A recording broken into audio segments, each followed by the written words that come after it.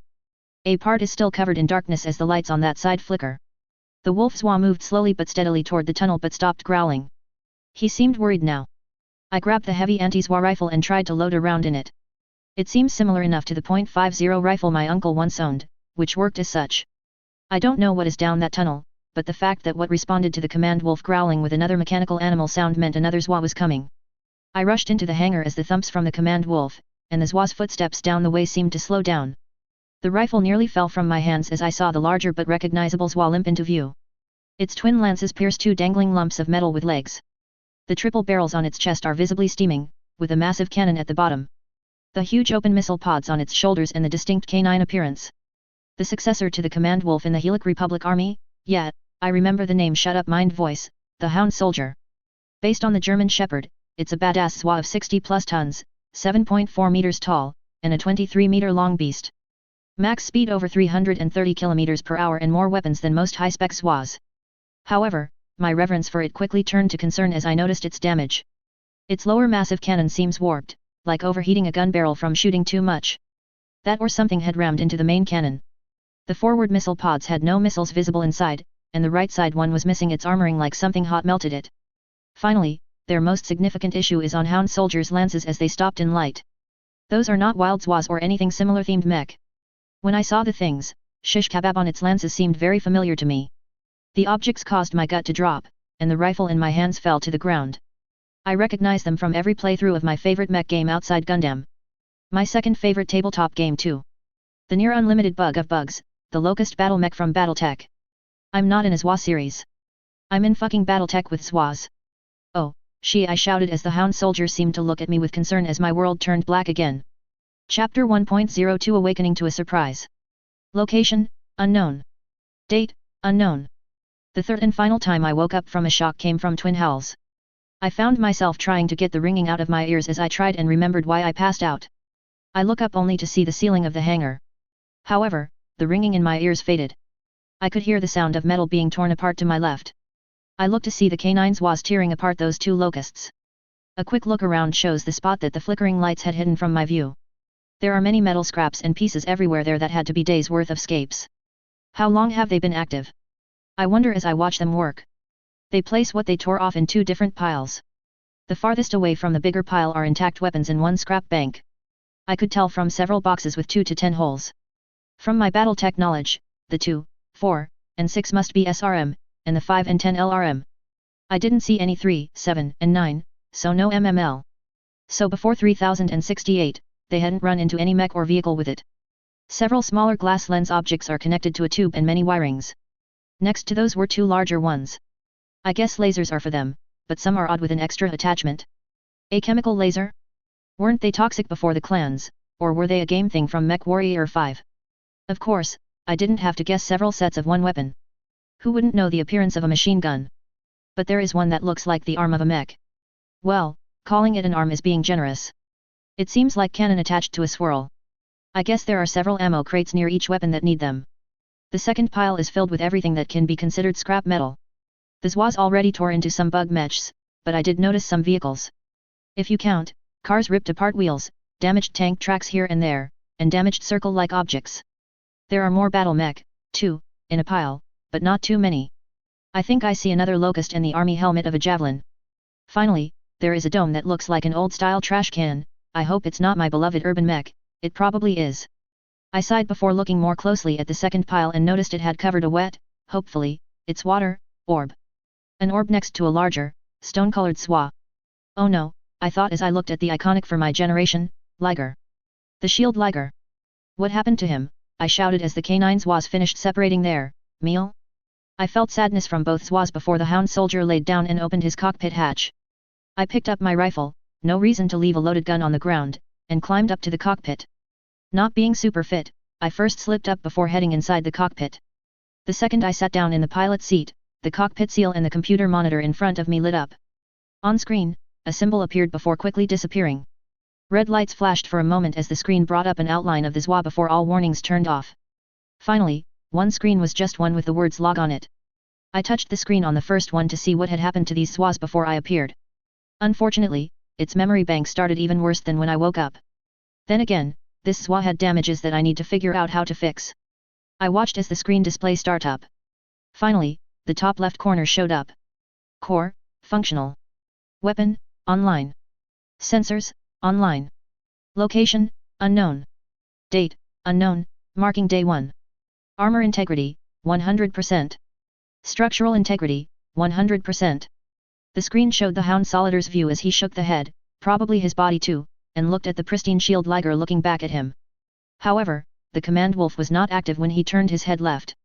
Instead, machines in the mech bay added more armor and attached the rocket launchers.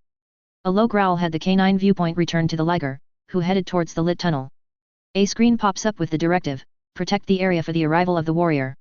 This message was followed by another screen showing what weapons were available without a warrior. Access to the 3-barreled burst cannon, missile pods, and cross lances was on. Still, the Hound Buster cannon was labeled Warrior/Alpha restricted.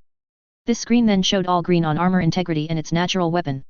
The Liger began moving as the Hound soldier's vision moved behind it. More systems appear green from its power connector port and active radar system. After that mini-map appeared on the lower center of the canine's SWA view, it looked like the kind of map seen in classic mech games and shows. They were showing outlines of what is directly around the SWA. The view shows the SWAs exit the tunnel but doesn't show where they exited from. They began to speed up to 120 km per hour as the map expanded and marked a distance up to 3 km away.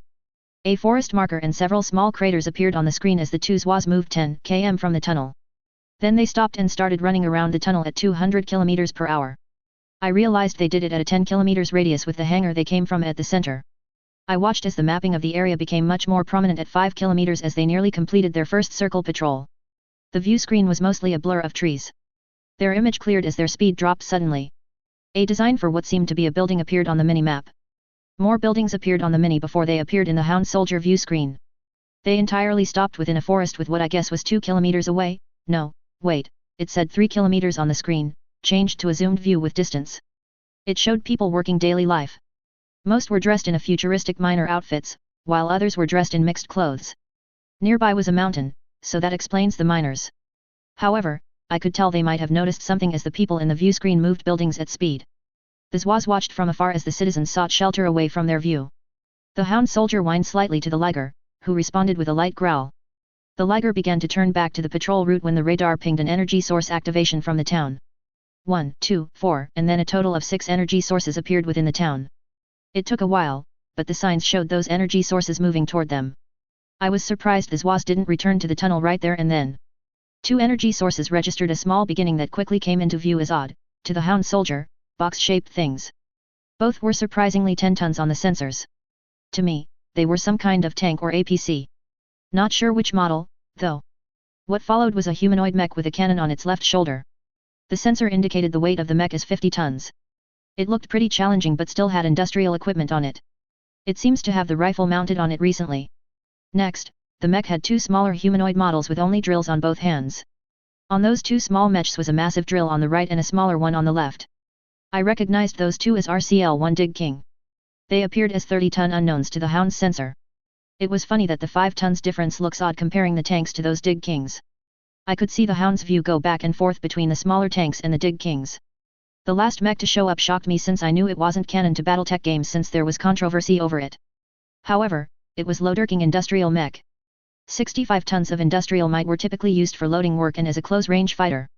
The crane was rolled up, and there were marks where it seemed like machine guns, like the ones I saw earlier, slapped onto both arms with one in the head. Plus, a sizable cannon-like weapon. As audio communication equipment picked up the slightly garbled message, those mechs stopped less than 1 kilometer from the town. I didn't even have to listen to the message as I could already guess the demands. It was enough for the leading shield Liger to turn and move back to the patrol route at max speed with the Hound soldier's view right behind him. The sensor expanded to 10 kilometers as the Zoids moved to finish the last 5 kilometers on the obvious circle perimeter from the base. I paid attention to the sensor to see that the two vehicles tried to catch up, but those Zoids had left them in the dust at 250 kilometers per hour with slight speed drops from more giant trees they avoided. Eventually, the vehicles gave up the chase as the sensors had them moving back after a 1.5 kilometer chase.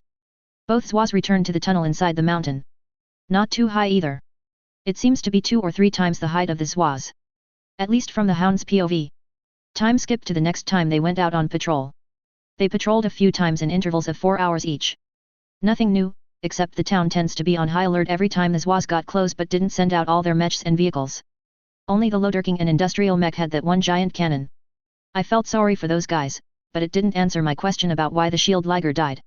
I hit the second recording when the fifth one lit up and played. I guess the Hound figured out I wanted to see the reason. I'm beginning to think something will happen to that town they found if they show it to me before turning on this one. Hey, Hound Solider, do you have any MRE here? I asked. I just realized it had been a few hours since I woke up, and while I could go a day or two without eating, the stress of all this made me hungry. A hatch was next to where I had placed the anti-Zoid rifle open with a sealed brown plastic bag. I opened it to see another bag containing meal bars and a water flask. I took a quick break and hopped out of the Zoid to freshen up. I walked back up to the Hound soldier, whose injuries seemed to heal slightly with some light scratches on the internal armor, but the heavier damages were still there. The command wolf was helping with grabbing metal that the other canine was munching on. I waited a bit as Hound ate his final pieces of battle mech armor, hard to miss seeing the half-eaten dome. Hound lowered his head again and opened up for me to hop back in. I prepared myself to watch as many logs, 7 total, to find out what happened before I appeared when the fourth one lit up. On it, the patrol reports were timestamped, unlike the first log. I saw all 6 subsections and felt more sorry for the town's defense force. I almost silently prayed to any higher power that those townspeople managed to get some sleep. Until I remembered that it might have been the same power that forced me here and stopped no need to tempt Murphy. I looked down at the option and saw that the 5th log had a star next to it. I tapped it, and a bar dropped saying Battle Report. I knew something had happened then. I hoped it wasn't the town that ambushed the Zoids, but they didn't seem to have to force to unless the planet's government got involved. The black screen appears as the image of a forest rushing by comes into view. Core, functional. Weapons, online. Sensors, online. Location, unknown 10 km from the base.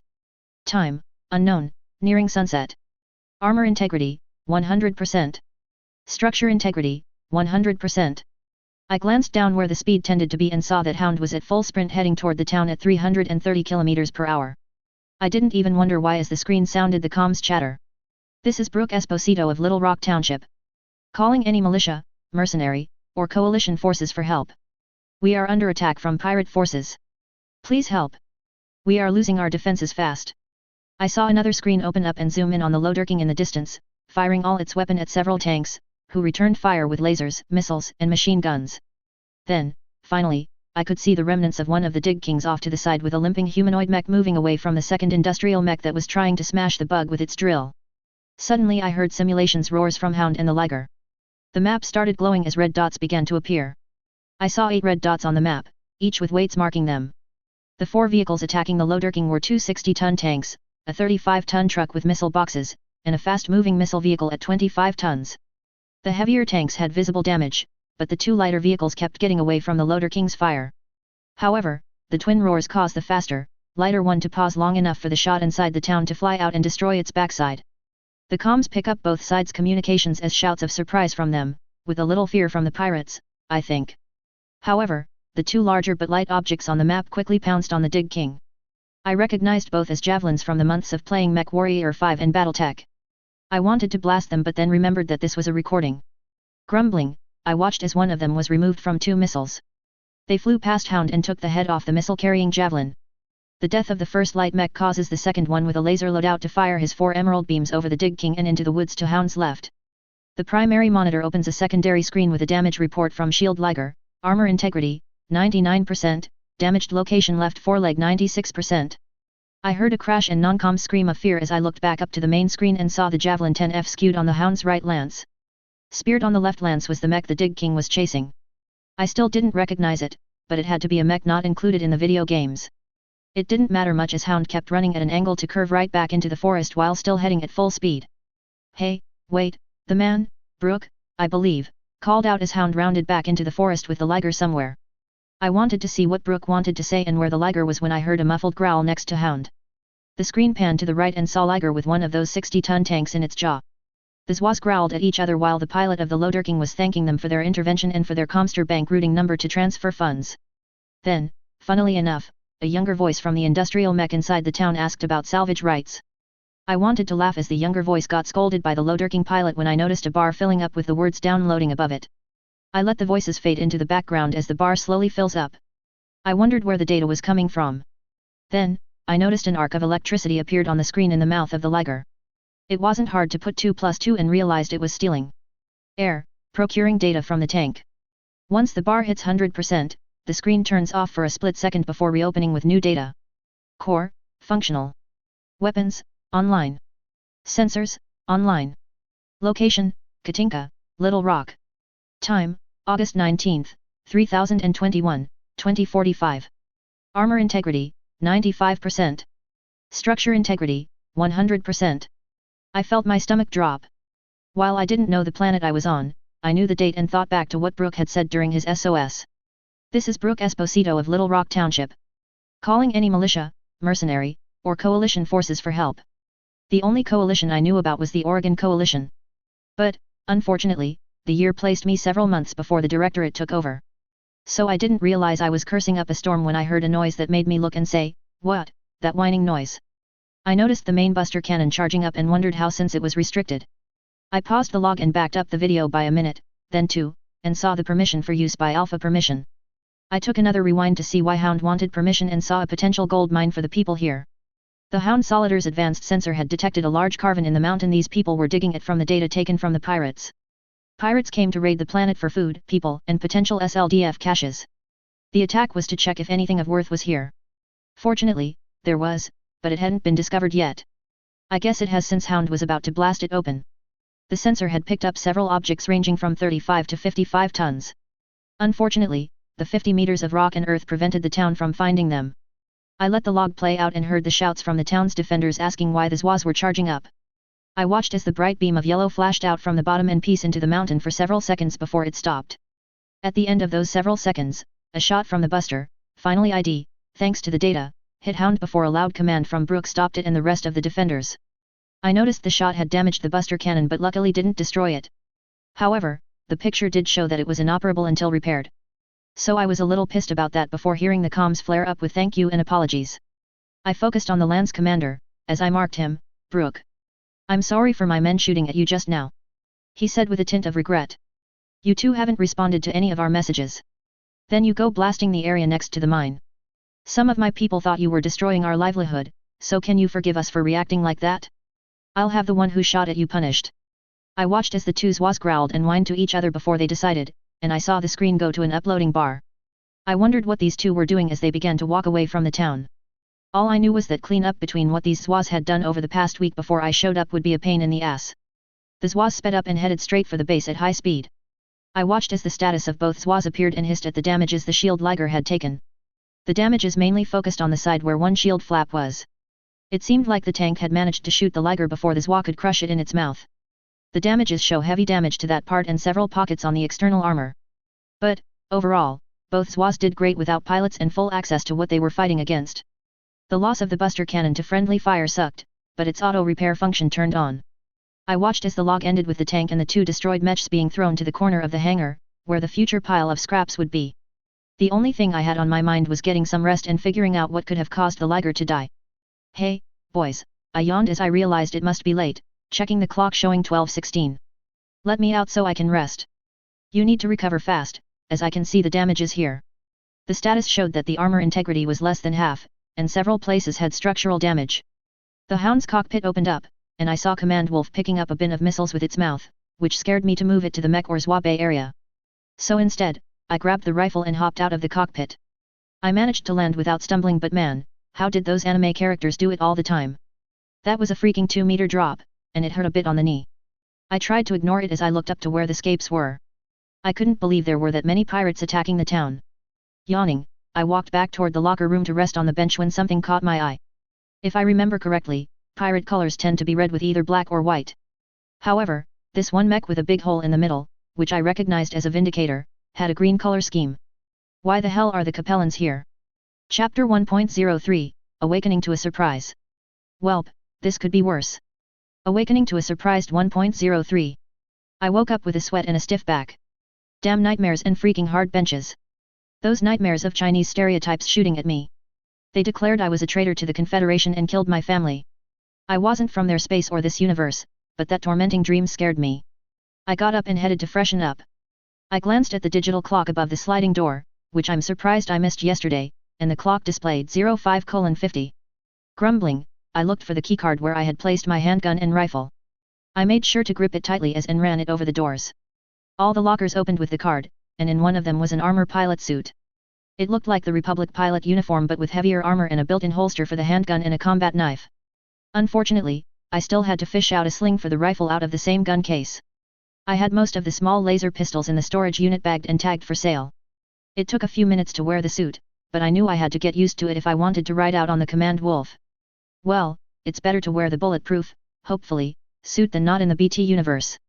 Fully dressed, I looked at the mirror in the bathroom area and saw a heavy armor soldier looking back. I look great, and now how to be confident enough to fight off the craziness of the BT universe. Based on the uploaded data, I opened the door to see Hound lying down with the workstation equipment working on it. However, we didn't have any ZI metals or minerals needed for repairs. The armor will take some time to recover from natural progression, but the add-on weapon needs replacing. Rearming the attached weapon with BT weapons will take a month for Hound Soldier and then for his standard armor and interiors to heal. So about 2 months without combat, which is asking too much since we need more metals for him to consume to heal. I went up to Hound and patted its head as Command Wolf came over and opened his cockpit.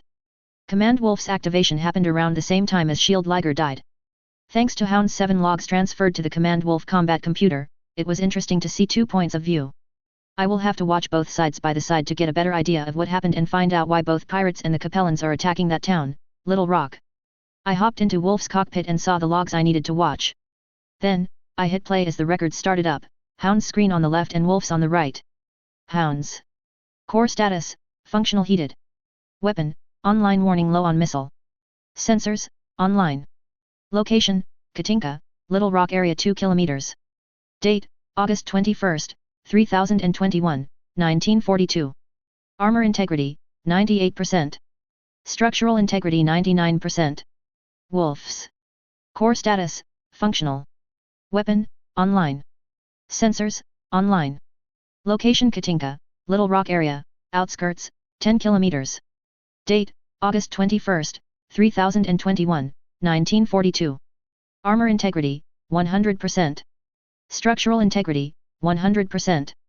Both screens open in different locations but are heading in the same direction. Hound's rear slowly shrank as the Zwa moved toward the town at max speed on his screen. The explosion heard in the background gave enough reasons for the fast pace. The Shield Liger started pulling ahead of Wolf's vision, so I focused on Hound's view and comms. I shank Wolf's screen but managed to put it in alert mode. The comms was blazing with shouts and commands. Luckily, Hound saw a familiar mech stomping on a tank. IDs for every mech and vehicle appeared on Hound's screen, and a flash from Wolf's showed the same.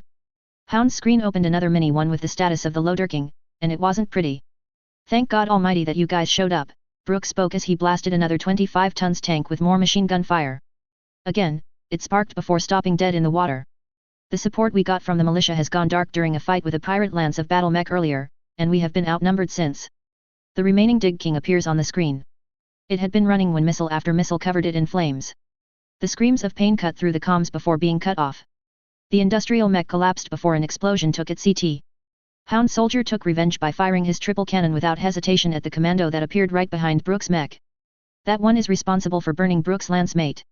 Thanks for the save. Now, can you help me stall for some time so my men can get the mech you found for us online?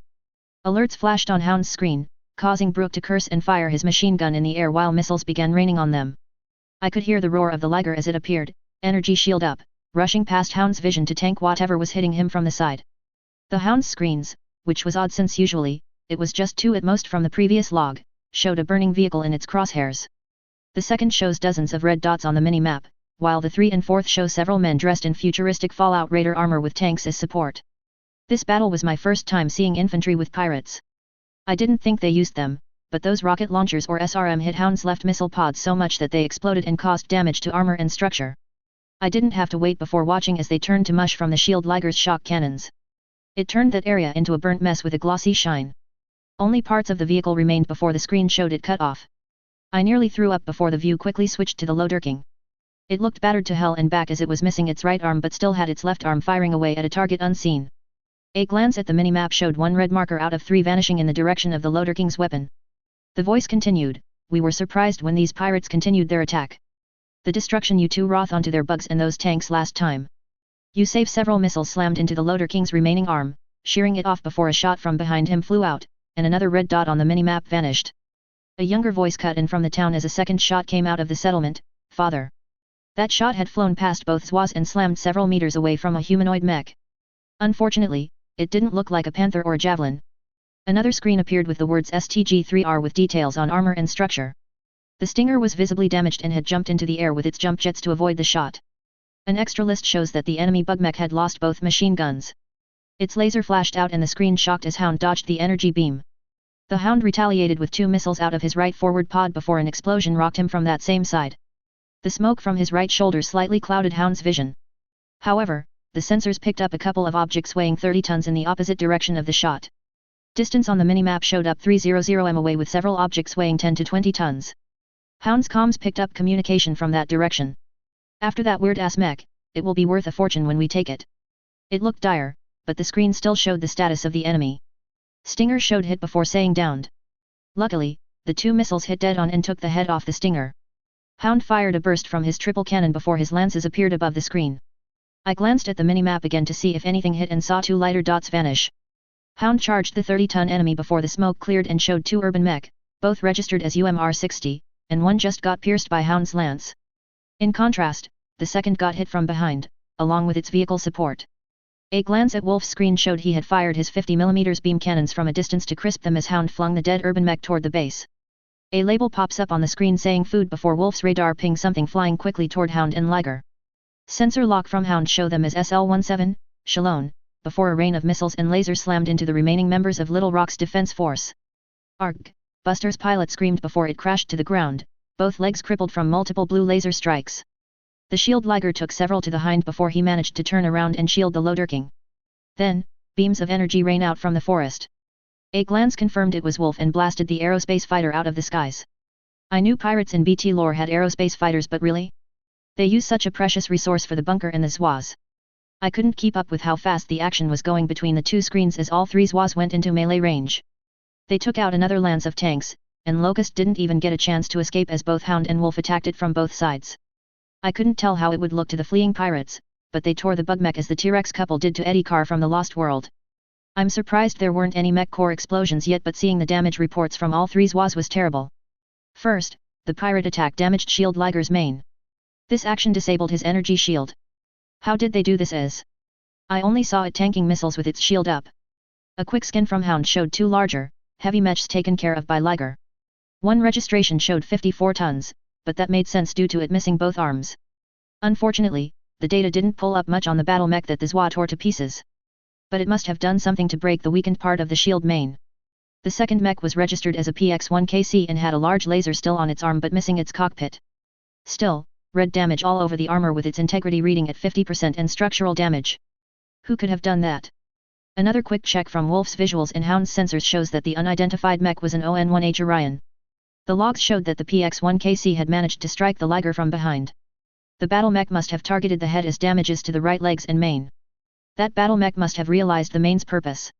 The damage caused the Liger to turn slightly from the Orion it was charging at, but the shield failed. Instead, it allowed the heavy mech to get an alpha strike on the unshielded left side, damaging the Liger's head and destroying the energy shield projector on the left. 2 lucky shots nearly destroyed the Zoid, but the missiles from the command Wolf ended the Phoenix and ripped the left arm of the Orion. A lance took the other arm as Hound raced by at 200 km per hour, and his hind rocket flew out and destroyed the rest of the mech. A voice cut through the silence. "Once again, thank you," Brooke said from his damaged mech. "I know you too," 3 don't talk much and have been helping us out since discovering the old Taurian bunker. I want to give you guys a proper reward. The problem is that someone accidentally sold you guys out. Hound and Wolf grabbed some mech remains in their jaws while Shield Liger stood face to face with the Lodurking, who stopped a few hundred meters away. Someone must have been tapping into our communication with the planetary militia. Because one of my men had contact with some merc off-world, who asked what was up with the bounty for new quad mech appearing here. Suddenly a trailer rolled appeared nearby with heavy tarps over it. I will give you 2 of the mechs we found inside. They are in decent condition, but they need some work. But they should let you operate normally and probably let the rumors of quad mech being here fade. I got a town to calm down and a son to check up on if you can excuse me. The Lodurking turned around and walked back to town, stopping at Liger's dull roar, "Ped. It must have received the message I saw appear on the screen. Store them. Our leader will come for them." The trailer slowly turned back to the town as firefighters and APCs, militia ones, I guess, were helping with search and rescue. The Zoids grabbed their food and slowly trekked back to base. All were heading at 150 km per hour as the injury to both Hound and Liger had done enough structural damage to hurt their muscles. So they need to feast on the mechs and vehicles to recover. However, the log didn't end. That worried me as Zoids didn't have to show me the whole record after wasting time. So it took a bit longer to get back to base when alerts from the Hound sensor detected a fast approaching object. The sensor said it was a high tonnage plane with about 1/4 a Whale King's weight. Sensor locked onto the incoming airplane appeared on visual, and my gut dropped. It was a Leopard, and the dropship had a House Liao sigil on one of its fins. The comms came on with one demand: surrender your battle mech or die. In a highly accented, definitely stereotypical Chinese voice. I watched as the Zoids growled before dropping their food to run straight at the Leopard's LZ. The dropship had already dropped 2 45-ton mechs that registered as Vindicators. Following the 2 medium mechs, 2 bug mechs leaped off the plane and raced toward the incoming Zoids. I didn't know what would happen, but I felt Liger's death was approaching. I wanted to know if his demise is meaningless or if he goes out in a blaze of glory. I didn't have as much emotional connection as I have with Hound and Wolf, which is somewhat weird and too fast, but the Liger led them until now. So I needed to see how it went. I glanced past the screen into the dead Zoid. I knew Liger was severely injured as armor integrity was less than 40% around his head while the rest of the body was just under 60%. His structure had been damaged, with his intervals exposed in several places, not covered by external armor. The Capellans must have hurt his core. It seemed like some of the missiles had extra explosives in them. The shock cannon was on his underside, and the missile launchers were out of ammo, making it nearly impossible to shoot. The Zoids moved at max speed with a roar that echoed throughout the area, charging straight towards the lance of mech and the dropship. I watched as the structural damage for the Liger increased as it gave up limping to fight. The 2 Vindicators tried to blast the Liger with their PPC and missed their first shots. Liger shrugged off the medium mech's missile barrage. Even the 2 laser-boating locusts didn't stop the Liger as it continued its charge at the Leopard. The dropship tried to fly away while firing its weapons at the incoming Zoids. It would have gotten away if the Hound's Buster cannon didn't hit its right side flight stabilizer. This caused it to drop slightly as the dropship tried to compensate. One of its hangar doors opened as an urban mech slowly walked to its opening. It fired its AC-10 at the Liger and missed before being pelted by Vulcan and beam cannon fire from Wolf. I watched, from Wolf's screen, as Liger took 2 hits from the small lasers from the walking turrets and a large laser from the ship before he jumped straight for the left flight stabilizer. I watched the final moments, even as the command Wolf fired away with its beam cannons at the 2 medium mechs while keeping its Vulcans on the urban mechs. Then, the Liger's claws tore into the Leopard flight stabilizer before a barrage of medium lasers and the LRM struck from his right. The Leopard's damage accumulated enough to drop it 100 meters back to the ground. However, it would be unreasonable not to fall with the loss of both flight stabilizers and get hit by 92 tons of Zoid moving at max speed. The crash was loud and shook the area. There were several explosions as ammo and whatever explosive object inside the dropship went up in flames. However, the damage it did to the shield Liger was fatal. Liger's core leaked liquids from the impact. The Zoid slowly limped toward the base. The Locust's pilots must have thought it would be easy to take out the Liger as they charged, lasers firing at the wounded Zoid. Instead, they each lost a leg as Wolf drove through them, blasting away with the Vulcans, before standing in front of the wounded Lion. A Vindicator had fired its PPC, hoping to end the Lion's Zoid but missed as Wolf tanked the shot. Hound's loud howl caused the 2 Vindicators to turn toward the charging German Shepherd as it blasted one trooper through its CT and kicked the other back into a tree. He barked at Wolf, who was now shooting out his smoke dischargers and assisting Liger. Hound's view turned back to the 2 Locust and the remaining Vindicator as his twin lances appear above the view screen before turning off. I knew Hound was okay, seeing that he was recovering next to me, but something about that fight felt odd. I watched Wolf's screen as he helped his Alpha get back into the tunnel. The usually lit tunnel was dark as the battle above must have damaged lights by the action above. It didn't matter to the Zwa. They had searchlights to see. I could feel death approaching Liger as he limped his last few steps before collapsing into the scrap pile. It gave one last roar before turning grey as his core finally expired. Wolf howled in what I now realize was despair. It howled one more time before something caused its vision to turn to know it looked familiar. A door at the end of the hangar, the same door that opened and revealed me as I stumbled around in the dark before the power came back online. As the log ended, I saw Wolf's status report. Armor integrity, 80%. Structure integrity 95%. Warrior found. Begin uploading logs and contacting Hound Soldier. Warning, warrior has fallen unconscious. I felt scared and shocked as the log ended. I know it has barely been a week since the Zwas went active, and they brought trouble before I could plan anything. I had possible money or mechs in the week of pirate hunting the Zwas did. Still, I'm also on the shit list with the Capellans and probably anyone who wants to take Wolf and Hound. I looked at the remains of the shield Liger and the Zwa core. Wait, are that 2 cores? Well, now the 2 eggs are absorbing the nutrients to grow. Back to Hound, who was getting all its missile pods replaced with SRM. Hound Solider only recovered 5% of its armor and structure integrity over one day, finally at command Wolf, who was out of Vulcan ammo. Whelp, I said aloud, this could have been worse. The steering controls pushed out and into my reach as Wolf whined slightly as a new log came up. Zwa Piloting for Dummies, by Robert Oxbob. I schemed through the manual on how to pilot a quad Zwa and the sensitivity levels.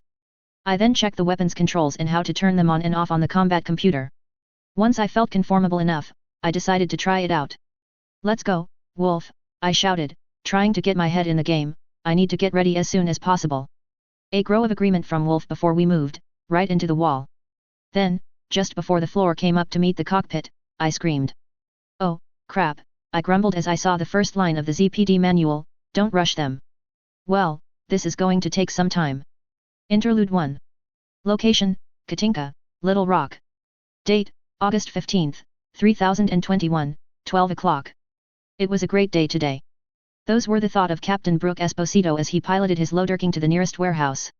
The 55-year-old Torian man had switched from mercenary work to excavating here on Katinka. After all, he had a son who couldn't be a mech warrior due to being incompatible with a neuro helmet. However, he wouldn't let his son die in the tank crews they used in his old unit, so he grabbed his son and family and decided to live in Katinka as a prospector. He even sold his old damaged Vulcan and urban mech, that he initially brought for his son, to grab a new industrial mech for his new life. It would have been perfect if only one thing didn't keep popping up. The dream of being a mech warrior, a knight of the inner sphere, was a child's biggest desire. His son continues trying to be a mech warrior using the armed buster he had kept from an old salvage mission. The boy couldn't match a real mech warrior if they got close, but he couldn't just crush his son's dream like that. To connect with his son, he piloted his new Loderking with some weapons attached to deal with pirates if they showed up. All in an attempt to show that neuro helmet were unnecessary for navigating and shooting. The Aztec was constantly bugging him to get something easier to maintain if they had to work with pseudo-battlemech. He refused as he didn't want his teenage son accidentally frying himself with his security system. Chucking at what he saw outside, Brooke continued his work and brought the news his Dig King duo had found. Those two had just seen a small cache of mech parts and several infantry kits sealed in a man-made cave. They would go for a pretty penny back in the inner sphere. Heck, Doug and Nick were still smashing and digging away since finding these crates. Shaking his head, Brooke moved his Loderking past a few more crates of mineral before getting to where he knew his son would sort the newest additions. It was the only warehouse with armed guards near it. Hey, son, Brooke called out on the comms as he carefully placed the parts crates down. The nearby buster turned and walked toward him while responding. Yes, father. A young man answered. We got some new merchandise that the governor will like. It might help in getting more patrols forces here from the militia. Brooke then marked another crate he took off his crane. This one is full of precious gems and metals. With a few hits on this console, a NAV marker appeared for them to see. Make sure it gets to the processing center and watch for someone paying attention. We don't need another gang or, heaven forbid, pirate attack. They couldn't afford another gang appearing or a pirate raid. Moreover, they had lost their original 2 Dig King pilots to them already. So the fresh pilots and armed APCs were the only compensation Governor Chile could spare due to how often attacks happen in other cities and towns. Yes, yes sir, Captain, the young man responds before carefully piloting his buster to pick up and store the crate in its cargo hold. The captain shook his head at how fast his son tried to act professionally despite being a 16-year-old brat. He wanted to blame his old merc unit for that, but the boy wanted to be a mech warrior. He turned his Loderking back to the mine when alerts began flaring as the proximity alarms for objects over 50 tons flared on. He moved his industrial mech to his hangar while belting out commands for the mech tech and Aztec to begin loading heavier weapons. He also ordered Doug and Nick to bring their mechs to replace their drills and meet them in the outskirts. They may be civilians, but they did sign up to be part of the militia for the town, and an industrial mech is better than nothing. The APC crews ran to their stations as only 2 had weapons. The other 2 were refitted for search and rescue and were busy at the mines. It would take too long for them to return and rearm. Everyone had to shut down their mech to let the tech quickly slap on a few machine guns and old-style rifles. Brooke wanted some autocannons, but they cost too much to maintain already. Still, it spoke volumes of how well-trained this town's militia servicemen were as they quickly detached the cane and replaced it with his main gun. At least he had the payload to handle most light and medium mech once he closed in on them. It only took a few minutes, and everyone began restarting their mechs. Still, the frantic waving and people panicking through his view screen said more than enough when the outskirt proximity alarms went off. Sensor tagged 2 objects on the outskirts forest area. Both the weight classes for those objects and the time it took to trigger the first and second alarm had his stomach drop, both registered as 92 tons and 66 tons. While the weights were odd for any mech or vehicle, the fact they crossed the 2 proximity alarms within only 3 minutes was telling. The scary thing is, the sensors detected no fusion reactor signs from either of the 2 objects. Ice would explain it, but they couldn't have those engines with how fast and heavy they were. This is Captain Esposito to all Little Rock defenders. Gear up now and head out. All civilians inside the underground shelter now, Brooke shouted in both comms and speakers. The APCs sped off to the outskirts while everyone else lumbered toward it. He even saw his son's buster equipped with their heaviest hitter. The only problem was his reaction time needed to be faster to fight these kinds of battle mech. Private, get to higher ground in the town and prepare to fire if they show any hostilities. Before moving his low-dirking alongside the Dig Kings, he gave his orders, hoping the show of force would deter the assault and heavy-class objects. They moved as one until they were out in the open field outside town. Far enough that most stray shots shouldn't hit anything vital in town. The 2 objects hadn't moved much, as if they had waited to see what was there. The possible OP first shadow-like appearance in the forest and odd appearance on the sensor were all abnormal. It didn't trigger Brooke's instincts for a fight, so he opened his comms on available frequency to demand their purpose here. To the unidentified battle mechs. I am Captain Brooke Esposito of the Little Rock Town Guard. I demand you state your business here, or we will fire on you. You have 2 minutes to respond. The 2 battle mechs didn't respond. There was a static build-up on the comms as the timer ticked on. Brooke redirected the comms to the Lance and ordered, Sergeant Killy, Sergeant Chen, both of you bring your APCs closer to the battle mech ahead but don't engage. Just use your eyes to track them, and don't stop moving. Just before both APCs could move, the 2 battle mechs suddenly sped away. The thumps felt by everyone only confirmed the fact they were mechs. However, everyone felt a cold sweat down their back. None of the sensors detected the reactor of a battle mech. Then there was their speed as both APCs tried to keep up with their max speed of 97 km per hour, but that failed as the unknowns pulled away from the sensor range. The 2 APCs stopped just before the forest grounds as poorly dressed infantrymen hopped and started searching the area where the 2 battle mech vacated. The report that began filtering in shocked him, but he cursed simultaneously. The prints left behind by those unknown mechs were odd, like animal paws. However, their speed and stealth were more than enough to report it directly to the planet's governor. Later that evening, at 20:30, the talks with Governor Chili were draining. It didn't help that the proximity alarm went off twice in the past 8 hours because of those mysterious battle mechs. Their actions were going to give everyone nightmares of an attack. Governor Maxwell Chili had already approved to move of a Lance light vehicle and a Lance of medium battle mech/militia mechs. However, it took at least 2 weeks to get everything going as those were under repair from an incursion of pirates at New Carthage. The governor had some fresh new bug mechs and green pilots he could send to Little Rock for 3 days with a Lance of APCs. The news of a solid Lance of battle mech would be great. Industrial mech rigged with weapons and on alert made it hard to mine the mountain for resources, hidden SLDF and Taurian caches. Speaking of caches, he hid the shipment filled with SLDF infantry kits inside a mineral crate. He didn't report it to Governor Chili because he knew the rumors. The ones saying any SLDF Lastek reported on transmitting would be destroyed during transit or stolen by pirates and the town annihilated. His time as a mercenary showed him that. He lost a lot in the attack on DeBerry years ago, and the rumors that a map for Lastek had cost him most of his family. He just reported mineral delivery and had his 2 refitted APCs deliver it with their only VTOL armed with 2 SRM-2. That should deter any bandits or gangs, not so many pirates. However, most raiders would only hit mineral deliveries if they were worth more than lost tech ones. The regular shipment of collected supplies should be ready in 4 days, so it would be great to finally get more cash. The defense agreement with the Oregon Coalition had only passed a few months ago, so they may have support in the system soon. From what everyone in the militia heard, they would be getting regular patrols from the Oregon military in return for shipping materials around. The basic agreement was to see if the planet wanted to join its coalition. So far, it has been going great, but rumor had their old rulers from centuries ago become a raging bull for it. They should have protected them if they didn't want Katinka to jump ship. A light knock on his office door had him looking up before saying, "Come in, son. I know it's you." A young man of Scandinavian descent walked in dressed in combat gear, just like himself, and said, "Mother sent me. It's time for dinner." Brooke closed his notepad before getting up. He will deal with the following alarm trip after dinner. Let Doug and Nick handle this shift. He had already ordered no one to fire on those mechs unless they fired first. He would finish the patrol schedule later. Location, Katinka, Little Rock. Date, August 16, 3021, 2300 hours. Near midnight, a man slipped out the back door at the lively bar. He looked like a prospector, like any other person around. A man of Capellan descent but had been a pretty good person and helped out often. He was weaker than most men in his job, but he did his work well and was known. Not close enough to the head of the prospectors or the town's defenders but the barkeepers and shopkeepers. Zhongwu was the man known to all. Except for being sneaky like he was now. After his crew found another cache of Lestek, he snuck off from the partying prospectors. This was because the find was filled with mech parts and instructions on how to repair them. Several old light mechs of the same type, but the instruction manual for repairs and making field parts were critical for limited restoring production. The Toro battle mech, something the SLDF nearly destroyed to the last. Zhongwu had his duty to complete now and had the method to do it. He was glad he decided to do this today instead of later. He might not get another chance.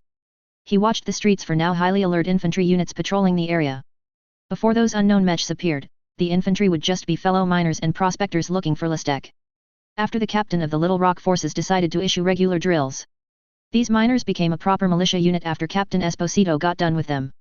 There was one problem with quick training like that. It was the fact the threat had not yet done anything that made the militia relax. This gap in security allowed Zhang to sneak into a small shack that usually held damaged tools. Usually, these damaged tools that most people wouldn't think about became a perfect place to hide something. Underneath a dull, leaning Dig King's drill was a hidden box.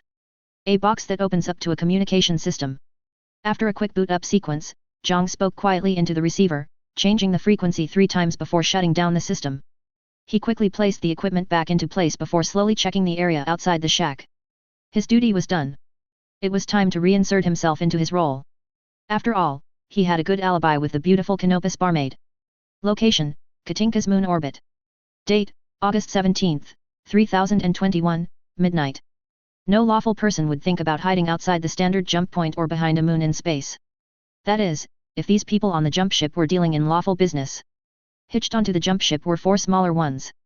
To most militaries, they were old standard dropships found throughout the inner sphere. To the people in the periphery, they were usually mercenary, military, or pirate vessels. Since they were hiding behind the moon, it wasn't hard to guess which 3 were there. On board the Gazelle-class dropship, Rum Rocker, the comms operator, received a message from the planet below. It was from one of their numerous scouts sent around the system to find an incredible bounty to raid.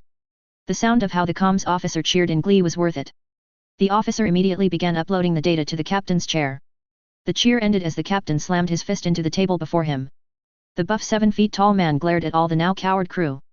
"Make sure none of this information gets out," rumbled the deep voice of the captain. "I will have your heads if this leaks out to Grimm. She will steal this from us. That cannot be allowed." The captain hit a few keys on the hollow table, and the image of several armored personnel appeared, as 3 other oddly dressed men and women. "This is Commander Calabrian to all captains and mech warrior. We have a good bounty, and I require the quickest recovery team to hit it. So decide fast, as you have a few hours to decide who will be part of the raid and who will be a distraction." The comms officer quickly typed in several keys, and all signals coming in and out of the jump ship appeared on Calabrian's chair. This included all dropships attached to it. "I'll keep an eye on the comms to prevent anyone from leaking this bounty." He looked at the console where the comms officer had uploaded the information to the rest of his band. He watched as their eyes moved as they read what was potentially their best score yet in this system. A few hours later, Commander Calabrian waited for his captain's response when a message finally appeared. On the view screen, a scarred woman appears. "This is Captain Connie. My leopard and mech warriors can handle the retrieval. From the intel, my warriors should be able to handle a washed-up merc and a bunch of green pilots. The only armor support is just 2 armed APCs. My lances can take care of it if I have a distraction." Calabrian thought about it before rumbling, "My ship can easily create a distraction. How did you convince Pete and Bill to let you have the right to hit the bounty?" Connie confidently replied, "I gave them my shares of loot after my 5 choices. That should please them enough to create a big distraction. Calabrian thought about what he would do before he nodded and spoke up, then we will begin the raid soon. It will take 2 days to reach the planetoid to avoid them sensing us. So you better ensure you get the loot and bring it back. After the holotable cut the connection to his fellow pirate captain, Calabrian laughed with manic glee. Soon, Grim Sibyl. Your so-called kingdom will be mine as well, all of Axelis. Location, our true jump point. Date, August 17th, 3021, midnight. Capellan mercenary group Shin Li. Commander Rick Tagger hated his life. He and his mercenary group were once one of the best upcoming mercenary companies in the periphery until they took the job for the Capellans. Oh, they didn't get ripped off quickly. It was a gradual process that took his company from his control until they could pay the outstanding debt they had built up. He lost so many of his friends. Green as grass, mech warriors from the Capellan army replaced his friends. The fact that his new XO, since his old friend passed away from stress, was most likely a member of Mascarovka. He made that guess based on how often she used the comms system to message their status to their liaison. He hoped he would be free from these assholes and return home one day. But, unfortunately, fate was on its way based on how his second-in-command acted after the last message. His new XO, a sexy but refined woman of Capellan descent, came over with a message on a data tablet. Commander. She said with a slight hint of frustration. We have received a mission to recover some stolen prototypes spotted on the planet of Katinka in the Oregon Reach. The Chancellor is willing to end our debts after capturing these units. She handed him the tablet, which displayed the contact, before continuing. We are to meet a Capellan task force that will create a distraction for our team to recapture the stolen property. Rick took a few seconds before responding, we will take the contract, but I want to know what we will be facing. The XO smirked before slowly walking to the holotable and typing a few keys. A Loderking, Buster, and 2 Dig Kings appeared on the projector. The thieves have been using a prospector town to hide the stolen prototypes. The local government is in collaboration with hiding them. However, despite official requests, they refuse to send the local militia to apprehend them. Therefore, we have a limited time to insert with the task force and take the prototypes. However, we cannot fail, or our debt will be defaulted on. Tagger nodded and let his XO leave, only for him to signal the men he stationed as guards. Men, the commander whispered to his last 2 platoon leaders left from his original group. They stood at attention while the few members of their team stood guard. We must go to the ground when we hit this upcoming contract. Maybe leave for another group. This job is our only chance to get out of these lying caps. Jasmine, there would take us out after this contact. We are outnumbered and only have us in my mech. So the second we land, we take back our ship. Both men were still helmeted, but Tagger could feel their resolve to commit to his order. They have been comrades for years and saw the same decline they suffered since taking on House Liao contacts. So both nodded and went off to prepare their men. After all, they were about to contract against thieves. So it was time to prepare for the job. Location, Katinka, Little Rock. Time, August 19th, 3021, 2100 hours. Brooke signed at the damages around him. The pirate attack had come out of nowhere, and a damn leopard dropped on top of them. It didn't help that one APC suddenly blew up from sabotage. He was willing to bet his damn Loderking on sabotage. The VTOL they had ready for escorting the delivery blew up from a similar explosion.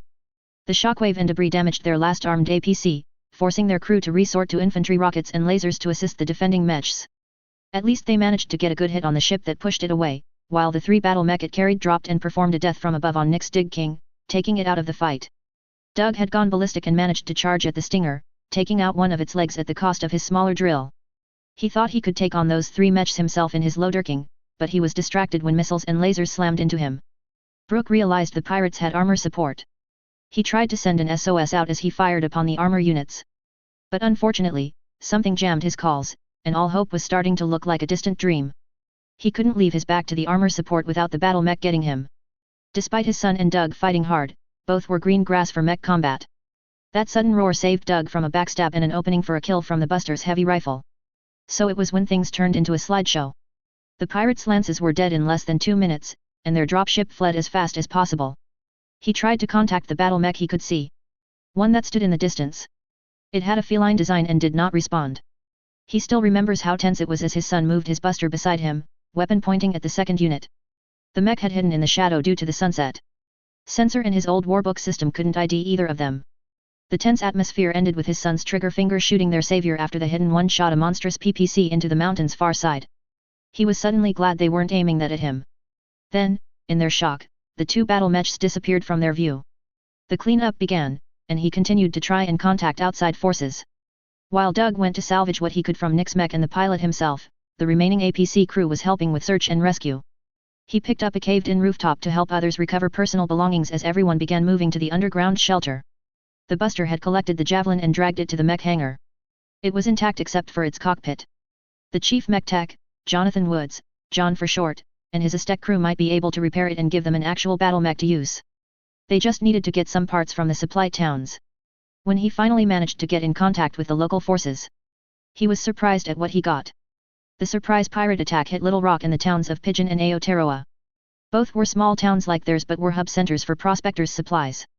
The militia lance that was supposed to come in to help investigate concerning those mysterious quad mechs went to help Pigeon. Unfortunately, they took some losses when they joined the defense against the heavy assault on Pigeon. Aotearoa was utterly wiped out and had all its people and supplies taken. The Oregon's patrol lance had only managed to damage the heavy mech covering 2 dropships before getting forced away by a leopard appearing and firing on them. The planetary governor has already ordered more men to the area, but it would take time. Brooke was afraid that they would die off before then. After counting the dead, he ordered everyone to move into the underground shelter after a few more hours. The only ones out should be the town defenders and the techs. So with John, his son, the rest of the APC crews, and a few Aztecs, they went to the new cave created by the friendly quad mechs. Brooke left his loaderking in the hangar to be fixed by the Aztec left in town. The Buster reloaded and followed behind them while keeping its weapons ready. What they found inside the cave was an old military bunker. The damaged designs in the bunker made it impossible to tell if it was Taurian or SLDF, but its fusion engine still worked once it was powered. So everyone there celebrated when the emergency lights came on to reveal what was inside made. Brooke walked up to one of the mechs and called Buster, "Hey, son, didn't you always wonder where your name came from?" The response was quick but respectful, "Father, you said it was a great name after a great being." Then, Brooke looked to where John and his tech went to restore the mech bay's tools and lighting. "Well, son, you will discover why your name is Talos." The lights around the mech bay turned on and blinded some of the men inside. But, after a minute, everyone could see what was standing in front of them within a few seconds. A Taurian battle mech was well known for being easy to pilot. For Brooke, a family battle mech once belonged to his ancestor, the TLS-1B Talos battle mech. It was 50 tons of pure power. To list the mech's armaments, start with an AC-10 autocannon in the right arm, 2 pairs of LRM-5 on the right torso, and an SMR-6 on the left. A good battle fist on its left could equip various smaller weapons if one wanted to. Overall, an excellent trooper mech. The only problem with the appearance was all the dust covering it and repairs needed to return it to operational levels. All 6 of them, plus the 2 light mechs at the end. Also, there was a lone medium mech out of place here. Anyone proud of their Taurian descent might blow it up for being a Fedrat mech. Thank God he wasn't a patriot since Taurian Concordat had abandoned his current home and left them to pirates. Before contemplating what to do with an ancestral enemy, Talos moved his Buster next to his namesake. Brooke felt a smirk form on his face before toning his voice back to that of a commander. "Private Talos, as punishment for shooting at an ally, you are to help Mech Tech Jonathan restore these mechs to working order. You cannot pilot the Buster except for the town's defense for 2 months. But Cap, you have no excuse. Being nervous with a neuro helmet is understandable. The neurons would have your gun shoot the second you thought of it. But you are manually controlling your fire with hard trigger pulls without the help of a neuro helmet. You should have had your hand on control but away from the trigger until they showed aggression to us." Brooke could tell his son was getting a bit depressed, but what he did need punishment, so he waited. Also, when those mysterious quad mechs come back for their usual 4-hour interval patrols, they would notice the discipline. They had to have been scanning the area. After all, how else would they have found the hidden bunker not on the data map when they founded Little Rock? "Yes, sir," the sullen voice of his son came out as he parked his mech and waited for the lifts to activate to help him down. Brooke picked up his communicator and began instructing the remaining Defense Force member on what to do and to keep an eye out for whoever reported this to the pirates. Oddly enough, the 2 mysterious battle mechs appeared again like clockwork on the dot as another 4-hour interval came and went. The only difference was that the Lion Type 1 had come closer to being visible from a distance. At the same time, the others stayed in the forest. Location, Katinka System, unknown jump point. Date, August 20th, 3021, 2 o'clock. A body flew into the lightly armored interior of the jump ship. It was a man in the colors of the planet's militia. He was dressed in military fatigues ripped from the combat of the dead men's forces. The thrower was the giant man in Commander Calabrian's room, dressed in his mech warrior suit, before glaring at the 3 pirates. The 3 in question were the captains of the other dropships of his band.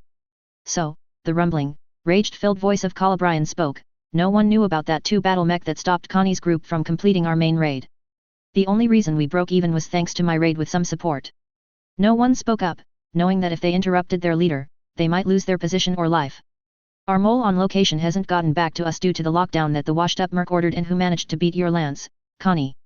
However, even that man didn't report these battle mechs to us. So now 2 unknown battle mech who are strong enough to whip out a mixed company in 2 minutes. He took a deep breath and seemed to calm down.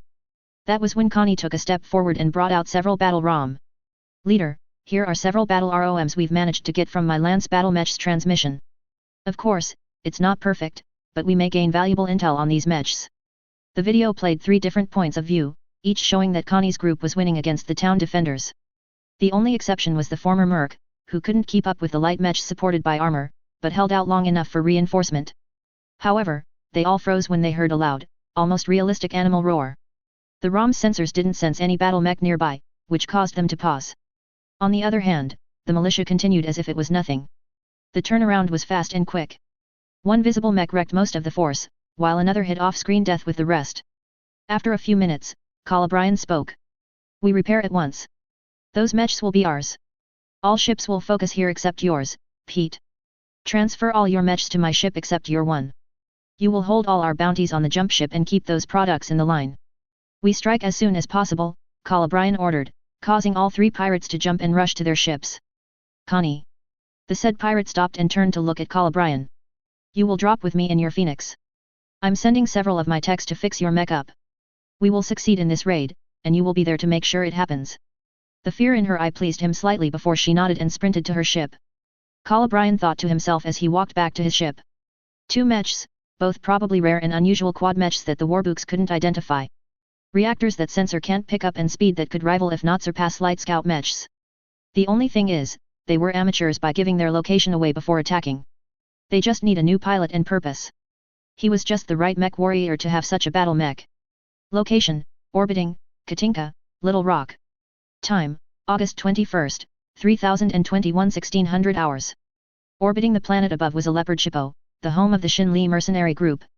Inside, the commander was on a private comms within his room. He had to double-check his system twice for signs of it being tampered with before activating it.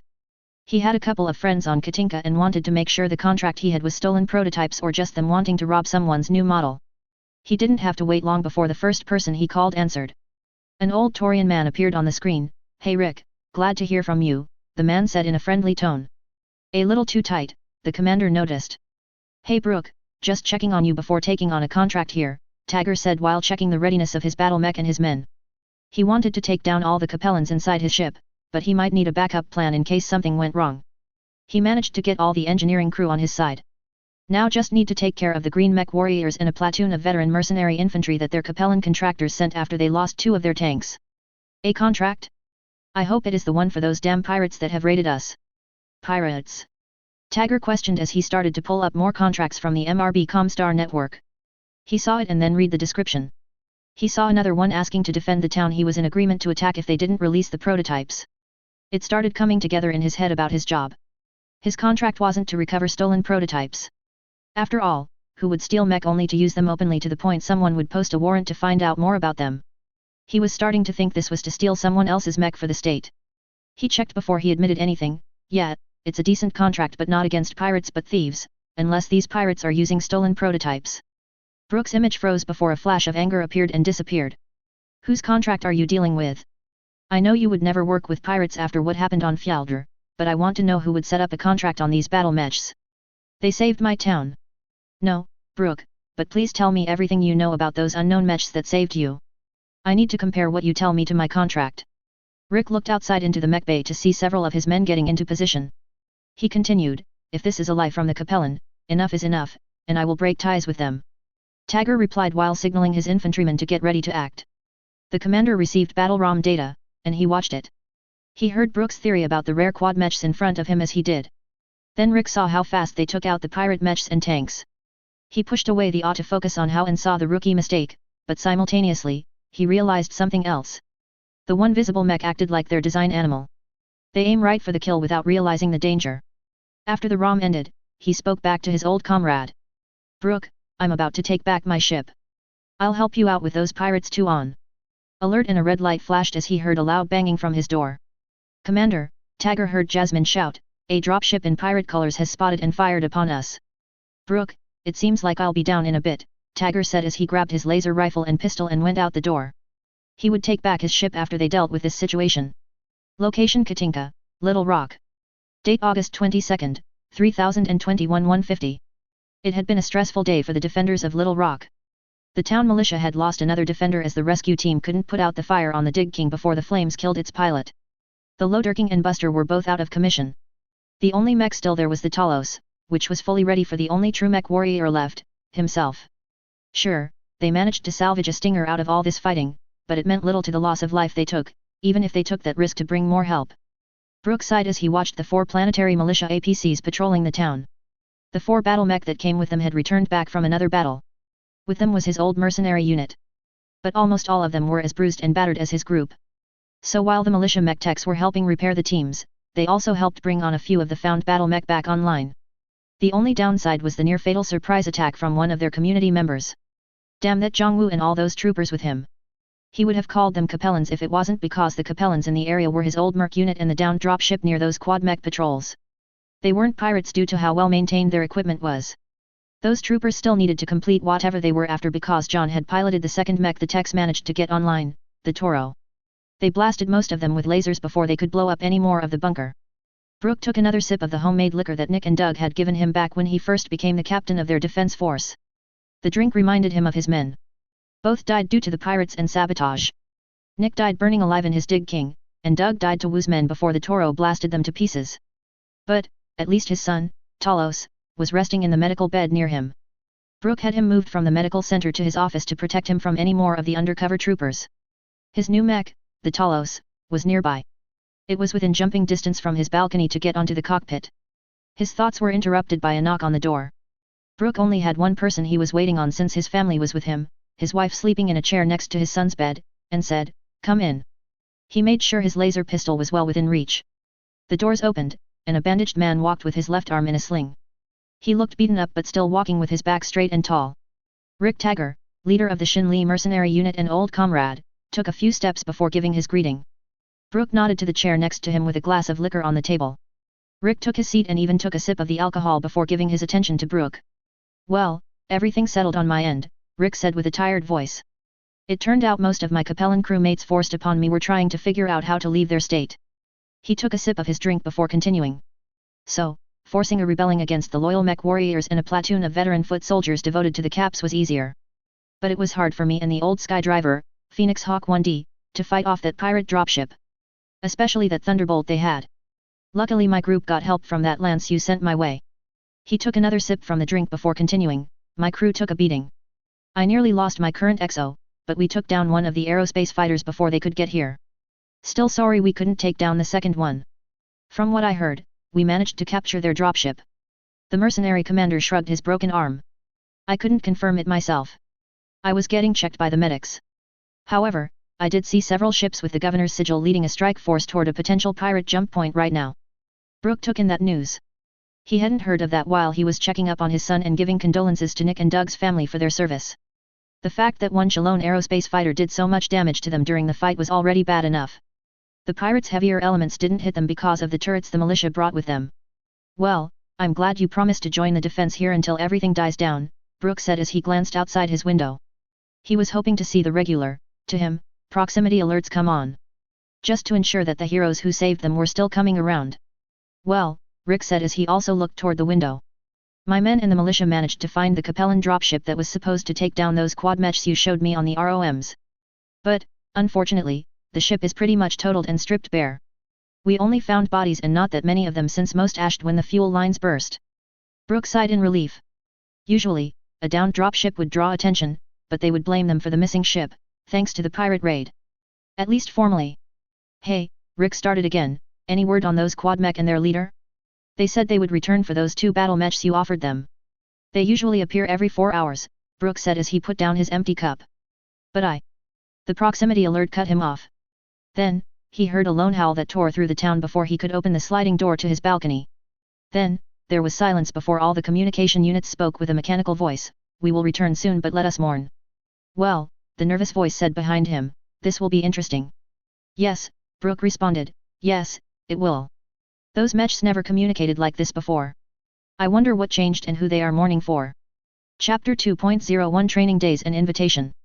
Location Katinka, ZWA Base Area. Date August 27, 3021 7 o'clock. I observed the area outside of the base.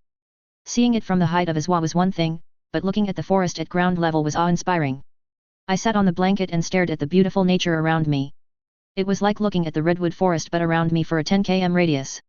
I was more surprised that no one deforested the area for development. That is why I learned a bit about using Hound's advanced sensor to hack into the town's network. The whole planet of Katinka was a gold rush town. Instead of gold, it was for Lestek with a secondary focus on minerals. Once all of the system's resources are emptied, the planet might become a ghost world unless something comes up and makes this place better. The future abandonment of the Katinka will happen. So I'm not surprised this world would join the Oregon Coalition soon. I sighed and got up from my lotus position. I looked at my ZWA and wondered what I would do today. I had enough rest to pilot Wolf or Hound on their regulars patrols. Well, they're new patrols, I thought to myself. I had changed the routine 4-hour patrols to 3 independent and random ones. This way, I could have time to rest between patrols and train. I still remember how bad it was trying to move Wolf with my control skills. I still have the bruise on my chin to show for that recklessness. I looked back at Wolf, who was resting in the way I've seen dogs and wolves, in the documentary, lay down when looking at someone. A good position for me to quickly climb the forepaw and into the cockpit should something happen. The shade he was in allowed his new color scheme to hide him better than before. After all, it is easy to spot a giant white mech, not one painted in wood brown with some black spots. I ordered the hangar's computers to remove his rocket launchers since it would be impossible to find or make ammo for them. Without those extra weights, he could move faster. Hound's refit kept him at the base. The Battletech SRM launchers replaced his missile pods. I felt his depression on not being on patrol, so I assigned him the role of scouting. He used that super cool advanced radar control to recon from the hangar. Hound started feeding Wolf data for the surrounding area. It could detect any mechanical forces in the area and land changes, but PBI could walk around if they didn't wear any comms. That was a surprise when I nearly ran over a few guys in the woods on the ZWA's patrol route. I walked over to climb into the cockpit. Wolf took that as a signal to close the cockpit as I started the command system. After letting it load, I switched the combat system to restricted mode. I didn't want to fire a shot during the piloting session accidentally. However, there was an emergency release on it if we came under attack. The command system allows me to control Wolf's movement and weapons more precisely than the ZWA could typically do. This awareness was primarily thanks to the cameras and sensors showing more positions around us. However, ZWAs tend to rely on their natural sensors more than the ones added by humans and ZWAdians of old. Ironically, the ZWA processes the sensor differently than humans, like seeing electromagnetic emissions from vehicles, mechs, and electric devices. Due to their low emissions, small animals and plant life could slip by his sense. I had to change the route a few times because Wolf didn't realize the humans from Little Rock were observing him. I knew they must have learned Wolf was avoiding them the first few times due to the vehicles and mechs near them. However, without those around, he wouldn't dodge the militia outside of not trying to step on them.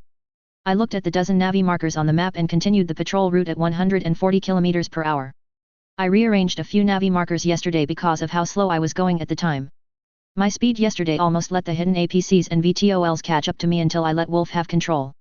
I rubbed my knees as the memories of that ride were rough. Wolf had to hop around trees while maintaining his max speed. Thankfully the bodysuit I was wearing kept me from being permanently injured during the patrol. I planned to maneuver like that one day without Wolf's natural control. But for now, I best observe the town through the data feed from Hound as I continued the patrols. Little Rock had become a hive of activity since the pirate attack. I still couldn't figure out why things had happened as their communication, which Hound hacked, didn't say much other than a rescue mission the planetary governor went out on. I heard that the rescue force won and now had its jump ship that the planet now owned. I moved Wolf through the forest path created by the ZWA's patrols. I knew it was terrible to take an obvious trail. Still, it made these trips easier in this section and let me gain more experience piloting. As I moved on, I noticed the marker for the town of Little Rock. It was about 6 kilometers away and still had the 2 mechs that were the gift for saving the city. I knew they had stashed away in the warehouse closest to the patrol route, but I never went into town to claim the battle mechs. Well, that and the fact that the APC and VTOL kept appearing near my path made me a little paranoid. I needed to be more confident in piloting Wolf to try and appear as the leader of the 2 ZWAs. Also, I needed to find out if I was neuro-helmet compatible. None of the pilots' helmets had survived the ZWA's attack. I slowed Wolf down at an observation spot as another thought hit me. The ZWAs might have eaten them since the pilots' bodies were still in the cockpit. I would have said they ejected, but none of the logs showed that for the mechs they collected. The ones they managed without just destroying the cockpit. It was a morbid thought. I decided to head to my next navi marker and view the lands around me again. The trip there should get those thoughts out of my mind. I watched the trees pass by as I got closer to my navi marker. When I observed the town, I had set the point to be at least several hundred meters yesterday. I may be a rookie to combat, but I wasn't stupid either. If the Zoids hadn't emerged, the whole pirate attack wouldn't happen, then I would have walked into town and tried to build my life. It's like I got snake eyes on the roll of life here. I was almost at my navi point when I noticed something ahead. I thought back to my thoughts before switching the combat system to full access. Because what was in front of me was a trailer without a cab. A familiar trailer should have been in a warehouse 3 kilometers from my current location. I watched as all the camera's views appeared around the cockpit. It was a bit disorienting as they appeared with multiple perspectives: standard, thermal, and electromagnetic vision. I saw nothing on the normal or thermals. I removed all the trees on the electromagnetic view and looked for anything different from everyday forest life. The only object on the trailer was the thing I could see giving off a high amount of EMF. A trailer that originally weighs over 100 tons only weighs around 65 now. Half the gift was here. Apart from that, I wanted to check out what was there. Another part of me was looking for an ambush because of this Battletech. I know this couldn't be just an open gift without someone trying to get something out of it. Or I'm getting my tabletop games mixed up, too many grim dark narrative games. I searched through all the screens again for anything that could be a trap, but nothing stood out. Even Wolf let out a whine as he couldn't find anything either. I waited for a few minutes, but nothing moved closer to us. Even Little Rock's militia continued their patrols on my battle map without pause. There were no active APCs or VTOLs around, and the second patrol from either the Planetary Government or Oregon Coalition was far off on the other side of the mountain. At least, that is what the data hound sent me with his sensors. I moved Wolf a little closer and noticed that the latch port, the cab spot that generally hooked up to the trailer, had several thick chains attached. I keep the turret sweeping the area while keeping the Vulcans ready to fire. I didn't want to kill someone, but I would scare them with a barrage of 20mm bullets unless a mech somehow hid from me. I felt Wolf's head dip as he gripped the chains in his mouth and began to turn around and back to where the remains of the Capellan dropship were. We decided to finish the patrol here until I could figure out why the Zoids reward was out here. We dragged the trailer behind us. I could see the tracks we left behind and made a mental note to cover them after dropping this off at the wreckage area. It felt like hours dragging the reward back to the drop point, but a quick clock check showed that a little over 15 minutes had passed. I was tired from checking every sensor and screen for anyone following us, but nothing again. I looked around with Wolf before heading back to where we grabbed the trailer and began covering up the trail and making a few fake ones. Many hours later. Date, August 28th, midnight. It took way longer than I wanted before Wolf and I returned to the base with our cargo. I had to cover up old patrol routes and move fallen trees to make a direction arrow for anyone tracking us. I may be paranoid, but I know I would feel guilty if this were trying to pay us back for the Zoids saving them. So instead of a goose chase, those downed trees lead to a cache of minerals. If the sensor were correct, it should be a mixture of gold and germanium. Even if it is a dozen meters down, the mining mech, like the new Dig King I saw, should be able to pick it up. I waited as Wolf lowered his head to let me jump down. Finally, the canopy opened and allowed the mechanism's loud noise to reach my ears. I got up and jumped down. Dang it, I should have braced a bit more on the landing. I could feel the knee pain screaming at me for not bending fast enough. I hobbled a bit over as I waved off the worried whine from both Hound and Wolf. Wolf moved over to the trailer, so I could climb the ladder to remove the binds on the tarp over the giant and most likely battle mech. It took a while since Hound couldn't help. He was still undergoing refits and jamming everything within 8 kilometers away. The jamming should hide Wolf from surveillance outside of a person watching via telescope. We slowly but surely managed to get the tarp's binding loose. I walked over and hopped onto Wolf's right side Vulcan pod as he gripped the tarp with his fangs. I watched as the Zoid pulled off the tarp of the mech to reveal well-designed military hardware, at least to me. This battle mech made the Gunkanon from Gundam look underpowered to me, the swordsman. This battle mech had an autocannon on its left shoulder and a 5-tube LRM on its right. If my memory is correct, 2 weapons on both arms should be lasers. In addition, a built-in missile pod under the LRM should be an SRM. There was a small laser, too, right next to the cockpit. All in all, I love it. However, there were a few things that could have been improved. First, it was old, with some patches of new armor here and there. Second, Wolf was telling me there was something inside the cockpit. Third and finally, I didn't see a neuro helmet anywhere. I opened the cockpit door with hopes of finding a neuro helmet. But, instead of a helmet, I see a note folded, stuck on the chair. After a quick check to seal my suit, I grabbed the letter and hopped back to Wolf's cockpit. Inside, I unfolded the note and read its contents. I wanted to laugh at what I read. What is this? The worst roll of the dice or the best draw of the deck? Someone out there may find this even too unlikely, like me. After all, who gets a note saying they would have a reward ceremony for my group heroics? Part of me wondered if this was still a trap, while another told me we should go and greet the local leaders. At least they gave me a couple of months. I looked at the swordsman and decided it would need a full scan and rebuild soon. For now, it was going through months of a stress test and replacement parts that the hangar would produce after this was fully healed. I wanted to take only a few resources away from my friends when I could make do with something lighter and already in progress. I turned Wolf's head to the activity next to Hound's Bay. Another bay was working on a mess of metal and wires, a bunch of scraps slowly forming a familiar trash can shape. Chapter 2.02 Training Days and Invitation. Location Katinka, ZWA Base Area. Date, September 5, 8 o'clock. There was tranquility in the middle of the forest. The birds were chirping, the herbivores were grazing, the predators ran far away, and the sound of explosions filled the air. Well, it was tranquil. If any native of Katinka, or hell, even the inner sphere, saw what caused the explosions, they would either freak out or go to war. After all, who wouldn't want a fast, nimble, heavy-class battle mech for their armies? However, to anyone not from those places, they would realize how odd it was to see a wolf-shaped mecha running through an obstacle course. There were dozens of wooden circles hanging off several trees in a large clearing, each with crudely carved rings. Unfortunately, we had shot less than half of them through the center. The rest of the targets are either whole or shattered into splinters. A few more targets left before a high-speed object barely missed one. The circle swung for a second before a giant metal fang pierced it. Wolf then flung the now donut wood disc into another so hard they shattered. It took only a second for the wooden target to descend before a large metal paw slammed into the ground. The command Wolf's main gun turned to another target 500 meters away but didn't fire. The reason was because of me. I was trying to settle my stomach from the last wooden death disc. At least now, I could handle such a maneuver a few times. I still remember my first try thinking the compensator inside the ZWA wouldn't make me sick. I guessed wrong and now had worked on doing it at least twice daily to ensure we could have such a maneuver for the future. I know ZWAs can throw other ZWAs around. So why not throw enemy battle mech too? Example A, Berserk Fury swung lightning sykes around by its tail. At first, I thought it was anime logic when the tail of the lightning sykes didn't rip right off. Now, as the ZWA's muscles are engineering marvels, I understand why. But, unfortunately, it was also a biologist's worst nightmare. I still remember reading that data file on ZWA biology on the Whale King. It was definitely more detailed than what I remembered. The material that makes up ZWA's internals was flexible and robust to the point that it could bear a heavy load. This flexibility allows the lifelines of the ZWA's pumps and moves their blood around. That blood enables the growth of the ZWA and its movement.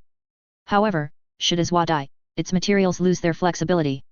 As a result, the metal hardens upon the death of the ZWA. Hard enough that the anti-ZWA beam rifle has a problem getting through. However, it explains why dead ZWAs are left everywhere in some shows, not recycled. Or where the corpse went there to feed the offspring ZWA cores. Man, my mind went on a tangent. I shook my head before guiding Wolf to our third clearing for training. The first clearing was Wolf controlling himself as much as possible without hurting me. That gave me a sense of what I could and couldn't do with him. A ZWA warrior can push a ZWA beyond its limits, but I'm just a novice. Unlike Bit, I don't have unbelievable luck, and I didn't have Zeke like Van. I did have a pretty obedient ZWAs, but they still had their wild side. Let's get ready, Wolf, I said aloud as we entered the clearing. It was the final clearing we managed to set up.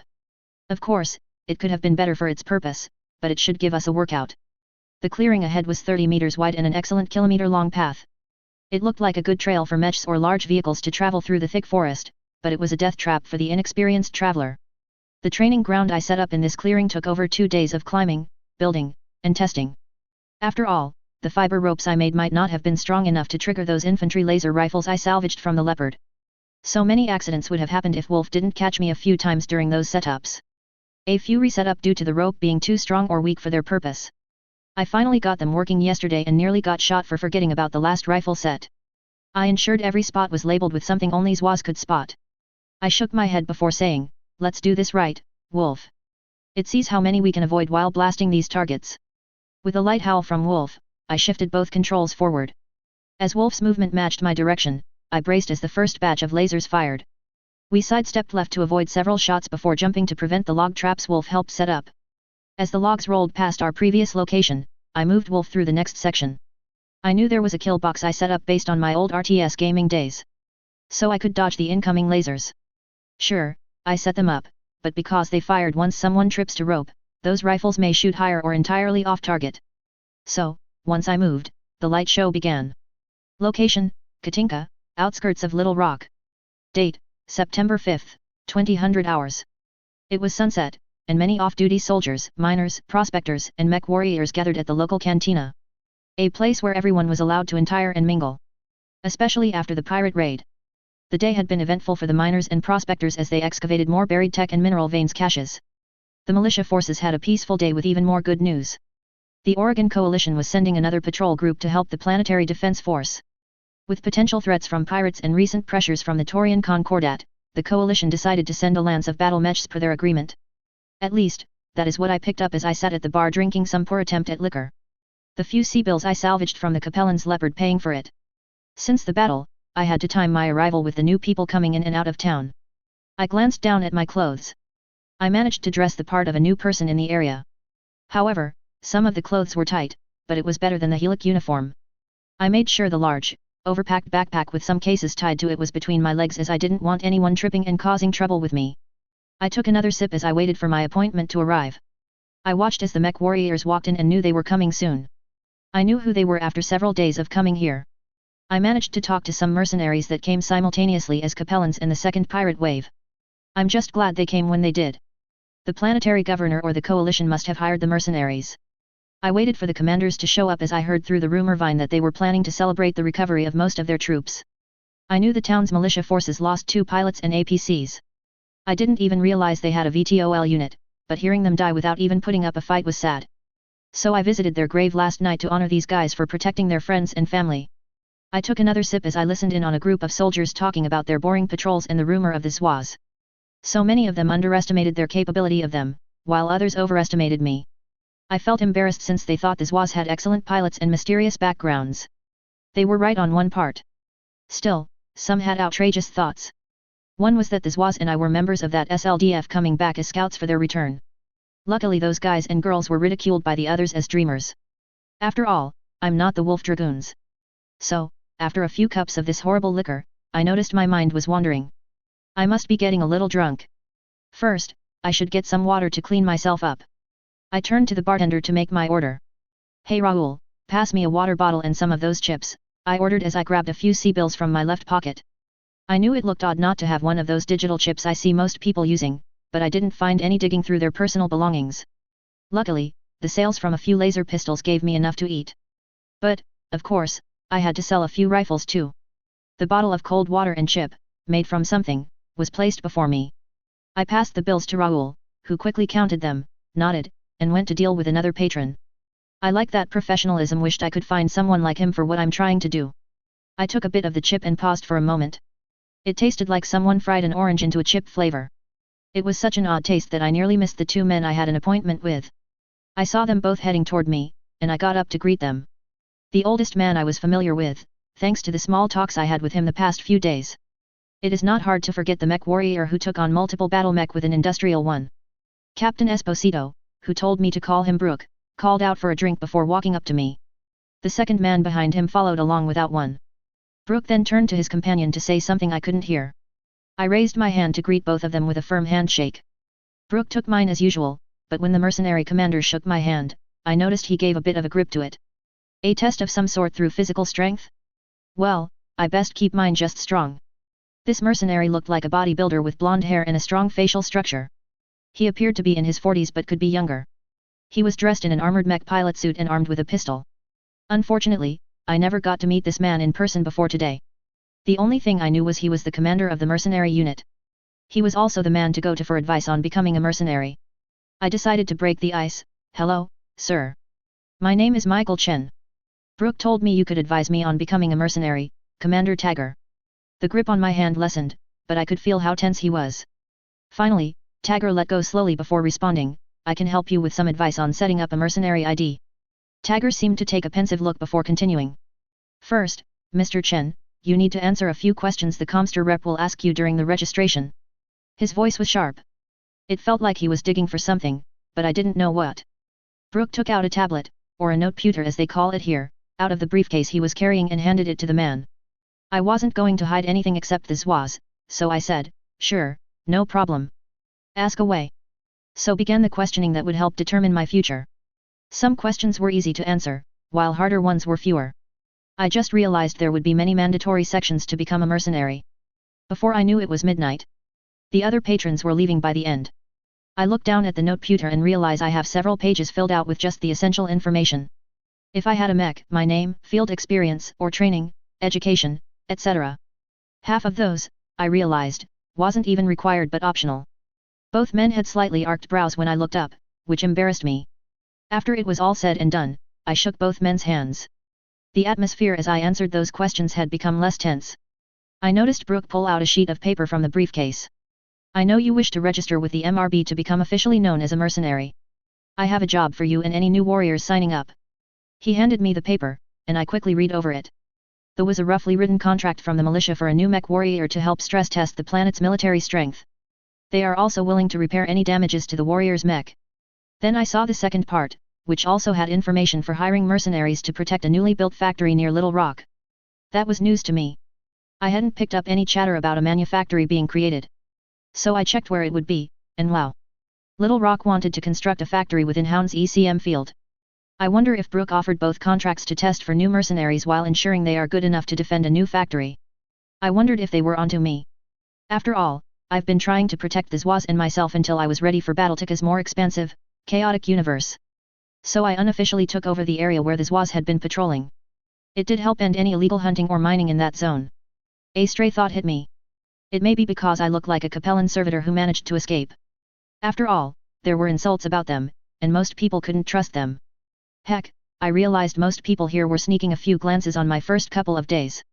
Well, that and a few glares when someone didn't think I saw them. However, that did end when more Capellan-like people started showing up as part of a recent mercenary company. Luckily I responded to Brooke with an of course. And grinning like a madman. This contract will train me in what I need and help me prepare the paperwork for my future career. But can you promise me you won't laugh at my mech? Both men stopped and looked at me before replying with a straight face, sure/okay, before walking off. I knew they saw the mech I wrote down that I would be using. I sighed before grabbing my stuff and heading out of the tavern. I steadied myself outside in the cool weather before slowly walking toward the forest. I kept my eyes searching for anyone following me. It will take me a bit to rendezvous with Wolf. I was tired from my paranoia when I got to the location. I gave a loud whistle of a specific tune and waited. I chuckled a bit since the signal I used was something the Halo fan in me liked. The response of the ground slightly shaking had me rechecking my supplies. The backpack had several MREs, seeds, vegetables, and dry meat. I had been gathering all the supplies I could get on hand. I finally got something I needed to become a battle mech pilot.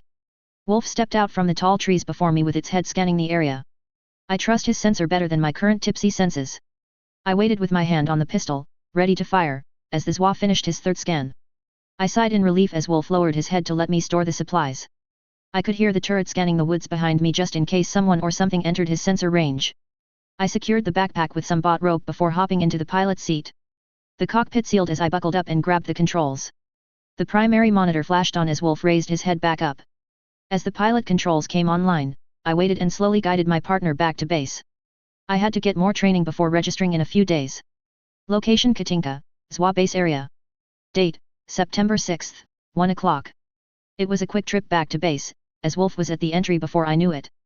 I keyed in the password that I set up to open the gates. It took a few seconds before the entrance opened enough to let Wolf inside. After walking through the pathway for a few minutes, I moved Wolf to his spot in the hangar and opened the cockpit as he lowered his head. Next, I removed the ropes on the backpack and hauled it out onto the floor below. After setting it to the ground, I opened the first case and removed a beautiful, if not heavy, helmet. I found a decent neuro helmet while selling some weapons I retrieved from the dropship. I was lucky to find this one as people around here began to buy them now as the militia was recruiting new mech warriors to defend the planet. I needed it to pilot the battle mech for my plans. Luckily, the people of Little Rock had a device to test for compatibility, which I passed. I turned to look at the activity in the hangar. Since I joined in salvaging as many materials as possible from the downed leopard, the hangar became a hive of activity. The loud noises of the Zwa/mech bay mechanical arms working on the swordsman and the mech I would be piloting for the training. I wanted to drive the Federated Sun battle mech. However, it needs more repairs and refits for the decay of the Mimers and minor erosion in its LRM and lasers. Also, getting ammunition in that fit for the AC/5 was surprisingly okay, and the system said it was operational. But unfortunately, there was no viable ammo here, so we had to handcraft it from what was already on board. The biggest issue of piloting this battle mech is a gift from the militia. So they would know that I was a part of the Zwa's group. With Hound still going through refits and Wolf down to his 20mm Vulcans and 50mm twin beam cannons, the hangar's controls could replace the ammo for the Vulcan with 20mm machine gun ammo. Still, it took a lot of work to reload. So the hangar modified the Vulcan's ammo storage to use the BT ammo bins. I didn't want to risk them to open combat unless I wanted to kill everyone and destroy everything to keep them hidden. I didn't like the freaking is invading this planet to take or destroy the Zoids. I didn't want Comstar poking around, but I needed them to get anywhere in the mercenary career. So battle mech it is for now. I want to make enough money to buy and repair a dropship. However, I would use Command Wolf if it were more dangerous than using a battle mech I have yet to experience piloting. After all, my secret is worth nothing if my friends and I die. I turned to the mech I will pilot for registration in my first contract. It looked like the weak and underestimated urban mech. However, if someone got inside it, they would be surprised by what was changed. I did nothing to it myself, but this was happened to do it for me. I wonder why Hound set up the bay to create the UMR-60 model, but after looking through what they did, I was happy as an urban mech fan. Instead of the 6 tons of Duralex armor, it was armored with 4 tons of ZI armor. This was about 3 times stronger than Duralex, so I was actually over-armored. ZI metal reinforced the internal structure of the urban mech. It was 1/5 lighter, so it was underweight by a few tons until I noticed the additions. This weight saving allows the hangar's computer system to replace the Linux 60 engine with the Wasp's GM120 engine. This change should increase the speed of the urban mech beyond 32 km per hour, but we still need to figure out how much. The difference in the engine types also allows a diverse optics Type 2 medium laser, taken from the Capellan dropship storage, to be placed above the Harman light small laser. The Imperator B autocannon/10 now had 2 tons of ammo thanks to the weight saving from the new armor and structure. I still need to learn how the hangar created the ZI metal, but it did take a while before it built the urban mech. I wanted to call this the UM-60Z prototype. But looking at the hidden weapon and its source, I decided to call this UMR-61ZL. I shook my head, hauled the supplies off to the kitchen area, and prepared myself for a midnight dinner and rest. I have to start training to pilot both ZWA and Battle Mech tomorrow. Chapter 2.03 Training Days and Invitation. Location Katinka, Little Rock. Date, September 10, 3021, 5 o'clock. 4 days of training/torture before I met up with Brooke to take a minor escort job to the capital. I had become a decent mech warrior within that time, yet I still felt like a novice. However, it usually took years to get good. Yet, I could run my battle mech at full speed and jump without falling. Fire my weapons precisely while under fake attacks from Wolf. I moved my battle mech to the designated location where I would meet up with my contractors. I hope everything went smoothly as I directed my mech to the militia hangar. Both Brooke and Commander Tagger managed to keep a straight face at my mech, making me happy. I parked my battle mech inside their open mech bay and got out to greet them. I'm glad I didn't cause my ride to stumble and move smoothly for a new mech warrior. Well, in my opinion. Brooke, Commander Tagger, I said as I walked up to both, who seemed to be looking at the damages I took from training. Sure, it was just a minor dent from me falling the first 2 days before I got used to moving on 2 legs and at max speed. But, I guess I got used to driving in Wolf that learning in the urban mech was more accessible. Even if the controls were different and I felt the feedback via the helmet. Mech Warrior Chen, Brooke said as he greeted me. Tagger continued his talk with an armored soldier and a young man who looked like a younger version of Brooke. Heck, the fact Brooke greeted me as Mech Warrior instead of Mr. Chen or Mike told me I best act like a soldier. Commander Tagger had just come up with a nice contract for you to do before you get to the MRB station in New Dutch. So it's best to get our recommendation and test your commitment. So, a test before I register with a recommendation? That sounds interesting. I replied as the rest of the group walked up. I nodded to Tagger and his group, who voiced their acknowledgement. Mech Warrior, Tagger said as he shook my hand. I nodded and greeted the other 2 men, who introduced themselves. The soldier was Infantry Platoon Leader Sergeant John Jack, and the mini Brooke was Talos Esposito, the former Buster pilot. But, man, the kid tried to keep himself contained as he seemed ready to ask me questions. Commander Tagger, I heard from Captain Esposito that you came up with a contract for me before I registered. Yes, he replied coolly. Lance Sergeant Jack will be guarding a convoy with delivery to New Dutch. Corporal Esposito here will be the driver of the package. However, a few weeks ago, we do not have enough protection for the convoy due to the battle. That's where you come in. He pointed at me and then to my urban mech. While I was hoping you had something faster, your urban mech is a decent mech should things go sideways. The trip to the capital should take 4 hours at your max speed. After that, our patrol will guide you guys regarding their path before you're on your own. Got that? Yes, sir, I replied as formally as possible but decided to correct him. Sir, I must note my mech is faster than a normal urban mech due to its modification. So the trip should be 2 to an hour and a half, sir. That caused everyone to pause for a moment. I even saw the shock in the men's eyes as they glanced at my mech, back at me, and then back to the mech again. Then, Tagger replied, "Get your mech ready. You will meet with the patrol leaving in 10 minutes. The formation can be discussed with Lance Sergeant Jack here. He will deal with your negotiation for pay." I watched Commander Tagger and Brooke walk away before turning to Sergeant Jack and Talos. I wasn't sure of my rank to them since being a mech warrior usually means I'm a lieutenant. I decided to get the show on the road and asked, "What's the pay look like, and how much can I change it?" Sergeant Jack looked at the noteputer in hand and said in a smoky voice, "Your contract states this. On page 15, it's agreed that you get to decide how to use the 300,000 C-bills. You can exchange it with equivalent salvage if we get into trouble." I forgot I didn't even read in department on the contract. Nice going me, but I nodded and said, "Mind letting me discuss my pay with the corporal here?" The young man, starting at the Phoenix Hawk that Commander Tagger climbed into, snapped to attention quickly when I singled him out. His fumbling for a second was enough to relax me before saying, "Can we discuss the broken mech?" I said, pointing at the wrecked buster in a nearby mech bay. The look he showed me was all I required to push for it. The convoy headed off at nearly full speed as my urban mech took point. Unexpectedly, the hangar had done something else besides armor, structure, and engine change to my mech. If my fuzzy memory of MW5 and MWO was correct, my max speed should only be double, if not around 55 km per hour, with the GM120 engine. Instead, I was heading at a max speed of 75 km per hour with the 4 Varg APCs behind me. I just ran with it, as questioning how the hangar did its modifications was weird enough. At least I know I require to physically gather materials of the right kind to construct what I need. I noticed the high-quality workmanship, with only one problem with a small laser replaced by another remade one. I rechecked the Lance comms to see if anyone had noticed anything. The responses were negative, so we continued on our heading. I then switched to the private comms chatter I listened to from my mech. It was funny as the militia, not the mercenaries, continued to be shocked about my urban mech. I beat their expectation of having the slowest known battle mech match their pace. They would be more shocked if I piloted Wolf or Hound, who had already scouted ahead for me and terrorized any opposition. Gangs and bandits want to avoid dealing with high firepower and mobility. It will have more parts to sort through later if they don't just eat them. I paid attention once I heard Corporal Talos's voice. After all, the reward from this contract was his busted buster and only 50,000 C-bill. In my eyes, it was a steal, but it probably hurt the kid. So I did offer him an excellent deal. The sullen voice of the kid on his comms was to Sergeant Jack in the second vehicle, who was acting as rear guard. "Hey, Sarge," the kid said through the comms.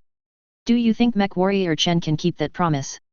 There was some silence before the smoky voice of the sergeant replied, "If it the same modification as that crazy urban mech, then maybe. After all, Commander said you can't use a neuro helmet, so any crazy refits might make it impossible for you to use." Well, I thought to myself, I'm going to have to work around that. I thought all mech had to use neuro helmets to work properly. At least the kid is a good shot. I opened the Lance comms to ask for the next heading as we reached a fork in the path. Both trails had numerous travel indicators, but neither showed which went where. I got a reply from the kid, "It's the east path." The convoy turned to the route before the kid continued. "We're making good time. We should be meeting up with New Dutch's patrol group soon. So keep your eyes on your sensors for a locust or a Jenner." I glanced at my battle map screen connected to Hound. I switched my comms and asked the Zwa to look for the 2 battle mechs. He ID'd them on a route to his location. I ordered both him and Wolf back to base. I didn't want to attack an ally accidentally. I told the kid on Lance comms, "My sensors are picking up battle mechs. However, they are too far away for me to ID. So everyone warms your weapons just in case." "What?" The kid sputtered, but the Vargr with Sergeant Jack sped up to be right beside me. I got a ping from him, so I answered. "Yes, Lance Sergeant."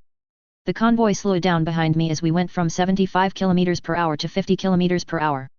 "I've got nothing on my sensors, sir," he replied before coughing. "How far away are these battle mechs?" I checked the battle map and then my mini-map and wanted to curse. The Lance was 8 km from us as Hound and Wolf crossed my path. I knew the sensor could pick up things from a few kilometers away, but I picked them up outside the standard range. About 8 km and closing.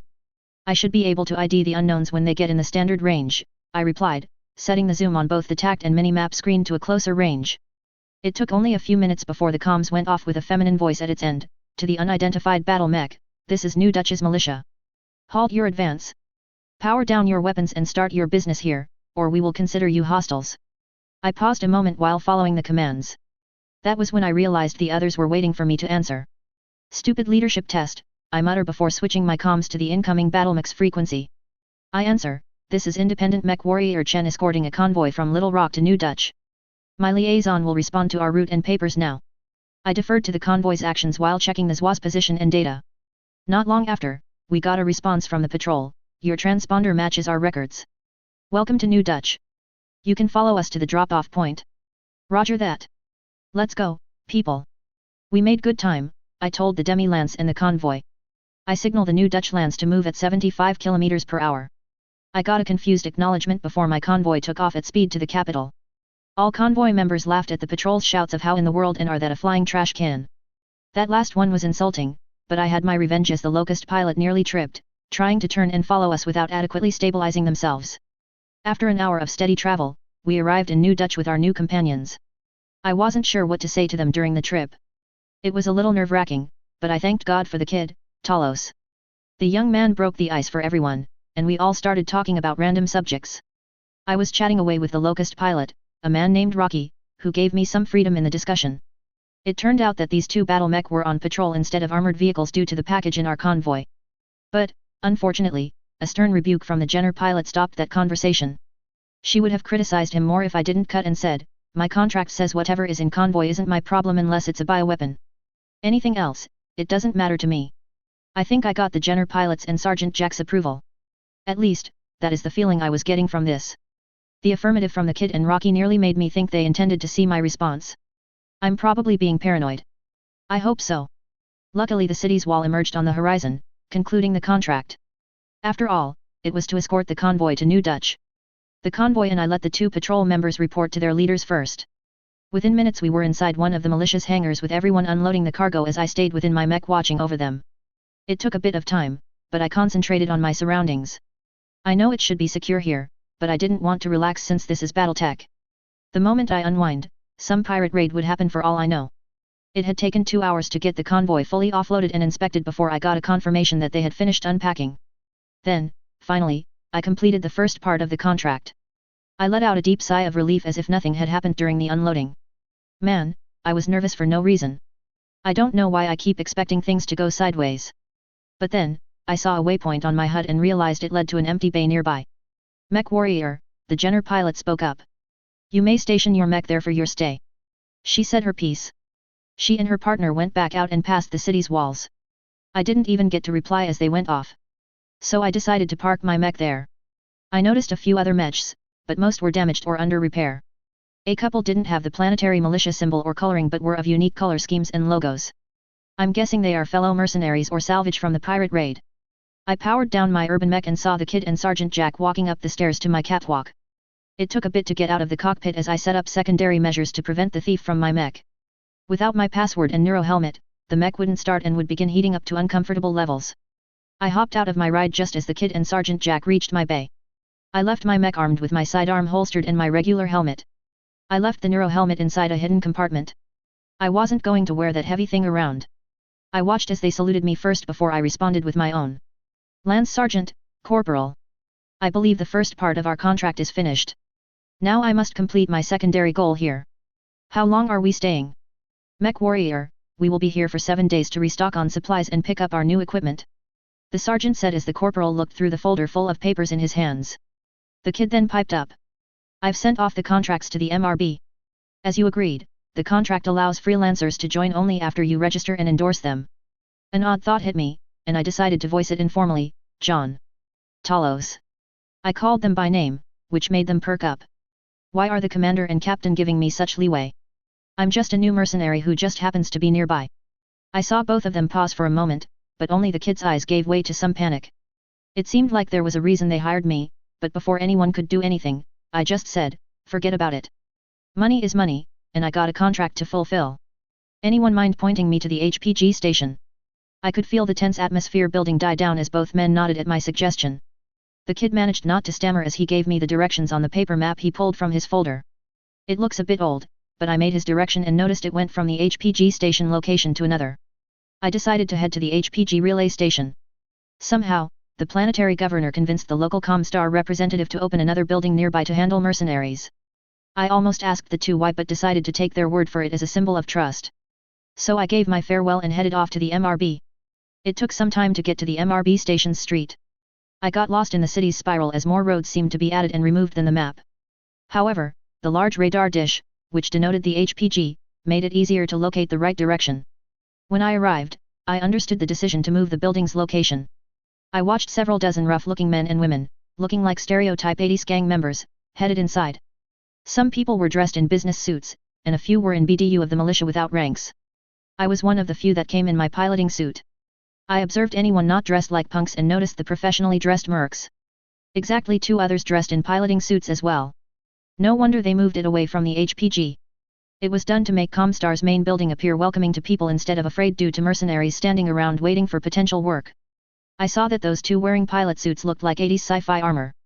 So in the way, a father and daughter had some shared appearance. I also noticed most of the men and women in line were gaping at them while a few would peek back at me and then at the pair. Of course, I knew people treated mech warrior like minor nobles. Nevertheless, I didn't think it would cause fellow mercs who weren't pilots to look at mech warrior with envy. These 2 were known as arcade and convenience store owners from the whispers around me. Most of the younger people here play the battle mech games as training before trying to be a mech warrior. Only a few knew them more for the second part of the store and didn't realize they might have been mech warriors themselves. The other gossip was about me, mainly because I didn't take my helmet off. However, I decided to introduce myself to the apparent mech warriors while everyone was heading inside for job contracts. It shouldn't take too long as only 30 people besides me were there. Walking up with a steady gaunt, I gave the nod to them before offering a handshake. The male immediately took my handshake with a slight grin and a firm grip. Michael Chen, nice to meet a fellow mech warrior, I said as we shook. Damon Lam, I'm surprised to see another seasoned mech warrior here, he replied as his daughter offered her hand. I wanted to avoid correcting him since I presumably had more experience than a few guys before me. Farida Lam, she shook my hand with a lighter grip. She took a step back to allow her father to speak. She seemed uncomfortable in her suit, but her name rang a bell in my head. I heard of it or read it somewhere. As I talked to Damon about his experiences with mechs, I began feeling that tug in my memory. The sensation of saying something is off about my knowledge or that I know something essential but forgot it. Damon then talked about his first fight with the pirates when they first came down to attack.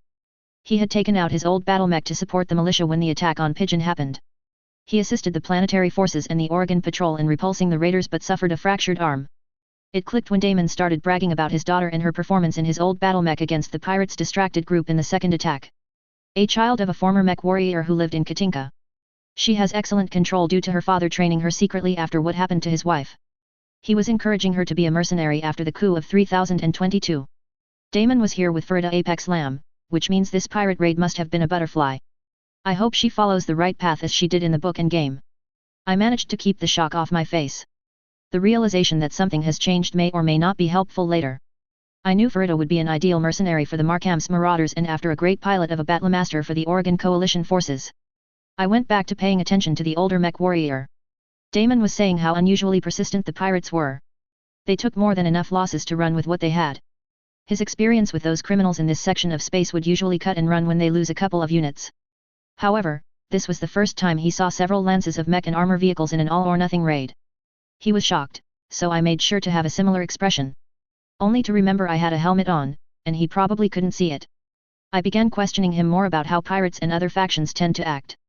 I made a cover by telling the truth that all my enemies so far were like the pirates that attacked. Since they and the Capellans were the only people, the Zwa fought. Still hearing that most people and factions tend to cut and run and usually allowed was exciting info.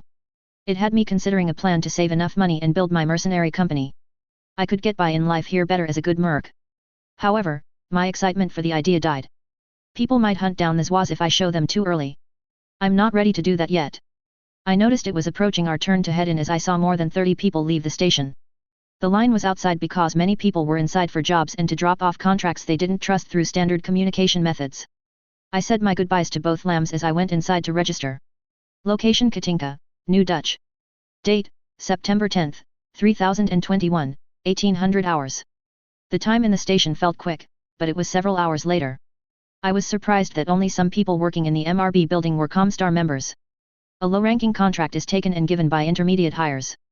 In contrast, company contracts would get Comstar adepts or acolytes to deal with mercenary commanders. This would permit them the right to set a minimum price for a job posting. Such assignments like mowing a lawn would never show up here. I'm glad I did register with the MRB after reading all the benefits of doing so compared to if I didn't. The MRB employee answered all my questions about them, and I noted them on paper later. However, recruiting people for the Little Rock Garrison contract will take time. Nevertheless, I resolved to recruit people tomorrow. I even got the documents needed to start a mercenary company. Well, time to get some ammo for the swordsman and some toiletries for the week-long stay here.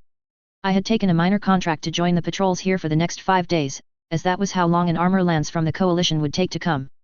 I had made sure with Sergeant Jack about the secondary contract I took up while waiting on them to finish preparing for the return trip. He stated it was common among larger mercenary units to take on agreements between rest periods depending on the contract. My job did allow me to do a side task while waiting for the crew to resupply. Still, I needed to determine if taking on a temporary arrangement was permitted. At least I have confirmation that I can now. Before walking off, I powered down my communicator, aka Weird BT cell phone. I didn't see Damon or Farida around. However, another man dressed in BDU with a Federated Sun sigil notified me that they had left a message about the Little Rock contract. Thank you, I told the man. I offered him a handshake, the typical sign of respect around here. At least, that is what I picked up. Is there anything I can help you with? It's no problem, sir. The man replied before continuing. The name is Zanala, and I'm a tank crew commander. I heard you are looking for people for a defense contract. Damon must have told him about my contract. I sure am, I replied while thinking about what kind of tank he could bring to the field.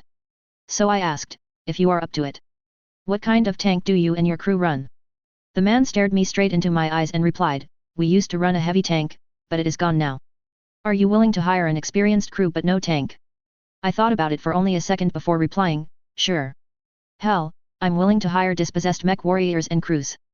I have some spare units for everyone depending on what I can get my hands on. Just call me on the contact list for the contract. The older man grinned and nearly shouted, thank you. I'll call you soon then. Is there anything else I can help you with? Yeah, I said as my mind drifted to the games, and it made me wonder. Is there a mercenary supply shop around these parts? Sure, you got a map so I can show you. Zin replied, and I pulled out the new map I had just brought. He pointed out which street and building it would be. Thanks, I said and gave him a nod. See you in a few days then. Zin just nodded back and took off to where his crew dwelled. I took off toward the building on the industrial side of the city. I stopped and looked for the sign for the combat supply shop I was searching for to buy new gear. It was explicitly for mercenaries as it tended to have both home products and salvaged materials. I had 600,000 C-bills on me, with the rest in a data chip I got for registering with the MRB. I wished I could have carried more salvage I didn't want. But, on the other hand, it would have fetched me more money here than back in Little Rock. I saw not a shop in a traditional sense but a freaking warehouse 4 times the size of the shipyard ones back home. When I walked in, I saw a military fan's wet dream, all sorts of weapons, vehicles, mechs, all damaged, and armor. I felt the 600,000 C-bill wouldn't be enough startup cash. I need at least an APC and AC/5 ammo bin of a specific caliber, so only around 400,000 C-bill to spend on anything else. At least I will be meeting with my patrol team tomorrow for my new contract. I hope nothing goes wrong, but everything has been peaceful so far. Based on the games and a few books, I decided to fight for my life at least once a week. I approached the counter and asked for a sale manager. A middle-aged man came out and gave me a look over before asking, "What can I help you with, son?" I smiled under my helmet and replied, "Well, my good sir. I need some autocannon ammo of the 120 caliber if you have any. Also, if you have any decent APC for sale to carry said ammunition and for combat use." The merchant hummed before snapping his fingers. "Ah, well, we have a few tons of those autocannon rounds, but they were designed for a General Motor Whirlwind model. I'm unsure if that fits your needs, as its bin is designed to fire a burst of 3. I had to recall what type of autocannon the swordsman used and realized it should work, so I nodded and said, "That should do it. How many do you have?" The shopkeeper scratched the stubby beard before saying, "I got 5 bins of those, but tell you what." He turned to a nearby worker and yelled at them to get all of them ready. "If you buy all 5, I'm willing to sell them for 20,000 C-bills. I added the cost together and noticed I would save a good bit from accepting the sale. So, while it is odd to get such a deal, I just shook the man's hand and said, "Deal." I gave the man the delivery location for the ammo and paid the fee for 3 while asking that I carry the last 2 in the APC. "So," the shopkeeper chirped. "What kind of APC you're looking for?" "We have several wheels typed all the way from the Free Worlds League. In addition, we have a refitted heavier model from the Taurian Concordat with its infantry bay modified to handle cargo. Or do you want one of our few track types from various manufacturers?" I took the noteputer he offered me and scanned through the list. As much I could easily buy 2 standard models for the price of the alluring heavy one. Unfortunately, I didn't have the crew for them, so I turned back to the grinning shopkeeper and ordered. I'm taking the heavy refitted one. How much is it worth since I see it noted as salvaged and repossessed from its original owners? The man seems to think momentarily before replying, I'm willing to sell it for 110,000 C-bills and load those 2 ammo bins for you free of charge. How about this, I said, looking deeper into the warehouse. If I find something else I want to purchase, you lower that to 95,000 C-bill. He thought for a moment before saying, sure. The shopkeeper then shouted to some of the armed guards to come here and escort me through the warehouse. I followed my 2 men guard through the warehouse. I was stopping to check the prices on all the combat vehicles but wincing at them. I could afford a Scorpion light tank, which would deplete my funds. However, I already had the blueprints for it and the more powerful Bulldog in the hangar. I hope to return after all the contracts are made with permanent lance mates to help pick out my choices. I hovered over the mech section before leaving. Most were wrecks that needed repair work. The only one that didn't was a Peacekeeper PK-6 Circury Timk. Unfortunately, I still didn't have enough to purchase that. No self-respecting mech warrior would fight in one, according to one of the guards muttering. Instead, I just purchased spare pieces of armor and Myanmar in bulk to be sent to the crash site of the Capellan Leopard. At least I spent enough for those parts to get my discount, so I began my journey back to the front counter. I returned to the counter to pick up my keys for my new APC and chat about the Circury Timk. Too bad I couldn't place a hold on it, so I thanked the man before walking off. I hope tomorrow's patrol will be tremendous and peaceful. I left the shop and headed off to join the Little Rock contingent. I got a free hotel room as part of the convoy contract. You could get used to the complimentary stay. Now have to drive this APC through the city to the militia hangar and hope I don't hit anything. Darn, the armored vehicle was a little wider than a regular car. The next day. Location Katinka, New Dutch, Militia's HQ. Date, September 11th, 3021, 6 o'clock. I regret my decision on the patrol contract because of the oncoming headache. Additionally, I was in a group meeting with the combat vehicle operators I would be joining/leading. Oh, I wasn't mad about the vehicles. The planetary government supported the militia on their lonesome. So a Scorpion, a Vedette, and a Bulldog were not the worst things to have as lance mates. They were all excellent vehicles for combat and patrol. What wasn't the lead commander for each tank? Oh God, I continue to say as I hear their call signs. I thought they were supposed to be newbie pilots who were in the first time in a mech. Not freaking tankers who became mech warriors. Sir, thank you for joining us, said the commander of the Vedette, Alexis Pontoon Grace. I'm glad to see a mech warrior with us on this patrol. Her crew was also behind her, nodding and repetitively saying thank you. However, the other 2 tankers were too busy stating they wanted to see action, and I hoped I wouldn't break my contract not to strangle them. Whelp, it could have been worse. I went to the militia hangar where my urban mech was stored and heard laughs from the 2 male tankers who shall not be named. At least Pontoon sounded interested in my mech. But, then again, she would be a urban mech pilot. Interlude 2. Location Katinka, New Dutch Capitol Building. Date, August 30th, 3021, 12 o'clock. Maxwell Chilly signed as he finished reading the Little Rock and Pigeon reports. When he took over as governor at the young age of 28, he had hoped to have a semi-peaceful rule. Then this pirate raid happens. This raid went beyond what was typical for pirates. After Aotearoa's destruction, those 2 towns became even more isolated from the nearest city and the capital. With Pigeon, he could send relief efforts and more troops to protect as it was closer. On the other hand, Little Rock was so far away, with only Brooke and his volunteers protecting it. They got reinforcement from Brooke's old mercenary company wishing to join the militia if he gave them new IDs. Max had to balance the risk of doing this as the MRB might put a bounty on this former mercenary group for the betrayal of an employer. But, at the same time, it was good to have more battle mechs and someone to train up infantry. While he wouldn't normally do this for just some random mercenary company, especially one that used to work for the Capellan Confederation, Brooke had recommended it. He had forwarded all the data showing why the mercenaries were willing to join the militia and what they brought to the town. Getting an experienced dropship crew, a veteran mech warrior, and a couple of veteran mechanized infantry platoons to protect Little Rock for the low maintenance cost and new IDs sounded like a steal. They even came with 3 battle mech with no mech warriors and salvaged parts. Maxwell looks up into space where the pirate jump ship should be. They had captured that ship through the harshest of fights. Unfortunately, the captured militia infantrymen decided to commit a suicidal attack on their captors once the message that PDF had defeated the pirates' ground forces and arrested the 3 dropships. They only managed to distract the pirates long enough for the militia's dropship and aerospace fighters to arrive at the cost of their lives. They surround the pirates and demand them to surrender. So it went as well as a pirate facing a firing squad. They tried to scuttle the ship but failed as militia foot soldiers entered and took over. Pirates might have won that fight if it was for most of their forces being in or near Little Rock. However, they did manage to damage their jump core.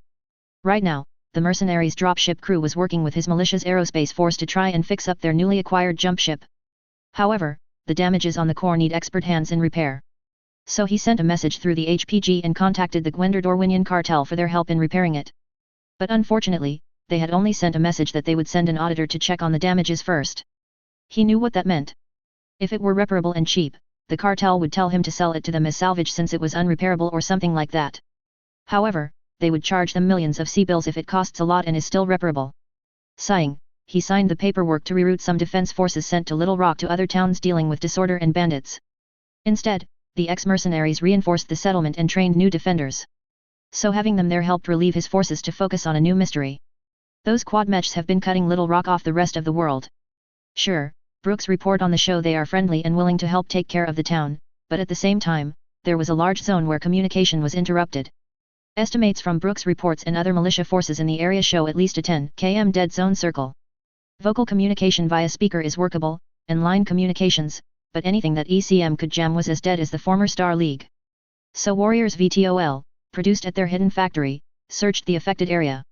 The VTOL had two orders. One was not to chase after the quad mech.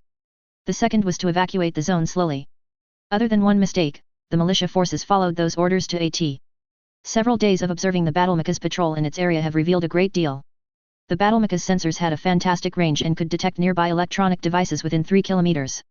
That is how it kept avoiding most militias with communicators and modern military equipment. In addition, it can see thermal heat sources up to a kilometer away, discovered by militia forces and civilian hunters. However, it failed to notice a few people with old-fashioned telescopes outside their maximum range. Other than a few comments about how an animal like it acted, the mech was powerful. Finally, a report came in from a few civilian helpers. They found an unusual fact. This mech was empty outside of one individual. Using an old film camera, they had only one photo of a man in a piloting suit that happened to hop out of the mech to claim the untouched swordsman left as payment for saving Little Rock. Usually, that wouldn't excite him since the mech warrior had to leave his mech to claim the relic. But, no, what made this mystery enjoyable to everyone was that the mech moved independently without its mech warrior. It wasn't an automated program, as the mech stopped scanning the area to hook the trailer onto its mouth part. While he wasn't going to try and detain them as other governors might. He could not, seeing as they can take on lances of mechs and vehicles with minor damage. The fact that it can act on its own almost made it seem like a Casper drone from the old tales of the Star League. He almost believed the rumor reports Brooke had attached to his report the stories of the SLDF sending them to observe if they should return. He sighed and shifted the report on the noteputer to another pressing issue. It was getting harder to stop the rumors about them as well. He knew these mechs would attract attention that his planet could not stop. They may have helped them save a town, but if they bring more danger to his world, then they have to go. He already had contacted the Oregon patrols in that area to move and protect Pigeon, reasoning that the settlement of Little Rock had enough battle mechs and mechanized infantry to protect itself long enough for help to arrive. That had worked for now, but his newest plans with several industrial businesses required more protection for that area. So a new patrol request was in the works and would be sent to Corps Mater if the approval happens. Now he was waiting on the compilation of reports from his top militia commander to inform him of the possibility of using the data Brooke found. He already sent someone to check the patents for the production of Talos and Toro.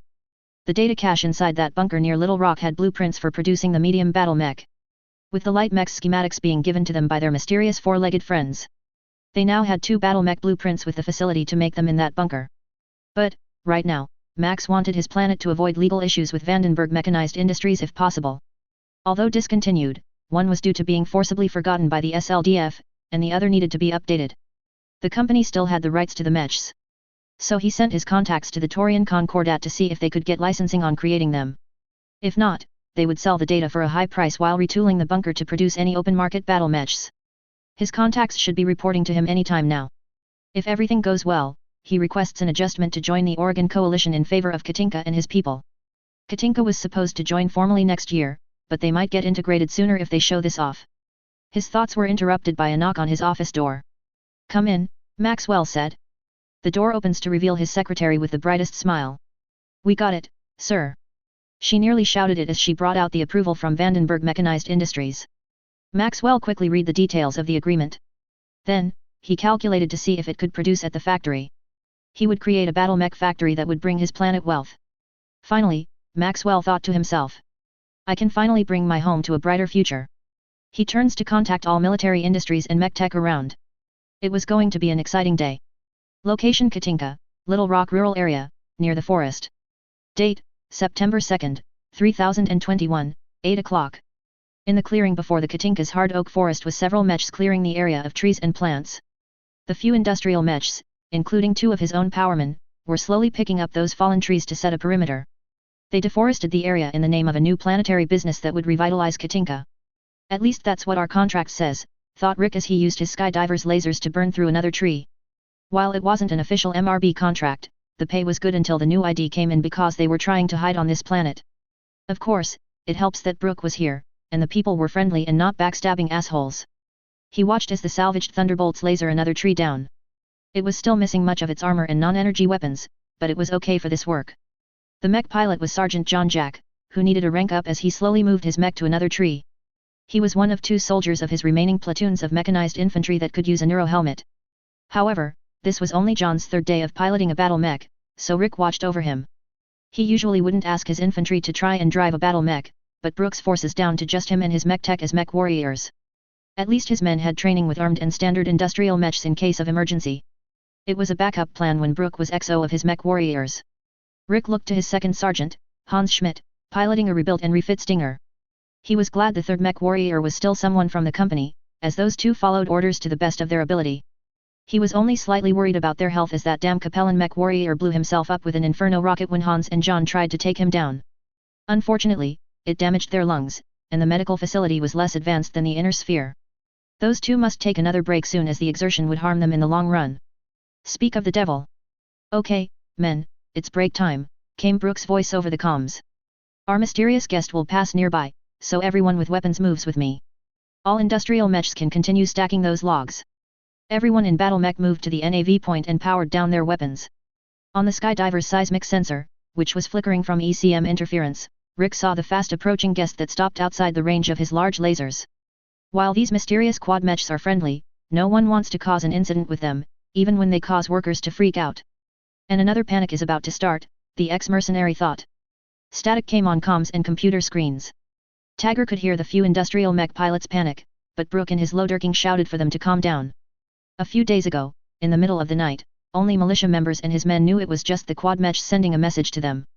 Instead of a verbal message, the words "follow the arrow" appeared on the screen, with the NAV marker appearing on his battle map. The quad mech quickly ran off and disappeared before anyone could react. The silence that followed was before Brooks' voice came over the radio. Everyone continues working. Sergeant Chen, a wheeled APC came around from the outer perimeter. Get outside the ECM field and contact HQ. Have them send the Dig King here. Rick watched as the APC returned to town and the other industrial mechs to putting logs around the perimeter. He then hit his Lance comms unit to ask, Boulder, calling Brooke by his old call sign. What's going on here? Why are you asking for a mining mech? Both of his men were resting with their mechs powered down. The other pilots didn't complain since these 2 men were true mech warrior compared to them, as far as the workers knew. Krieger, Brooke responded with some amusement in his voice. Like he knew something interesting that would surprise him. Last time 2 times I met these mechs, they revealed something. The second meeting led us to the bunker, and the third left me with several salvage mechs. This time it might be something that isn't going to end in a fight, so let's see what they are leading us to. He shook his head at Brooks' comment before switching to his Lance comms, John. Hans. Keep helping these guys clear out the area of trees. I'll go with Boulder and check this out. Moving skydiver in front of Brooks' low dirking, they followed the NAV point as a second APC followed them from behind. The trip took several minutes before they finally arrived at the NAV point. These people marked it with a few logs in an X shape. It was in an odd clearing that made him feel a bit paranoid as he could see several potential ambush spots. He could tell the Brooke did as well. He was about to ask Brooke what his plan was now that they were here when the same static took over the screens. Dig here for your payment. 30 meter. Thank you for the battle mech. This message was followed by the same mechanical voice from last time, put 5 tons of this resource here. Rick could tell there was something off about this. The first part sounded great if there was something down there. The second part gave him a slight chill down his spine. Like 2 distinct people were leaving this message. A quick check with the APC revealed that no one was around. Not even the quad mech that normally stations itself outside of weapon range. So how did they get that message? He decided this was creepy enough that his instinct told him to leave. Boulder, let's return to our contract area. Or are you staying here until the Dig King gets here? Of course, he didn't want to leave a man behind in this odd situation, but Brook had said he trusted these mysterious mechs. But, unfortunately, trust was too hard to believe in with how life dealt him a tornado of events. There was silence before the reply came. Krieger, I'm staying here. Please watch over the build team until they finish. Then, send the Little Rock group here once they set up the perimeter. Sighing, acknowledge, heading back. Rick directed Skydiver back to the clearing. They finished the contracted work in several hours. At that time, the Dig King and the first APC came and went to Brook's location. The two APCs drove past them and back to town 2 hours later. They returned with several loading trucks. When he finally heard back from Brook, the cheer in his voice was enough to see his suspicions were wrong. Merriment filled the comms network from the direction of the industrial mechs. It seemed like the reward for giving those mysterious mechs was worth it. He opened his private comms to Brook to see what they found. Boulder, what did you find there? Krieger, the cheer in Brook's voice was still there but more controlled. We found something great. I see that we completed our work. So let's head back. Rick saw the light for his lance comms turn on for receiving as Brook's voice came through with a loud and joyous tone. Men, drinks are on me. Our four-legged friends gave us another surprise. Everyone finally saw what was on the trucks behind the Loader King. Most of it looks like large metallic rocks. A few must have been gold based on appearance. All 5 trucks seemed full. Those vehicles told them it was a massive amount found. He could tell this was a big payday for all. But a big question was on his mind. Why didn't they dig it up themselves? Location Katinka, Little Rock Cantina Soft Rock. Date, September 4th, 3021, 2000 hours. The partying from mining several tons of germanium and gold yesterday continued for the past 2 days. Everyone participated in excavating more resources. Several made comments about making it big or buying land after this. While the amount of germanium and gold was limited, its wealth would revitalize Little Rock and Katinka. All thanks to the mysterious man in control of those quad mechs. Brook gave Rick a bonus since finding the large vein of precious metals was enough to pay him and return his battle mech forces to full strength. The former mercenary commander was still celebrating with his company as a group activity. Brook sipped Bark's hard liquor and looked around at the celebration. Everyone was drinking away and playing card games as they received Governor Chili's order to start a mining operation at that location. He also sent advance payment to all involved to prevent spreading the news. Everyone remembered Zhongwu's betrayal. Anger filled Brook as he remembered that betrayal. Heck, most of the mining team members were held in suspicion when it was found out. That bastard was one of them. At least, that is what everyone thought until he killed his way into the bunker. He must have betrayed them to someone since there were too many hands in that last fight. After that, there was a massive pirate raid, plus that bastard's elite infantry and Capellans chasing their saviors.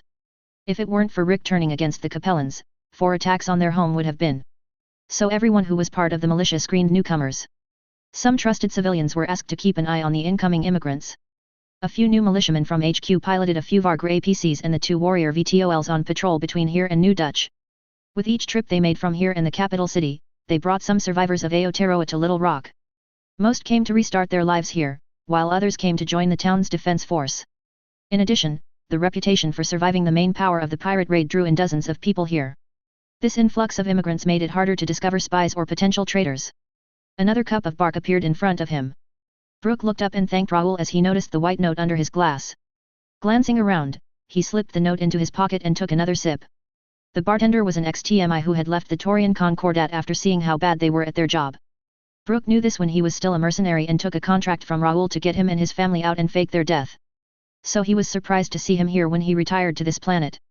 Raoul did warn him of Zhongwu's disappearance during their initial discovery of the Toro blueprints. Still, that man managed to have a decent alibi with the waitress. Doug might be alive now if only he had acted when he got that information. Taking another sip, Brook glanced around to see if anyone was looking his way. A quick confirmation that no one was paying him any attention, he opened the note and put it in the paperwork file he had with him. The message had a photo of a Capellan man in it. Underneath the picture was information on what he had been up to the past few days. The appearance of the Capellan man was strange. He has some clothes that are common among the servitors. However, the scorch marks on them seemed recent and trimmed off. He also carried a larger rucksack and backpack. He almost thought it was one of the survivors of the downed Capellan dropship. Still, the man's well-kept appearance was odd for a potential survivor. Second, he could see the impression of a sidearm hidden at his side, which is pretty illegal among servitors and hard to get. Thirdly, he listed who should have been on the downed dropship. Thank you, Jasmine, for who was a station on that ship.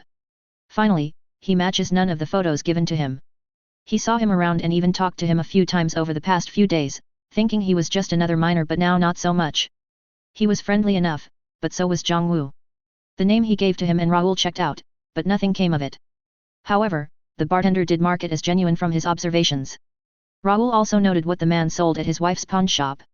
The man had sold several laser pistols and rifles in rough conditions. However, there was no marking for the laser pistols of who made them, and they fired perfectly fine. A quick test shows that it was artificially aged but acted like SLDF grade sidearms. Powerful and lasted multiple shots. No serial number or manufacturer signature. On the other hand, the laser rifles acted like any infantry weapon. The note even pointed out that the serial numbers matched those sold to the Capellan Confederation after a quick ComNet check. Brooke had seen the crash site stripped of equipment when they checked it out the following week. No one but the militia and Rick knew where that location was. So the only ones who could strip the ship would be that group again. With all the reports he got from civilians who decided to help study and hide the quad mechs, he knew they only had one living, breathing person between the two mechs. The PDF Intelligence Division believed the third Lion Shape 1 had been disabled or destroyed. So the Capellan dropship and its elite lands of mech warriors took out the quad mech at the cost of their lives. So here was the question in his mind. Why is he trying to blend in a while dressed like that and selling things for C-bills? So the man saves everyone here twice with his intervention. Everyone here would have welcomed him with open arms and several beers if he rode up with his mechs. Hell, some people wanted to give him their daughter's hand in marriage. Others wanted to join the man's crew. The only thing the mysterious man asked for was 5 tons of the minerals of germanium and gold. According to Dig King's sensors, it was a small amount out of the 200 tons of materials. That is not even including the titanium, iron, and silver they found nearby when they had to clear a larger area to start the mining operation. The man should be rich after they left 10 tons of mixed metals and minerals in the location the following night, and it was gone the next day. Brooke finished his beer and looked around to ensure no one would be paying attention to him. Well, he would find out. The note also said the man was looking to become a mercenary as he asked questions about mech warrior jobs without being registered to the MRB. Luckily Raoul had passed him the message already. So the only thing to do was talk to Rick about what should be done. He didn't want to damage the town's current relationship with their saviors. He would come up with something once Rick finally came from his celebration. When they met the next day, he left a message on Rick's desk about what to discuss with the man. He also contacted the governor about how to test the man's motives with the gradually developing plan coming together. He looked up and saw the leader of the Oregon Patrol unit that was now assigned to help protect Little Rock. She looks like a Kurita based on her appearance and takes her duty seriously. He heard the conversation as she told Sergeant Killy about the patrol schedule and housing, showing her focus. She came early to try setting this up before the rest of her lands came. At least John finally got to work on a blackjack with the only payment for its work, a study of the mech's targeting system. They might be able to upgrade the Talos to modern standards with better firing solutions. Location Katinka, Little Rock Outer Perimeter Limits. Date, September 10, 3021, 5:30. Commander Rick Tagger wasn't a man easily surprised. He tended to take life head-on when he knew he could win or plan around it if it were difficult. However, seeing an urban mech take off at twice its max speed and weigh 5 tons more than usual was a big surprise. When he saw the mech walk into the hangar area, he thought the man was a wannabe mech warrior with how slow and careful his mech moved. Then he watched the pretender take off in an urban mech as fast as a grasshopper with little hesitation in his steps. It was like watching someone who could barely walk take off into a sprint without stumbling. These past few days have been surprising.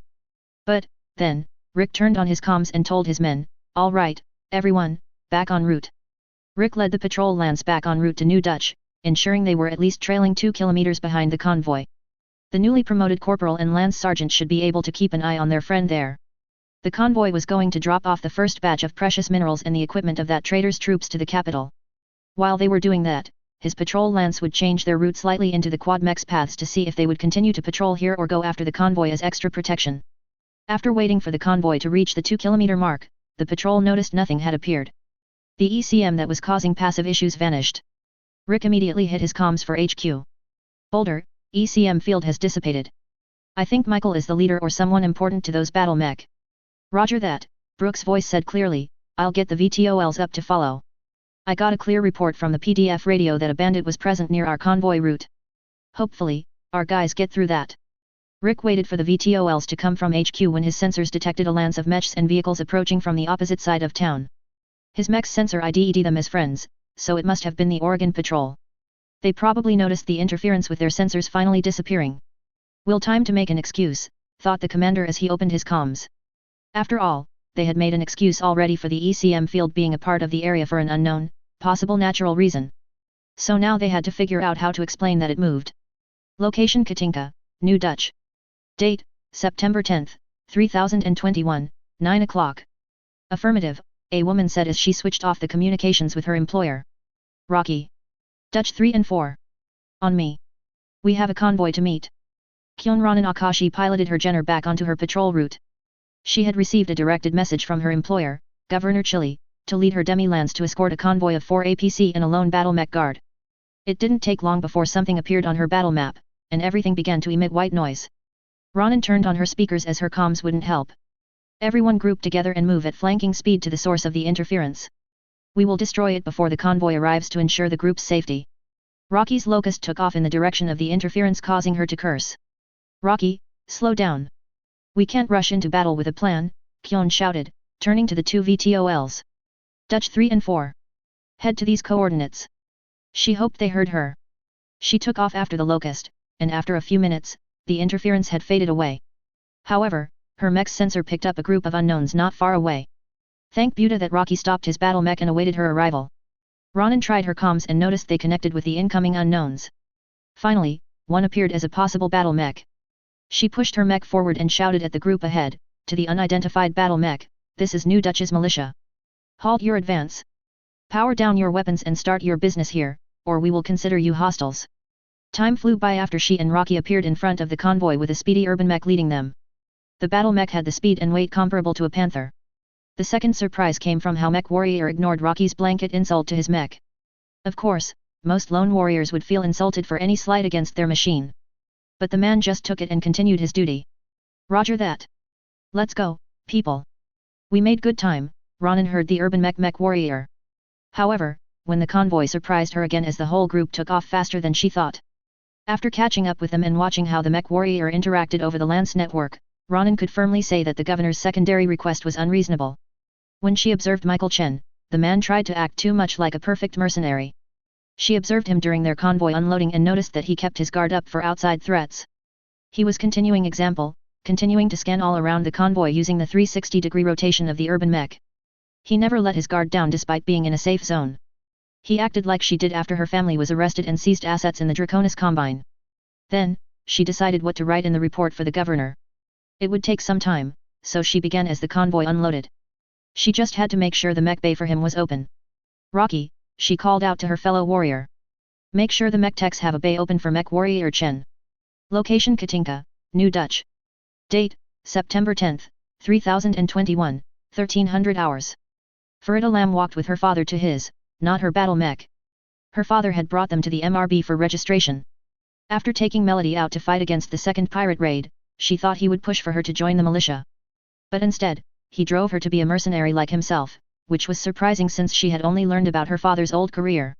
She thought it was odd when her mother disappeared, and then her father began pushing her to play more mech sim games. Now she realized he was training her to pilot battle mechs. So the day she hopped into her Melody to help the militia fight off the second raid, she noticed the same controls in front of her as those at her father's arcade. Later, she would confirm her suspicion about her father's game pods. She spent a few days preparing everything with her father's help, even fighting against him in the Sims. Then, the capital suffered an electronic wave attack on the day of her registration. At least, that is what some people around her had said while she was in line. However, most went quiet when they noticed her cooling vest and armored suit. While there are mech warrior out there who pilot with a cooling vest and helmet, extra protection is always welcome. Too bad none of them were here today. She appreciated the show of muscle bodies. She finally saw another mech warrior who was friendly enough and was there to register like herself. She didn't want to interrupt her father as he discussed mechs and tactics with the man. Still, it was embarrassing for him to brag about her accomplishments. Of course, it didn't help that people were staring at them. Thankfully that ended when the man went to talk to the MRB agent while she finished her application and even took on a contract that would begin in 6 days. So more time to train and meet with other potential co-workers. The only thing to accept the job was to contact the contractor. The man needed to answer their communicator. It only took her father looking at the contract after his conversation with another mercenary to point out that the mech warrior he was talking to was the contractor called man. Oh, she felt embarrassed for not talking much. However, she had her first job in place. Now she had to make sure Melody was ready to fight. Location, Katinka, New Dutch Capitol Building. Date, September 15, 3021, 12 o'clock. Maxwell looked down at the newly completed contract from the mercenary Brooke had noted as suspicious. Suspicious in the probability that he is the leader of those mysterious mechs. He had created this contract to test how well the man acted under pressure from his rowdiest tanker crew. Stubble, Guano, and Pontoon's report, all who wanted to be called by their call signs, stated that he is an excellent lance commander. Like from Stubble report. Maxwell loved the tricky tactics the man used. In the words of the Scropion tanker, this merc is incredible. When we confronted those bandits, he didn't leave me AV to die, and the tracks fell off. He instead took the hits meant for us and directed the other to flank. I even got the killing blow with my cannon when he timed his jump with my shot. There were a bunch of other praises on the report, but Maxwell ignored them to read Guano. His was more interesting, showing Michael Chen's willingness to work around their personality quirks. In the words of the Bulldog tanker, that man is a reasonable person. He managed to trick me into staying with everyone and even got me into a position to kill the Stole APC. Hell, he made that coward Stubble kill off an enemy technical despite the man and his crew being stuck. However, Pontoon's summary made Maxwell glad he hired the man to train with them. He kept us from our usual squabbles and on the mission. Unlike Ronan, the man does well in team cohesion as Stubble and Guano listened to him. Heck, the Vandal gang was taken out thanks to his tactics. We didn't lose anyone because he cared about us, unlike other mech warriors.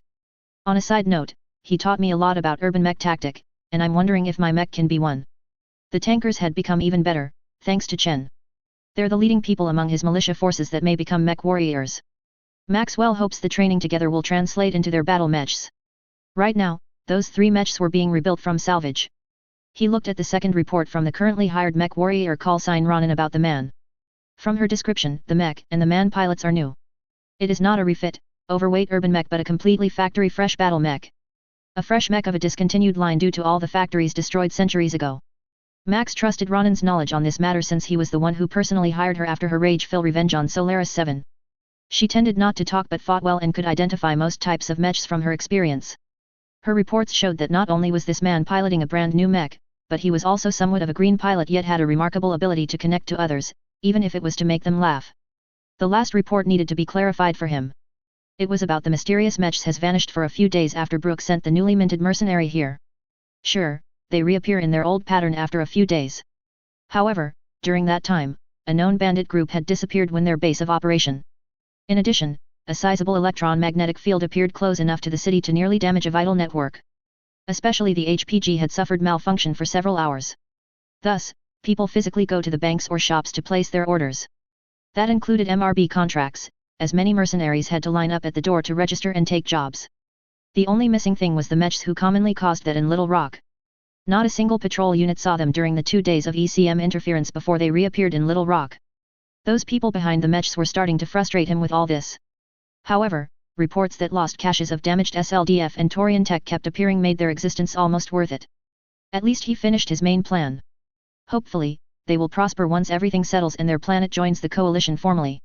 The new talks have finally settled, and his house will become part of the council. Thanks to how much his planet could bring, he would now have a seat in the decision. Ryu Mastiff Montgomery was coming to personally welcome him to the coalition as the Taurian Concordat had diverted High Lord Tomadi Arano II to negotiate peace between the Bulls and Oregon coalition. However, Maxwell believed that someone in the Taurian Concordat remembers Katinka used to be a part of them before being left to rot. So they would try to take them back before the two lords talk it out. Maxwell hoped that battles wouldn't break out on his planet if some Taurian nobles nearby decided to take their shots at taking Katinka back for the Concordat. But, unfortunately, he had no forces to repel them if they came at his people seriously, even with Oregon patrols. It was the reason Maxwell began recruiting all types of mercenaries. He hired many dispossessed men and women as those with their mech or vehicle asked for too much money. Then, it helps that the new mine and mech factory will bring enough money to support his militia expansion into a proper military unit. All of that was thanks to the intervention of a mysterious party that didn't want much in return. Maxwell extended the file on his computer to see what else would be needed to continue these expansions, as well as what reward he could get the man who aided in making all this happen. Location, Katinka, New Dutch HPG Station. Date, September 15, 3021, 2000 hours. Dozens of white-robed people worked tirelessly today. Endless transfers, call relays, contacts, and messages sent to and from the planets. All this work resulted from the ECM interference they received several days ago. The governor could call it an electromagnetic surge, but they realized it. An attack on Comstar from some foolish idiot. Prekenter Marshal Down was only now finishing his reports to send through the HPG. The system shut down because of interference would have Comstar charging the planet for such action. However, Governor Chili had assured him it was a genuine accident and would pay using their recent mining operation profits. A mining operation whose first shipment had arrived a few days ago. Usually, he would ask Rom to investigate this. However, they suffered massive losses due to the actions of Adept Rox Zhongwu. His attempt to stop the revival of the cursed Taurian battle mech failed. The news of a factory's construction has already spread off-planet. The pirates under their control failed because something interfered with the first raid. However, Marshall was even more surprised when all the backup attempts failed. There had been no communication from the area of Little Rock outside of the one line directed to the Capitol building. No one managed to tap that line as it ran directly to the governor's room. The only information they managed to get was Adept Delta X Shiriler Fox. She discovered that despite a large-scale battle, the Rom Iota platoon failed to annihilate the factory that contained the blueprints for the battle mech. Also, a mercenary unit that was supposed to act under the direction of their Capellan units decided that they were willing to betray their contract. He wished he could indict the group, but they decided to join the PDF and supposedly give up their mercenary ways. That put him in a slight bind as Governor Chili has already given them new identification to work on this planet. The MRB cannot do anything as they had a spotless record until now. For now, he would send a message to the First Circuit for direction. Blessed be Blake that an answer will appear soon. Location, Katinka. Core. Date, September 15, 2000 hours. Communication log. Has the warrior found what he is looking for in that human city? It appears so. We must hurry and help the recovery of. Is trying to digest these metals and minerals but informed me that he is trying to develop his $dollar so the warrior can rely on us to do our duty. Instead of those empty, soulless machines. He feels restless that he made that substandard machine for our warriors so that we can recover and rearm. Will it be ready in time? Told me it would take at least 3 to 4 human years before he would be ready. We must be ready. For our race's sake and our warrior. Without him, we would have died centuries ago. I will go on patrol then. Gather more materials for restoring back and supplies for the warrior. Maybe we can get more warriors one day. Our warrior wants both of us to be at our peak. Good luck, Wolf. Has said to move some of these minerals for the warrior to sell. It is worth momentary value to the human and can help us. I will only eat what I need until everything is ready. Chapter 3.01 Let's get down to business. Location Katinka, New Dutch, Militia HQ proper. Date, September 17, 3021, 7 o'clock. My contract with the capital is over, I radioed Sergeant John about my status. Let's meet up with my hired force at this location. I sent the coordinates I had set for the mercs I hired. Roger that, I heard from the comms. The kid and I will meet up with you there. Hope these mercenaries you got are up to my standards. I sighed but just replied with affirmative. After completing my contract, I thought about my day and began foot travel to the meeting place. 4 torturous days of patrols and 1 day of fun training for my contract expired. Being in the B-team group was a little fun, and I hope they do well when they get their battle mechs in the future. Especially that Scottish accent, Pontoon. She's the only one who took my advice seriously from beginning to end about how my urban mech is different than expected and how to deal with something like that. I still remember her request. Pontoon had asked, if I get an urban mech, could you customize one for me that looks similar to the one you are currently using? I chuckled and remembered my response of, sure. If I still have the parts to do it. I'll even make it my priority. My thoughts turned to the other 2 tank commanders, and I struggled to make an excellent after-action report. Guano and Stubble were initially stubborn, but at least they started working together once I proved my point.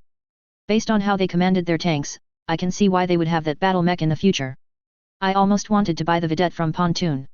Still, I remembered it belonged to the militia, so I just made plans to purchase one later. It was an excellent medium tank with enough speed and accuracy to do more than target practice. Sure, it had a similar weapon as the Quick-Cell Scorpion, but it was better with superior quality control. I still couldn't believe Guano was the Bulldog's commander until I saw it in action during training. He tried to drive the heavy tank like a commando would act in a lance, even though the tank was 30 km per hour slower and more heavily armored. Still, a foolhardy man who should get something better than that Rian scout mech. Stubbles. Well, I understand why he was so paranoid during the B-team mission. I would be, too, if I were in a poorly built Scorpion. But, goddamn, things broke down every day except the last during training. I hoped the one in the hangar would stay intact after I got better equipment. I could loan or sell it to the tank crew joining me on the garrison contract. All well, that ends well. I got my reasonable pay of $50,000 C-bill but no Rex to take since we didn't run into bandits. But, of course, I knew better and had all the salvage back at base. Wolf and Hound had wiped out the bandit force between Little Rock and New Dutch. I had to order them away and beg to hangar until I returned. I'm glad I didn't get into a fight, but I could have negotiated better pay for my babysitting. At least the reports from the Zoids show I had some technicals now, and they could be decent weapons for infantry to use. Afterward, I realized I needed those fights the Zoids took from us. Unfortunately, I didn't have any way to gain actual combat or leadership experience for future battles when I started the mercenary company. I needed to experience BT levels of fighting and not just watch them. I had to see where my nerves would go now than later. Reflecting on the last few days, I met up with the Little Rock contingent and began my trip to the gathering point of my hired force. I spotted a small cluster of people ahead of my destination. I saw Farida Lam conversing with another mech warrior who had signed up for the garrison contract. I recruited Michael Rook-Dark and his family as part of a package deal. So my group got 2 kids acting as AS Tech to their mech tech mother. Cecilia Bowens-Dark and her children Hugh and Julie are our mech's leading techs. She and the kids are working on the fire starter by attaching more armor. Unfortunately, they couldn't afford anything else, and I didn't have my spare parts here for them to make repairs. Michael's semi-damaged mech is a fire starter, FS9H model. Its armament was now down to 2 Dipris RF machine guns on the torso and 2 Magna Mk2 medium lasers on both arms. The flamers were gone due to damage, so they removed them to add more armor. I wanted to help him fully repair his mech here but had to stop myself. I couldn't do that as the hiring contractor for the contract had specific requirements. One was the lone mech warrior's pay would need more to replace the missing weapons. Second, the mercenary I hire must have operative vehicles or weapons for infantry. If they don't, then I must supply it to them. So having a fully operating mech would be nice, but this is all Dark had. He would just have to take part of his pay for this contract to finish rebuilding the fire starter, and I would help lower the cost to have a loyal comrade. I made sure to note down some small lasers he could use to replace his flamers once we got to Little Rock. I greeted them both as I walked up with Corporal Talos and Sergeant John coming up behind me. I had been talking with them enough over the past 5 days to finally get used to calling them by their first name. Still with their rank because, for some reason, BT people respect the positions. However, I couldn't stop calling Corporal Talos Kid in my head. He was about a decade, at least younger than me. As we reviewed the contract, Farida introduced me to her battle mech, Melody. And should 2H Shadow Hawk. From its looks, she had replaced its head-mounted Holly SRM2 and its ammo for that extra medium laser on the arm. I am still determining if it is the same brand, as it seems slightly off from the Martel medium laser. The Holly LRM5 appeared well kept and loaded with missiles. I'm surprised there wasn't any damage on it since I heard it took part in the battle to stop the pirates' Thunderbolt. It seems bulkier compared to another Shadow Hawk down the lane. Rogue. Apex, I said while greeting the 2 mech warriors I hired by their call signs. Welcome to the party. This is Corporal Talos Esposito and Sergeant John Jack of the Little Rock Militia Forces. The 2 militiamen began talking with the mech warriors while I politely excused myself to interact with my remaining mercenaries. I could still hear their conversation as I walked away. It was positive, so I took that as a good sign. I waved at the non-battle mech users. The tanker crew I hired waved back. Zen Dragon 66 Allah was leading them. He and his team once operated a partisan heavy tank, but they had lost it on their previous job. They became virtually useless as their previous mercenary company didn't get them a new tank nor wanted them as infantry. So they came to Katinka to be prospectors until they could save enough for a new one. They just happened to go to the MRB due to the governor's call for more troops. They went for the long shot of a job or a company with spare tanks. Lucky for them, I had both. Just not a 6-man crew tank. How is it going, Dragon? Is this your crew? I ask. I didn't bother adding the ridiculous number at the end of his call sign. Using a call sign with numbers at the ending could have been better. However, I noticed the twitch in his eyebrow. It has been great, Blitz, Zen replied. However, I have to ask. Why did you ask my crew to review so many vehicle guides? Well, I replied as I noticed some of the crew behind him fidgeting with the few books I had given them. It's the surprise for you and your troops. The man sighed but then smiled. He began introducing each of his men and women. From his second-in-command, Manining, to his gunners and maintenance people. I nodded and tried to commit these few people's names to memory. They were the rare people I could trust with my instincts. However, it was more people than I thought were joining me. These people are all the mercenaries I approved of out of dozens called. The reason they are my main choices is due to the fact they understood the job I asked of them. Most of the other vehicle operators and infantry groups wanted off-planet contracts. Others thought they would be doing an easy job and wouldn't have to worry about fighting. I could tell just from how most acted. I was not even looking at the MRB rating of the people. I instead based my hiring on their interviews. I did this over the past 5 days after every patrol. I was no slouch at interviews. I hired enough people for my family business and later my work for the government to see who was lazy or thinking of easy cash for those who wanted to work. I did feel a little bad since I refused a couple of mech warriors with mechs, but their attitude was less than desired. If they messed up during an attack, it would spell disaster for the defenders. A dispossessed mech warrior was willing to work as a mech tech but accepted another job after the interview. I told her she could join us after she finished her current contract. After all, you can always have a few more techs. I hope to have a mech ready for them when they join us. I waited for John and the kid to end their conversations and return with the rest of the Little Rock group behind me. All right, everyone, I said as everyone stopped talking and turned to my group. These two are our main contractor liaisons, Corporal Talos Esposito and Sergeant John Jack. I reintroduced the two since Zin and his crew had yet to have time to talk with them. Let's all get to know each other before beginning the job. We have an hour before we head out. The rest of the Little Rock contingent walked behind the two and began a light conversation with my mercenaries. I stepped in after the hour ended to start the meeting in the open. This is the militia main hangar, so there should be no enemy to overhear about the formation for the trip. I'm glad everyone is here, I said, keeping my tone as formal as possible. I shall review our current formation for the trip to Little Rock. But first, I must check the speed at which our convoy can travel. So, Sergeant, what's the speed of our convoy vehicles for this trip back? The sergeant answered on the spot, we have 5 Brunel dump trucks, 50 km per hour, 1 Sherpa, 60 km per hour. 2 flatbed trucks, 86 km per hour, and 2 BRVs, 97 km per hour. All full with cargo except the dump trucks. I paused for a second since I didn't know a couple of those vehicles but turned to my fellow mercenary.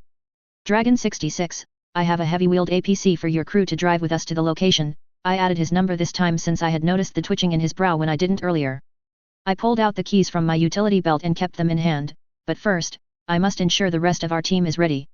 Rook, how the repairs on your mech? The mech warrior in question immediately said, my mech is good to go.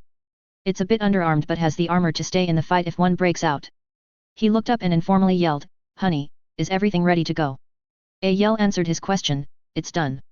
Good, I turned to Farida, and she responded. Melody is ready. I'm ready to go, Commander. I paused for a second before nodding. Great. Men, we move out in 10. Our speed will be at 45 km per hour. We are now on the clock.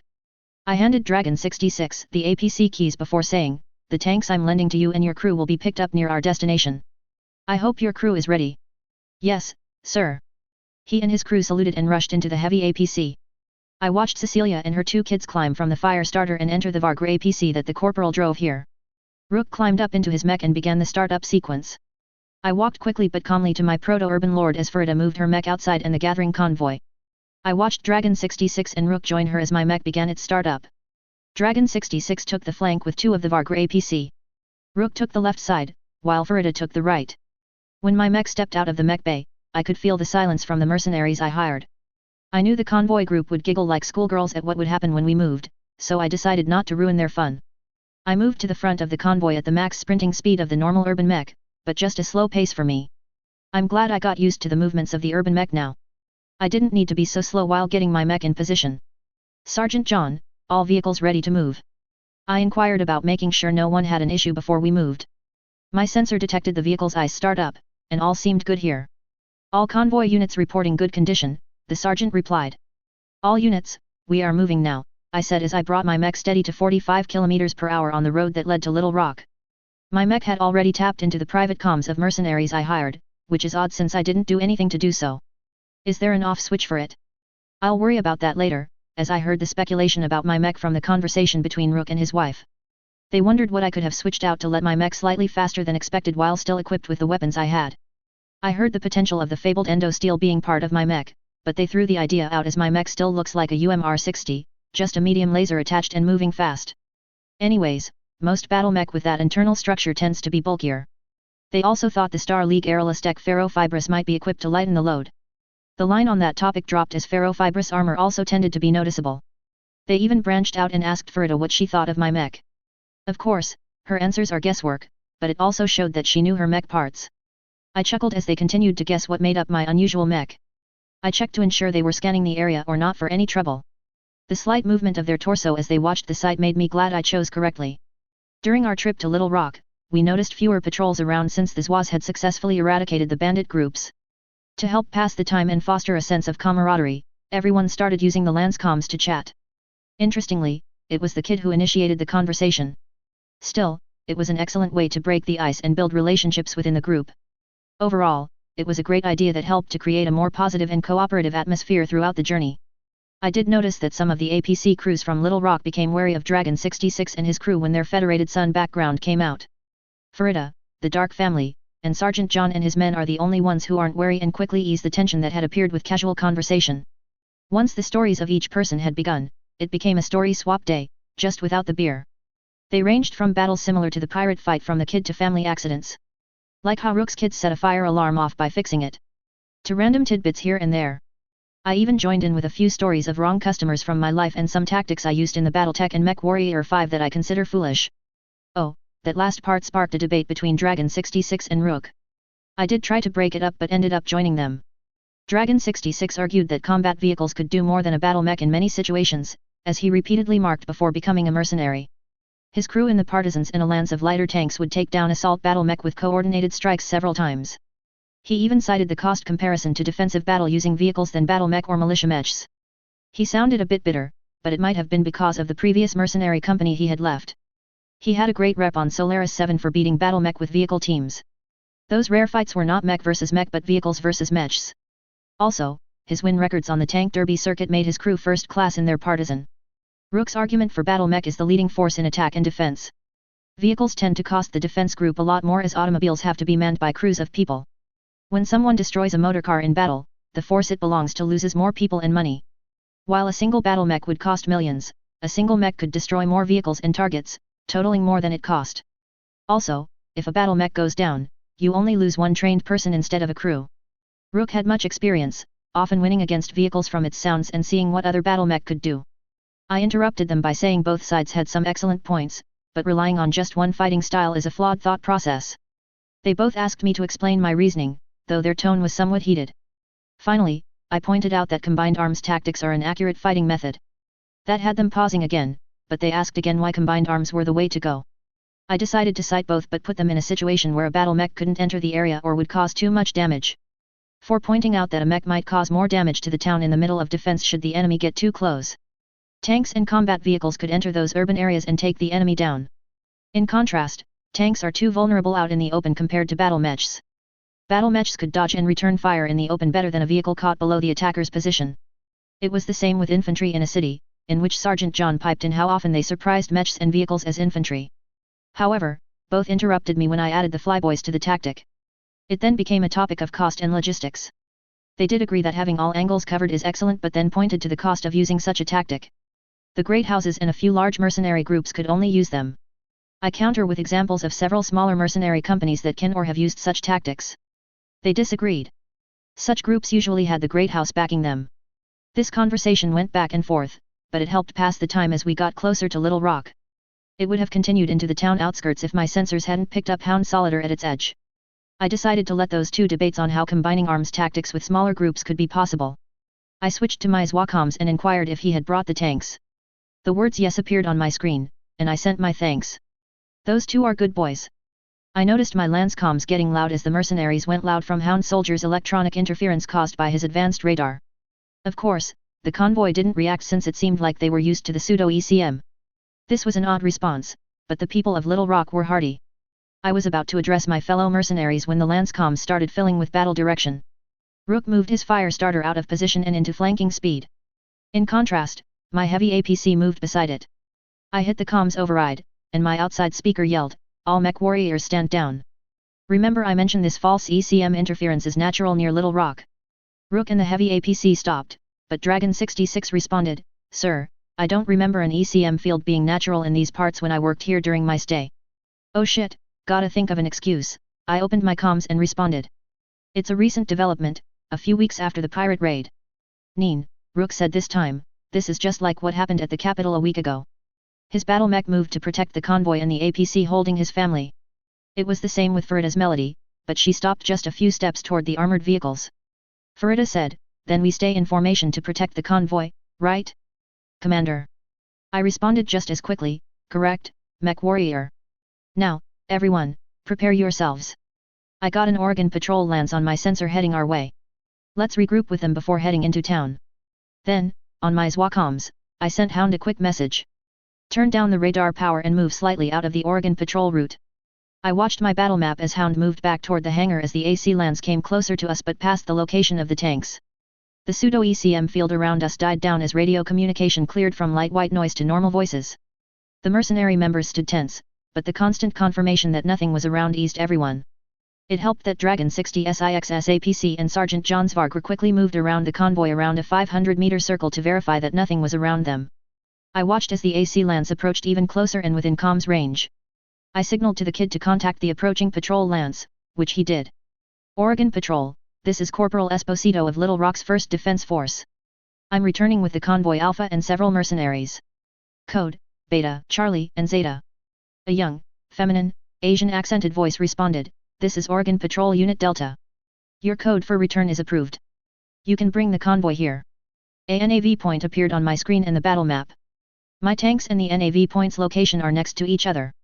If you require extra support. I responded, acknowledged. We will take a slight detour to pick up some equipment I have for some of the mercenaries here for the garrison. May we rendezvous here?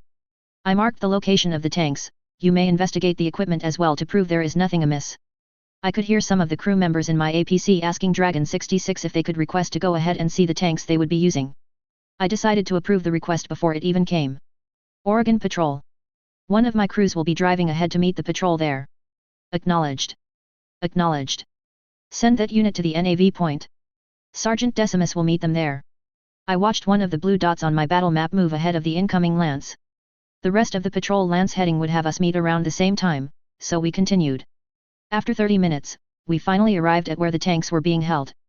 Dragon 66 and the patrol APC crew removed straps from the tank trailer. I was surprised they didn't accidentally roll them down the trailer, but they waited for us to arrive. However, I noticed Oregon Lance units present before proceeding, which made my stomach drop slightly. Oh, the Lance composition is well balanced according to the onboard warbook.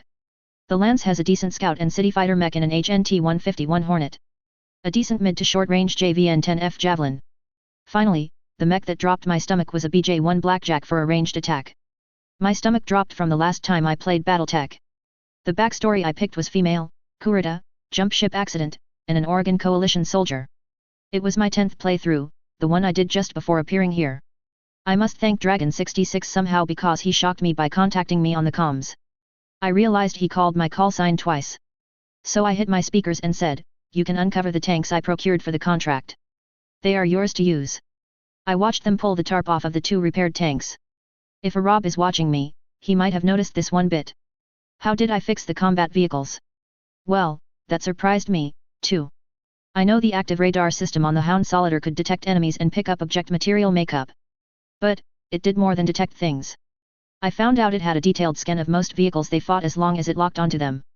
This radar scanning ability is weird unless its tech evolved from age. But wait, could it have? It couldn't do it to a battle mech as it seemed they had to eat them to get some blueprint, but vehicles were as easy as shooting at them. It's easier if they take it mostly whole to the hangar. The first tank is a standard quick-cell Scorpion. Well, as standard as you can get after using parts that Wolf had salvaged around the Little Rock area over the days. When he went out for patrol without me. I only found out when I was to tucker out from training. Of course, I only had the tank rebuilt after seeing the rebuilt urban mech. I had an empty bay and the parts needed to make it. I had wanted to make one sell to Little Rock. Both boost their defense and get some money to start living here. However, I realized they needed to have trained tank crews here as time passed. They only use APCs and VTOLs here. I wished it was like the games where anyone piloting a vehicle could do so with any of them. Well, I had the tank put aside to sell one day. When I recruited Dragon 66 and his crew, I realized I had enough men to pilot the Scorpion and the second tank. The second tank is the Bulldog that Liger brought back on his first battle against the pirates. I had managed to prevent Wolf and Hound from eating it after I had gotten done watching all the files. Fortunately, the Bulldog still had its turret controls despite the Liger biting into it. Also, they did manage to keep the body mostly intact enough. So I just directed them to rebuild this tank since it was one of the better combat vehicles I had the parts to fix. Although the armor is made chiefly of Starshield due to how little of Bulldog's standard armor remained. I hope no one notices. I was closely observing as the crews started up the tanks and carefully drove them down the trailer ramp. I was eagerly awaiting their feedback on the tanks that I had prepared. My heart pounded as I heard Dragon 66 and his XO and the Bulldog announcing, "Commander, we are all set to go." "Okay, men, return to rear guard." "Mrs. Dark," I said, directing my comms to the kid's APC. Can you drive the heavy APC alongside the BRVs? I waited for her to respond with an affirmative. Then, the kid's APC drove next to mine. While they transferred over to my APC, I received a message from the blackjack in front of me. Commander, are you finished with your business here? She asked as her lance started getting back into formation with the Hornet and their wheel APC took to the front. Confirm Delta lead, I responded as the convoy formed into its new formation. Lead the way. The convoy and my lance followed behind the Oregon Patrol. We should reach Little Rock in an hour and a half based on the speed. Location, Katinka, Little Rock Militia HQ Station. Date, September 17, 3021, 12 o'clock. Upon entering the town, the Oregon Patrol departed from our company. Despite the mech pilot's young age and the sergeant's advanced years in their APC, they conducted themselves highly professionally, befitting their status as soldiers on duty. At the behest of Delta Lead, I have agreed to reschedule our patrol for a later date under the terms of our garrison contract. Rest assured that all necessary steps have been taken to ensure the safety and security of Little Rock's personnel and assets. The convoy proceeded to the designated unloading zone after reaching the Little Rock Militia's headquarters. The kid, leading the convoy, parked his APC at the unloading site, followed by the rest of the trucks and armored vehicles. Upon checking my map, I noticed that Sergeant John's Vargr APC marker had moved to the assigned parking area. I opened my comms to Sergeant John and asked, "Our escort part of the contract is complete. Is there anywhere to station my men until we go over the garrison duty?" After a moment, he replied with the NAV point appearing at another recently built hangar. "You and your mercenaries can station your mechs and armor here. We will discuss the garrison duty and patrol routes after they finish unloading the convoy." With his piece said, John went off with his crew and headed to where the kid went. Meanwhile, I opened the lance comms to relay the station we would be occupying. "Attention, everyone," I announced while connecting my battle computer to the team's devices. "Our lodging is situated in this direction. Rook, I recommend you and your family begin disembarking and prepare your assigned room. Dragon and Manning, I suggest you continue guarding the location passively. Apex, kindly monitor your sensors until the assigned room is ready." Affirmative. Roger that. Yes, sir. As I watched the fire starter enter our temporary housing alongside my heavy APC, the rest of my team positioned themselves for protection. Zin's Bulldog took the west entrance, while Manning's Scorpion was stationed on the east side. I slowly backed my battle mech into the hangar, observing what the townspeople of Little Rock brought from New Dutch. Rook called out, "Clear." So I ordered Apex to head inside next, stating that I would follow shortly after. "I'm going to take a quick look at what our friends have brought us," I told her. "Understood, sir," she replied as her Shadow Hawk entered the hangar. I waited a moment before focusing on the people of Little Rock. The kid and his crew helped the large group of people unload the Sherpa and the 2 flatbed trucks of their cargo. I noticed John's group heading to those BRVs, and I still needed to learn the meaning of its name. Well, I didn't until I detected a mech-grade engine start-up. The covered-up mech in the back of the convoy began to stand up slowly. The tarp fell off and revealed a Buster industrial mech. The same type of mech the kid piloted. As it stood up, the BRV, the second one, also registered a reaction. A lighter mech rose on the second BRV, which has something to do with mechs. It looked intimidating with its twin chainsaw arms. My warbook showed the name Crosscut, but I thought those mechs only had one chainsaw. I shook my head to rid myself of that stray thought and powered down my mech. I best get out and freshen up before the meeting. The unloading of the convoy was a laborious process that lasted several hours. The trucks were packed with many supplies that exceeded my initial expectations. It was during this time that I took the opportunity to introduce my fellow mercenaries to the distinguished Sergeant Hans and the esteemed Commander Tagger. Initially, I intended to introduce them to Brooke, but he was out defending or mining at the newly constructed mine. Once I finished the introductions, I had my APC moved to the hangar's storage containing the supplies. At first, I had planned to send them to my base, but considering the situation, the equipment and ammo could be required at any moment. After storing my equipment, I followed the infantryman who had the order to show us to the meeting room. Once we arrived there, Commander Tagger informed all of us of the change in the contract. My attempt to pay for the battle mech and the trouble I caused backfired. I overpaid and caused more problems for Little Rock. But, of course, I didn't let it show on my face as Tagger pulled out multiple paper maps of Little Rock and its surrounding area. My reaction was the standard response.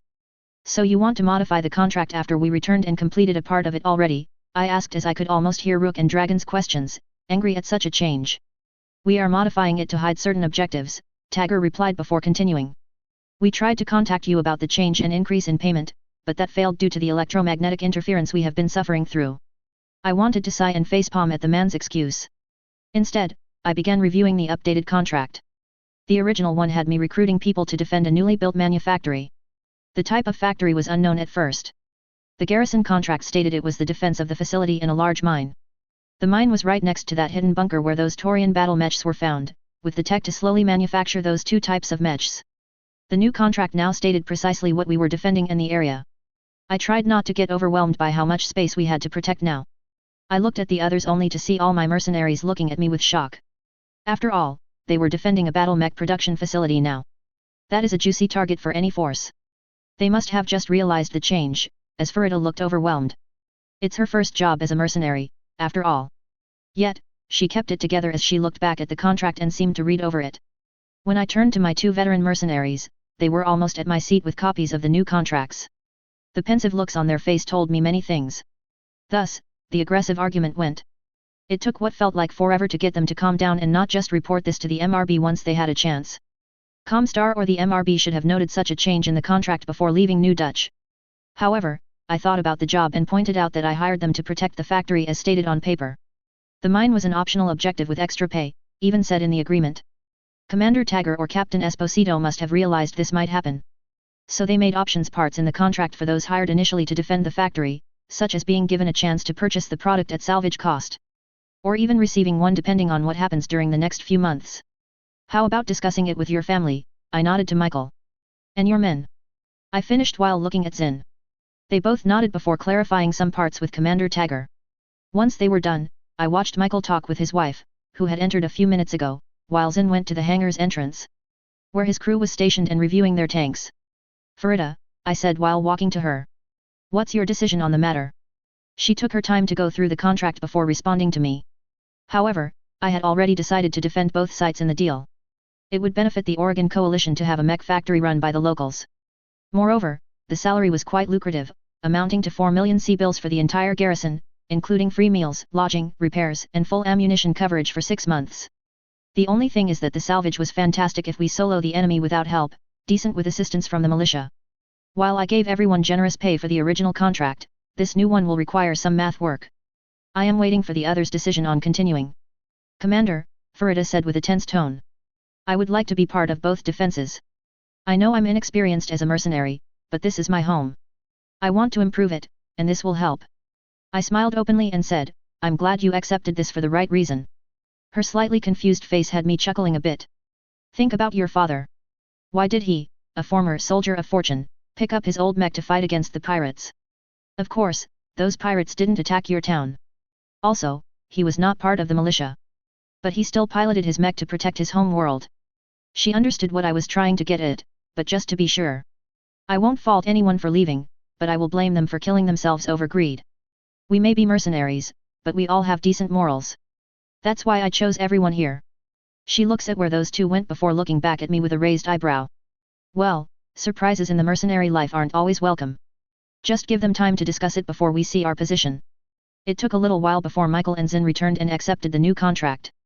I did agree to readjust their original pay to match the difficulty. I also included extra benefits as a compromise. Michael only asked to add a life insurance fee if he should die doing the defense to match. I agreed with the logical choice. After all, he has a wife and 2 kids on my team. Zin just asked to try and get a better tank than the Scorpion during our time here on duty. I also agree with that. It's reasonable since that Quicksell tank is a terrible vehicle by itself. It would be safer for the crews if I had an army of them or a lance. I asked him if he could train someone to take over the Scorpion, as there is a subsection on training crews for armor vehicles in the contract to newer militia units. He noted that it is rare to see something like that in a garrison contract as it usually just joins patrols and maybe war games. I suggested it as an excellent way to boost the defense here while keeping information from our garrison from spreading. I did note the subcontract for training within the main one. I knew about multiple contract agreements from MW5 but never thought these things would go that detailed until Brooks' contract.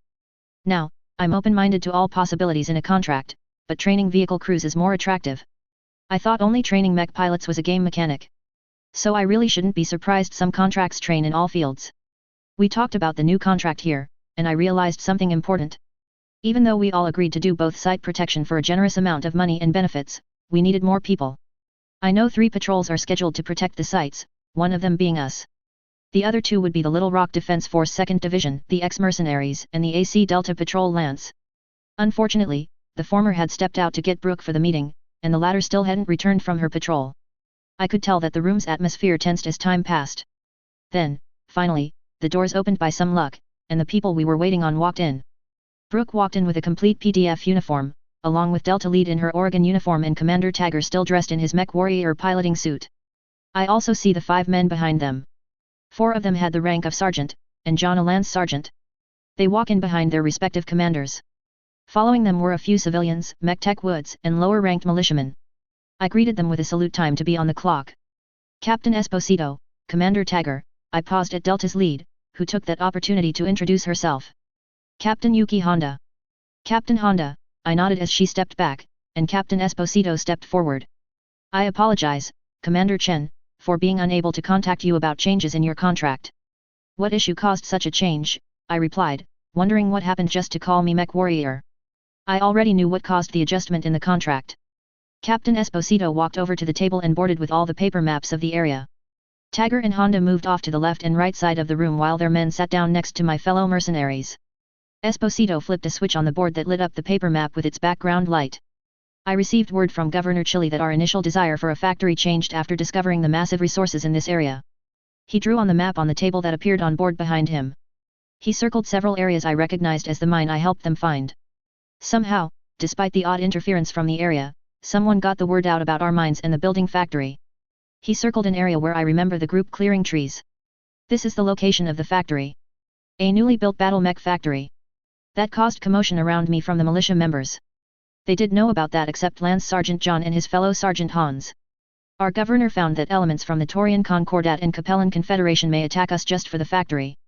We will also see pirate raid due to the mines. One militia sergeant raised his hand, which Esposito acknowledged, before speaking out. I can understand why the Capellans would attack us, but why are the bulls attacking? This time, it's Honda's turn to speak up. Your governor has officially joined the Oregon Coalition and even received a seat on the council. This action plus the factory producing Taurian-specific battle mech has incited elements within their nation into action. The curse from the 2 native militia members came out loud but was ignored as Esposito continued. Besides the factory, those Capellans' target may be the source of the ECM effect in this area as they didn't accept the destruction of one of their dropship here a few weeks ago. So you don't have to guess about why pirates raid. Esposito asked me, seeing as you are still here and haven't called the MRB, do you guys accept the new contract? Since the others trusted me, I stood up and responded with a firm voice. Yes, we will take this new contract. Now, let's get down to business. After completing the negotiations for the new contract, a message runner was immediately sent to the MRB station. More people must receive training for what lies ahead, and I am pleased to see that this is now possible. Chapter 3.02 Let's get down to business. Location Katinka, Little Rock's Militia Training Ground. Date, October 1st, 3021 9 o'clock. The clear blue sky looked beautiful today despite the heavy thumps of mechs moving around me during this training battle. It felt peaceful even when my urban lord, name still pending, fell on its back when its gyro went critical. It's embarrassing that the custom-made gyro went critical during the 3rd training battle. This spar was the entire Little Rock militia versus my improper mercenary company. So, a 2-to-1 match. The shockwave from the impact of those training rounds caused the gears within my mech to break. I barely had any virtual damage on my screen, as it only showed minor cracks on the outside. Slightly yellow on the color codes I had up. What did red was a broken gyro. Usually, damages were minimal as the training rounds only caused minor damage. However, the impact of the rounds must have shaken something hard within my urban lord that it shattered the gyro. Well, the mech tech would finally see what made my urban lord tick. At least the shock cannon should be hidden enough not to be noticed. I hope. At least this malfunction happened during a training spar rather than in a life and death battle. We have been doing training battles for the past 3 weeks to give everyone experience dealing with multiple types of OP fur. Especially with some reports of unknown forces hitting convoys heading in our direction. I started reminiscing about the battle that led to this point. The spar between my mercenaries and the adversaries was intense. I watched as my capable fighters demonstrated their strength and prowess. However, amidst the chaos of the battle, we suffered some losses. The opponents managed to take down some of my lance mates, but we refused to back down and fought back with all our might. Our retaliation was swift and decisive, and we ensured our opponents paid for their actions. The Scorpion tank eliminated one of the Vargra APCs and caused damage to the Stinger. The bug mech would have been defeated had the nearby Thunderbolt's medium and large training lasers struck the vehicle. The combat computer analyzed the damage and caused the light tank to slow down. However, the crew's skill was remarkable, as they kept fighting and retreated behind Dragon 60 SIXS Bulldog. Dragon 60 SIXS Bulldog successfully eliminated the Stinger by launching an alpha strike to the back. Witnessing a tank take down a mech is truly impressive. However, what I saw next was perfect for our trap. I observed the heavy tank withdrawal as 3 Vargr APCs chased after it. Fortunately, the Bulldog sustained minimal damage before it reached the ambush point where Rook and I were stationed. We jumped the 3 APCs and even took 2 of them out via laser fire. I reserved my autocannon for the giant mech on the field. Well, that and the fact that the training ammo for my Imperator B cannon shot out in a burst of 10. That was more than enough to damage the APC despite their lower lethality. Rook brought his fire starter to assist Frida, who was fighting against 3 industrial mechs.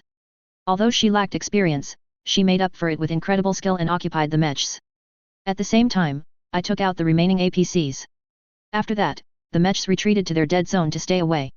The thought of winning the training battle was shattered when the Thunderbolt, Talos, and Phoenix Hawk were reinforced by 3 warrior VTOLs. Rook managed to lure off the Talos, but he was almost defeated by the 3 VTOLs attacking him. Fortunately, an LRM round fired from the Melody hit 2 attacking VTOLs, causing them to malfunction. However, they had already inflicted heavy damage to the fire starter's right torso before they could be taken down. I took on both the Phoenix Hawk and Thunderbolt. They knew I could tank their damage and dish it out quickly due to my armor. After all, it's our second time training together. Last time, I surprised Commander Tagger in his battle mech by coring him after he tried to leg me. This time, he brought over Sergeant Jack to battle. The fight was amazing. Although I shouldn't have enjoyed it, watching the damage I inflicted on the Thunderbolt and Phoenix Hawk while dodging or tanking their fire was epic. I used jump jets to soar over the laser fire from the Thunderbolt and endured the LRMs and SRMs before returning fire with an alpha strike while moving. During our first practice fight, I learned that standing still in a mech battle is a sure way to lose. The fight continued until I tried to do another running jump to dodge laser fire from the Phoenix Hawk. It seems like luck was not on my side today. When I landed, 15 LRM training rounds hit my center torso, causing something inside my mech to shake loose. I braced myself as the impact made my entire world convulse. It took me a few seconds to realize that my computer had declared me dead in the water. Tagger and Jack stopped their attacks when they realized what had happened. "Commander Chen," I heard the rough voice of Commander Tagger. "Are you all right? You took a nasty fall there."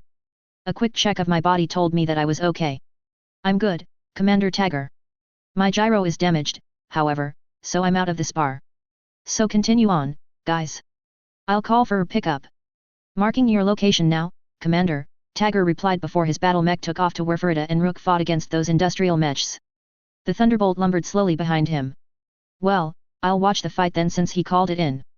As I monitored my lance, I noticed that, one by one, my lance mates were becoming unresponsive, leaving only Frida engaged. I decided to glance up at the sky, taking in its stunning blue hue. However, my attention was soon drawn back to my surroundings as my seismic sensor alerted me to an approaching assault-class object, slowly but steadily approaching me. Unfortunately, we lost this time, making it 2 wins and 1 loss for the team. However, I can join the next spar once I get a new gyro. Well, I'll use this as an excuse to revisit the hangar. Location, Katinka, ZWA base front door. Date, October 1st, 3021 2000 hours. After conversing with mech techs Cecilia Dark and Jonathan Wood, I finally returned to the hangar. I prevented them from investigating the material composition of Urban Lord's armor. Still, they did examine the gyro as it was of a different variety. Although it appeared to be a regular gyro found in any old urban mech, even they could tell there was something peculiar about its material. Hopefully, they ignore the shock cannon, but that was a long shot. Oh, I found out that just changing the material of the gyro did nothing. The mech techs gave me a long and complicated speech about recalibrating for the new weight and engine size. I found it difficult to understand, so I asked them to summarize it on a data stick and let me read over it. Eventually, they agreed to stop criticizing me for my mistakes as long as they could examine how I kept my mech cool during battle. I agreed to their demands so I could return home for a while. However, I soon realized that building a mech is more complex than copying and pasting it and then adding weapons to make it lighter. It's different from a game where you can easily make such modifications. The professional mech technician who pointed out my mistake made me feel like I was getting scolded by a professor back in college. I granted them the authorization to redesign Urban Lord to ensure its proper construction by experts in the field. As an amateur in the area, I deemed it critical to authorize the job to those with the appropriate knowledge and skill set. Also, I wanted to avoid another failure while on an actual combat mission. I received notification that my initial monthly payment for the contract had been received. I purchased a new tank via Comnet for Zin's crew. This would allow them to train additional militiamen on operating the Scorpion while also operating the new tank. Hopefully, the tank will arrive before potential attacks from Taurian or Capellan forces or unknown threats such as pirates. After saying my goodbyes to my mercenaries, I informed them of my return later in the evening. I got into the driver's seat of my heavy APC, feeling a sense of excitement as I prepared to leave. I carefully loaded several parts I had just purchased into the vehicle, ensuring they were secure. After triple-checking everything, I started the engine and drove off, eager to put my new equipment to the test. As I was leaving, I realized that the presence of the Zoids in the hangar was unlikely to remain a secret for much longer. I had noticed the militia members looking at me frequently whenever Wolf or Hound went on patrol rounds without any electromagnetic interference in the town. I had ordered them to reduce the radar power around the town, resulting in the electromagnetic interference dying. The mention of mysterious quad mechs had little effect on my mercenaries. They never witnessed the Zoids directly, only rumors from intoxicated soldiers at the Soft Rock Cantina. I wondered how they would react if they glimpsed the Zoids in action. The mere thought of it sends shivers down my spine since I know how powerful they are. Finally, I can enter the hangar now. I was staying in town due to the contract, but with the customs gyro in my battle mech broken, I had an excuse. So, I used the excuse of getting a new one from home and went out every couple of days to meet with Hound or Wolf, depending on who was doing the patrol for the day. I updated them and handed over more metal and minerals at the forest's edge. I didn't want any comms logs of my mech getting looked at, so I used a hand radio to talk with them. The town has been requesting me to bring metal to feed the Zoids since they discovered that I frequently visit the forest during non-work hours. From what I have noticed, they know that the Zoids require nourishment. Transporting the metal in boxes weighing a few hundred pounds offered me a great workout. I was required to exit the APC and move the boxes physically. I used my communicator to dial my entrance code at the hangar doors. I waited momentarily as the hangar's door opened faster than the last time I was here. The door looked much better, but no one was around to help repair it, as I had been busy for the past month. I drove inside while wondering how this could be happening. Did the Zoids do some repairs, or is the hangar a Zoid? How did I come to this logic? How else would the Zoids arrive in this world without an obvious rob? The Zoids can fully recover with enough metals and minerals. We should have excess materials left as they no longer use them for repairs. Based on the supplies I've brought, the amount of ZI metal they produced has stayed the same. This makes me wonder whether the Zoids were storing the metal or something else was using it. I also noticed that the hangar had increased in size without visible signs of work, which made me question whether this base was a Zoid. Although it had been a while since I drove into the hangar, I couldn't help but notice that it had become significantly deeper. Previously, the hangar was around the size of 2 football fields. Still, it took almost a minute to drive through it at 30 km per hour, indicating that it had gotten considerably larger. The hangar area dedicated to battle mechs and Zoids was well lit, with the Zoid core and scrap pile in their usual locations. However, it was clear that the area had grown larger since the last visit, likely due to the salvage they had acquired from the bandits. Hound and Wolf were in their respective bays while the swordsmen stood tall and ready for action. Those technical combat vehicles were in the room's far corner parking area. I parked the APC in the far corner of the room, right next to the door leading to the locker room, where I found and left the technical combat vehicles. I mentally noted to unload the few parts and ammo crates from the APC to one of the mech/Zoid bays later. But I just wanted to spend some time with the Zoids. I noticed that Wolf and Hound have gone into standby mode. They are standing in their bay, accompanied by the soft sounds of Hound snoring. Strangely, no one noticed it in the anime, or maybe it was in the bizarre Zoid show. I believe it was called Zoid Wild. Wanting to let them sleep a little longer, I headed to the Zoid cores and salvage area. Walking towards the pile, I couldn't shake off the feeling that I was about to be surprised. The suspense kept building despite the lack of eventful moments since I arrived. Despite this, I brushed it aside and continued investigating the cause of my unease. How in the world, I said as I looked at the Zoid cores. They had somehow multiplied again. In front of me were not 2 Zoid cores but 5. The biggest one had new salvage scraps covering it. 4 smaller Zoid cores were placed in a liquid mixture containing minerals besides water. The buster, which I had received as payment for recruiting people, was also present, its severely damaged parts serving as material for the Zoid cores. Initially, I left the industrial mech at the crash site of the Leopard to avoid leading anyone back to the hangar. However, the Zoids must have brought it back and removed the damaged parts for food. I wanted to make a militia mech out of it. Those plans were gone after the berating I got earlier. Knowing you can't just plug and play with mechs like in the games killed some of my ideas. Maybe suggest it to the mech tech? I wanted to commission the build on my idea of a knockoff Guntank or a Zuko tank. God, my thought process needs to focus as I return my attention to the new Zoid cores. 3 new ones, but neither Wolf nor Hound died. I wonder if they can still create cores since I remember the army of those wild worm Zoids from the anime. It makes more sense than having to die to breed. Disregard that. Delving into Zoids breeding process is already mysterious enough. My concern is how to help these newly hatched Zoids as they grow. With the way things are going, it will become increasingly challenging to transport them to an uninhabited planet. Besides, piloting a dropship is not my thing. I took a few deep breaths to steady my racing heart. I realized I would have to wake them up sooner than anticipated. I approached the two sleeping Zoids and walked up to Hound. As the older of the two awake Zoids, he probably had more to say. Hey! I shouted at Hound, who seemed to wake up and look at me. I need some explaining about them, I said, pointing towards the new Zoids. I got the impression from Hound that he isn't worried at all. He just opened his cockpit up and lowered his head. I became very curious as I climbed in to find out the reason. Why did Hound and Wolf need me if they could naturally produce Zoids without human permission? They could take over the world, but that would only result in their being nuked later. Therefore, there isn't a reason for me to be involved if that was their plan. As the cockpit canopy sealed shut, the computer's light flickered on. Everything around me turned dark until the screen accessed multiple files Hound must have hidden. Location, Planet ZI, XXXX. Date, ZAC 3011. I saw the date and location, and my stomach sank. Then, I turned on the screens around me and saw a nightmare. On the screens was a vast expanse of the plain stretched out before me. A desolate landscape that was a patchwork of rust-red and cracked earth. It was as if the ground had been shattered by some great force, leaving behind a maze of jagged lines that seemed to go on forever. The sudden loud explosions that shook the ground were so deafening that I could barely hear myself think. Despite this, I strained my eyes to observe what Hound was trying to reveal. Amidst all the chaos, I noticed dozens of Zoids and humans running frantically in general directions, their faces etched with fear and determination. They were heading towards an unknown destination, seeking shelter or safety from whatever was causing the explosions. It was a scene of pure chaos, and I was transfixed by the sheer scale of the destruction wrought upon this once peaceful land.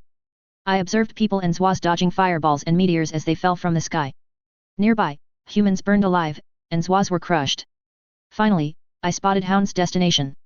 Many people were heading towards transport Zoids, including dozens of Whale Kings, a couple of Hammer Kaisers, hundreds of Balloon Campus, and Whale Kaisers. The smaller transport Zoids were already in the air and heading straight up through the atmosphere. Still, they were hit by several meteorites and crashed down to the ground. As I watched, Hound's view stopped in front of a white Whale King twice the size of a normal one. I saw several large Zoids load themselves in as Hound turned to look back at an exploding volcano. The ground broke apart, and the lava spewed out, consuming the fleeing people and Zoids in its hot embrace. As I watched Hound waiting at the ramp, staring into the destruction, I suddenly heard the comms go off. However, I could barely make sense of what was being said. From what I could gather, Hound's initial warrior instructed the Whale King crew to wait, which made sense considering their position at the ramp. I didn't have to wait long before a blue figure came toward Hound at a very far distance. I recognized the figure immediately. Liger had led the Zoids to this spot before I regained consciousness. His energy shield was down, revealing that he had something in his mouth that was evidently crucial enough to keep the Whale King, who was in a dangerous position, from leaving. As I looked around, I noticed other transports Zoids were flying away. Still, the White Whale King remained, using its pulse cannon to destroy any flying rocks that came its way. The radio came on again as the foreign language kept speaking. I didn't fully understand the language, but I got the gist of it. Then, I saw the targeting reticle appear on the screen before multiple shots, both from Hound and the Whale King over him, fired into the air as anti-meteor cover. The shield Liger leaped toward the Whale King as the ground before it broke as lava erupted upward. I knew he would survive, but the cinematic of him jumping through the lava and activating his shield just before hitting it was epic. Hound joined Liger as they rushed up the ramp and inside the Whale King. However, I didn't pay much attention to what was inside as I stared at the thing in Liger's jaw. It looked like a giant blue crystal statue in his mouth. But what caught my attention was the human figure inside. It can't be, I thought as I tried to zoom in on the person inside the crystal. However, I couldn't get a clear image before the memory continued, and orders were barked out to the dozens of humans running around. However, I did notice its shape. The Zoid-shaped crystal is a Zoidian artifact that could restart or end all Zoids. Hound's view changed as he rushed into the Zoid bay. His action allowed me to take a closer look at the interior of the Whale King. It appeared similar to the hangar but much larger and fully equipped with Zoids. The only missing were the rooms and hallway where I woke up several months ago. I noticed dozens of humans rushing toward the area where my room would have been located. Suddenly, I recognized the large double doors from the hallway I had explored earlier but couldn't manage to open. Hound's warrior had leaped out from the cockpit, and had also ran toward that room. I looked around the other screens only to see all the Zoids in the ship bracing low to avoid the G-forces from shifting them. Then, finally, I found where the shield Liger was, right across from Hound, with the blue crystal statue still in its mouth. A few screens suddenly lower from above. On one, the hangar shows them breaking the atmosphere. Another screen a few meters to the left shows the remains of planet Zi. As I watched the screen, it seemed I was witnessing the aftermath of God's fury from Swa, Genesis. But instead of the usual angry red and orange cracks, I could see the planet itself cracking and breaking apart, with lashes of sickly purple energy flying out. That color seemed familiar to me, reminding me of some of the energy attacks used by Zwas. Typically, the color is associated with gravity-based or heavy charge particle attacks. I watched in awe as the planet shrank on the screen. On a third screen, a countdown appeared along with words that slowly transformed into English. However, the countdown made the Zwas inside the room more alert. Some bipedal Zwas even clung onto heavier Zwas like the Dibison, while a few gun snipers held onto it. Another screen showed an Iron Kong embracing a Revraptor while the latter dug its claws deep into the floor. It would have been funny if it wasn't for those translating words finally making sense. Warp Gate Transition Commission in 10. Did this Whale King have the Globally colony ship FTL drives from their universe Earth? I didn't know it was called a Rap Gate. Suddenly, warnings appeared on all screens except the one focused on the Zi, indicating that the Whale King was being pulled towards the planet by a tractor beam. Several transport Zwas exploded as they left the atmosphere, and the world seemed to contort before exploding into darkness. At the same time, the FTL was launched. Hound's screen blacked out, but it later reappeared with the following. Location, unknown. Date, unknown. Status, damaged core severely damaged. Life signs, human 1. Zwa life signs, 20, correcting 18. The screens flickered before returning to life, but the image was obscured by static lines crisscrossing the screen. Hound's view centered on the only illumination source in the room.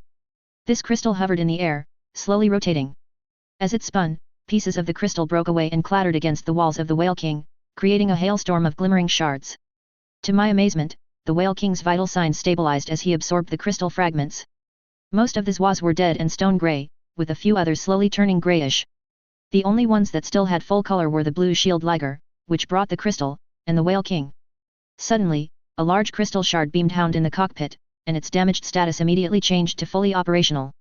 It seemed that the Hound had realized that Liger was digging through multiple dead Zwas to reach the few remaining living ones.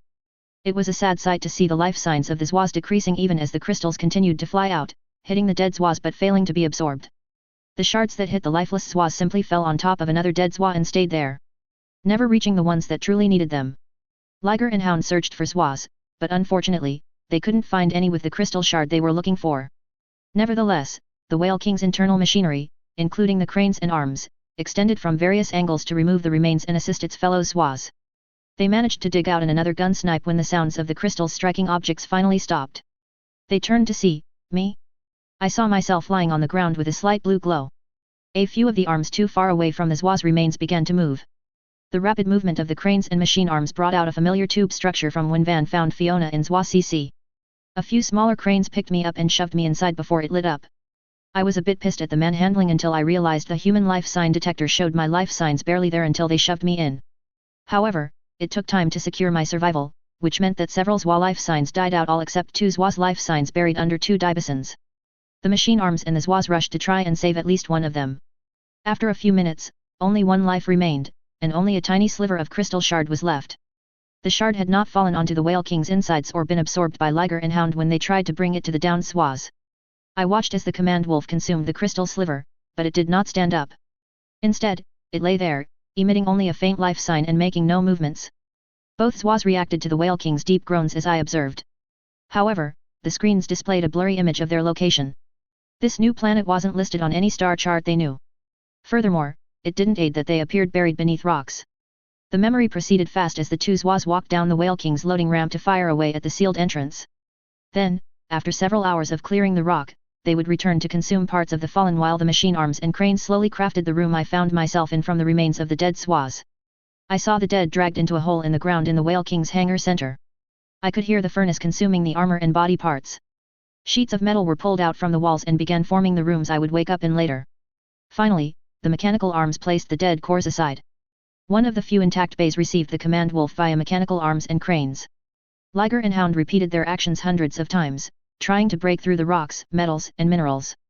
It took them years to finally split open into the outside world. However, when they emerged, they found that someone had been burning down the forest where I usually go to relax. Suddenly, something from the sky crashed into the ground with such force that both Zwas were thrown back into the walls of the hangar. My understanding of the history of BT leads me to believe that the damage inflicted upon it was the result of a mass driver attack carried out by the SLDF. This attack involved using a powerful weapon to launch large projectiles at high speeds, causing significant damage upon impact. The only planet I knew for a fact to be hit by this weapon was Katinka. The video ended there, and I knew what happened after that. Well, except for the several Zwa bodies still on the screen. I sat there just thinking to myself. I wondered if some Rob didn't just take me out of my home but did the same with these Zwas. They should have died when their world exploded and couldn't escape the gravity well. Most FTL in sci-fi tends to break when acted upon by a gravitational force. The fact I was sealed into a crystal by whoever gave me the ability to know what the Zwas wanted and felt most of the time. The crystal was a piece of Zoids' dormant state, pointing out another fact. I'm more critical of the Zwas than I realize unless it gave me the ability to breed them. Seeing those cores made sense because they should have had plenty of time to recover and still generate a lot of baby Zwas before I woke up. The SDLF mass drive attack happened centuries ago. So, these facts brought me a question. Am I still human? Or am I a Zwadian, a mix, or something else? When I registered with the MRB, nothing appeared when I had to give a bit of blood to log my identity if something happened to me. So, I should still be human. Unless Comstar is going to come after me if something does pop up. Okay, I thought to myself. One panic at a time. So I need to see what the Zwas are planning because I'm starting to understand they are still repairing the Whale King from the information that appeared in my mind. Let's see here. The Liger's core is now a ZI planet core. A core that will terraform any world with a good amount of metal, minerals, and at least Earth levels of magnetic fields into a new planet ZI. However, they need me to instigate it via touch.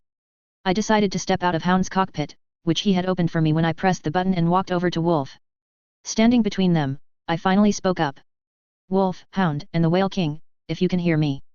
I waited momentarily before Wolf and Hound slightly nodded to indicate they were listening. Okay, now that I know y'all full history of how we all ended up here. So what are our current plans? I got an impression from the two canine Zwas as they waited on my decision. At the same time, the Whale King, whose presence I could finally feel, said he was still repairing. Let's get down to business down. What do I need to get to help repair the Whale King faster? Put it on this noteputer. Upload it to the APC's computers and help me unload the metals and minerals. It took a few minutes before the noteputer lit up and the data files appeared. It dawned on me that they had asked for some of the metal and minerals from the initial veins I gave to Little Rock. I wanted to know why I kept getting those boxes and crates. At least they had a good reason to do so, even if they could have just told me about it. I could have bargained for more out of it. Especially after I looked at the tablet in my hand to show how much metals and minerals they need and the currency bill cost. I could have adequately started my own mercenary company with how much I needed. Oh god, that's a lot of zeros. I realized we need several more tons of certain metals and minerals.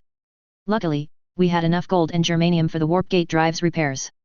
However, we still needed gallium arsenide by several tons of silicon, zinc, and phosphorus. Those were just the semiconductor materials. I needed 80 tons of silver, 30 tons of aluminum, 10 tons of titanium, and 5 tons of tungsten. I am still determining how all that works for the FTL, but I recognized 2 of the materials needed for the KF drive in BT. I had 3 options before me, but they all had risks. The first option was acquiring the needed materials by doing jobs and buying them slowly. However, this option would take forever, and I might die on the job with just a battle mech. To repair the Zwas, I would need to take them to the field and ensure I wiped out all the OP fur without any help or create a team that wouldn't reveal any information about the Zwas. The second option was to continue searching for deposits of materials on the planet and asking for a certain amount for each vein. However, this option was risky and could attract the wrong people's attention. Using Hound's sensors to locate the resources could interfere with electronic devices and create blind spots that could be noticed by anyone studying the area. The sensors could affect everything, even with their shielding for Battlemech's fusion core. I did not want to make it easier for pirates to raid or kill anyone who might be on life support if I got too close to a city or town. The third option was a combination of the first 2 options. After collecting the materials, I would establish myself as a large mercenary company or take over the world. However, I was just a man displaced from his home pretending to be a leader. I was not a warlord, and my nerves could fail me any moment. After thinking if there was any other decision I could make, a light bulb clicked in my head. I made my decision. I looked back to the Zwas and said, "Okay, boys, let's get down to business." Location, Katinka, Alpha Patrol Route. Date, October 5, 3021, 8 o'clock. It took a few days to get all my plans sorted out before returning to Little Rock. I didn't stay in the hangar. I was just making plans. I took time to look for what I needed and gather the points on the map with Hound's sensor to mark them on the map. Since the people here already had a deal with us, Now that the Zoids even mentioned the agreement, I ensured we had enough time for Whale King's recovery. I had a better plan than my original: hid the Zoids from Comstar and the great houses and find a way to live. So now it's to find a new home to restart the Zoid race and live. I kept in touch with my contractors and mercenaries to assure them I wouldn't disappear after the first paycheck. I didn't even need to make a fake excuse since it took a couple of days to make the gyro for my urban lord. Once it was ready, I packed it into a hastily made crate and attached it to my temporary mech. Although I planned to use Wolf or Hound to deliver it, I decided to wait and ensure everyone involved was trustworthy enough not to reveal sensitive information. I showed up to our third patrol in my temporary mech at the patrol location this week.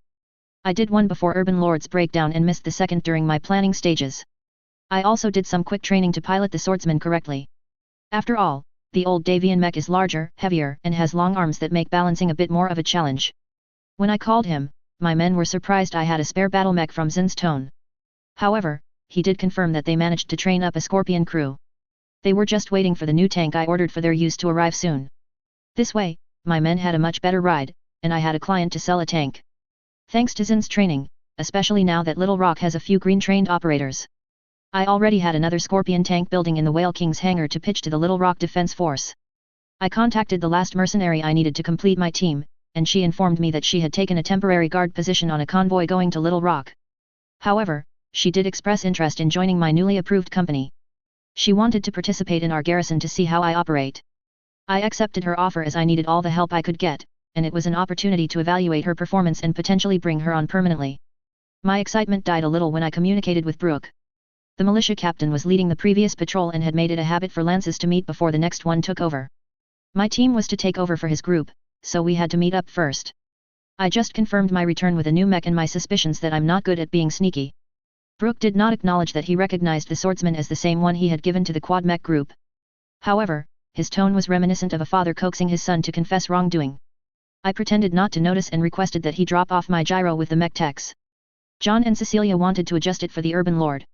Brooke agreed and departed with the crate containing the replacement part and additional materials for modifications. It was my luck that we ran into trouble on my first patrol with the swordsman. Not even 10 minutes after splitting from Brooke's patrol, the comms all went off. The chatter on the other end was jumbled as I realized it was coming from within Hound's radar field. I might have asked him to reduce how powerful it was near the town, but out in the open, he was allowed to go all out again. I quickly switched my radio to contact Hound to cut off his radar, which he did, to finally hear the message. Is a Sperodinto mining convoy calling any militia forces? We are under attack from an unknown force and need assistance, watch out. The comms then cut into static. My sensors detected several objects heading toward Little Rock at speed as several other dots followed behind them. I didn't hesitate and shouted to my tankers and Rook. Dragon 66, Rook, race ahead and reinforce that convoy. I accelerated hard, reaching 55 km/h as Melody followed me. I turned my Lancecom to directional and called on the Shadow Hawk beside me. Apex. Use your comms to send the SOS to Little Rock and prepare your LRMs. I opened my comms just before my tankers and the fire starter got within visible distance of the convoy. This is the Blitz team attached to the Little Rock militia. We are en route now. Hold on and head to this coordinate. As I monitored my map, I observed the blue lights moving erratically to avoid enemy fire. Holding my breath, I watched my vanguard entering the visible range and locking sensors on the first target. Then, after anticipation, data appeared in my targeting feed. The enemy group consisted of 6 units, with only one being a Griffin battle mech, GRF-1N, that had sustained some damage. The remaining 5 units comprised 3 hover APCs equipped with SRM-2 instead of machine guns and 2 Hunter light support tanks. Our allies were reduced to 3 transport vehicles, 3 tanks, and 2 battle mechs. I should have paid closer attention to our allies' composition, but I focused on my first target. I sent the targeting information on the heavily damaged APC to Apex. My LRM had a firm lock on it. Launch LRM on this target in 3, 2, 1, mark. As our LRM fired, I contacted Dragon's group and said, pick on one of those hunters and take them out together. Rook, distract that Griffin. I watched the enemy APC. The LRM struck it, causing it to explode as 8 of the 10 rockets hit the weakened left side. My screen showed my tanks taking hits from the other 2 APCs. However, my battle computer registered the Hunter Dragon's team was targeting almost died. No, it was dead in the water as it stopped moving. It was still dangerous as its missiles flew out in retaliation. However, the retaliatory attack from the enemy came just as quickly. The Scorpion nearly went up as the armor on its front almost vanished from the PPC the enemy fired. Luckily, there wasn't a follow-up of LRM as the weapon was damaged on the Griffin. The Bulldog suffered minor damage from the few SRM that hit it. I called out to Corporal Manning, Dragon's XO, who now commands the Scorpion, pull back and do long-range sniping if possible. Join up with the convoy escorts.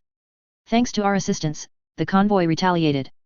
They could have punished the OP Fur with all the firepower they had. 2 of their tanks, a Bulldog and Vedette, focused their weapons on the damaged hunter and unleashed a barrage of firepower. The large laser tore through the remaining armor, and the 80mm round caused a massive explosion, engulfing the tank in flames.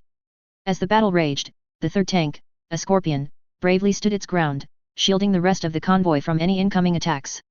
Despite taking a direct hit from 2 SRMs, it remained steadfast in its mission to protect its allies. Not one to be left behind, Manning's tank also sprang into action, maneuvering around the enemies while trying to get a clear shot. With its side armor acting as a defense, Manning fired back at the APCs but unfortunately missed. The sound of gunfire and explosions filled the air as the convoy fought back with all their might, determined to emerge victorious. The 2 convoy battle mechs, a WSP-1A Wasp and JRD-7D Jenner, blasted at the Griffin with 3 medium lasers. All are hitting its right arm as it turns to avoid the torso shot. It was reasonable since its torso was showing yellow on my screen. However, my allies were almost all in the red. Most of their weapons seemed to be either disabled or destroyed. The enemy's battle mech charged its PPC as it slowly backed away from the convoy's mechs as my men began closing in on it. The enemy fired off a white flare for retreat as we closed in with my men's LRM stripping the armor off the support vehicles. Another PPC shot missed the fire starter by a whisker. Rook's mech turned towards the Griffin and fired all its lasers, aiming at the right leg. The enemy battle mech used its jump jets to dodge most of the attack but left itself vulnerable to the combined firepower of Apex's and mine's Alpha Strike.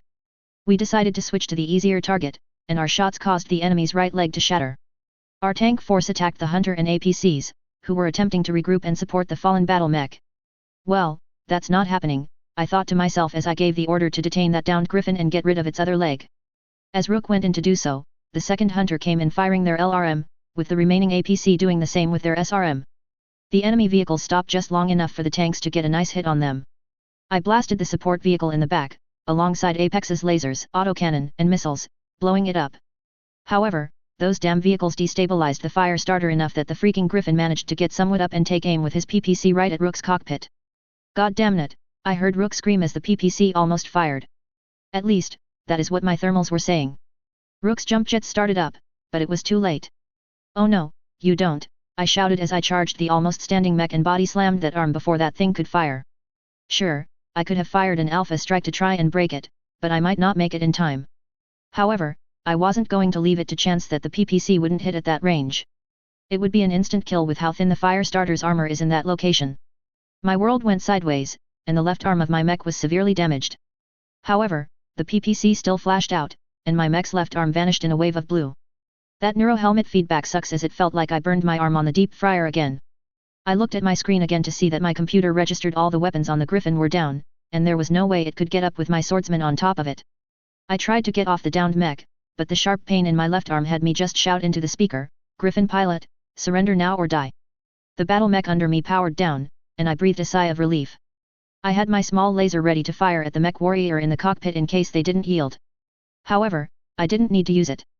Then I saw on my tactical screen that the last APC had also surrendered. As Apex and Dragon's team approached, I saw Rook standing beside the pile of mechs with his lasers trained on the surrendered APC.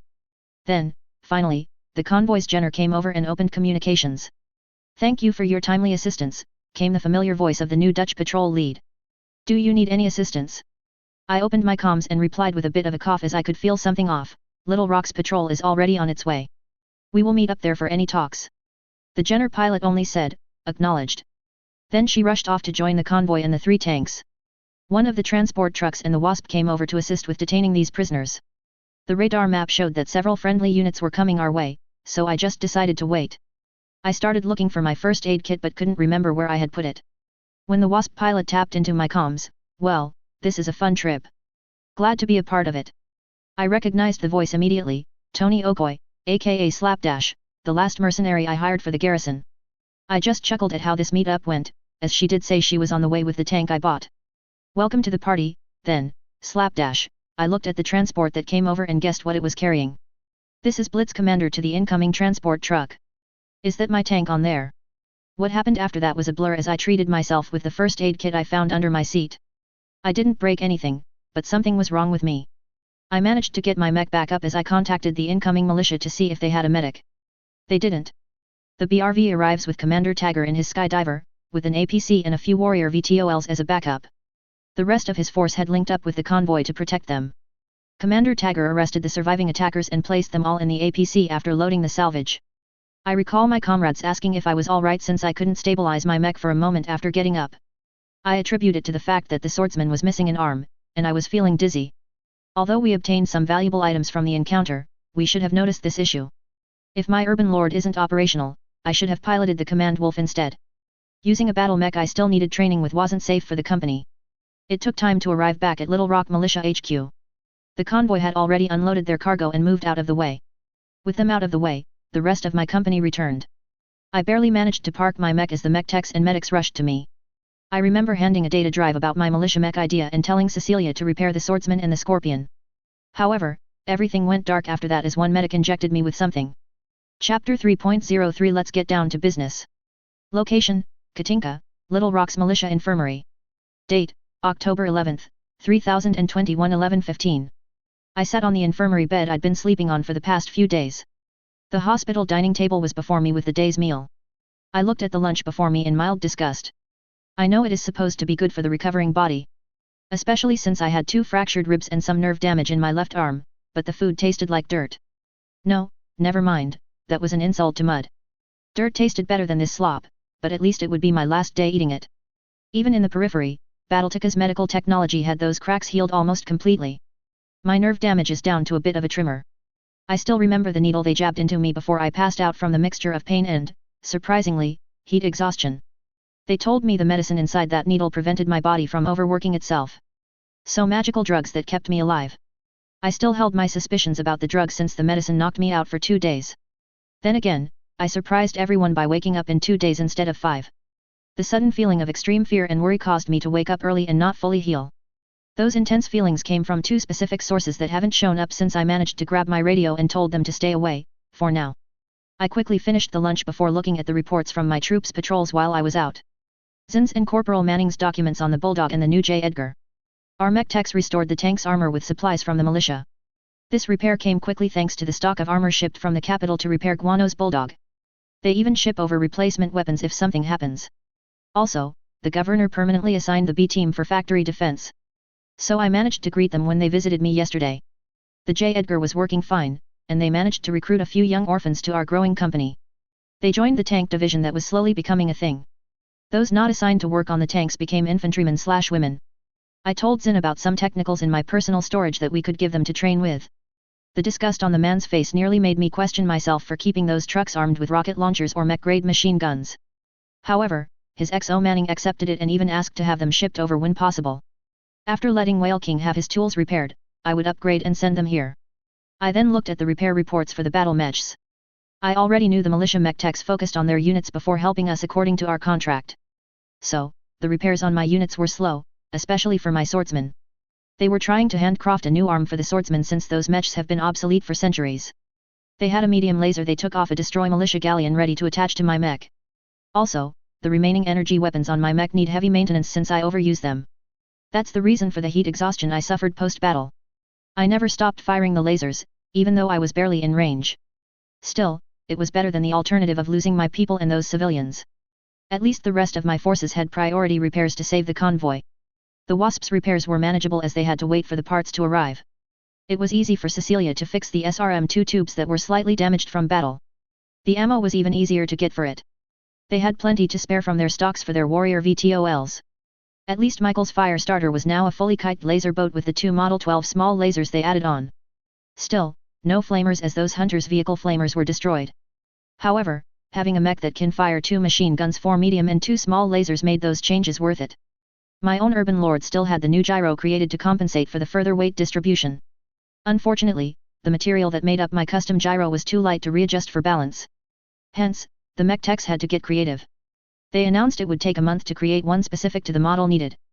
The new gyro was still in its testing phase, so I'm currently without a mech, which is not good since my contract needs a lance per patrol. So tomorrow will be a big surprise for my men. I turned to the section reported by the mining convoy. The militia forces that guarded the convoy was hit with a more significant force that they whittled down. What my patrol ran into was what the escorts didn't kill. It cost the militia a couple of galleon tanks, a few scorpion tanks, and a locust to take down the first battle mech, a Centurion CN-9A model, of the 3 battle mech of the OP for that attacked. The remaining convoy forces did defeat the second battle mech, a Cicada CDA-2A model. It cost the convoy a lot of damage and several injuries to crew members.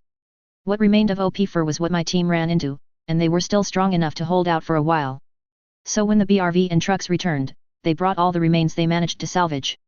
Starting off with what the planetary militia recovered. The Centurion was a write-off. The only thing that could be recovered was the Nissan 200 fusion engine, a ton of armor, its computer systems, and the 2 Fatec 806C medium lasers. The Cicada was in good condition, only missing its legs. On my end, we got nearly full ownership of the salvage of the units we directly fought. The Griffin needs work since its weapons were destroyed, however, we would try to replace its LRM with 2 5-tube-1s and its PPC with the one recovered from the Capellan strike group. That would leave an extra ton of space for an additional heat sink. The hover APC and the remains of the other vehicles would be taken in for use. Then came the chance to bargain for the militia's salvage. I eyed those Centurion parts as we could use a new engine and those lasers. However, my barging skills from the flea market weren't enough to get all of them despite trading weapons and C-bills for the core. I would just wait to get more weapons. In a recent conversation with my engineering teams, I had discussed with my head mech tech, Cecilia, about extending her assistance to the militia repairing their damaged Cicada. In return for her services, they had offered to pay her extra C-bills. She showed interest in this opportunity. Tony, who had just acquired her Wasp personal mech, expressed willingness to assist since she is a qualified tech. Tony required additional funds for a custom job and planned to modify her Wasp to resemble the WSP-1D version, eliminating the dependency on ammo. I offered to lend my support and suggested that she keep me updated on the weapon modifications. To contribute to her efforts, I noted a stash of small lasers that might be useful for the job. The mech tech/mech warrior agreed to the help. Still, she cited needing time to slowly modify her battle mech to use an all-energy loadout. As I returned to my paperwork, I couldn't help but sigh as I looked at the list of defenses for the factories and mines. The information we received from the mech warrior we captured could have helped us improve our defenses. He claimed to have been hired anonymously to attack the mining company's convoy, which he said was carrying illegal drugs and weapons to pirates. Unfortunately, the attackers were likely mercenaries hired by someone to weaken Little Rock's defenses. The information from the prisoner gave me a headache as I planned out my next step today. I put away my lunch and got up to dress. I had changed into my ZWA piloting suit and freshened up. They had left everything I had on me in this room. I had my pistol and tablet and put them on their belt hook. I had to appear presentable for the upcoming meeting. A meeting with the second most powerful person in Katinka. Secretary Joyce Garcia. The rumored lover of the governor, head of external affairs, and current CEO of Katinka Motors Limited.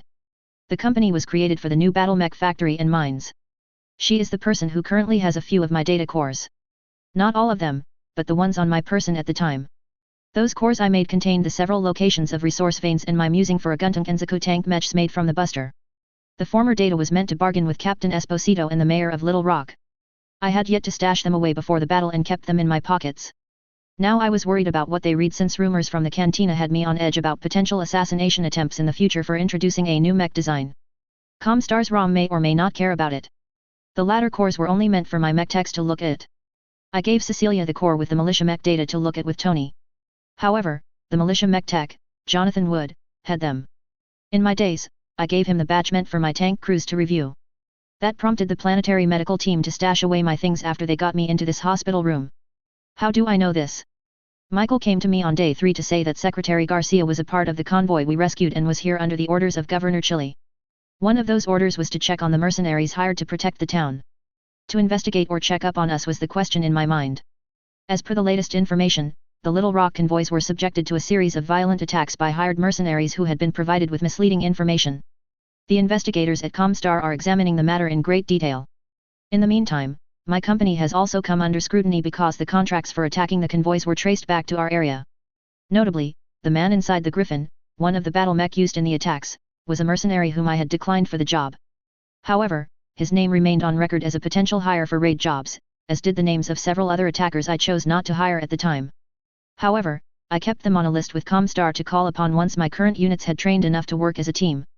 Someone shared information about my company with these individuals, prompting them to investigate further. Given these developments, it is now crucial that we extend our full cooperation to Comstar's investigators to clear any doubts about our company's involvement in the attacks. Fortunately, the militia mech tech John had hidden the data cores he found on me from the ComGuard until the secretary came. Michael said Cecilia saw John give them to Ms. Garcia under orders from Governor Chili. Why did he have orders to surrender my property to the planetary government? His action hurt, but it's still better than Comstar. I felt betrayed by the mech-tech's action, which is understandable. At least I tried to make Wood's actions reasonable in my mind. He knew I was not too fond of Comstar from all my talks with him before I became a mercenary. We shared a few drinks before I had that meeting with Brooke and Tagger. The funny thing is, I thought he was just a fellow bargoer. Not the head mech-tech for the militia in Little Rock. A sharp knock and a light tap on the door distracted me from my distress. I knew who was at the entrance since I was waiting for local government agents. After all, they took what I was planning to bargain with. Come on in, I said, putting away the documents in a proper folder. The door opened as a very exotic-looking lady dressed in professional business clothes, with 2 aides behind her. If I were back on Earth in my time, she would be one of those swimsuit models from Brazil. She looked lovely in the eyes, but I knew better than to stare. So, instead, I walked confidently towards the group with my hand out to greet her. Good day, Ms. Garcia, I said, keeping my voice as formal as possible. She has the direct line to the planetary governor, after all. She didn't hesitate to shake my hand and responded, greeting Commander Chen. I hear that you have recovered enough to continue your contract. She then retrieved a clipboard from an aide to her left. I noticed both of her aides tense up as she finished her sentence. I glanced towards the doorway and saw an infantryman from my company attempting to eavesdrop. Of course, I will continue the contract with Little Rock. I want to know why you wish to meet me before I return to my men, I replied while pretending that the slight smile on Ms. Garcia's face told me she knew I knew why she was here. It's still best to act clueless if she states it first. She paused before glancing at her aides in the doorway, saying, let's not beat around the bush then. Her expression became sharp as her eyes seemed to laser into me. I was told you would act clueless, but your acting is horrible, Commander. You know why I'm here. I just sighed out loud as even my man outside and the aides stared at Ms. Garcia for just getting straight to the point. I gestured to the man at the entrance to close the door. The infantryman did as I ordered as I gave my attention to the group before me. The aides stood calmly, but I saw their hands near their waists. The place where they kept their sidearms hidden under their business suits. I wanted to cross my arms but held off the reflex. I didn't want to appear defensive about whatever was going down here. What do you wish to start it? I questioned. She paused as if she thought I would act more defensively to her question. I must have surprised her by just going with it. Both subordinates seemed to relax and move their hands away from their weapons. I want to know why you came to Katinka. Oh, that is an easy, simple question. I had no problem answering it with a smile. I didn't choose to come to Katinka. I found myself here and decided to make it my new home. Ms. Garcia glanced at the clipboard before saying, why did your mech force protect Little Rock from the pirates instead of staying hidden? They are so unique compared to the mechs of the inner sphere. That's when she revealed what she had on the clipboard to me.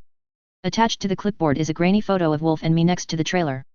I was confused because I thought no one was around when we claimed the swordsman. I paused as my first response was to deny knowing about the Zoids but seeing the photo. I knew the game was up. However, these people need to understand that the Zoids are alive and can make those choices without me. So, I went with my previous response, but I had a nagging feeling I was missing something. Do I need a reason to protect my new home? She quickly replied, most mech warriors wouldn't do such a thing without payment. Even our warriors in the militia would ask for compensation, such as ammo or refits. You didn't until much later after the Lion Quad mech vanished. Before responding, I thought about the swordsman outside and the salvage back in the Whale King. But I did receive compensation for it, I said while pointing to the militia's hangar location. I berated myself as I made that slip up. I knew this might happen. I suck at lying on specific subjects like group accomplishments. She ignores my slip up and continues questioning, that battle mech was given to you as a gift for finding the hidden cache of battle mechs in the bunker. Captain Esposito decided with Governor Chili's backing on the Interstellar Laws Accords. Here in Katinka, any finding must be given to the finder. If said finder decided to give up their claims, they must be compensated properly. As I stood there, she swiftly pulled off a piece of paper for the clipboard in her hands. Garcia handed it to me with a serious expression on her face. As I scanned through the content, my eyes widened in disbelief, and my hands trembled. I could feel my heart racing as I struggled to process the information on the paper. The shocking revelation left me speechless and stunned. Congratulations are in order, Commander Chen, the vixen replied with a slight smirk as she finally got me to break my blank face. You currently own 10% of Katinka Industrial Inc. Thanks to you. Our planet now has a military industry and a large source of valuable metals. Those words range in my head as I mentally reviewed Hound's gathered data. I was a bit fuzzy still from the side effects of not correctly sleeping through the medicine, but I remember enough. She was saying that this planet has a military industry because of me. Yeah, right, my butt. I wanted to say this to Garcia's face. You guys had a hidden warrior H7 factory near New Dutch, producing 3 every month. It's not a battle mech factory, but you already had an industry. The data hound discovered shows you have a license to manufacture Powerman industrial mech, Scorpion main battle tank, local autocannons, and toxic chemical lasers. You just didn't have the factories to make them all simultaneously. I looked back at the people before me only to see them glaring at me. Technically, the secretary glared openly, while I guessed the 2 aides in the back also did. It's hard to tell with those sunglasses on. I thought about what could have happened between me going into shock over being rich and the blatant lie told me. I felt my face slack as I spoke. I said my thoughts out loud, didn't I? Both aides had hands hovering over their weapons, but Ms. Garcia beat them to the punch. Yes. Yes, you did. Now you have a lot of explaining to do. I decided to say, gather everyone who needs to know first. I'll tell y'all together so I don't have to repeat myself. Also, somewhere where no one can listen in. They hesitated to act, so I said, I'll stay here. One of your aides can stay outside and watch me. She turned to the larger man beside her and said, Agent Bond. The man straightens up. Please stay outside Commander Chen's room until we get all involved. We will see you soon, Commander. She walked out the door with both aides following her. I did see the one named Agent Bond standing outside opposite the infantryman. I best make sure my man knew why the aide would be out next to him. He will stay there, so I don't leave and miss them coming back. Mind closing the door? The infantryman nodded and closed the door. I waited a minute before grabbing my radio. I switched it to the Zoids frequency and began telling Wolf, who was outside the city, what to get from the Whale King and the signals for what to do based on my codes. I'll use the same trick back at them if they want to use surprise gifts and rewards to get me to slip up. Location, Katinka, Little Rock's Militia Infirmary. Date, October 11th, 3021 1830. I never realized that waiting for people to gather would take so long. While waiting, I checked in with Wolf and Hound via radio to ensure everything was in place to counter any ambush on the Zoids. They reported seeing several VTOLs flying and landing in the town. They did not hear any transmissions other than landing coordinates and flight codes. They also mentioned that many APCs, tanks, and battle mechs had recently been on patrol in the regular areas except at Little Rock. I had dinner delivered by a female foot soldier under my command. She wore my company's logo on her shoulder despite only hiring infantry a few days after I woke up. I had the meal with a young lady and discussed why she had joined us. During our conversation, I made sure to remember her name, Jessie. She had joined my company as a way to leave the planet and explore the galaxy. I agreed with her desires and told her she would eventually achieve her goal. Besides, I wasn't planning to stay in the Reach for too long either. At least my dinner today didn't taste like mud. It was enjoyable this time, unlike yesterday and this morning's lunch. I heard the knock on the door and quickly cleaned up my meal. Jessie went up to the door with her hand on her sidearm. I just shook my head and told her to open the door. She complied and opened the door to reveal Agent Bond and Captain Brooke Esposito. I noticed that Zin stood behind them, looking slightly confused. Brooke walked in and said, Commander Chen. We remodeled the meeting room at your hangar to do the debrief. I nodded and followed them out with a quick greeting to Zin. He has been busy teaching the next batch of tankers and recruiting some more infantrymen from the citizens of Little Rock who want to avoid joining the militia. We all rode of our grey APC to the hangar. We arrived at the mech hangar without any problems, and it only took us 30 minutes to get there. However, we noticed that there were no A-stetches present. Instead, only militiamen and my infantrymen were guarding the area. As we approached the meeting room door, I saw some of Zin's tank crew members standing at attention nearby. Brooke and Agent Bond went through the door, and I followed them in after nodding to my men. Jessie stayed back with her fellow infantrymen to guard the area. I saw my mech warriors and Cecilia sitting with our new non-commissioned officers, glaring at John on the militia side. On the militia side, I saw Corporal Esposito, Commander Tagger with his sergeants, a Capellan woman I saw around the former Mercs, and Captain Yuki from the Oregon Coalition Patrol Group. Captain Yuki was the only coalition member here and seemed unconformable sitting at the militia side. I'm surprised the 2 town sergeants weren't here, but they may be outside doing patrols with all the leaders here. Ms. Garcia and her aides kept the peace between the groups. However, what caught my attention was the man standing behind the podium where I usually stood during meetings. He was tall, with a tan complexion, raven hair, and black coal eyes. He wore the standard suit and necktie that one might associate with a businessman or politician. What caught my attention was that all of the militia members seemed to pay special attention to him. Ms. Garcia noticed me looking at him and walked over to tell me that he must be Governor Maxwell Chile. I walked forward calmly and with steady steps. I'm still mad at John for giving Ms. Garcia the data cores related to the resource veins, but I couldn't show them to the governor here. After all, he works for them. When I heard the man say, and I present this medal to Commander Chen for his defense of Little Rock during the pirate raid last month, I almost stumbled. I thought I was about to get blamed for the attacks, slandered, or be forced to explain myself for the data cores. Not get a medal for something the Zoids did. I almost went to autopilot as the governor pinned the medal to my chest and continued his speech. I missed it as I saw my data cores lying on the podium. Not in some secure room or being read by some scientist or geologist but here.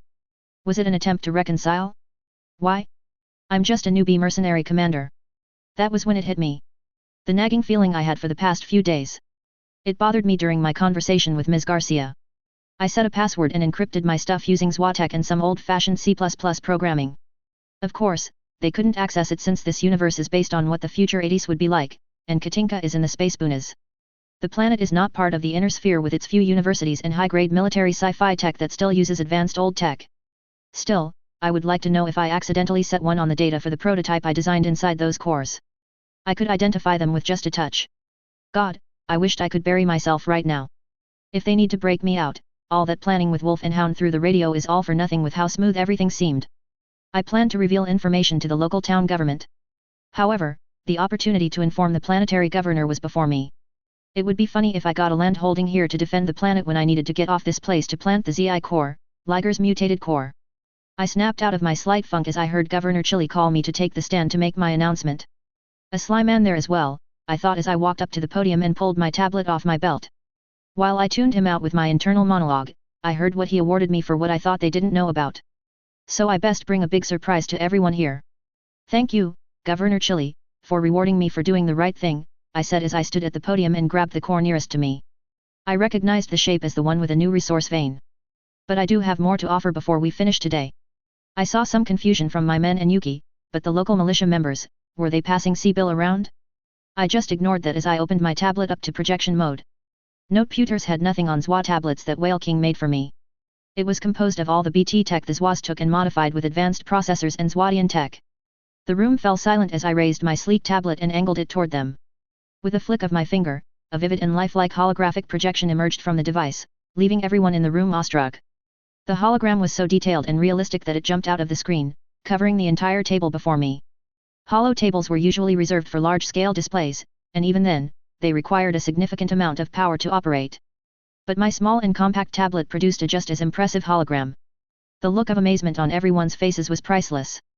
The map showed the factory, almost wholly built, Little Rock, and the mine, revealing a large red spot 2 kilometers from the town. While the crowd before me started gossiping, I noticed that Chili and Garcia weren't too surprised. They seemed resigned after looking at a specific spot on the map.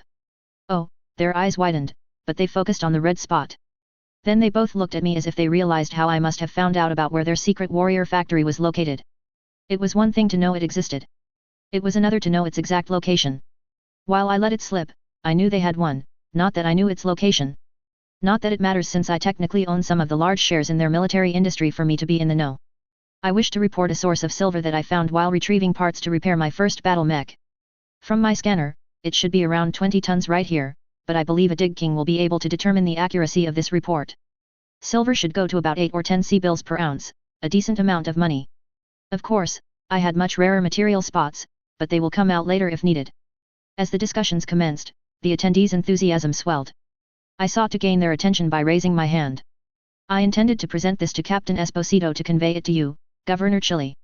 The rationale behind this endeavor is to enlist the new battle mech factory's services to manufacture a militia mech, I announced. I picked up the next core I knew had the 2 mechs in question. I extracted a second data drive, which the 3 mech techs in attendance identified instantly. Their eagerness to view my offering was tangible. It is difficult to fathom that I had inadvertently password protected this particular one. I had entrusted Cecilia with its distribution to all the mech techs, but it caused them to probe my mech or me for the password. With one swift 2-step maneuver, I accessed it and uploaded the data. The hologram transformed into a line drawing of my designed mech, inspired by the Gundam design from Mobile Suit Gundam. I modified it with the Buster and Battletech bases to make it more comprehensible for the onlookers. I ensured that the industrial-grade gyro and armor could withstand my modifications on the hybrid mech. Based on the word of Blake's Buster 15MB version, I added weapon pods to its hands to enhance the mech's abilities. I packed the cargo bay with the Vindicator series Arm Smasher PPC, which was equipped with 10 heat sinks. Additionally, I mounted a Class 2 autocannon externally on one side and added 1 ton of ammo. The weapon pods in the hands are 2 toxic chemical medium lasers, each with 1 ton of ammo. All the weapons could be removed to facilitate the addition of a lift hoist. The most significant change from the common sense of BT is the bottom being parts of a tank. To be precise, Wolf and Hound took a bulldog tank from those bandits they wiped out. The only thing working on it was the missiles. Still, the appearance of a medium tank would make people surrender instead of fighting. I used the body of the bulldog to combine Buster's top half from the waist up. I kept the idea of the original Guntung to use 2 engines to run everything. I replaced Buster's engine with the heavier GM180 fusion reactor. It might weigh more and take up more space, but based on structural strength, the bottom tank part took the weight better than the mech's legs. Also, having 2 sources of power allows better locomotion as the bottom 240 Bulldog ICE engine only needs to focus on driving, thus making it go slightly faster than powering the whole Franken mech. Of course, there was a backup to use the 180 fusion engine to power it should something happen to the tank portion. My idea was theoretical and did not work with how Battletech technology tech barely had anything involving this idea due to how Zoids didn't need many power sources. Their core was enough. I re-evaluated the mech blueprints as all the mech techs started pointing out issues creating this OR balance problems. I considered their points this time and told them it was possible because of its design for militias and those who can't use neuro helmets. I saw the shocked look on Corporal Esposito's face as I said that since his son was using an industrial mech as his combat vehicle. This Franken mech is meant to be fire support with direct fire weapons for neuro helmet incompatible personnel. I was asked some questions during a conversation with militia members and mercenaries who had some knowledge about mechs and tanks. As I answered them, I looked at the government officials present. Although I had no control over the decision to commission the project, it was up to the CEO and the governor to approve. To ensure a stable source of income and avoid drawing unwanted attention, I developed 4 additional data cores containing resource locations. However, my 10% stake in the newly formed company was at risk of being lost if it was destroyed in the upcoming civil war. I needed to increase the company's value or make it interstellar to avoid this. Although they seemed interested, their silence made me feel like I had to take a risk. I answered even more questions from the crowd. Then, I used my hand beside my radio to click the signal to bring my gifts to the site. I had made 6 signals for emergencies while in town. This particular signal indicated that it was time to reveal ourselves as friendly and with gifts, but only one swa. I noticed some of the governor's aides observing me while I clicked the signal. I decided to raise my voice and say something. Just to get everyone on the same page about this militia mech I wanted to test out. I brought my prototype here for everyone to look at and pilot to see how it works. A prototype, I heard someone say before all conversation stopped as people realized my words. The aides stopped their sneaky movements, the mech techs stopped talking to each other, and the rest looked at me in confusion. The sounds of people panicking outside reached our ears as the static began coming from anything with a speaker. Everyone piled out the 2 doors to the room, but I just walked out as the governor's aides surrounded him and glared at me from behind those sunglasses. I saw my tankers run toward their tanks. So I called out to them. Zen. Manning. Stand down your crews. All infantry, hold off on grabbing your SRM launchers. It's friendly inbound. I shouted over the proximity alarms. Captain Esposito gave the same order to his people once he realized who was coming. People were nervous as the alarm for 500 meters away from the base triggered, but they couldn't see what was coming. I walked in front of the patrol leaders before turning to face them. A slight gale of wind slammed into us as Wolf appeared behind me. He was dragging a trailer holding the prototype and 2 combat vehicles I managed to restore. However, everyone was too busy staring at my command Wolf. Oh yeah, this is my replacement for my mech until they are fixed. Everyone, please greet my friend, the command Wolf, I stated plainly with a straight face. I glanced back to see Wolf fully refitted. The only thing different from his old form was that we replaced the 4 rocket launchers with large electromagnetic cannons from Black Remo's parts that Whale King had put aside. All the weapons on the Zoids that died were removed before being reforged. Wolf howled behind me, making everyone flinch, but I noticed the stares. Everyone was switching their gaze from Wolf to me. They weren't even looking at what we brought over, so I asked, everyone. Why are y'all not looking at Wolf and the gifts he brought? We gotta get back to defending this town after all. Without warning, a horde of people surged towards me, bombarding me with questions, while the rest gazed in awe at Wolf. Come on, guys, we gotta get back to work, I shouted, but the crowds drowned out my voice. Interlude 3. Location, Katinka, New Dutch, Capitol Building. Date, September 22, 3021 12 o'clock. The reports came in from a jump ship in orbit, making Maxwell a happier man. The confirmation of the Talos and Toro Battlemech's licenses was approved by Vandenberg Mechanized Industrials a week ago. Still, they had nothing to show for it until now. So they sent 2 rebuilt mechs to the mech techs and industrial members from VMI a few days ago. They came over to retrieve the samples for the cost of the license agreement and iron any extra deals if they determine Katinka as a potential place to expand. His people ironed out of the detail had those businessmen fuming, but they agreed to the arrangements. Maxwell chuckled to himself as Katinka had just announced its joining of the Oregon Coalition. The previous government sued the Torian Concordats Corporation for taking their resources without paying and won. Then, of course, the man and his family that ruled Katinka died coming home in a mysterious dropship incident. Also, the heir that stayed on the planet died from a pirate attack. However, his group quickly downed the minor civil war that broke out. So when he, a mech warrior and baron of the land, was declared the new planetary governor, he kept his people safe without pissing off any great powers. Until now. He and his partner kept the peace and even made Katinka a minor mercenary hub. They promoted industrial growth and even secretly restarted the warrior VTOL factory. He ruled for 4 years, and now he would tick off the bulls with this move. They were making moves, too, as there was a report of bandit attacks on the convoy that left yesterday. It took the militia's intelligence department, many former TMI agents and bartenders, to find out it was a middle management member of the VMI under orders from someone on New Vandenberg. He wanted to fight back against those people, but they couldn't identify which dropship had them, and the jump ship was about to leave. He couldn't get his ASF up to stop it before they jumped, so there was no point. His only choice is to reinforce the convoys between New Dutch and Little Rock. At least his contact within the VMI will get him the man who ordered this attack. He had his air force trained up and using all the hidden warrior VTOLs to increase the patrols in the area. Nearly all the pilots came from the city after he had made the declaration to expand the PDF from a small company to a battalion of combined arms. He wouldn't have made this order if those attacks from the past month didn't happen. His militia company size was strong enough, but now he needed more power to protect his people. He reviewed the salvage from the battle his best tank lance had taken down with only minor casualties. The lance leader pontoons report an entirely salvaged Wasp that she had taken out and a nearly destroyed urban mech.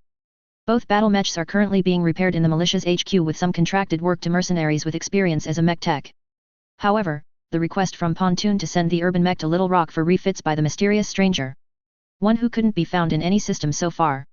Pontoon's plan would be done once they hired more trustworthy mercenaries to cover their mech forces. But unfortunately, the PDF only had 12 true mech warriors, a dozen industrial mech pilots, 5 ASF, 40 tankers and vehicle operators, and 30 warrior pilots. He needs at least 22 more battle mechs with mech warriors to make his planet and his house a proper member of the Oregon Coalition. At least it was the feeling he got when he saw House Espinosa forces when they took to the field here in a pirate raid the year before. Those men's actions were so fanatic that there was a disconnect from the Oregon patrols that High Lord Arano sent. Maxwell turned back to his final report for the day. It was a report from Joyce about her contracted mercenary asking about trading her destroyed Enforcer, ENF-4R model, for the recently recovered Wasp. This request surprised him as Tony Okoye is a mech tech hired to assist with the blueprints and programs to start the factory build in Little Rock. It only took a bit of background checking to find out she planned to join the defense of Little Rock. So now he had an excellent opportunity. He could send Tony off to join the garrison at Little Rock the second she finishes her contract with him. However, it would still take weeks to iron out any faults in the factory parts. Or he could send her with the next set of militia mech warriors. He would discuss this with Joyce later. Finally, Maxwell thought as he put away the last battle report that needed his attention. He left the recent increase of gang attacks to the police and militia. Right now, he had to get back to the economic boom he directed with Joyce at the helm. She truly is a blessing in disguise as she finally got the Scorpion factory restored and hidden on the opposite side of New Dutch. He hadn't noted its reactivation until he was certain no one would destroy it again. So he only had his men activate it once to see if it could produce a decent quality tank. Instead, they got a below-average one immediately sold to the mercenary market.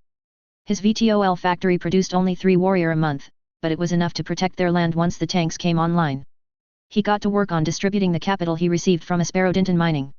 He sold the 5th batch of resources at a better price now that more minerals and metals were being dug up.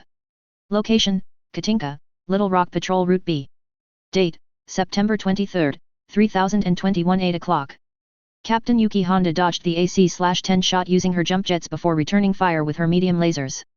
Her mech's heat spiked as she borders overheating from the continuous use of her lasers. Sweat drenched her body as she watched the speedy devil dodge right past her laser and blast Koga's javelin in the back, finishing off her lance mate. Blue's Hornet fires an Alpha strike right past her mech to strike at the speed demon, only to be taken out by the 2 damn tanks flanking her. The trees on either side of her lance seemed darker and darker as the devil disappeared and reappeared from them. By the time she balanced herself to unleash an Alpha strike on the Shadow Hawk in front of her, she was struck several times on both legs. Her battle computer registered her as dead as the mech shut down to state that she's dead. God damn it, the Kuritan wanted to shout in anger but kept it inside. She knew these mercenaries could be brutal to fight against from the militia members' reports, but this was ridiculous. How in the world does that urban mech move that fast? How can it take 2 alpha strikes from her without showing that much damage on the computer? Yuki just took deep breaths to calm herself. She knew the second reason for her came from the bet with that infuriating militiaman Commander Tagger. She had taken a high-stake gamble to do better than the first group of militiamen and failed hard. Her lance couldn't even take out one of them, not even the Scorpion tank. This loss is an embarrassment to her ancestors and her sensei. She looked up and realized she piloted her mech back to the militia's hangar for her patrol. Her lance mates were in their base, and she watched them all slowly get out of their mechs. She knew how they felt as she felt the same. So how did one of the best lances of the Oregon military force lose a spare with to a newly formed mercenary company? A company that was forced to develop to join this garrison if rumors are correct. The mech warriors all met back up near their meeting room where Sergeant Decimus, who never would give them his first name, sat with his men. It was surprising that the mercenaries had targeted his Vargr APC before his LRM-15 could get a second load of missiles out. Usually, battle mech target each other first while support vehicles take on each other. The winner from the armor's bout would join their battle mech's forces. These mercenaries worked with their tanks as one and took out their support before they realized it. Then they did the standard battle mech versus battle mech fight with their vehicles acting as support until they ambushed them thanks to the weird urban mech. Sergeant Decimus had brought out the battle ROM reader to review what they could from this short fight. It was their ritual to constantly check a battle, from spars to life and death ones, to see where they could improve. Since you were the first one down, Sergeant, Yuki said, looking at the older man. You will play your ROM to see when they spotted you. The group watched the recording of the APC. Blue noticed something and shouted suddenly. They are hitting you outside our sensor range. The sergeant paused the ROM and rewound it to see what she meant. Everyone watched the sensor, the battle map, and the view screen. They all watched the Vargr's LRM lock onto the fire starter using Blue's Hornet targeting data. The second the LRM-15 fired from the APC, it received target lock and returned fire from an LRM-5, 2AC/5, and a large laser. They accurately hit the right side of the APC, knocking the sergeant out of the match.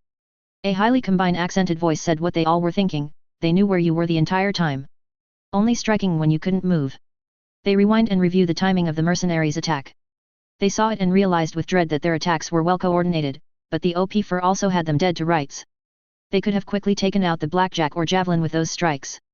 However, they decided to remove their Harrier before focusing on the main hitting strength.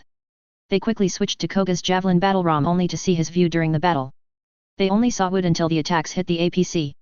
When Koga's view turned to the enemy fire's direction, he saw the urban mech pass by him the first time. That caused both him and Yuki to fire upon the fast devil only to miss as the computer misjudged the firing prediction of where the mech would be at the time. The rest of the OP-4 attacked them from the side when they realigned their reticle on the mech. Only for the mech to vanish in the forest next to them. A few more hits from the enemy caused them to turn back to the enemy, hitting them from the side before Koga's screen showed dead status. The exact speed devil had made Yuki jump to let Blue fire her alpha strike. However, firing her alpha strike opened her to the tanks that fired from behind her and killed her. Everyone rewatched the battle repeatedly, trying to see how they lost so quickly before a knock on the door drew everyone's attention. At the door stood Captain Esposito and Commander Tagger. Yuki greeted both men with a slight bow, then said, "You were correct about his warfare tactics." After all, they bet that her lance would be hit with infantry tactics, and they were hit with them.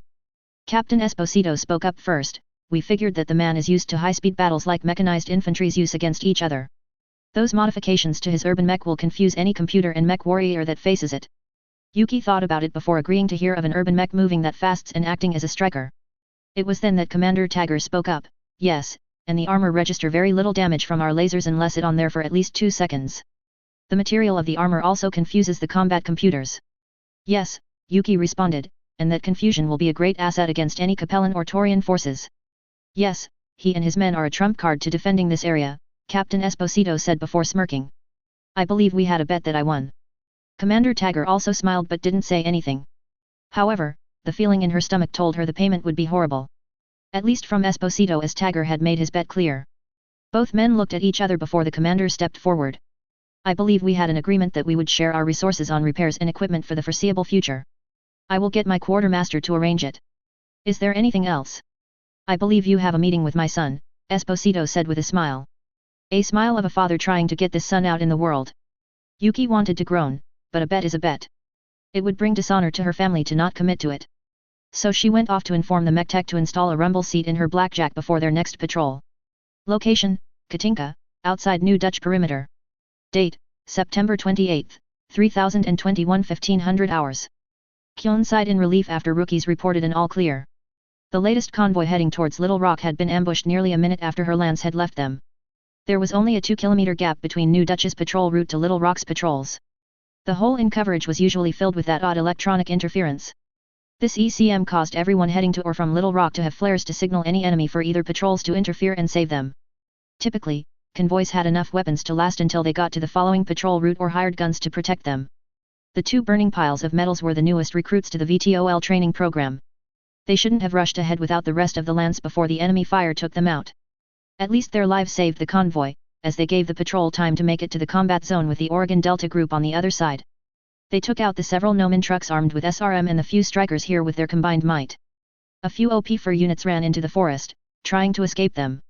They vanished off her static-filled battle map not long after. Rocky went off to check on where they went with the Hornet from the Oregon Patrol. Delta Lead, this is Ronan of the New Dutch Patrol Alpha. Thank you for the assist, Kyun said as she mentally reviewed what to say to the families of the men and women who died. She hated doing letters of condolence, but she had to as leader of the Alpha Lance. Ronan, came the voice of Captain Yuki. Salvage and investigation teams are on their way. Do you need any help before I escort this convoy? Negative, Delta Lead, Kyun replied as she directed her Jenner back to New Dutch. Returning to base. Rookie, contact our tankers to continue their patrol. I must return to make the report. Roger that, ma'am, the young man said as he piloted his Locust to their tanker's location. Kyun would complain about not letting any convoy go with militia forces next time. She and other patrols have been under attack from so many unknown forces and those gang members suddenly having military equipment. The militia expansion immensely helped, but they needed more troops to handle this escalating situation. Location, Katinka, Little Rock Militia Hangar 3. Date, October 6, 3021 12 o'clock. Tony Okoye thought she would finally join an excellent mercenary company when she came to Little Rock. They had been defending the area for an entire month with several incidents that show they were commented on and well respected. After all, that is part of the reason the governor had agreed to give her the WASP as part of her contract once he found out she planned to join Blitz Company. Pontoon and the tankers all sang praise for the commander. So what would cause the event to play out in front of her and the New Dutch detachment? In the middle of the mercenaries' hangar, a terrain-style Mexican standoff was happening. 2 of the company's senior members, Zin and Michael, held back their mech tech from braining Jonathan Wood. She met Jonathan, who wanted everyone to call him John, earlier when the detachment loaded their mechs and vehicles into the repair bays. The armor went to get repaired as everyone went to shower and rest in the break room of this hangar. Everyone had fallen asleep as they all woke up to the next day's commotion. Now they watched the 2 groups yelling at each other over something. It was hard to tell as too many people were shouting at each other. She was feeling out of her depth. Tony looked at the rest of the detachment and said, "What with all the racket? Why are the militia and the Blitz Company look like they are going to brawl here?" Most of the people around her just replied, "I don't know." Or "I'm not sure, but let's get out of their way." Some of the personnel that came with her were guards from the Dinton Mining Company. They tried to get back into the break room as the 2 groups seemed to grow. They wanted nothing to do with this growing incident. Ronan, who seemed highly stressed from her writing, stood with the New Dutch group's tankers and stayed next to her, not joining either side but seeming to defer to the trio of business suit people that came in from the left. The woman of the trio nodded to Ronan, who then pulled out a grenade. Tony nearly tackled her fellow mech warrior if it wasn't for the tankers next to her pushing her down and saying, "Closer your eyes and cover your ears." The next thing she knew, there was a loud, deafening explosion. It took a minute before her vision and hearing cleared up enough to see the woman who ordered Ronan to use the flash bomb standing with the 2 bodyguards between the groups. It seemed like the surprise flash bomb had calmed most of the people down, but the mech tech from the mercenary side was now glaring daggers at the lady in the business suit. The woman ignored the tech and started speaking. "I wish to know why the mercenaries protecting my factory and mines," the woman said at near shouting volumes. "And the militia protecting them and the town are about to come to blows here. Why is that?" It didn't take the militia members to straighten up once they saw her and paid attention to her face. Tony noticed a few mercenaries also stood at attention while their mech tech turned pale. Most of the people here knew this woman, but she didn't. "Secretary Garcia," John said as he straightened out his ruffled clothes. "There was some misunderstanding about what I did yesterday." "What kind of misunderstanding has our defenders about to brawl?" asked the secretary. The huff from the Blitz Company's mech tech said more than any words could.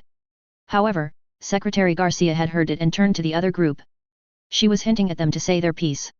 "Mrs. Dark," Garcia spoke to the female mech tech. Is this about the data cores Mr. Wood gave me? She gave a sharp nod before saying, that man over there broke his deal with Commander Chen. The slight gesture from Garcia for the mech tech to continue. Wood wasn't supposed to record anything outside of my terminal, so that way none of Commander's urban mech materials composition would get out. Yet I catch him using those data cores on my terminal. Those same ones I saw him give you. Tony remembers when she saw the man give the woman those data cores, who was disguised at the time, and now had her a bit mad. Who steals from people protecting the town from all enemies? However, before she could speak up as a witness to this, Secretary Garcia beat her to it. Yes. Mr. Wood did give me those cores for safekeeping. Everyone on the Blitz company began to shout again but was quickly silenced by Ronan juggling another flash bomb. Tony had already moved to join her fellow mercs. They are waiting to hear what the politician had to say before reporting all this to the MRB. What Mr. Wood gave me wasn't information about the commander's mech but what the man had on him. That had a few mercenaries step forward as if to rush the militia. Things that the Comstar representatives might take as evidence of him hiring the raiders to attack the convoys. Shouts of denial filled the air, but the two bodyguards raised a blowhorn and silenced everyone with the loud noise. The data cores contain whatever Commander Chen had and could be turned against him should Comstar's MRB agents find them, as they are password protected with one exception. A list of mercenaries we recently found out has been attacking the convoys on one of the cores. Luckily, we know Commander Chen isn't responsible, as Captain Esposito, Commander Tagger, and Captain Honda have all vouched for him before going out on their joint patrol. However, Comstar agents should be showing up anytime soon, so I will be holding on to these cores until they leave. So I ask all of you to keep silent about it, as we believe the commander will reveal what is on these. Tony turned to both Michael and Zin and asked, "What do we do, sirs?" They both looked at each other before looking to the female mech tech. "Cecilia, what do you think?" She stared into Secretary Garcia's eyes before saying, "We'll wait for our commander's decision about your theft, but we will keep quiet when Comstar shows up. I know our leader has an issue with Comstar from all his drunk rabbling about how evil they are." "Wait, what?" thought Tony before she made her decision. Tony walked with everyone as they all headed back to their bunks. Before she could get inside, Cecilia stopped her to say, "Hey, you're Slapdash, right?" "Ah, yes, Tony Okoye at your service," she said, shaking Cecilia's hand. "Mech warrior and mech tech extraordinaire." Cecilia just chuckled and responded, "Welcome to the Blitz company. Now let's get back to work. Record everything just in case they are stealing from us. I know our leader dislikes Comstar for reasons only he knows, so don't say anything about what happened. For now." So began to talk about repairs and setting up cameras on their mechs. Tony trusted the people she came with, but with how everyone was acting, it was best to be cautious. Location, Katinka, leaving Little Rock. Date, October 9th, 3021 2000 hours. Comstar Inspection Team. Adept Delta 15, Tanner Freeman sighed as his group left Little Rock. He wished his seniors from Terra were here to deal with this damn planet, as everyone at the HPG here was as green as grass. Even the Prekenter here let a low-ranked ROM do whatever is necessary without realizing they made the local government suspicious of them. He looked down at the reports from the investigator that came with him. Freeman wanted to bang his head on the chair in front of him. The tension between the mercenaries and militia could be cut with a knife. However, they still united against their investigation of the commander of the Blitz company. Oh, the militia did try to hide the fact they supported the man in question without seeming bias, but his training picked up on it. The higher-ranked Comguard foot soldiers picked up on it. There was always one mercenary and militiaman at any place the investigator went. So they couldn't plant the radio equipment to target the Blitz company leader, as the man was known to stay in town for the entire garrison. All the people here collaborated with that and even showed him where the man typically rested during his off time. So he and his men tried to investigate the rumors of strange events since the pirate raid 2 months ago. Those attacks were just like the convoy attacks they instigated to stop the return of Taurian mechs of the reunification wars. They failed and still failed to prevent the new factory they spotted from being built. Blessed Blake, why couldn't they trust Comstar and let them know everything they need to stop the building chaos? Comstar should be keeping the peace in these lands to guide these unfortunate souls to a brighter future instead of building disgusting weapons and hiding information from them. The whole area had an ECM effect well known enough for raiders they hired to attack the convoys. However, when they came here, the ECM field wasn't here when they arrived to do the inspection. The rumors of an unknown quad mech had already died down from when the ROM agent reported from months ago. If it weren't for the non-Comstar MRB agent with them, this trip would have been for nothing. The woman in question happens to have a boyfriend who works as part of the militia. The information turned a bit worrisome, as the leader of the Blitz company, one Michael Chen of unknown origins, had an extreme dislike of Comstar. However, the man willing became a mercenary and later started a company under the MRB. Even with his dislike of Comstar, he still worked with them. Unfortunately, all attempts to contact the man failed as the mercenary was unconscious from the latest battle with their hired help. At least they managed to recover their mercenary, who would suffer an unfortunate accident once they arrived at New Dutch. They could only hope for the high-priority messages of the TMI, SAFE, and Maskarov spies to act upon by their lords. Maybe the fighting for the factory would destroy it before the Oregon 2nd Battle Mech Company came to protect it. But, unfortunately, they were out of mercenaries to pick from. All the mercenaries willing to raid the convoys have been killed or detained. Those who might have taken the job back out after the announcement from Governor Chile. Location, Katinka, Little Rock Factory Training Ground, still under construction. Date, October 13, 3021 9 o'clock. I never thought I would pilot a new mech design, thought one Corporal Talos Esposito as he aimed the primary weapons of the Guntunk. After seeing the specs of this militia mech, the name matched it well. He turned on his infantry helmet radio to contact his driver in the bottom half of the mech. Let's move this mech slowly, Private Potter. Roger that, Corporal, replied the young mercenary driving. Everyone agreed that both sides should cross-test the mech.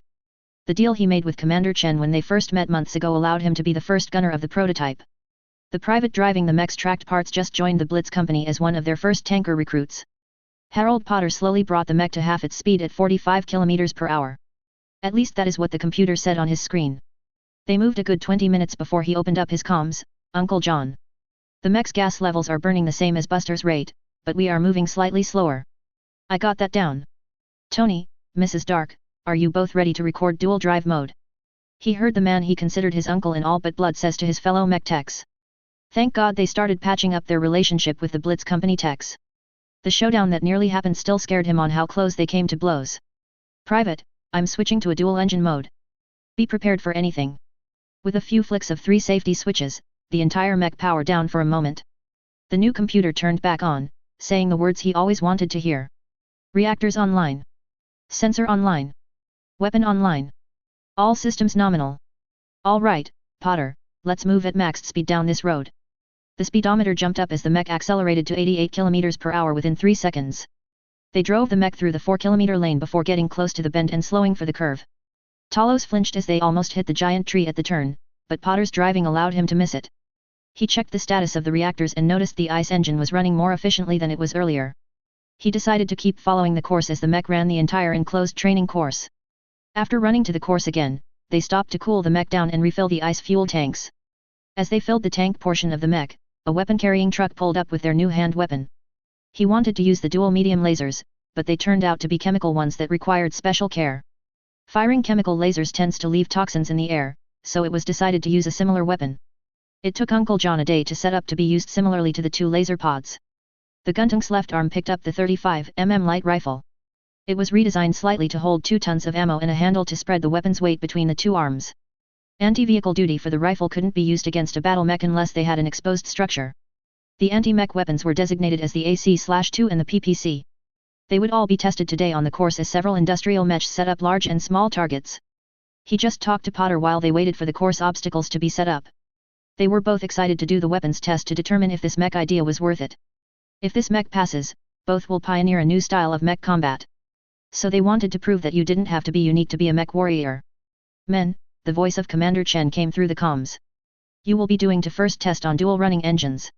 Do your best and take as many targets out before you finish this lap. Get ready. The commander shut off his comms, and Talos felt very proud at this moment. They had to ace this for the future of Katinka's industry. A loud horn sounded at the start of the test, and they were off as the Guntunk's light rifle and AC/2 fired away.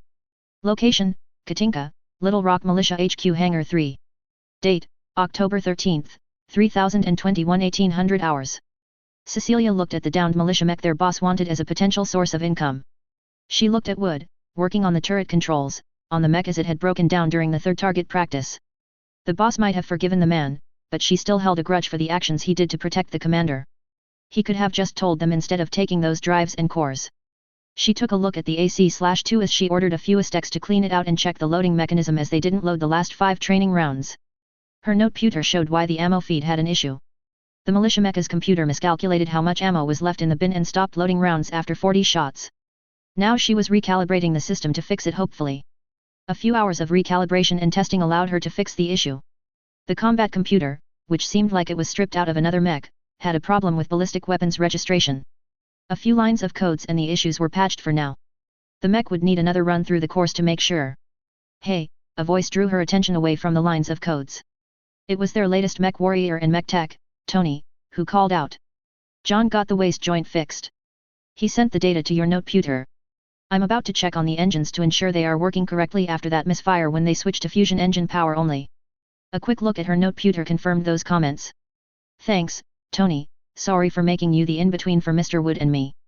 The darker-skinned woman just chuckled and said, it's no problem. I know you are trying to deal with the animosity you two have. She just nodded as she knew having mech tech against each other could result in the death of the men and women they work for. She didn't like how things had happened, but she knew better than to stay pissed off at a contractor's head mech tech. Shaking her head, she opened the message from Mr. Wood and was in disbelief. Sure, there wouldn't be a problem having a urban mech waste part as the turret control. But, no, since its weight was much more, that part would break. I wanted to have words with her boss again about trying to mix and match components. A few more lines in, and she nearly retracted that statement. Her boss had managed to forge a look-alike turret control of the urban mech and a standard tank to allow the mech part of the Franken mech to have a 360-degree turn radius. However, even with him removing the ICE engine and tank, he missed a small piece of the fuel line that scratched the turret gears. Those scratches damaged the metal tubes so much they sent shards of metals into the gear section. Once they removed the metal bit and fixed the damages, delivered perfect turret controls. Well, everything except the dual engine switching seems to be working well. The only thing left is to see how well the gun tank will work in combat endurance, but the testing took time away from another project the militia gave to her. There was also the battle mech that they wanted to be upgraded. They were more than willing to foot everything to maximize the combat capability of it. The mech was supposed to be the commander's new battle mech as a reward for all he did besides the medal. However, his revealing a new quad mech that she has never seen before caused them to delay giving the mech to them until this morning before the gun tank's test. Location, New Vandenberg 6, Hoyt, New Vandenberg's Governor Building. Date, October 28, 3021 10 o'clock. Fighter Malvina read the report in front of her.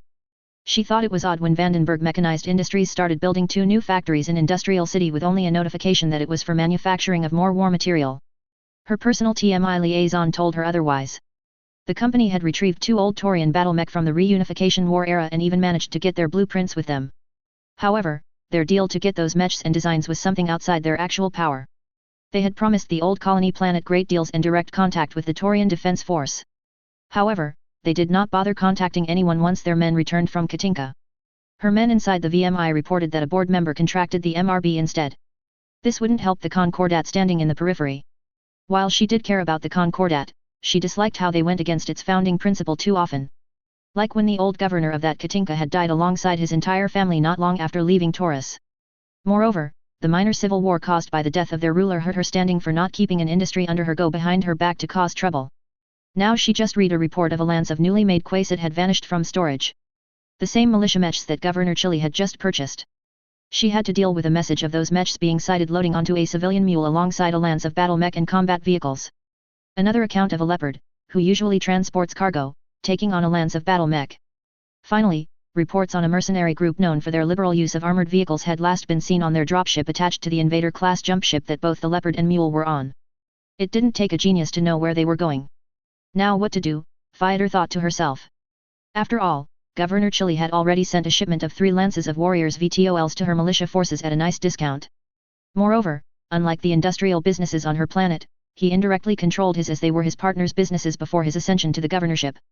Her liaison within the VMI had sent the reports on her desk that none of the upper management knew that one of their board members was perpetrating these attacks. The Concordat Constabulary had nearly got involved until Katinka announced its integration to the upstart Oregon Coalition. At least her police force had managed to arrest the man on fraud and tax evasion, thus stopping any future attacks. However, an issue remained. The man had used the Comstar banking system well. Moreover, the man had already paid the raiding force through an automated account. So she couldn't stop the attack if she wanted to, but she could prevent the militia from joining the assault. Should I contact Maxwell about the impending attack or stay my hand? She weighed the cost benefits for warning the man or not.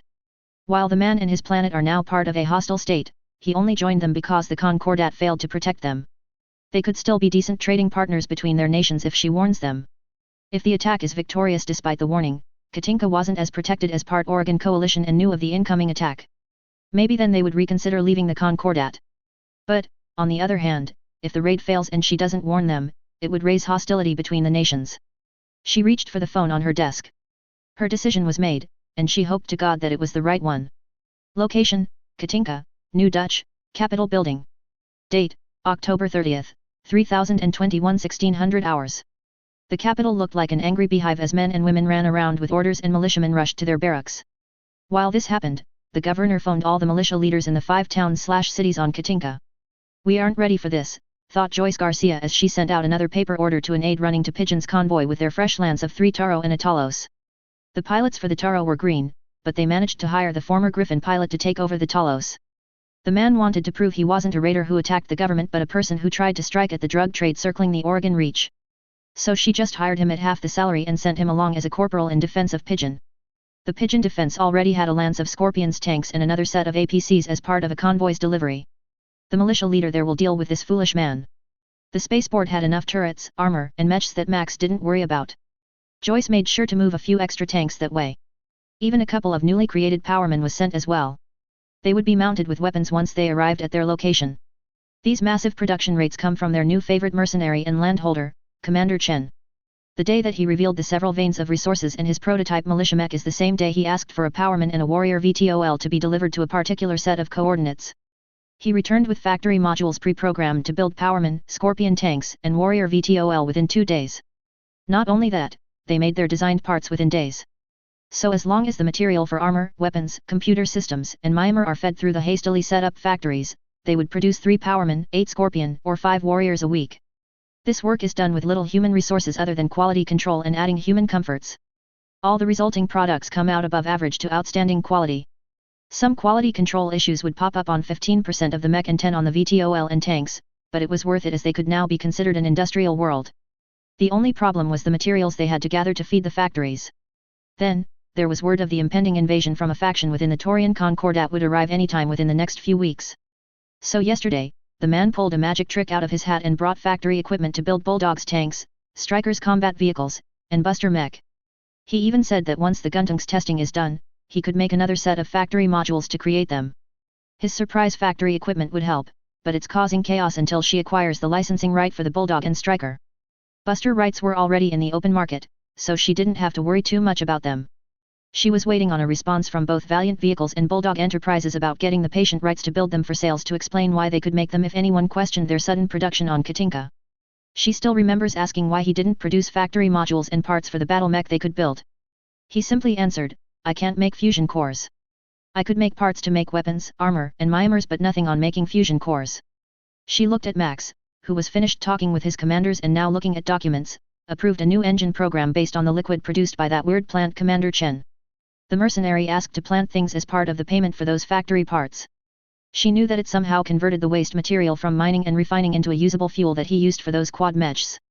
He wanted to develop an engine with as many mech techs they could hire without going through Comstar's network outside the MRB. A sudden ringing caused her to come out of her musing.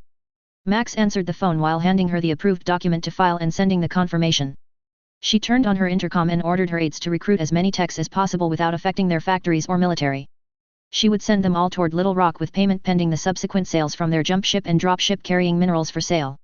Max suddenly jumped up in excitement before looking around to ensure it was only them in the office. "Joyce," he said as he walked past his desk and hugged her. "Lord Arano has heard what's happening and agreed that Mastiff and the Markhams Marauders are on their way to reinforce us." She felt herself smiling since it was Mastiff and the Markhams Marauders. So many knew of Mastiff as the noble mech warrior everyone with good standing wanted to emulate. A man who could command a group of people quickly. He used his Centurion against OP Fur with more tonnage than his mech and won. The Markhams Marauders are well known for their massive contribution during the attack on the pirate clans on Fjaldr. While she heard they took heavy losses, they came out with the Oregon Royal Guard victorious. They end the heavy raids throughout the Oregon Reach with only the odd pirate attacks from a few outsiders. The fact both were being sent here meant their position within the Oregon Coalition deserved the best of the best to reinforce them. She noticed Max opening the door to the hallway outside and shouting, "Get my family Mackie out of storage. I will take to defending our planet personally when the invaders come." The sudden silence before the clamoring in the hallways burst into louder shouts as members of the governor's personal forces began to rush to get the army ready. While they haven't sortied in 4 years, they kept themselves ready for when their leader would one day retake the field. She rushed to get the rebuild enforcer finished so that she could be beside him on the field. Location, Suk System, Suk 2, in orbit. Date, October 30th, 3021 1800 hours. Jamie Wolf considered himself an honorable man and leader of the Wolf Dragoons. He believes in all the well-trained men and women under him, be they of the clan and Inner Sphere freeborn. He regards his clan's con idea to prepare the Inner Sphere for an invasion as an odd but reasonable choice. The problem was getting the Inner Sphere prepared with how many succession wars they suffered. He was here on Sook 2 to receive the monthly reports from his agents outside the Lyran Commonwealth. Also, give his men a break from raiding the Kuritas planets. But unfortunately, not everyone had their clanmates' endurance. His Wolfnet constantly supplies him with information about the entire Inner Sphere, but his agents out in the periphery had trouble integrating. The only exception is in the Oregon Reach sector. A middle-grade nation formed there and took anyone leaving the Inner Sphere as immigrants. The company of agents he sent out there with their families gave exciting reports. However, that nation would fall under its weight soon. He almost felt sorry for them until he got to the last message from his agent there. He had taken on the name of Sean Bean and worked as an aide to the governor's secretary. The report even had photos that caused him to call in Natasha. He waited for her to come in since her dropship entered a stable orbit. A knock at his door had him saying, "Enter." The door opened to reveal a bushy-hair brunette. Natasha Kerensky walked in with her mech warrior piloting suit on. He sometimes wished she would get dressed, but given that her casual wear tends to be even more revealing, he ignored it. So instead, he returned the salute the captain gave. "Welcome back, Natasha. How was the raid on Dunival 2? Jamie asked as he knew she would report it first before asking why she had to return. "The mission went well," she said in a thick Russian accent. "The army station on the planet fought well enough that I let them live. I'm surprised by how often the Inner Sphere grows strong warriors to fight. They will work well in the future then," Jamie replied as he grabbed the documents from Agent Bean. "However, I need some men from your unit for a special mission." He waited as she read through the report and saw the photos taken of the specific mechs in question. He saw her surge off the urban mech image and information on it to stare at the same picture he did. The silence was uncomfortable as she just stared at the photo before suddenly speaking up. "What is the mission?" Jamie thought for only a moment before making his decision. "I need a lance worth of men to be sent to the Oregon Reach to investigate this quad mech.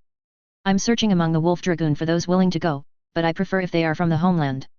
If possible, recruit or hire the mercenary company to join us so that we can study the mech. From the reports you read, you know why. F. Colonial." She saluted and walked out to her company. She would gather those who would take this mission from their leader. He knew her well enough. However, the odd feeling from looking at the picture made his hair stand up. If he was from Clan Novacat, he might have said it was a premonition of change, but he would find out once they send their men out. Chapter 4.01 History Lesson are hard. Location, Katinka, Mining Waste Dump Site. Date, November 2nd, 3021. 1400 hours. "Bring it down slowly here, Tony," I said through the radio in my helmet as I guided the newly purchased buster to plant the weird-looking tree into the hole. Unfortunately, I only managed to find 5 of them in the Whale King's storage hall that was ready to grow and produce wriggle. I had one already planted near the Whale King a week ago to provide feed for the Zwas and to do my research on it as a fuel source. 2 generators would go to the 3-kilometer dump site to test its terraforming effects. The remaining 2 are for the new planet Zi.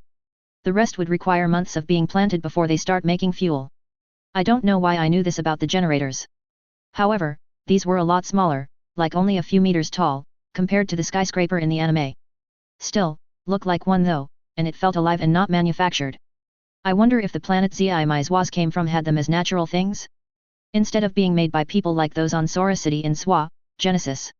It is still funny that the generators were so light despite their height. But watching them pick up and plant generators when they were half the size of the mech, had me laughing inside. "Commander," I snapped out of my musing as Tony spoke up. "Can you please move a few feet back? You are standing a bit too close to the pit." I glanced to my left and thought about it before jogging to the group of men and women relaxing a bit from the dig. It must have looked odd to anyone watching us. I was still in the helic piloting suit while standing with many men and women in BDUs. The reason was that my uniform cooled me down pretty well. I wonder if my uniform was like those coolant suits worn by the SLDF. Sure, it didn't help too much when the swordsman overheated, but it was why I didn't pass out while running it hot. However, I was lucky not to explode my ammo cells doing that. At least I have another mech being refitted for me should my urban lord or swordsman aren't fixed by then. I could take contracts in a vacuum as both Zwas admitted they couldn't work in areas without an atmosphere. I watched the buster plant, well, more like drop the second generator down into the pit. Next to me, the men and women rushed to fill the hole with dirt and mining waste.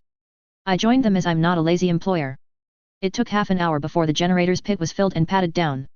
I turned on the comms on my helmet and told everyone, "Stand back and let me start up the sequence on these guys." I watched all my troops back away to join Tony, who climbed out of her buster to watch from the ground. I noticed Ferida and her crew of workers approaching, so I waited for them to join the gathering. Xin and the Dark family were still setting up the buildings with the tanker crews, so I grabbed the recorder from my belt to hand off to one of the infantrymen. I took a look around to see whom I could hand this recorder off to when I noticed Jessie from back in my imprisonment, stay in the infirmary. Private Jessie, I called out as she jerked up and stood at attention. I walked over and held out the recorder. I need you to record what will happen once I activate the generator here. I was a bit confused by the odd look on her face. What? Was my request weird? She still took the recorder, and I went over how to use it. Farida and her crew walked up and joined my group as I finished instructing Jessie how to use it. I greeted and thanked all of them for the help, as not everyone here was a part of my company. Instead, they were miners/militia members from Little Rock who knew about the Zoids and me from the beginning. Not the new immigrant workers who were kept away from the militia, well PDF now since they officially joined the Oregon Coalition, HQ during my reveal of Wolf and later Hound. Okay, everyone, please stay back while I start this up. Private Jessie, please keep the recorder up and on the generator. This time, I saw the confused looks on everyone's faces when I said generator. I wonder why though. I'm just saying generator. They have them everywhere to make power. It's just my source of energy were trees that feed Zoids. I shrugged and walked up to the generator to press the knot right at its base. For some reason, I felt energized like I drank 5 Red Bulls at once. 1. I didn't have that feeling when I started my first 1 days after my reveal. Instead, a sense of anticipation began to build up in me as I pushed hard on the wooden knot at the base of the biometal tree. The next thing I knew, I was flat on my back with most of my troops standing over me. I tried to talk but only coughed as my throat felt dry, and I saw someone push a canteen to my mouth. I took a quick gulp, and as I got up and looked at the generator, my jaw nearly dropped as I saw it glowing blue. These lines of lights formed and connected with the other generator creating a straight line before fading away. However, I could see another faint blue line heading back to our base's location. It was beautiful to look at, but I could sense something from the tree-shaped fuel maker. The humor I felt would have really ticked me off if it wasn't for the fact it had feelings. What in the freaking hell? I thought these things were just biomechanical trees and fuel sources. The first one didn't give me any lip. Luckily my men snapped me out of it as they all started asking me questions while the feeling of amusement faded away from the generator beside us. I tried to answer all those questions before finally just yelling out. I'll show y'all what these guys produce. Give me a bit to call Hound and Wolf here. I could feel the wriggle being made within the tree, but it was too quick. It took a couple of days for my single generator to produce any. So why was this one making the fuel right now? The men gave me room to look into the forest 100 meters back. I knew some people were waiting to see what made the Zoids tick because they didn't show up on the energy sensor without serious recalibration. So the only method outside visual was looking for a specific wavelength of energy that Zoids could naturally pick up unless camouflaged like the Hellcat or disrupted by advanced radars. I took a deep breath before putting my thumb and index fingers in my mouth to blow the all-clear sign. I could feel both Zoids get up from their observation position on the hill nearby. They had stayed there to warn any of us of sabotage. Lately, there have been issues with the latest group of Listec prospectors causing trouble. Usually, no one would have noticed them if it wasn't for Hound's advanced radar and sensors blocking unknown comms traffic from them after midnight. Everyone watched as the 2 familiar mechanical canines appeared within seconds after I signaled them. Most stared in awe as they knew the Zoids had no pilots right now. Sure, I could have pretended that my hidden group was larger than it was, but keeping secrets from the people trying to keep me alive was dumb. Especially when you find out they went out of their way to hide my existence. Hey, guys. Look what I got ready now. I pointed to the generator behind my group as everyone quickly moved aside. I walked back to the knot on the metal tree, where I knew to turn it clockwise until I felt something move inside. The tree suddenly had a hole open, and I could hear the rushing liquid coming. I grabbed my canteen from my side and emptied the half-full container. I didn't bring a bucket because I thought it would take a week before wriggle production began. So I quickly put my canteen's mouth below the hole as the reddish-brown liquid poured out quickly. I could hear it filling too fast, so I yelled out, "Hey! Someone hand me another container quickly." I could hear the people behind me rushing up and water being dumped on the ground. I hope not everyone dumped their water canteens out because it's pretty hot here. I grabbed the first container thrust in front of me and filled it as I handed mine to the person to close. I repeated this action twice more for 4 1-liter canteens of wriggle. I had spilled a little of the wriggle, but from the feeling I got from Wolf and Hound, I had more than enough for them and the Whale King. I looked to where the second generator was located and back at my containers full of wriggle. I best feed both Zoids first before going for the rest of the fuel. I turned to my group of helpers and said, "Well, this is the fuel that powers Wolf and Hound there. This one canteen will power Wolf for a month. 2 weeks if we are stuck in a high-stress combat situation." Wolf had laid down as I said that and gave a growl before a whine. I saw how the other acted from his way of talking while I heard, "Port near right hind leg." I waved everyone to follow me there as the tarnished armor suddenly opened up a small hole the size of my fist. I slowly pour in one canteen, one of the groups, as the second way requires a bit of loss before the hole suddenly closes after the last few drops. I back up as Wolf brightened up to a slightly shiny black and grey color. I heard the gasps of surprise and awe since I'm pretty sure battle mechs don't suddenly look brand new from filling up. What the heck? Oh my lord! And how does that work? So were the whispers I heard, but I just continued. The second way to fill up my friends here is like this. I gripped my canteen hard, double-checking to make sure it was mine and threw it into the air. Hound was quick and consumed it with a quick bite. The sudden throw from me and Hound's fast movement caused someone who sounded like a guy suspiciously to shriek like a little girl. This way is a lot quicker to do, but it does take a while before it fully integrates into Hound's system, I said as Hound walked to stand beside Wolf. His armor was not glowing, but if someone paid attention, they would notice Hound's lances seem sharper and his head slightly lighter than the rest of his body. The light scorch marks, caused by a minor fight against a heavily armed gang from a few days ago, vanished within seconds. So, I started, but I noticed the stares at the Zoids. Let's get the rest of the wriggle and return to Blitz base. I'll be explaining some things to my command staff. Corporal Knight. A muscular man piped up, yes, Commander Chen. Mind informing Captain Brook and Commander Taggart to come to my base for the information they want to know. Affirmative, we will go inform them. The man turned and shouted out to his fellow miners and militiamen, and they took off to where their transports were. I paid attention to the rumors and bets going on in the background. So I knew it was probably time to reveal some information to those in power in my company. But, as much as I wanted to keep quiet, I couldn't do things alone. I saw my men and women looking at me, so I sighed and said, I'll tell our officers, and it will be up to them to tell you. I trust their judgment. Then, I noticed Hound had raised his cockpit hood for me to enter. Everyone back to base after we collect the last bit of wriggle, I order as I quickly climbed into the cockpit and waited for everyone to get into the heavy APC and the hover APC, the same one from the fight a while ago, and Furida and Tony into their mechs. Then, we all left to the generator that Furida planted to gather the fuel there before heading back to base. Location, Katinka, Blitz Land Holding, Blitz HQ, Whale King's crash site.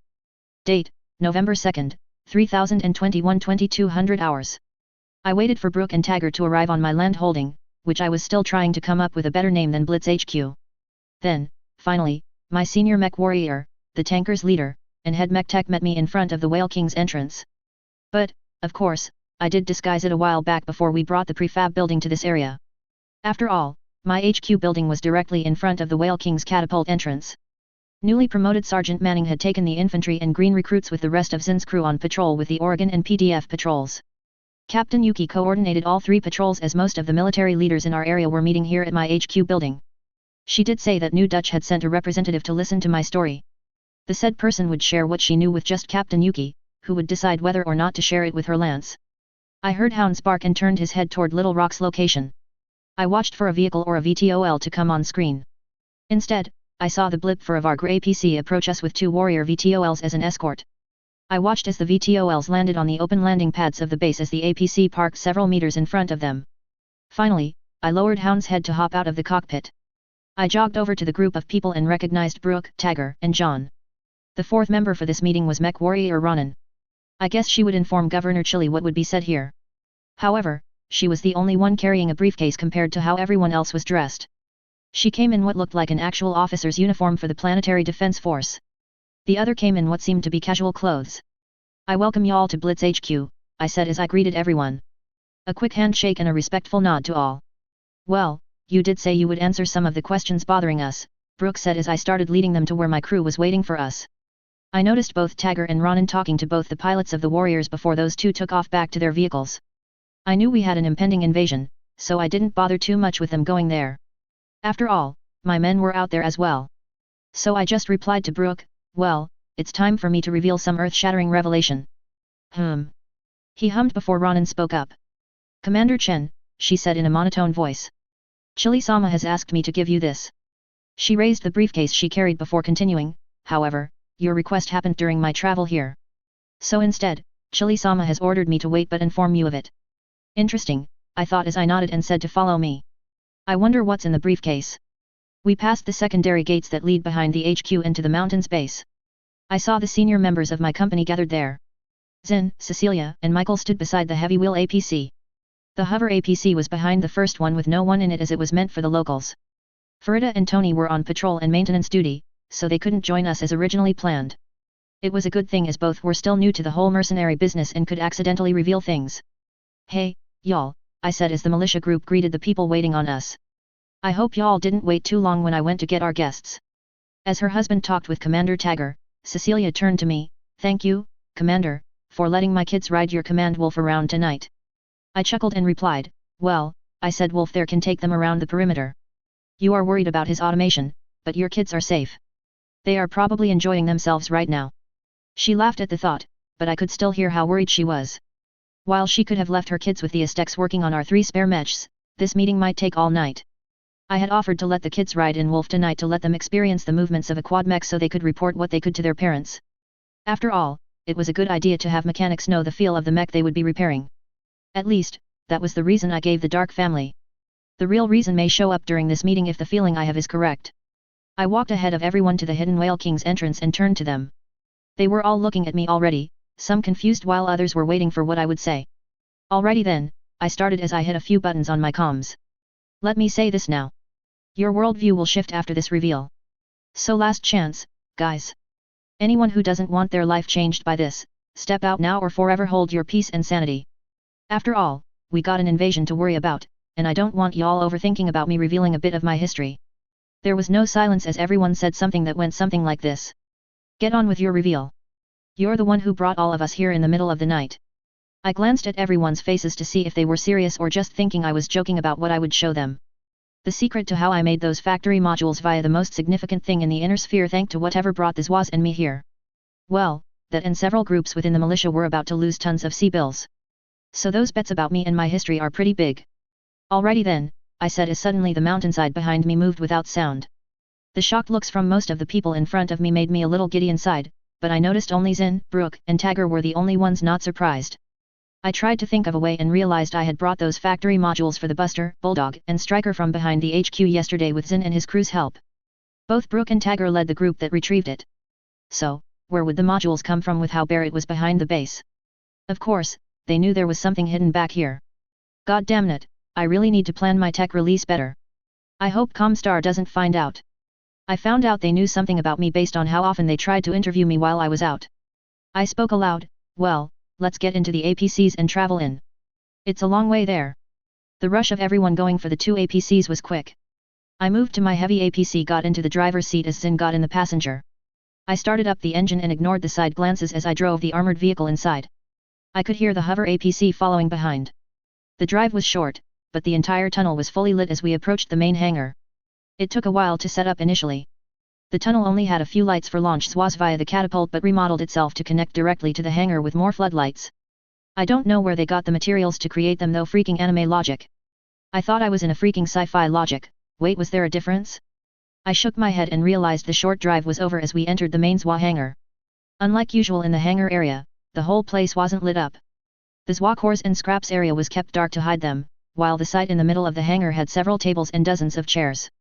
Next to them were a few ice coolers filled with beer and water bottles since it might take some time to debrief everyone. It took me 2 weeks to get enough tables, chairs, and a podium ready since I couldn't just make them. Making factory parts or entire modules to build weapons of war. Sure, Whale King can make them.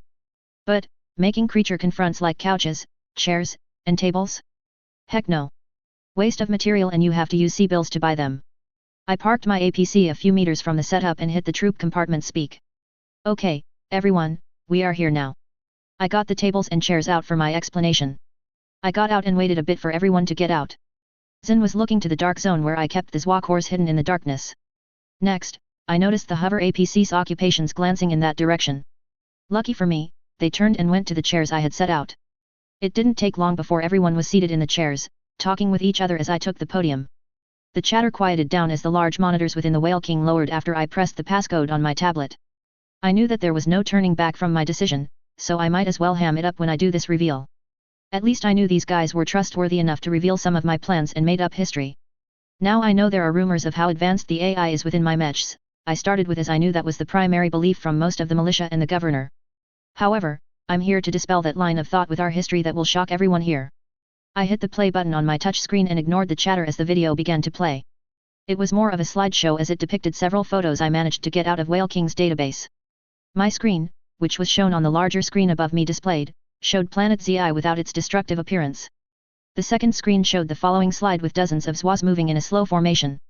Finally, the third screen above me showed two distinct people. I had managed to find an average human male and a Zoidian female.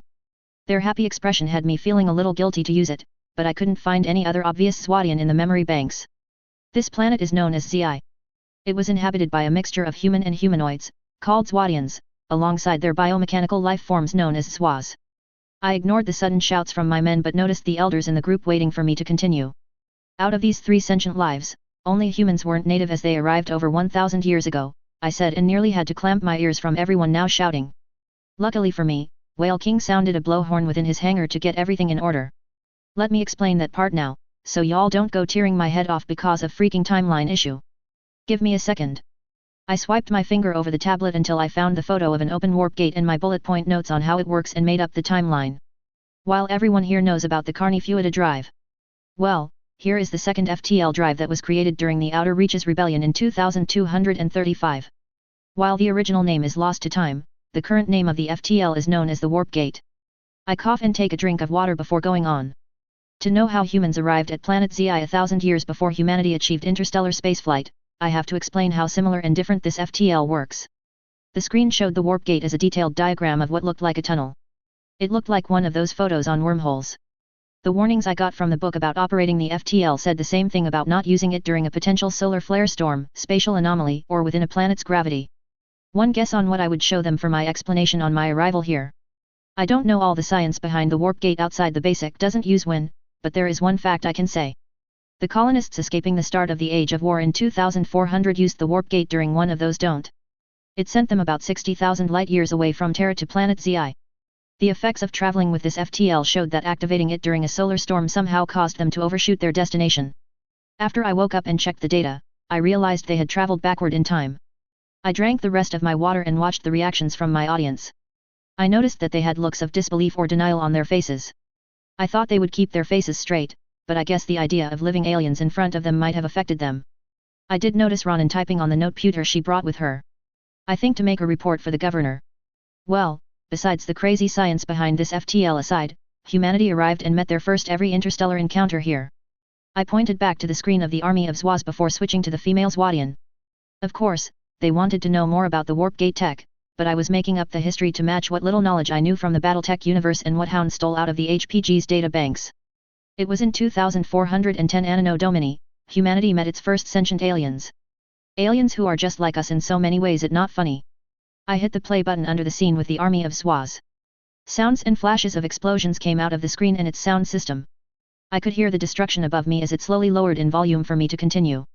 The battle mech that I call Hound and Wolf are known as Zoids. Those biomechanical life forms live side by side with their humanoid counterparts, the Zoidians. I allowed the documentary I found on the history of planet Zi to play out. I stepped back but kept my eyes on my tablet. While the presentation played out to the audience, I opened my tablet to monitor communication outside of the room. While I wanted to believe there would be no betrayal from the people I consider friends and comrades, I knew better from what few memories of Battletech books how backstabs could come out of nowhere. Sometimes those betrayals were not on purpose either. I listened into the comms, attending for any transmission of the incoming attack or echoes of the video above me. I opened the window linking me to Wolf outside as he took the dark children on a joyride. I remember why I even let them when those two brats managed to sneak into the Whale King. 2 days ago. October 30th, 3021 1800 hours. Katinka, near Whale King's entrance. I sighed in relief as I gave Wolf complete control on the return trip back. Recently gang and bandit activity had increased during the Planetary Defense Force build-up for the incoming Taurian raid. So, of course, my men joined the fight to stomp out those groups, contracted with cost-covering maintenance, and paid for them. They were happy with getting paid to take care of minor armored thugs on most APCs modified with LRMs or SRM and, at the bare minimum, trucks with SRM holding infantry. Nothing an experienced group of mercenaries could handle. Now, if only we had more experienced combatants. Our Shadowhawk, Melody, lost its LRM-5 launcher in the fight against a bandit group. On the bright side, Cecilia and Tony said they could replace it in the SRM-2 with the LRM-10 we took off the heavy hover APC we took from the recent skirmish with the criminal elements. That left me with 2 broken APCs that I planned on using on my project of a lighter guntank model. I covered up my yawn as I watched the hidden entrance to the Whale King's main hangar open up. That battle had happened earlier this morning at 0600. It took 10 hours to take apart all the salvages we claimed, and everyone chipped in. Typically, the infantry would take time off or train during their off time. Instead, they joined in on the dismantling as they knew it would become part of my project. After all, I was making militia mechs that could stand face some battle mech. Well, at least in the practices we had with the 2 Guntank prototypes.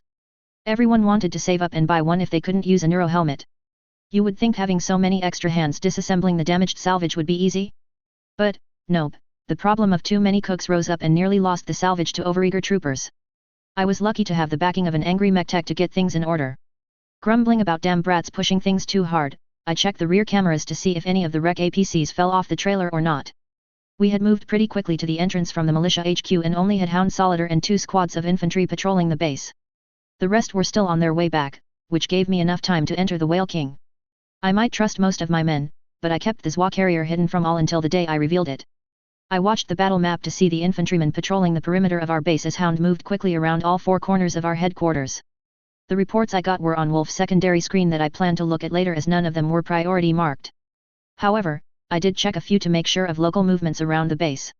I might have Hound's advanced radar, but freaking proximity alerts going off because I set them too sensitive would be annoying.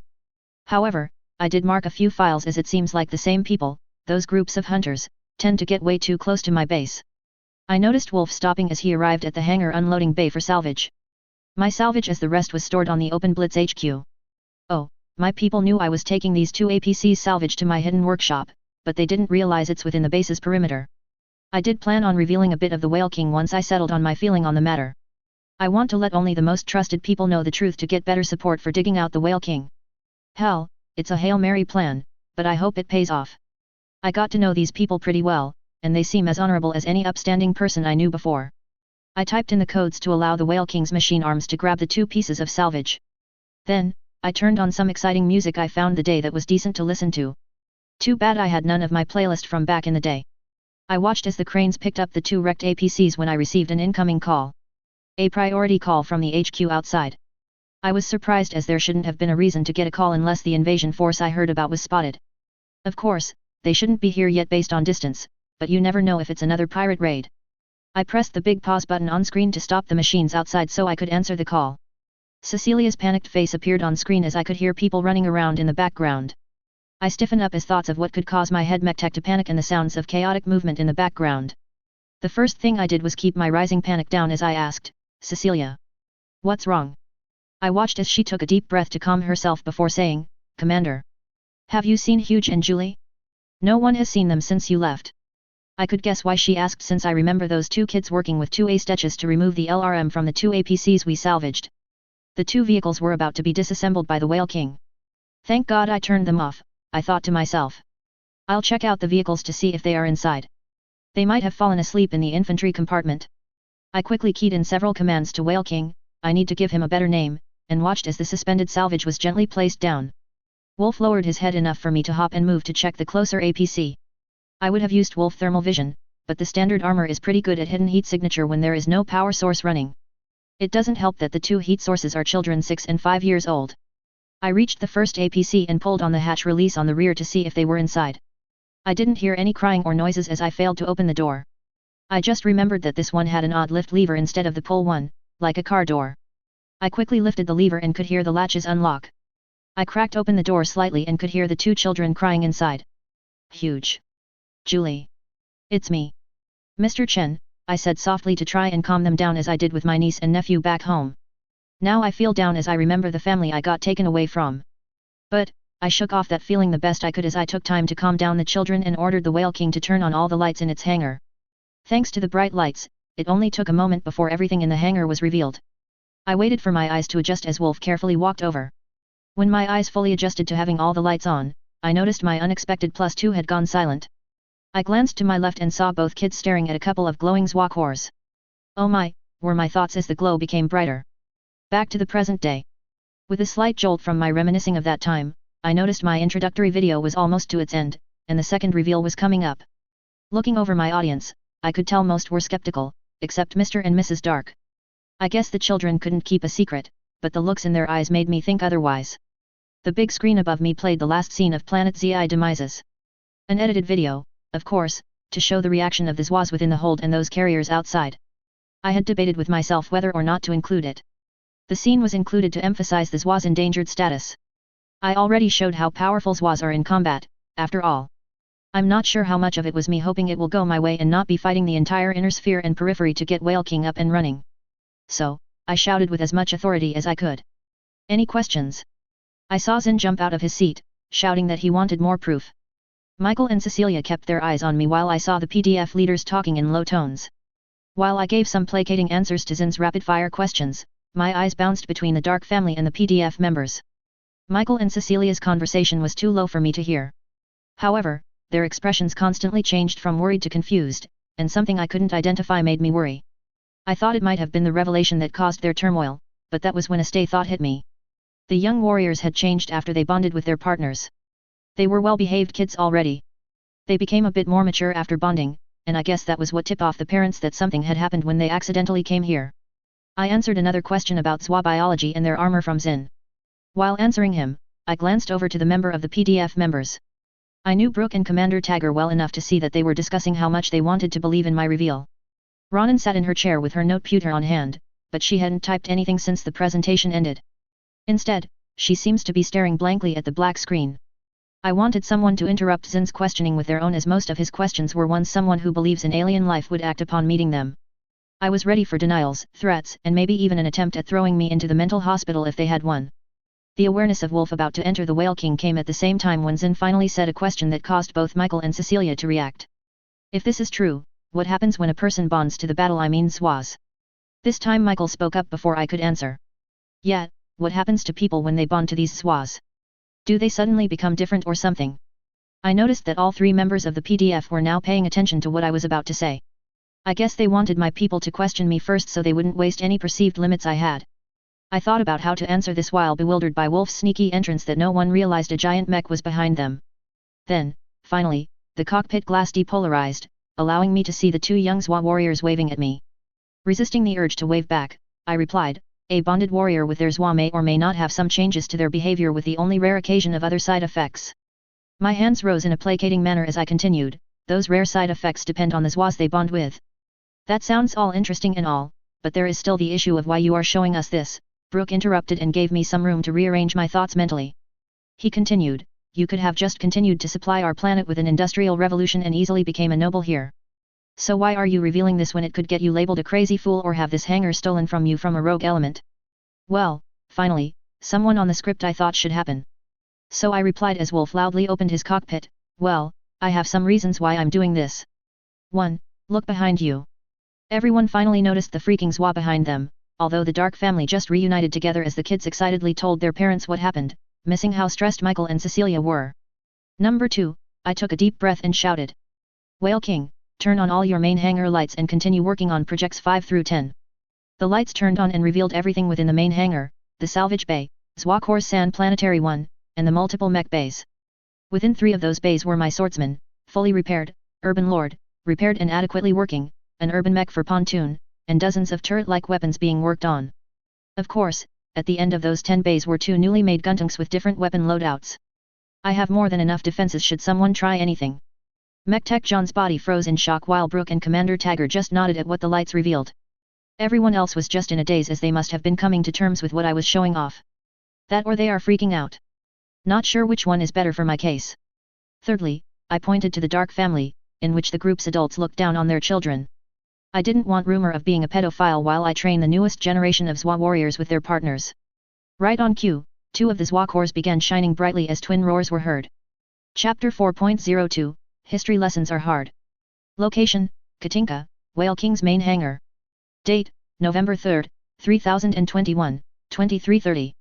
Jonathan Woods, he preferred to be called John, thought the meeting with their mysterious but friendly mercenary commander would be engaging with a side of profit. He had already seen and been through much in his 60 years.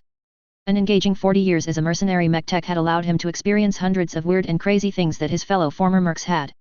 However, what Commander Chen showed them had shattered his expectations. All the guesses and bets between the Little Rock PDF division members never got close to what was revealed. Really, who would have guessed aliens were the source of the man-mechs? Strike that, giant biomechanical beings. The shock of knowing this was making a few things he had seen seem so obvious in hindsight. It explained how they felt like someone was watched when they brought in materials to deal with minor repairs on the Command Wolf's armor. It would also explain why no one remembers anyone doing repair work on them, yet the extra armor plating always disappears after being brought in. Sure, they thought the mech had moved it under Commander Chen's orders, but the man was out of standard radio range. While other little things came to his mind, John realized something else. While on the ride with Brooke, Rick, and Captain Akashi entered the tunnel to this hidden base, everyone felt like they were being watched.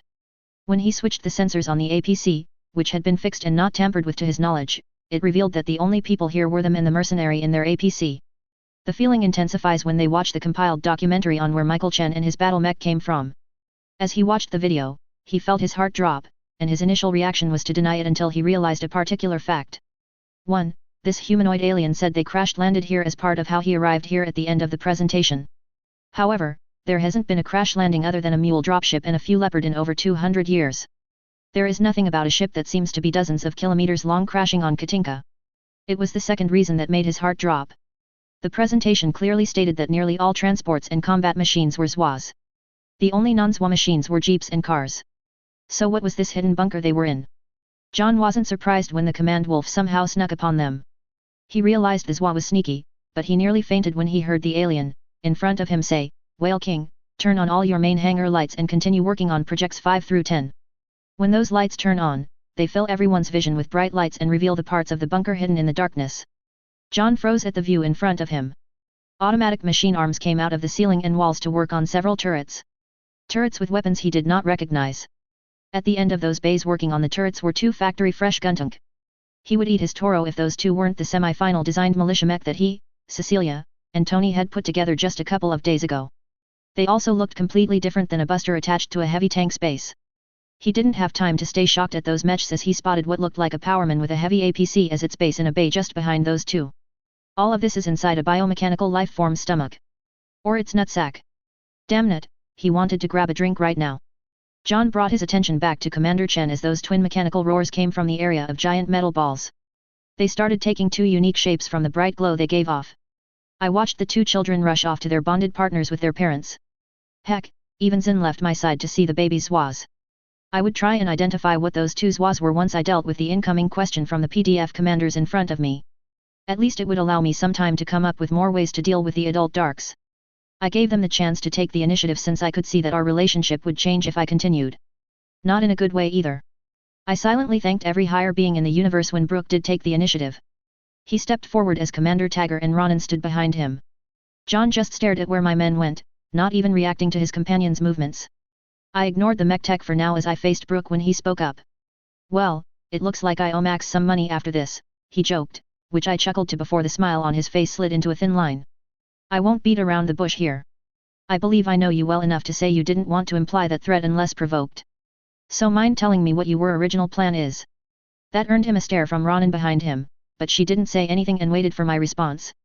I did see Commander Tagger sigh before focusing on me. With all these commanders' eyes on me, I decided to go back to what I would say before they went on my worst-case scenario. Clearing my throat, I prepared to send mental command to the Whale King to bring up my original showcase. It was still weird to do when I learned how to send the Whale King commands mentally, and only the ship's Zwa could receive them. I deflect my audience from finding out by chuckling and reaching for my tablet. Of course, it took a lot of time for me to prepare that mental command, so I grabbed my tablet and pressed on a few screen's prompts. The screen above me, which was on but on a black static, changed to show 2 mech diagrams. One was the tuned-up version of the Guntunk, and the second was a rough photo of a lighter model. "You guys and gals, please turn your attention to the big screen," I said as I noticed my men had got away from the newly born Zwas that I could tell were a lion and raptor shape. I would look into them more after I said my piece. I waited for everyone's attention except the 2 children playing fetch with their partners. Wait, a tick? Was that a baton they used as a stick? Where did they even get that? I almost lost my focus on sending Whale King the commands but managed to send them. I said out loud. "My original plan after showing you my situation is to offer up native mech designs for Governor Chile when Katinka joined the Oregon Coalition.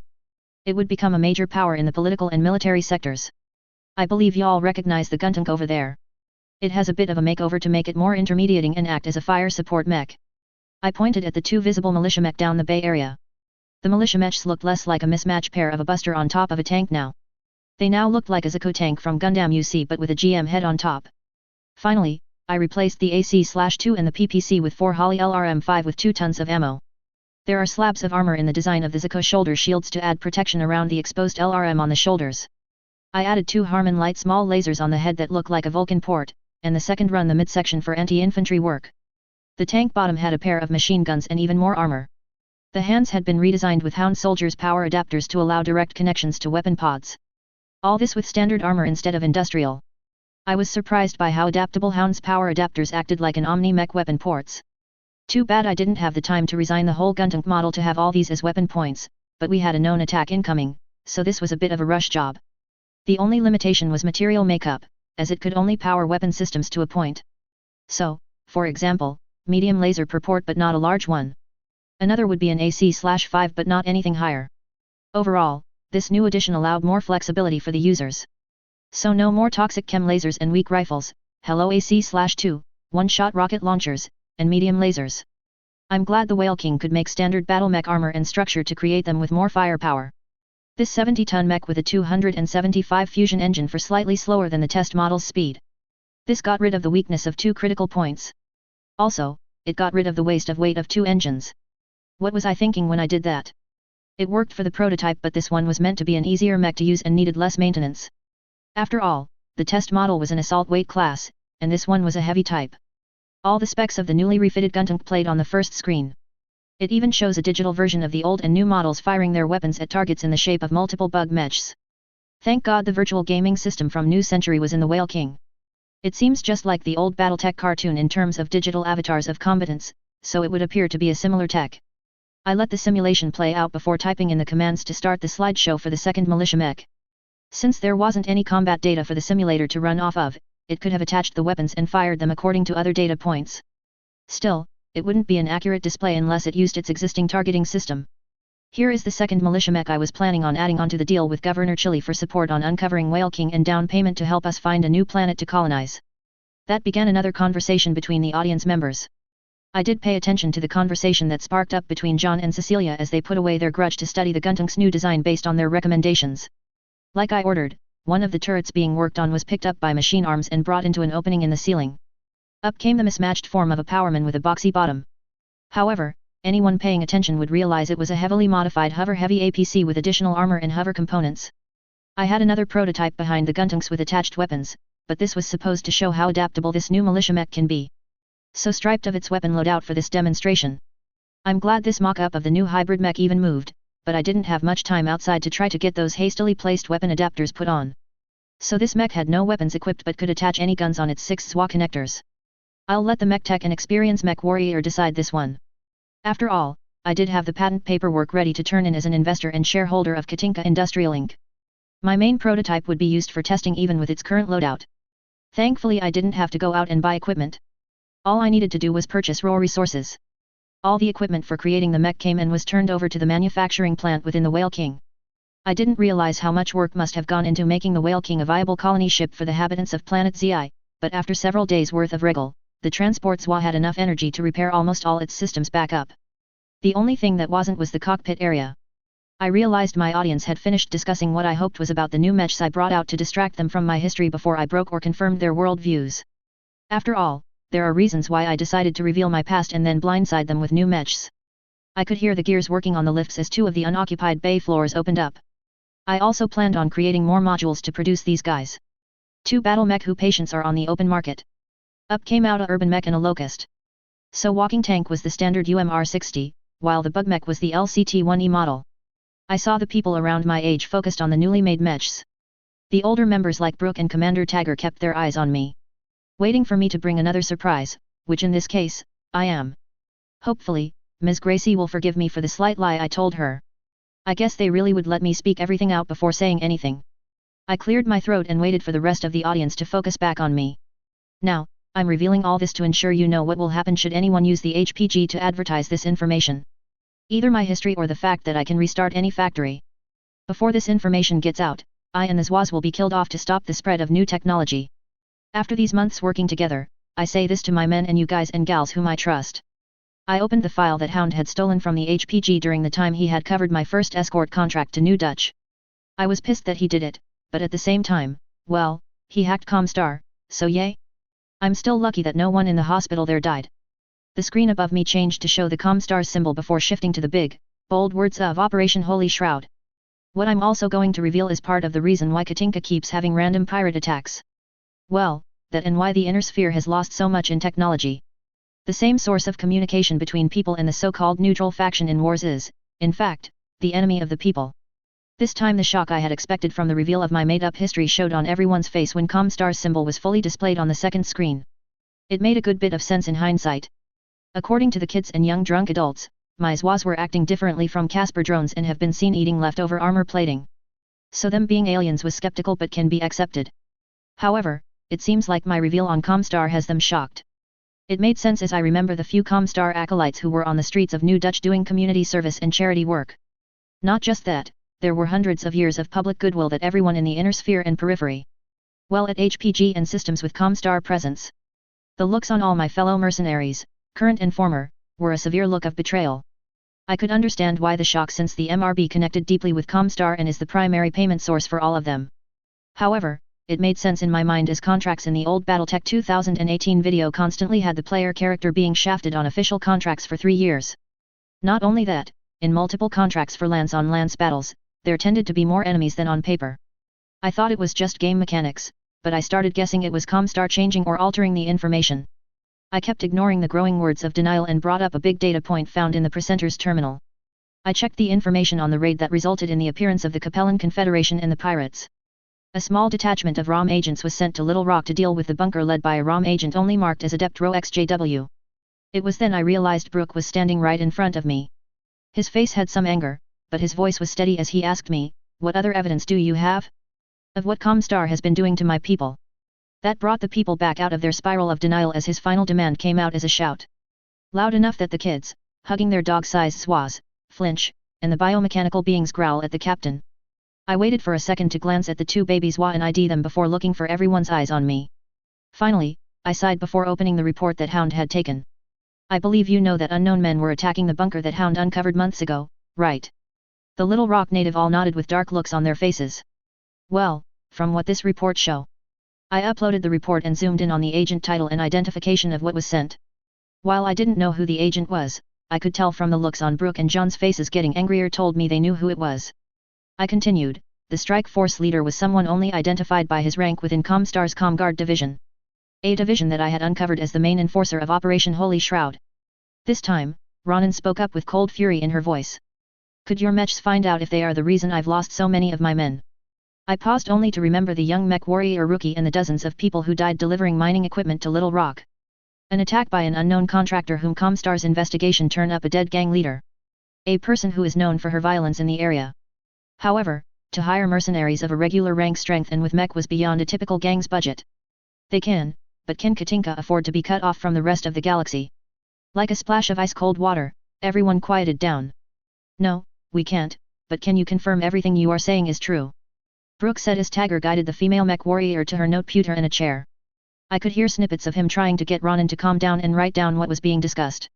"Well, now, I didn't want to throw innocent fanatics into the fire as I know in lore some people join to help others think of Comstar's public face after all. So I just said the truth, yes and no. Those at a certain rank and within the division are called ROM. They are the ones who actively commit these evils while deflecting the blame to someone else. Everyone else is just a Blakist who believes in the original goal of Comstar." Brooke just gave a sharp nod before asking, "So you reveal this threat in Katinka, supply us with 2 native militia mechs and 2 battle mech lines for what reason? I can't believe it's all for just digging up your ship and finding a new planet is your only goal." I was a bit surprised by Brooke's statement, but then again, this is Battletech. A universe where people with mechs or power will take over weak planets or systems and become bandit kingdoms. I wanted to set up a world to allow the Zoids to live before I tried anything else outside the upcoming coup. Maybe help deal with the clans, but I'm not sure how to do that. Sure, I came up with the ideas of Guntunk, but they wouldn't match up to the clan battle mechs. Well, that and I'm on the other end of the galaxy where they would invade from. I decided to repeat my reasoning with as much sincerity as I could. I just want to restart Planet Zi. No other reason but restoring a home. Finally, the man who barely said anything to me all day finally spoke up before Brooke could. "So let me get things straight here," Commander Tagger said as he walked up to stand next to Brooke. I was surprised since I barely talked to him outside of patrols in our initial meeting. The few things I knew about him was that he was a competent leader of his men. There was some distrust between him and his XO for a while, but that cleared up. Finally, he usually stayed next to Brooke and observed what was happening in meetings. I mainly trusted him because of Brooke's integrity. He stated while pointing at his fellow militia members. He then pointed to my crew. Originally came here thinking you were going to reveal some more tech, where you got your tech, and maybe you say you're part of the SLDF that left the inner sphere years ago with advanced AI companions. This time everyone else nodded to his statement. The only ones who didn't were the kids and the babies was. Even Wolf, who was silently standing nearby, gave a slight huff as if he knew that and laughed at what happened. Instead, we get a reveal of alien life. A terrible attempt of deflecting the shock with a new Franken-mech. 2 light battle mech lines. A new technology that changes everything even with its limitation on it.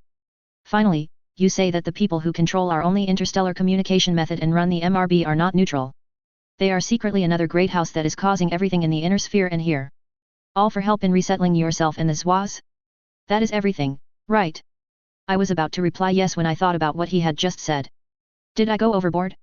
It took a second of thinking before I realized I might have gone a little beyond just gaining their trust slowly. Maybe it was because of the upcoming raid or the coup coming within months.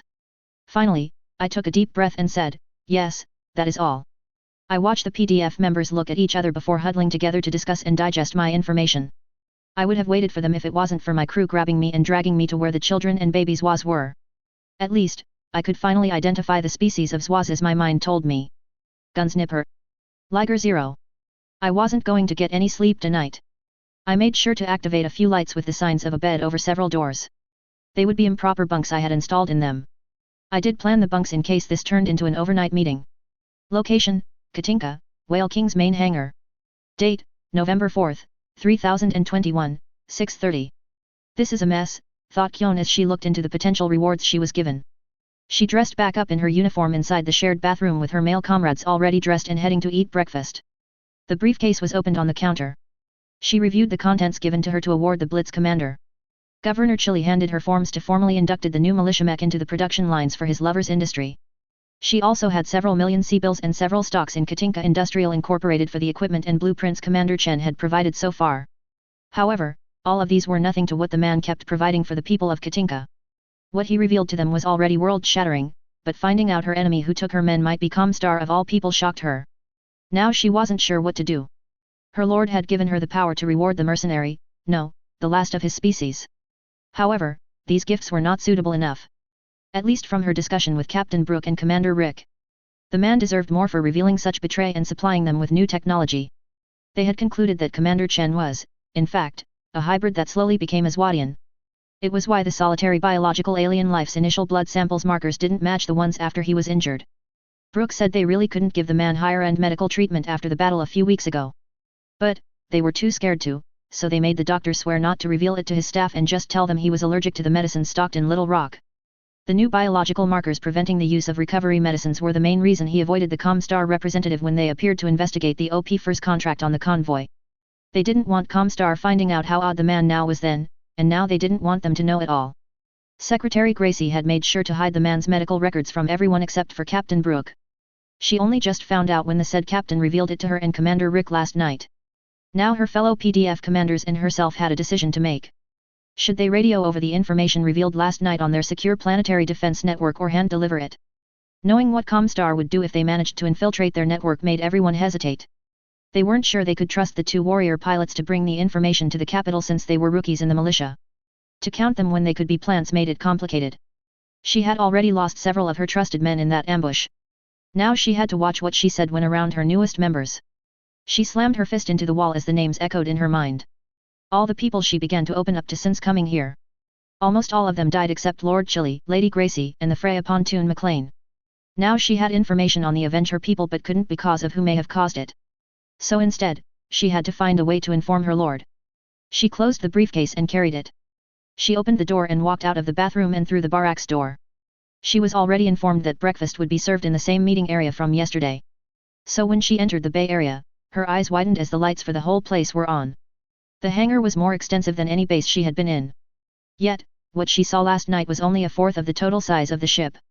The Whale King, as Commander Chen called it, was buried and required dig kings to uncover. However, with a hangar bay this large, how big is the ship itself? Not just that, the turrets that were being built were gone, and in their places were battle mechs and militia mechs, dozens of them. She walked over to where her fellow commanders were, greeting them before grabbing a few pieces of toast and eggs to satisfy her hunger. She noticed the man she wanted to give the reward was not here with them. Instead, the mercenary members were eating here, with the two young children dining with their mechs next to them. When she finished her breakfast, she noticed someone had snuck into the empty chair where their host sat. He was dressed in a grey with a purple sash so different from the skin-tight red suit he wore nearly all the time. He seemed focused again like he was last night when he thought no one was paying attention to him. However, she had noticed the micro-movement within the hangar when he did that last time. He communicated with the ship without speaking like a Zoidian. She knew it might be rude, but she must give him his reward before anything else happened. Kyon got up and walked over to her host after a quick check of her briefcase by her side. She noticed the man look up and stands up to greet her. She felt the eyes of her peers on her back and those of the commander's people. "Ronin," the man said, giving her a formal salute, which she returned. "Is there an issue we need to talk about from last night? Have you come to a decision?" "No, Commander," she replied. "I came up to you to give you your rewards and payment for all the modules and actions you have done for Katinka." Kyon put the briefcase on the table, cleared of breakfast food, and opened it with a quick passcode. She handed everything inside to the man to read. He looked like Lord Chili with how he read over each document in plain English. It took him some time that allows her to step back and watch the man. Chen froze with shock on his face. Did something look wrong on the document? Kyon thought to herself before all the lights inside the base began flashing yellow. The commander shouted, "Everyone, we got dropship incoming." The screen dropped down from above as the face of Sergeant James from the Planetary Defense Network appeared. "Blitz Company, please respond. We have multiple unscheduled dropships incoming, 3 identified as ships part of Vandenberg's assault forces. The rest are unknown and coming in hot." Chapter 5.01, Battle Code, 0999. Location, Katinka, Blitz Land Holding, Blitz HQ, Whale King's crash site. Date, November 5, 3021, 1400 hours. Yesterday was chaotic when everyone had to rush back to their bases. My reveals had been placed in the back seat as everyone sped off back to their bases. I did manage to hand Ronin and John the data cores for basic designs of engines used by Planet ZI vehicles. Also, dozens of note pewters I made the night before for the upcoming battle to prevent friendly fire. They used Regal as fuel and could be redeveloped here. Hopefully. I looked at the documents of the 3 known dropships from the new Vandenberg Corporation. While the ringleader for this attack was already caught, his paid forces might still attack even with that knowledge. A Mule, Homecoming, had a Lance Quasit, plus 4 unknown battle mechs and a lance of goblin tanks. According to information gained from New Vandenberg, the second dropship, a Leopard named River Runner, had 3 Stinger and a Marauder of unknown models. They gave it freely as the lance of battle mechs belongs to a criminal gang of Extorian military mech warriors. Their skills were average at best. It was the last known third dropship, a Triumph owned by Gleen's Armored Cavalry, that the previous known third dropship, a Triumph held by Gleen's Armored Cavalry, gave me problems. Since they were on the MRB, I could look up their known forces as anyone else could for hiring/spying purposes. What I read scared me a bit. They had 10 heavy, 6 medium, and 15 light vehicles plus their own aerospace fighters escort. None of the models were known to keep them from being ambushed or taken advantage of, just like how my own company only registered the weight class of our mechs and armor. The only problem with this information was that the number of enemy dropships might have increased. But, so far, 2 of those unknown dropships were identified as Leopard with no affliction marking, while the Union had a familiar and annoying symbol planted on it. So it seems like the Capellans are on their way here again.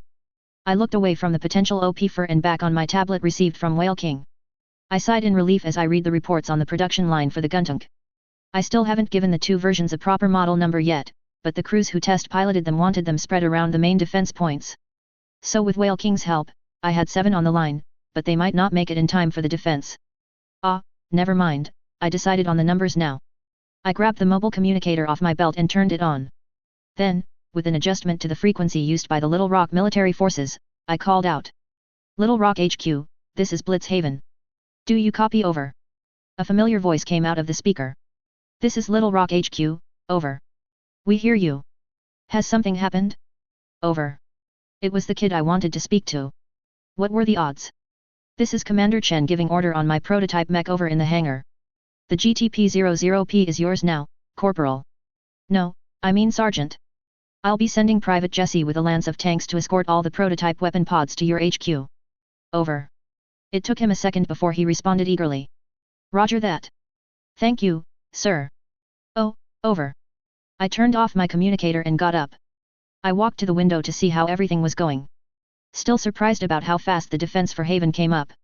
I moved all 6 ZI Tech turrets out and placed a hexagon pattern within the diamond perimeter of the Battletech turrets. I had the company-size foot soldiers manning all the turrets as they wouldn't be much help in open plains at the spaceport and capital but were better suited for the forest area near Little Rock. So I had 4 autocannon class 2 turrets for anti-air defense while the 6 Zoids turrets were double-barreled 50mm beam cannons. Good to defend the base from mechs and vehicles. At least commit to holding action until reinforcement comes. I see Zin's patrol heading out for patrol with Little Rock's militia forces. I wanted him to take one of the guntanks out, but he refused because he did not want to use it without practice. So it was logical that I just assigned the test drivers and gunners to them. One of them was heading out with Zin's patrol now. I saw the other guntank begin to move with another group. I watched my last guntank drive off with the B team in tow, with their tank crews left behind to protect the factory, as they headed to the capital to pick up 2 battle mechs for Guano and Stubbles. I could have made Guano the weaker commando COMD, but from what I heard, he had a COM 2D waiting for him like back in the game. So I just hid that fact because a better mech means better defense for the factory. At least Pontoon had her urban mech, but it didn't have the same modification I promised her. I did exchange her 8 tons of standard armor for 8 tons of ZI reinforced armor. So she had more protection than even assault mechs. However, that means she only had the standard loadout and would be acting like a brick wall for her lance. I looked away to watch newer members work on building an extra layer of protection around the base's perimeter by the men and women who joined us recently, but as much as I like having more people to defend the base, I will not send untrained fools to their death. I walked out and entered the waiting command wolf for a trip. I had plans to escort a shipment of scorpions to the spaceport 20 kilometers away. Joining me would be Tony, in her Wasp, and Michael, in his fire starter, as escorts for the 2 transport trucks. The rest of the company stayed to protect our land holding and dig out the Whale King. We were expecting an attack any time now as those dropships were within a day from entering the atmosphere. The Little Rock militia forces will be joining us on this transport trip. I just read who was joining us and chuckled at the names. In addition, a scouting group will meet us halfway with their new promoted officers, Lieutenant Talos Esposito and Lieutenant Chen, in their guntank. So, again, what are the odds? Wolf walks over to the 2 battle mechs waiting for us with the transport crews from Little Rock. We all agreed that having anyone outside of Little Rock who might see Wolf or Hound would draw too much attention. The budding city is already a target. Let's not make it more of one. If those unknown ships were here for the Zoids, I would rather have an excellent defensive position. Let's move out, I said into my comms as the 2 transport trucks moved slowly forward until they hit their cruising speed. I haven't moved yet because I'm waiting for my team. I felt the shift in Wolf's weight on both sides. A quick check on my cameras shows both battle mech hanging onto Wolf's side. A metal clamp was attached to the fire starter since it didn't have hand manipulators to hold onto. You 2 secured? Affirmative. JA. Moving out at full speed, I said as Wolf ran after the transports a kilometer away. Location, Katinka, Spaceport. Date, November 5, 3021, 1700 hours. My patrol lance met up with our militia support in the form of the GTP-000P and 2 warrior VTOLs. We exchanged a quick greeting before getting into a hexagon formation to protect the 2 transport trucks in the middle. Lieutenant Talos had brought twin light rifle for weapon pods if those incoming dropships decided to come in with their aerospace fighters. They were the backup to the PPC or the AC-2. The trip to the spaceport was uneventful other than the little chatter about seeing what kind of guntank could be made with only ice. They knew the current 3 had a fusion ice hybrid system, and they planned on improving them. While I can make some more fusion engines now that I let the cat out of the bag. The Core-Tech 275 fusion engine copied from the Griffin was the strongest one the Whale King could create. After all, BT uses freaking hydrogen protium instead of deuterium and tritium to power their fusion engines.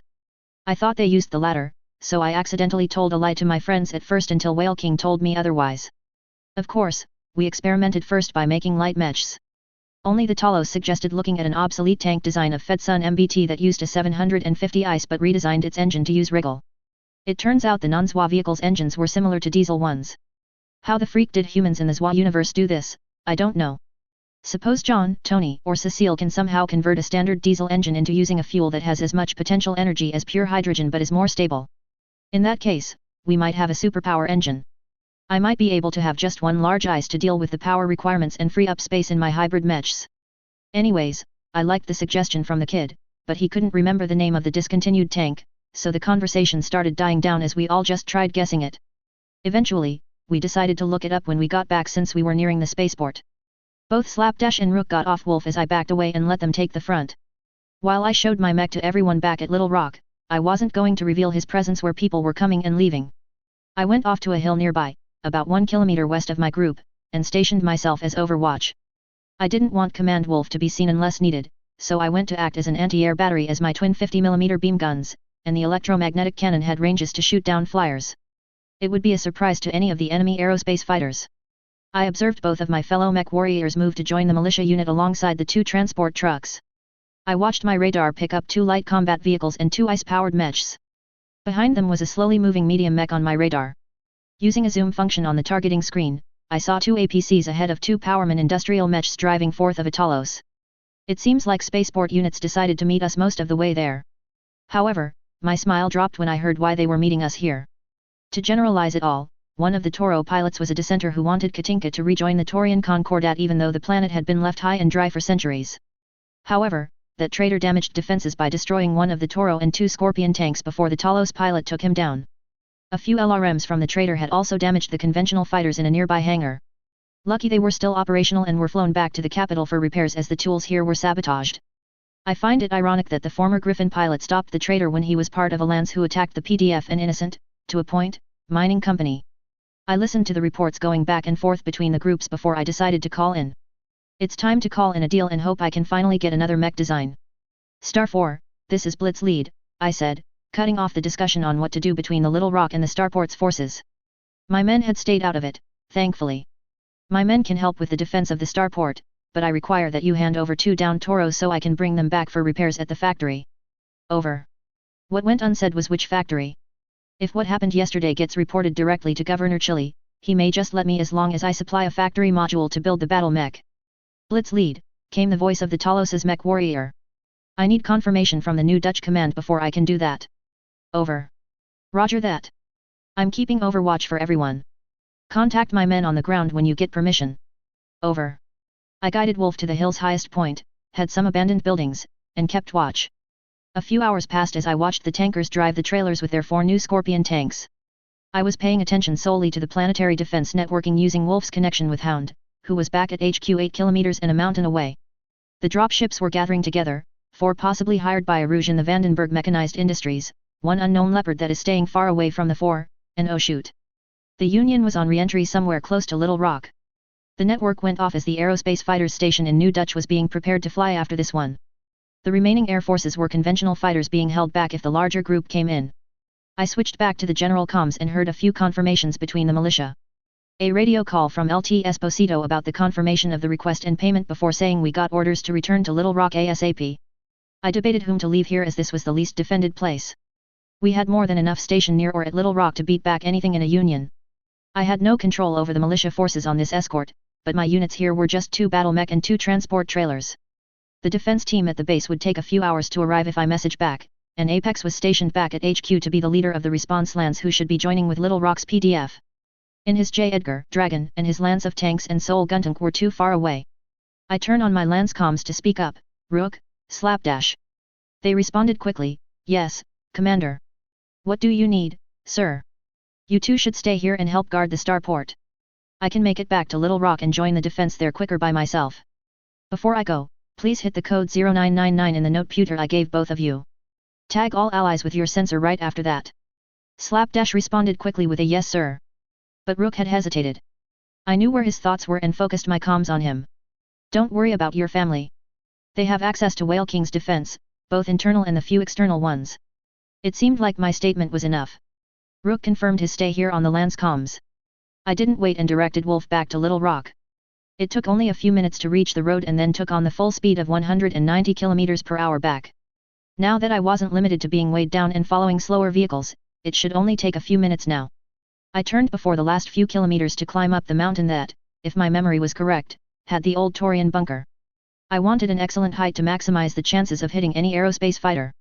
I sent the command to Hound Solider to connect to all those with the note-puters I gave out. I decided right there and then to go all out. The Zwas might have done things without my consent because I was unconscious, but now that I was awake, they kept from doing anything directly unless it threatened my life and those around me. With this battle code, I linked to the note-puters. I gave the Zwas to go into do anything to win mode. Only those with note-puters and tagged as friendly by them would be spared. This is Blitz Lead to all holders of these note-puters, I stated as I hit the same code into Wolf's console. All forces within 15 kilometers of Little Rock, Please enter the code 0999 into the noteputer. Use your sensor to tag all your allies without the one. I'm unleashing my full force on the incoming dropship, so I want to avoid friendly fire. I could hear the voices of those who had the noteputers. Most were annoyed at me for announcing them to do something outside their command chain, while a few gave their agreement to it. Those voices I recognized as Captain Esposito, Commander Tagger, Ronan, Mech-Tech John, and my men. I could understand that since I'm technically overstepping my boundary, I didn't want to accidentally harm anyone on my side. Luckily my wish came through as a familiar voice cracked through the comms. Location, Katinka, New Dutch Militia Hangar. Date, November 5, 3021, 1800 hours. This is Governor Maxwell Chili to all Katinka forces, Max said as he moved his Mackie out of the hangar. Ronan's Jenner, Beta Lance's battle mechs, and an enforcer were following him. All unit leaders with those noteputers we passed out are to follow those directives. Major Anderson, lead your fighters Lance to link up with Little Rock forces to intercept the incoming dropship. Security forces from the Katinka Industrial, keep close to the factory and city defenses. The 3 armed powermen slowly lumbered to 3 points on the capital's outskirts where the tanks were located. Warrior VTL, both militia and security forces, followed behind. The new militia mech had already taken back off toward Little Rock, hoping to make it back to assist during the battle. He watched his old comrades from his time traveling around the inner sphere fly off with his lance mates following. The old Corsair and Sabre aerospace fighters were expensive to maintain, but they helped him take over that pirate jump ship. He turned on his comms again and barked out orders as he punched the code into the noteputer. All forces in New Dutch prepare to sortie. There is a chance the rest of the hostile dropships may land after this one. A message came from the enforcer behind him as the familiar voice of his lover came through. Are you sure we shouldn't send the repaired defenders and meteors with JEF? Shaking his head, Max responded, those mercenaries and hired thugs from VMI could be coming at any moment. We can't send green pilots to help JEF without leaving the capital and nearby towns undefended. He thought about who the pilots were for the 2 defenders and 2 meteors. They were trained well by his comrades, but they had only prepared for the past 2 months since they got them. If they had their full air lance, he would have sent them instead of JEF and his crew. However, the traitor in the Toro had weakened their defenses. Of course, now that he knew what had been happening to his planet with a certain, quote the alien, toaster lover causing a lot of Katinka's issues. He was now going to have to make sure his growing intelligence network could find more information. There was an explosion nearby as his battle mech forces headed for the 2 waiting Leopard, and he turned his battle mech to see smoke coming out of the main relay for the defense network for this area. He lost the comms connections for the forces outside his radio range. The reports came in saying from his infantrymen, who responded alongside the rescue workers. Someone had set up a bomb in his defense network relay during last week's maintenance. This is a problem that can be solved after this raid. Right now, he had to find a way to contact his people past the nearby mountain range. That was when he noticed the noteputer blinking. Max froze as a mechanical voice sounded through. Everyone else around him froze as he realized that it also came out of his comms system. Area scanned, the voice said. Battle lines draw, allies marked, syncing systems. The noteputer suddenly pushed up 2 rods that moved apart about 2 feet. It was almost like a hollow screen except instead of projecting an image. Instead, it turned into a map with dozens of green dots.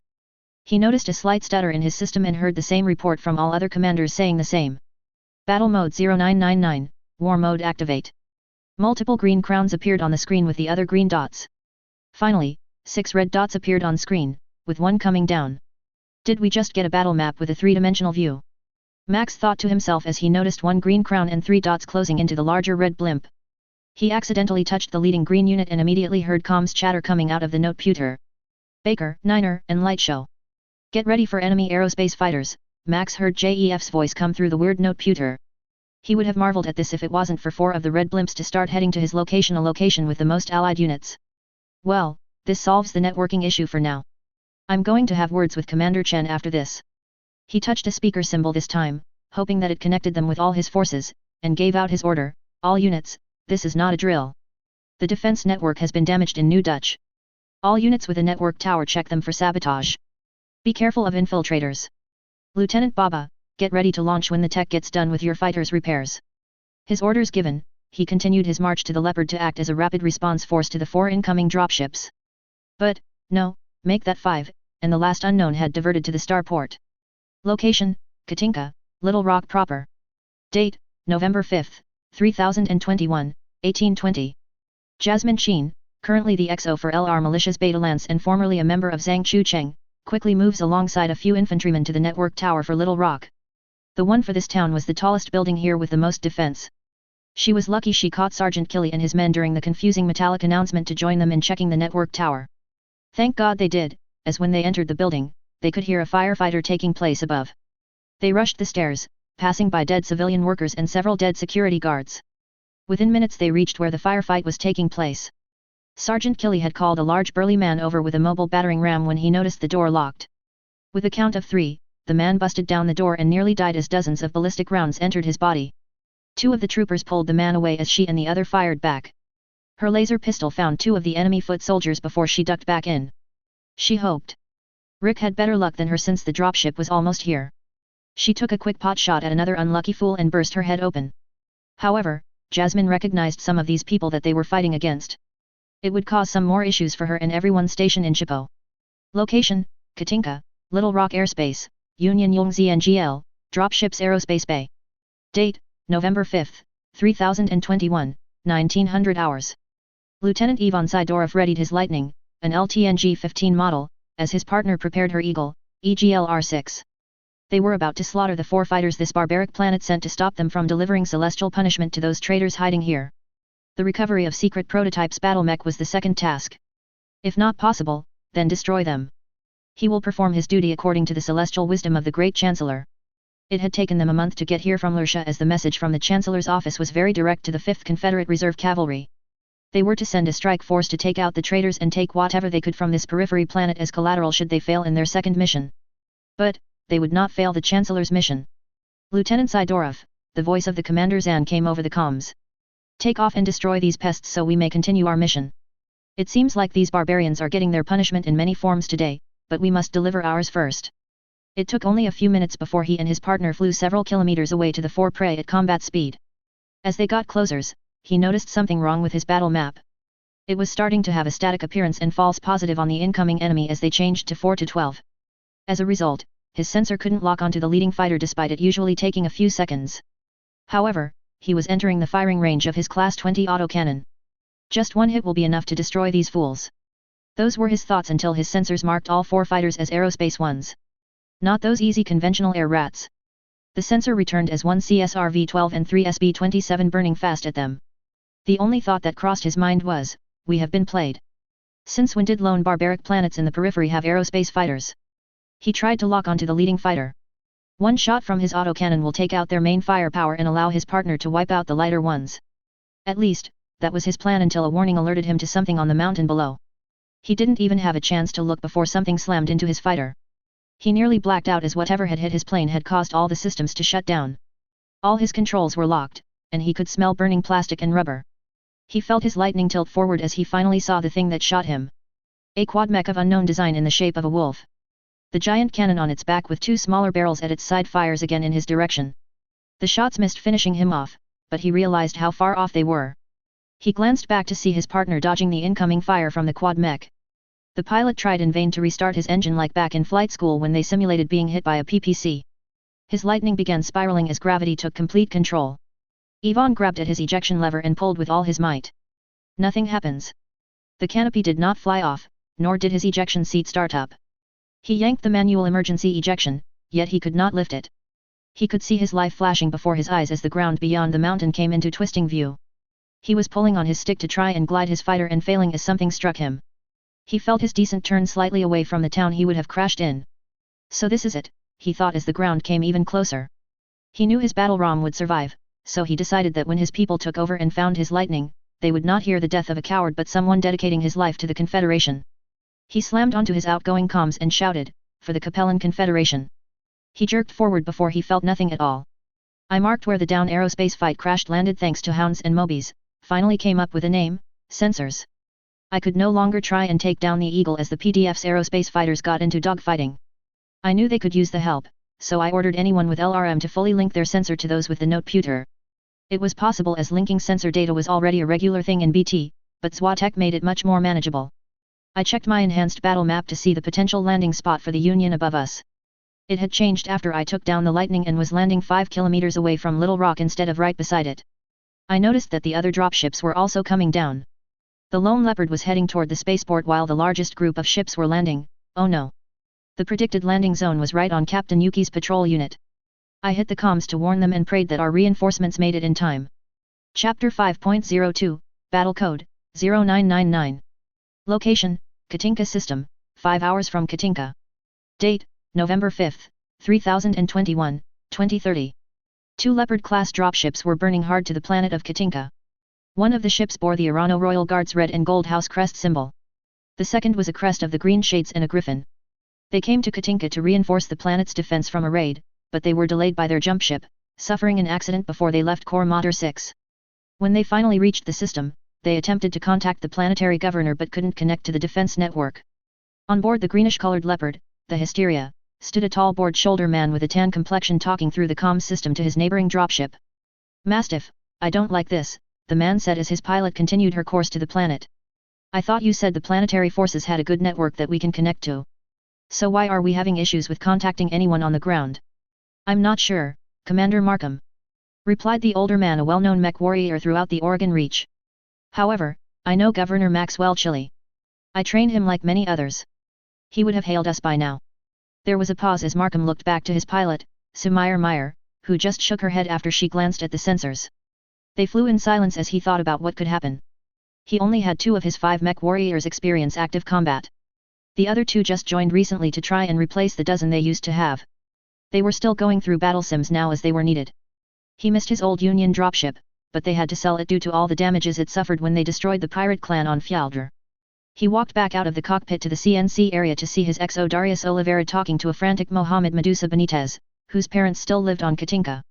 He was about to speak up to the 2 men in front of him when he heard Mohammed's frantic words. "Sir, believed me," Mohammed nearly shouted, "I got a message earlier from the mail from my parents. They said they are being raided right now." "Mech warrior," Commander Markham spoke aloud to get Medusa and Darius's attention. "Care to repeat that? You say the planet where we are contracted to help is under attack right now. The same planet we can't get in contact with." The look on Medusa's face dropped when he heard Markham's statement. Darius's face became more severe as the large black man rushed off to the terminal to hit the PA system. Markham didn't even need to order, Darius knew this was serious. The commander turned back to his recruit and asked for any relevant information his parents provided. "It turns out a lot." Finding out that 6 dropships were attacking instead of 3 made him rush back to the cockpit to contact Mastiff. It only took a second before the Mastiff answered his call and a minute to explain what he had just heard. The head of the Irano Royal Guard stayed silent for a moment before responding, "Commander Markham, can your ship handle its maximum thrust?" "One moment," he glanced at Sumire, who only paused before nodding. "We can burn to the planet at max thrust. Do you have a location in mind for our drop-off?" "I do," replied Mastiff as the data began to stream to the hollow screen nearby. It showed a red dot in the middle of a mountain area. "I received a distress signal from the Oregon Guard unit station here. If we go at max thrust, we should be able to rescue them and secure a link to the rest of the planet's PDF." "Roger that. See you ground side." Markham shut off the comms as the neighboring Leopard suddenly accelerated toward the planet. He called out on the PA for everyone to brace in 10 seconds before giving Sumire the good ahead. He was worried about the numbers, but the second part of Medusa's message had mentioned that the PDF had been prepared for it hopefully enough until they arrived. Location, Katinka, between Little Rock and New Dutch. Date, November 5, 3021, 2200 hours. Captain Yuki Honda barely managed to activate her jump jets to dodge the PPC from the enemy Leopard while her men returned fire. They had only managed to go into the nearby forest for cover as the enemy dropships landed in front of them. The enemy aerospace fights, Sabre SB-27 models, had taken out Sergeant Decimus and his men before they had a chance to disembark. She could still hear the scream of surviving infantry before a PPC shot from the Leopard hit them. She had returned fire with her 40mm whirlwind autocannons and struck an aerospace fighter. Following her ballistics were LRMs from Blue's Hornet. All the rounds hit, but the flyboy stayed in the skies to come back with their lance mates. Koga fired his 4's medium lasers with Blue's LRMs launching again while she fired a full alpha strike at the same aerospace fighter. Furthermore, the LRMs missed while all 6 of the medium struck true. Again, her autocannons glanced at the wings, but it was enough this time to down one. She prepared herself to dodge again when the note pewter next to her, the one she received from Kyon, had lit up with 4 green dots incoming. However, before they would get her, those Sabre had fired their lasers at her lance. She dodged left, away from her lance mates, before damage alerts for her team appeared. Koga's left leg was blown clean off from the leading Sabre triple medium lasers. Her system warned of incoming missiles, but the note pewter told her where they were heading. Luckily, Koga's javelin's head was angled upward for what would happen next. "Koga, eject now!" Yuki shouted and managed to see Koga fly out of his battle mech before the LRMs from the 2 Leopards slammed into the down mech. Ether, she called out Blue's call sign. We need to retreat farther up the mountain. Koga can be retrieved later if we are alive to do so. Incoming friendly fighters should be here soon. Captain, are you sure they won't just kill him while he down? Blue asked as she fired both medium and small lasers that lashed out and struck the leftmost aerospace fighter. They both dodged using their jump jets to avoid the LRM fire from a battle mech, unknown as it was too far away, and the Leopard. Unfortunately, they weren't quick enough to avoid all the rockets and took 3 hits to their left arm. I'm sure enough. Koga has infantry training to hide if necessary. We need to get to higher ground now. The Saber couldn't attack them any longer as the damaged aerospace fighter received a shock of their life as 20 LRM missiles came flying in. 10 struck true as the rest missed due to the evasive maneuvers of the fighter. However, it didn't save it from the 2 ballistic shots. Those 2 hits brought the second ASF down. However, the return fire from the remaining ASF and the dropships forced the conventional fighters to dodge. Finally, one of the defenders took a hit from something out of the Triumph armaments. It was burning but still in the air. It seems help has arrived, Blue, Yuki cheered before firing her AC/2 into another ASF Saber distracted by the conventional fighters. At least the extreme fear she had from the swarm of red dots that appeared from the dropship's location was offset by the PDF forces arriving on the other side. Location, Katinka, Little Rock. Date, November 5, 3021, 2200 hours. Wolf rushed down the mountain and toward our gathering spot to assault the Union. Above, the PDF ASF fought against the Lone Eagle. The fighter, despite being outnumbered, held out against 4 undamaged ASF. It would take some time to down the flyer, even with my twin 50mm beam cannons lashing out and scoring glancing blows. I approached the gathering spot and noticed green dots fading away where Captain Yuki was. While I could say the universe has plot armor for the MC of the game, I'm not taking any chances and hit the green dot representing a Guntank, GT-02 model, who was almost at the battle site. This is Blitz lead to Gunner 2. Support the Oregon Lance with LRMs from a distance until support fighters can arrive. A young teenage voice replied, yes, sir. Supporting them with my LRM. I was a bit perturbed by the voice. I didn't even think Dragon would assign a kid to be the gunner of the militia mech. I tried to ignore it as I fired a good shot this time and struck the Eagle, after it had mauled a Saber badly, right in the thruster, sending it spiraling down. I noticed the damaged Saber trailing tons of smoke and decided it might be a good time to reveal the repair capability of my Whale King. I tapped on the icon representing the Lance Leader of the ASF. Blitz lead to PDF Lance Leader. I see that one of your lance mate is badly damaged. I offer my repair services at my land holding for them if they want to land. This is Major Anderson. I hear you, Blitz lead, but do you have the facilities to repair an aerospace fighter and have it back in the fight this fast? I do, but you can confirm it with Governor Chili or any PDF commanders in our area. A pause gave me more than enough time to reunite with my units. The Scorpion tankers had been sent home on guard duty with Sergeant Manning and his Bulldog. At least the Guntank with them came with us as Sergeant Potter as the driver and Corporal Jenkins as the gunner. I ordered Dragon to show the OP for why his full call sign is Dragon 66. He took off with his J. Edgar, followed by Apex's Melody and the Guntank. After my troops drove ahead, I received the message from Major Anderson. Confirm, Baker will be landing at your land holding for repairs. Roger that, I'll contact my base to let them know. I watched the dot representing the aerospace fight fly to my base as I contacted Cecilia to let it land and tow it to the Moby Dick. I glanced at the area where Captain Honda's lance was only to flinch. She was down to herself and the ether with damages showing on my screens. The conventional fighters were still in the fight but showed moderate damage. The young man piloting the Guntank there showed missing arms as he had gotten too close and was now retreating to the line of green units behind him. I checked the enemy count and nearly choked, almost causing Wolf to stumble, but he caught himself and gave me a growl. I sent him a mental image of what I was looking at, and even he stopped growling. I knew the enemy near the New Dutch area would be the main attack force we were expecting, but I didn't realize how many mechs and vehicles that VMI bastard managed to hire. Really, how the freak did that guy hire all this? Heck, there were more mechs and vehicles than previously noted. That includes the extra Leopard that joined them. My screen show 4 Quasit Qua 51T, 2 destroyed by the Guntank, 4 Sabre SB-27, 3 downed by Oregon and PDF forces, 2 Trebuchet TBT-5S, 1 Hunchback HBK-4H, 2 Hunchback HBK-4J, 2 Griffin GRF-1N, 2 Locust LCT-3V, a Mongoose Monday 67, 3 Stinger STF-3G, a Marauder MAD-3R, and 2 Warhammer WHM-6R. Those were just the battle mech and ASF of the OP for there. The vehicle count was even crazier.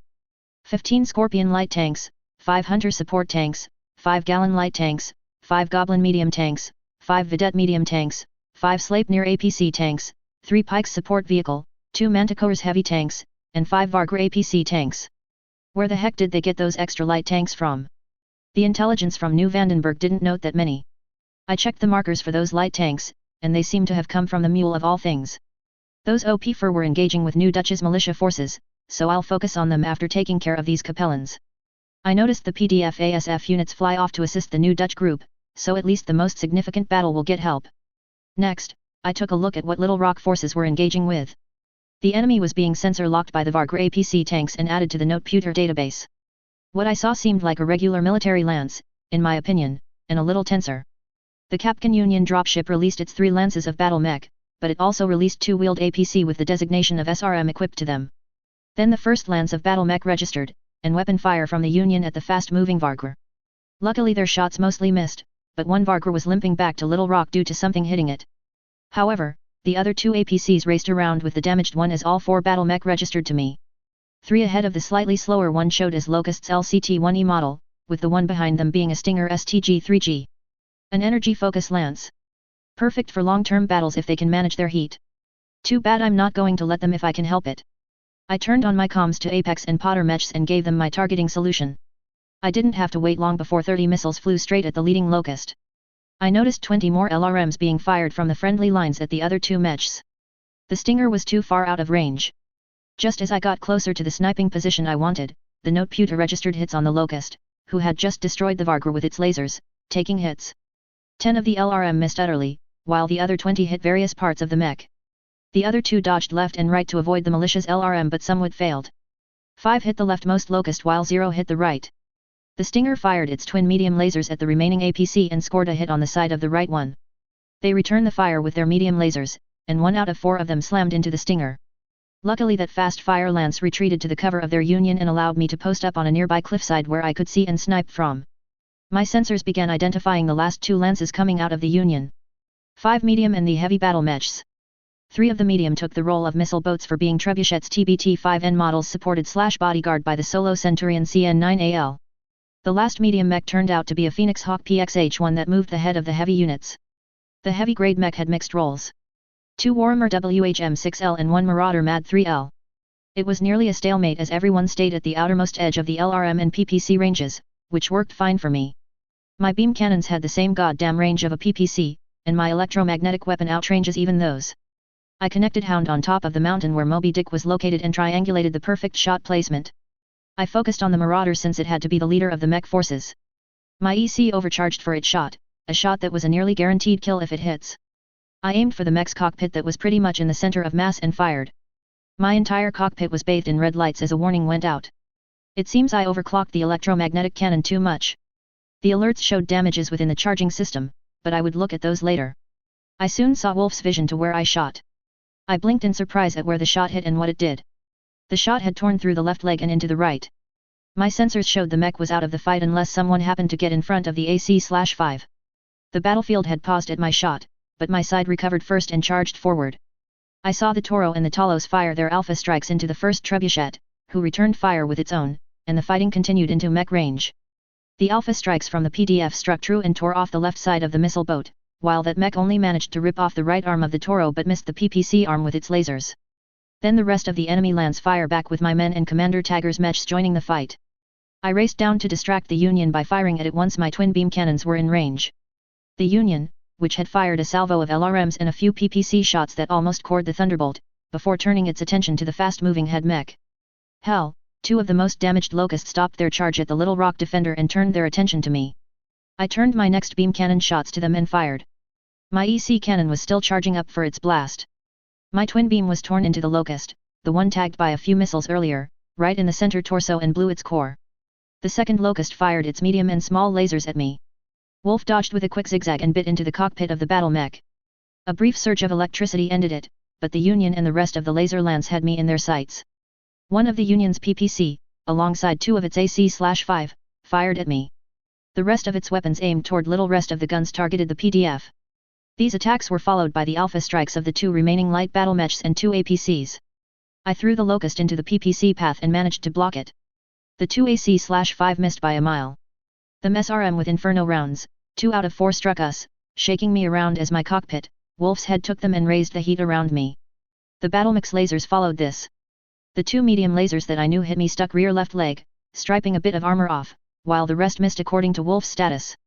I was going to blast them with my beam weapons, but I noticed that my friendly units were on the losing end at this rate. The Thunderbolt was downed. Only its cockpit and center torso was left, and even then barely had armor on them. Same with the Stinger on our side, and the Toro was in full retreat back to Little Rock. It was a fighting retreat as its twin LRMs fired away at the enemy. Dragon was out of the fight as his laser was damaged, and he used up all his SRM. How the heck did he do that? I thought as I fired my twin beam cannon at the Union, destroying an LRM launcher with a direct hit. Apex was in a close-range brawl with an armless Warhammer. Said Warhammer was trying to cause the slightly damaged Melody to have an ammo explosion from its flamers and SRMs, but they missed, mostly, while the Shadow Hawk struck back with lasers at close range with punches. I opened up with the Vulcans below Wolf's jaw and ripped an APC to shreds, and fired my weapon, including the EC, right towards another LRM launcher on the Union. This time I stuck true again with the EC causing a large explosion, but my twin beams struck a section firing at me full of green lasers. I must have disabled it because no more weapon fire came out of the Union. That or the electromagnetic cannon's EMP caused a shutdown somewhere within the dropship. I noticed a door had yet to close on the end, not facing the incoming PDF forces. So I sent that image to all noteputer holders here and then said, I knocked their power out, and they left a door open. If we can, try and take this dropship. I received some affirmative before the battle against the enemy mechs intensified. I glanced back to the damage reports on my allies and saw the Brook and Commander Tagger were fighting against the remaining members of the missile boat Lance. They had very light damage compared to the 3 Capellan mechs. Hell, I blasted the last Locust legs off when both Mech Warrior took out the Centurion with a headshot. I checked my noteputer after firing out the 4 smoke grenades to cover the area around me and the Union dropship. The Stinger, Warhammer, and one of the last 2 trebuchets were coved in the smokescreen. I gave Wolf automatic control to take stock of what was left on the battlefield. Wolf full control for the duration of my check. Don't get out of the smoke unless you can do a takedown in less than a second. I saw a green light on the targeting screen before studying the noteputer's battle map. The look on the screen was horrible. Only Apex, Sergeant Potter, Brook, and Commander Tagger of the defending forces. The solo Vargra APC tank entered Little Rock alongside Dragon and the Toro. However, what caused me to pause was when I saw 5 green dots from my HQ heading my way. One was running fast, and that was when I noticed that it had been 2 hours since we started the battle. It felt a lot shorter. A part of me wonders why these guys haven't sounded off the retreat until I remember they are Capellan and probably couldn't. I hope the new Dutch battle was doing better. I rushed to the capital after this battle. It seems like the port had it easier than us. I went to check on the battle of the spaceport as I felt Wolf move fast and fire his twin beam cannons once. It caused the Stinger to jump jet out of the smoke and get slammed by the LRMs. Unfortunately, only about half of the 40 slammed into the back of the bug mech, killing it. I'll let Wolf handle this sneak wolf attack style while I check on the situation outside of here.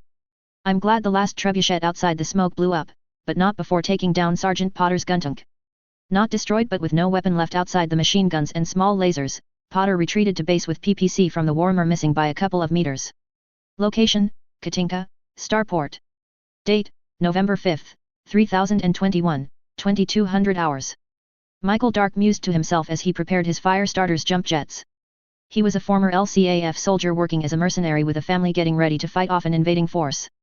All of this was normal in the sense of the inner sphere and the periphery, but doing it with an alien boss and biomechanical mechs sure took the cake. Heck, his 2 little bundles of joy had become alien pilots too, which was what grounded him. So he was prepared to show this incoming raid force what for. His fellow mech warrior Slapdash was a block over from him behind another reinforced building, also prepared to jump. They had come up with this plan alongside their fellow PDF mech warriors about how to strike as they didn't have any air support due to all aircraft currently engaged in battle. Well, almost all. The 2 warrior VTOLs from the Little Rock militia forces had landed in the VTOL hangar to refill and wait for the attack to begin. However, they wouldn't be much help against the dropship and ended up grounding when the ASF forces arrived and harassed the ground forces. The young Lieutenant Esposito had his assault weight guntank driving in patterns between 2 of the dual AC/2 turrets to the west, with north and south covered by the Talos and Toro, respectively. They were in the center, ready to jump on top of the tallest buildings to fire at any ASF the Leopard may carry. They had their 6 Scorpion tanks stationed with the newly armed Powerman on the east. Those pilots of those industrial mechs, Mrs. and Mr. Benitez, refused to evacuate during this crisis. Michael was still surprised at how fast they stripped off the lifting hose and cargo holds and slapped on several primitive one-shot rocket launchers. He thought those things went extinct during the age of the Star League.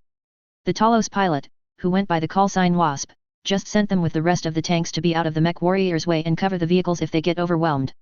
Michael loved and hated the alien tech that looked like a noteputer as it gave them access to everything happening in the battle area. He saw the current casualties there, but he knew his family was safe inside that Whale King so that he could focus on the flying bugs. So far, the Leopard was circling the port and observing them. The lieutenant tried to hail the Leopard according to the standard procedure but was given only one response. The dropship let out its ASF escorts and fired a PPC at the kid that missed due to hitting a nearby building. That was all that was done so far outside a single flyby. It is not like the chaotic fights in New Dutch and Little Rock areas. The scary thing about this dropship was that it had two ASF flying beside it. Those two Seedlets, the more dangerous Sid Z2 variants, had damaged the turrets on their first flyby but were struck by the LRM from the Talos and Toro. The turrets and the freaking anti-air Franken-mech missed. However, that mech kept firing its PPC every 10 seconds towards the ASF, keeping them away and unable to do another flyby. It was only a matter of time before the full force of the raiders stuck them. The raid seemed on as Leopard flew low to drop off its load outside the turrets and LRM range east of the port. Michael pushed the speaker button on the noteputer, which he found out speaks to all marked Allied units in his area, and said, "What the plans, men? Do we meet them on the open field and keep the port safe or let them get in weapon range and risk this town?"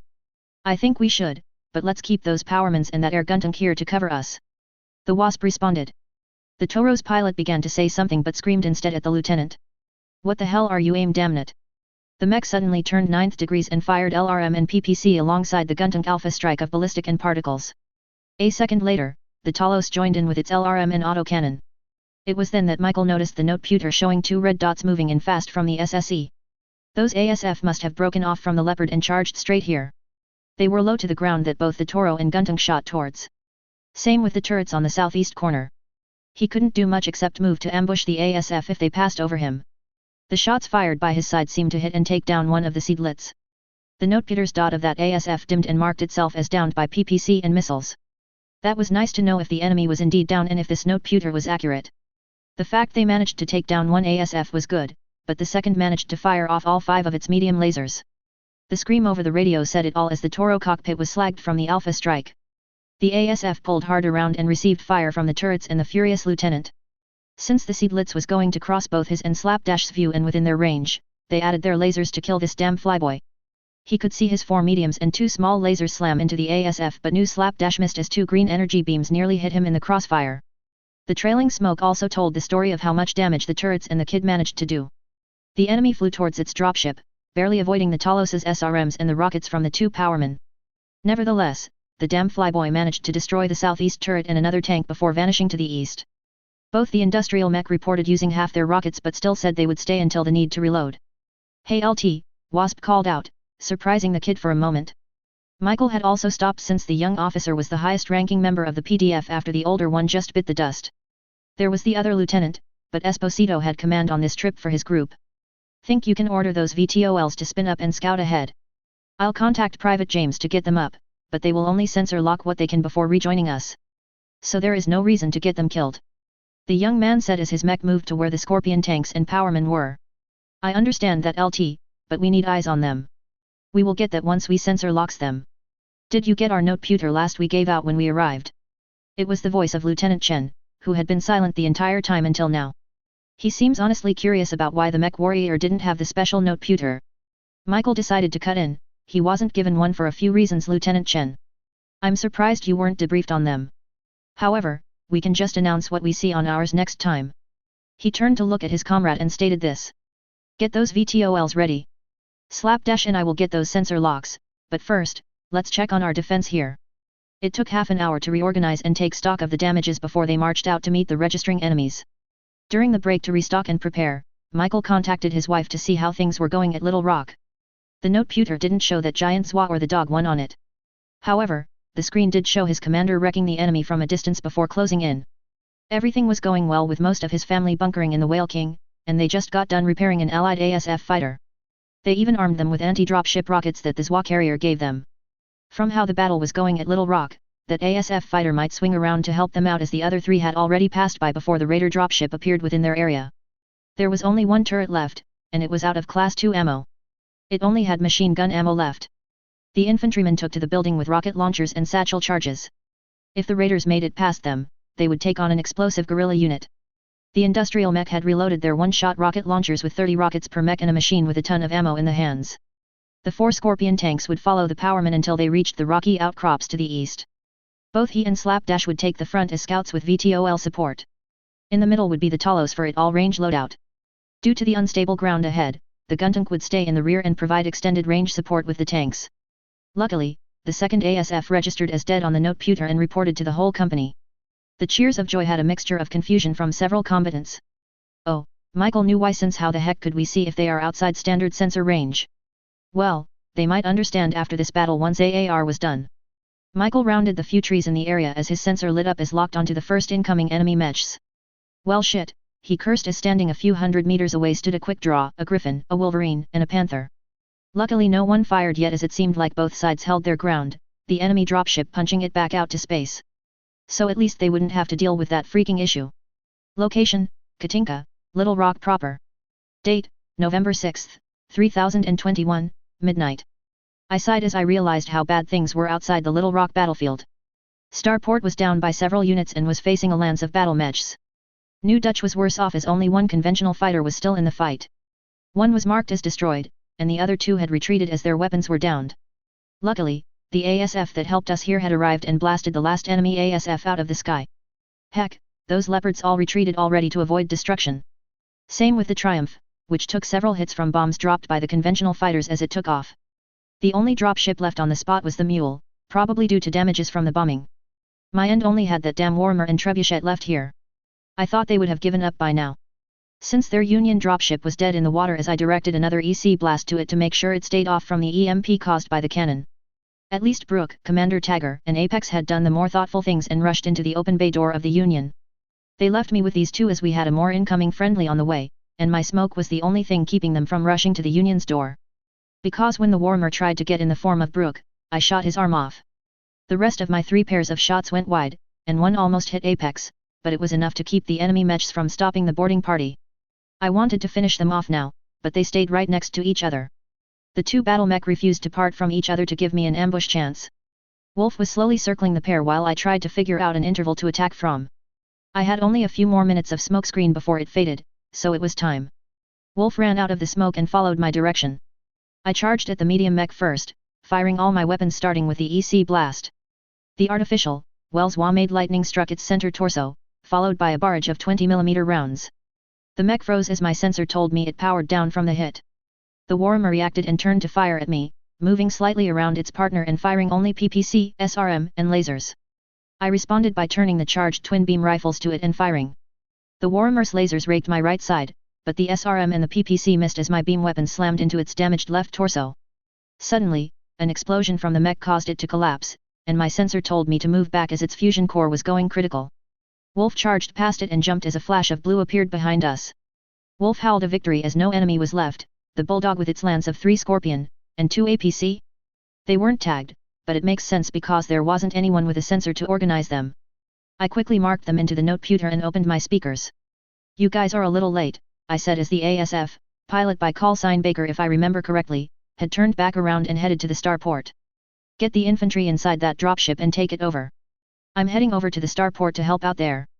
Suddenly the 2 green crown dots representing Brooke and Tagger lit up. "We already captured the Union, but we need medical units on the field. A few of our guys haven't been rescued yet. A PDF dropship will be on the way to pick us up and transport us to New Dutch in 30 minutes. I was about to respond when someone else cut through the note pewter speaker, "Commander Chen." Cecilia's voice came through, "Moby Dick just had my Aztec put something outside that it just made. Your ship said it needs your authorization to launch it." I noticed the flashing yellow dot that appeared on the note pewter and was about to authorize it when I realized something. Did she let those Aztec inside the Whale King? Fuck it, everyone will know later anyways. "Tell everyone to move a good distance away from that object, Cecilia," I ordered and waited until she responded with clear. Suddenly something shot straight into the air from my headquarters. I told Brooke, "I'll head off first to help the starport out. Our people can secure everything here while y'all wait. Apex, join up with them if you want to or stay here to protect the town and HQ." "Yes, Commander," Apex responded before slowly leaving the Union and joining the tanks in a slow circle patrol. Suddenly my note pewter battle map grew in scale, and a dot representing Hound appeared coming to me. I wondered why when I suddenly felt exhausted and weak for a moment before it faded away. Eye widening, Wolf's status appeared on screen, and I realized where the feeling came from. The EC cannon took a hit from the Warhammer's AC/20, which I didn't even know it fired and needed heavy repairs. I was out of the 20mm ammo for the Vulcans, and several places on Wolf's armor read in the red. Now I realize why Moby Dick had sent out that probe, and Hound came to me. Wolf was too damaged to continue without risking him, and my exhaustion would catch up to me once my adrenaline died down. Wolf laid down suddenly and caused a commotion to all those around me, including the new patrol. After all, I said I was heading out but suddenly stopped? That would freak anyone out, especially with the scorch marks on Wolf's head when the cockpit hatch opened. So I didn't say anything besides grabbing the note-pewter and the anti-SWAT rifle I kept in the cockpit and hopped out. I barely took a few steps when I felt danger and dove to the ground, narrowly dodging a tiny laser shot from where the Marauders' remains were. Then, rolling to avoid another attempt at my life, I saw the machine guns on 2 of the Scorpion open fire and tear the gunner to shreds. I nearly threw up from how gory it looked but managed to shallow in back and shouted my thanks to the tankers. Hound appeared and howled loudly that I noticed other people near their downed mechs, those near me, coving their ears before getting tackled by the infantry from both PDF and mine. I just ignored the attempt at my life and hurried to the waiting Hound Solider. We had people to help out as the last I checked. Starport went from having 7 mechs to 3. New Dutch was a war zone that I was going to after I helped the only starport in the area. Chapter 5.03, Battle Code, 0999. Location, Katinka, Little Rock proper. Date, November 5, 3021, 22:15. Sergeant Lopez Baker DIO pushed his saber at max thrust to get to the next battlefield. He thought his fight was over when his ASF was too damaged to continue until that mercenary commander offered his repair services. He wheeled his saber behind the largest building via towing from 2 APCs and into a base hidden inside the mountain when he had landed. At first, he thought he would land at a hangar and get repaired there, but instead, he found himself inside a mountain base. The place gave him the willies as he talked with the Aztec and mechanics working on his saber and moving one of those weird Frankenmechs for his ASF. Lopez did see the leader of this area, recognizing her from the dossier for the Blitz Company. He walked up to her and saluted since she technically outranked him while working together. Sergeant Lopez DIO, he said as the woman saluted back in a Federated Sons salute. Head Mech Tech Cecilia Dark at your service. Thank you for granting me access for repairs, Lopez said as he dropped his salute and looked at the techs taking apart damaged armor and weapons. You're welcome. The commander wants you back into the fight ASAP, and I agree. She replied as more mechanical arms came from the ceiling and walls to place new armor onto his saber. He did inform me to give you one of these. She took out a black note-pewter the Lopez recognized as the same one given to JEF. I remember what Major said about how odd but great the device was after the defense network went down. The ability to see everything within an active combat zone and communicate between the note-pewters and those marked by a holder's sensors. Was he getting one of those? I'm not a leader. He thought to himself as he followed Mrs. Dark's instruction and entered the code. He knew what was next as the same message from earlier spoke through the note-pewter, but that was when he noticed the strange lights constantly going over his saber. Lopez ignored it for now as he saw parts that seemed like medium lasers being installed so quickly that he would be back to the fight soon. Mrs. Dark had left to do something at a nearby terminal. He decided to study what was happening out there while he was stuck here. I saw that the battle outside his location was going decently. Even though the militia forces here were outnumbered mech-wise, the skills of the mech warriors and tankers did manage to take down nearly all the mechs. He checked the Battle of New Dutch and flinched but smiled as his lancemates turned the tide and forced those dropships away.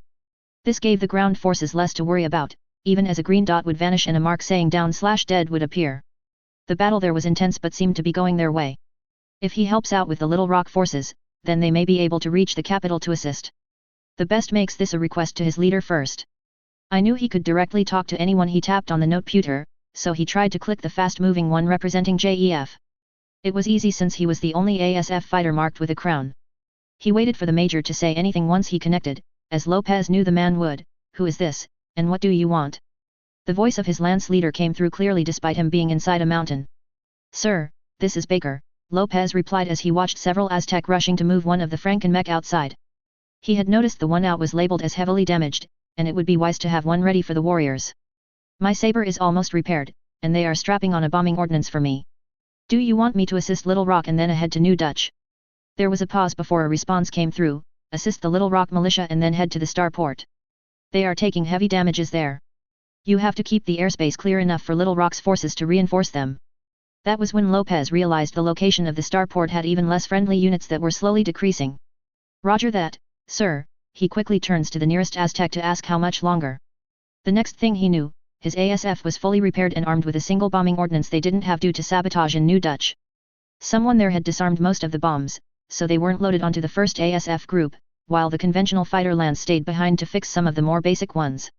So, where did these mercenaries get anti-dropship missiles, based on the size? Also, how was he going to fire it? His saber didn't have an external hardpoint. Wait, did they weld a launcher on his ASF? Lopez checked his watch and noticed that somehow between landing, fixing his saber, getting the noteputer, talking with Major JEF, and watching the light show that an hour had nearly passed. He quickly jumped into his ASF and began taxiing out of the hangar. Lopez would have taken off from the tunnel's length, but there was a building at the end of this tunnel. While towed, he noticed the vehicles behind him pulling a large object, almost the same size as his saber, with APC. He didn't know what it was for, but it didn't matter as he had to hurry. He flew his saber to the battlefield and prepared his 3 medium lasers for an alpha strike. However, he realized it wasn't needed as he watched from his zoom-in screen how the quad mech tore through the last 2 battle mechs.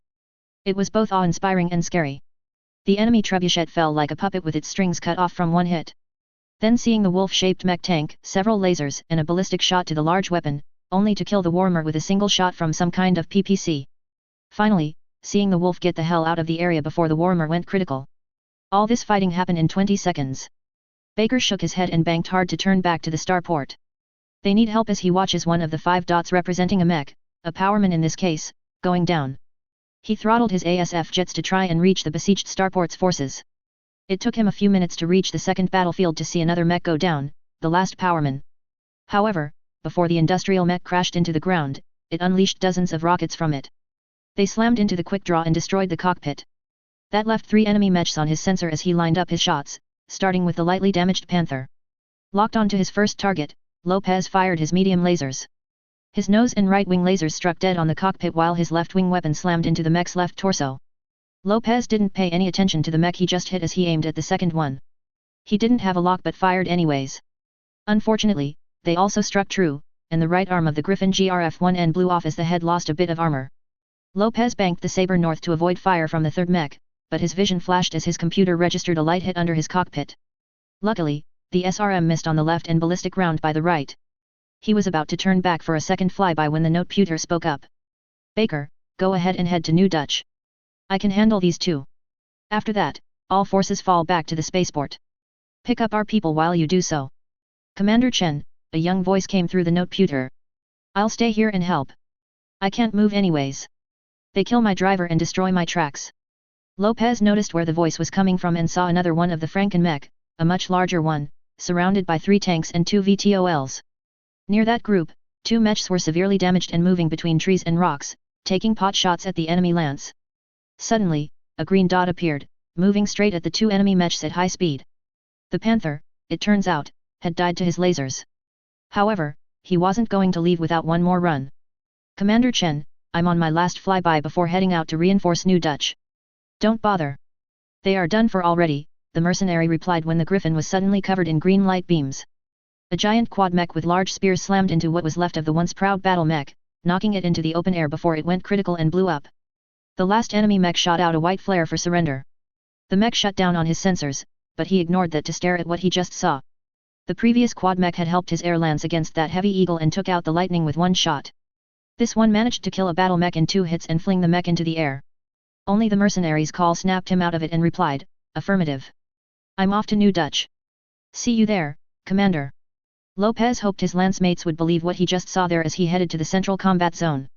Location, Katinka, above New Dutch. Date, November 6, 3021, 12:30. Ryu Mastiff Montgomery radioed the battlefield below from the cockpit of his Centurion, CN-9A, as his lance prepared for a hot drop. So far, he heard plenty from the open comms going off down there but still hasn't connected with anyone of authority. Ryu almost gave up when he found the specific frequency used by the Oregon Coalition Army. He locked his radio on the frequency and discovered it originated in the mountains near New Dutch. The elder called his mercenary friends, Commander Markham. I got a lock onto an Oregon patrol under attack. We should land close enough to communicate with the patrol not to get mistaken as the enemy. I got that, Mastiff. My mech warriors are ready to drop but let's not get shot down by the people we are here to help. They flew toward the battlefield as he tried to raise the patrol he picked up.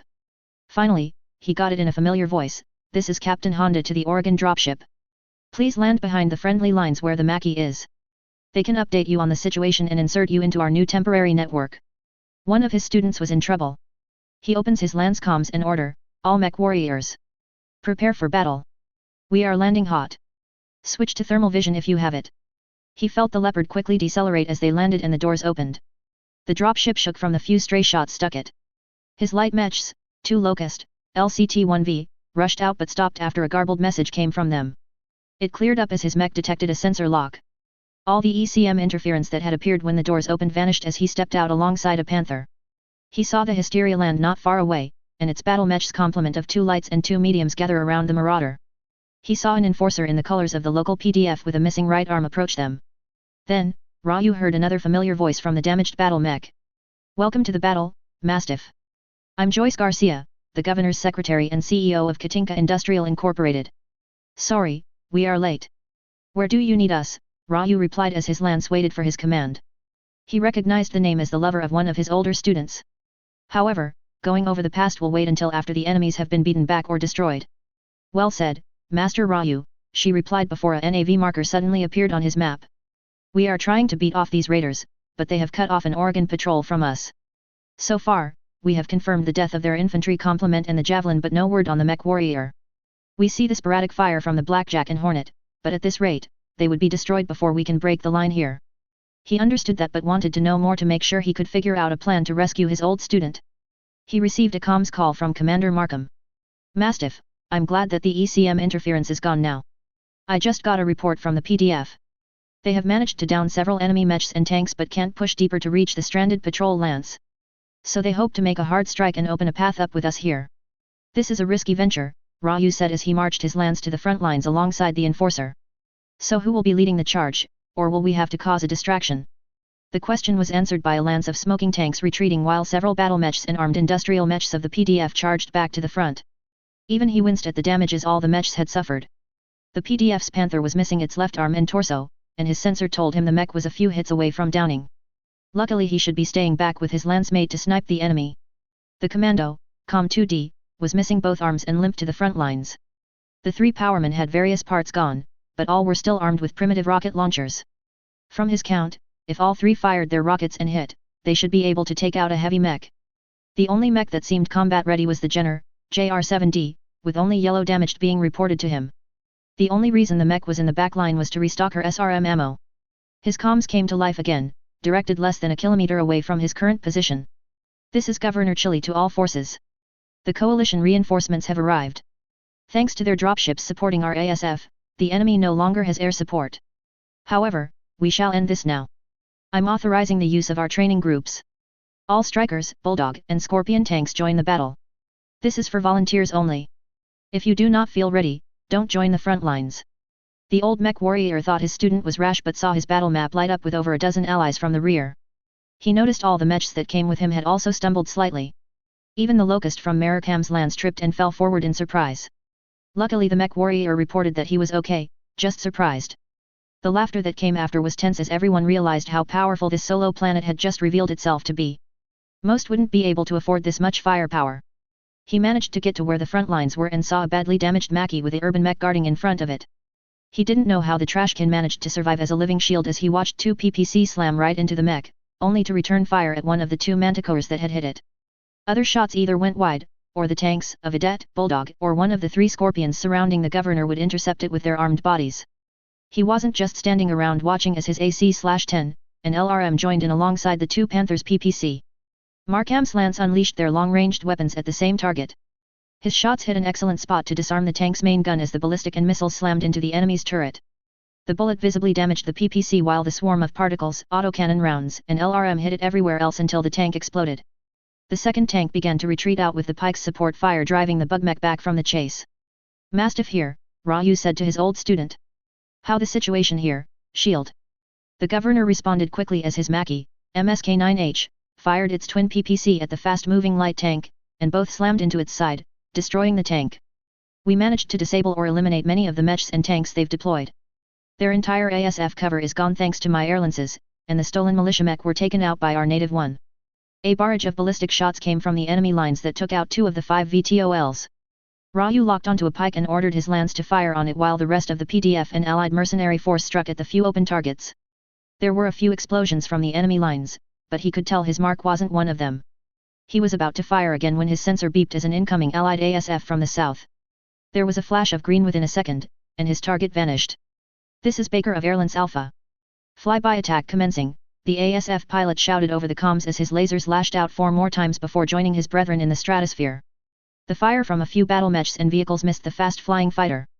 Sorry it took some time, but I'll transfer a breakdown of all the remaining enemy units left to your system now. Max slowly moved his Mackie alongside the units covering him, short 2 of the 3 Scorpion tanks. Their burning remains in the assault mech's previous position. This is accurate to my current knowledge. Unless that grounded mule has more units inside, these should be all that left.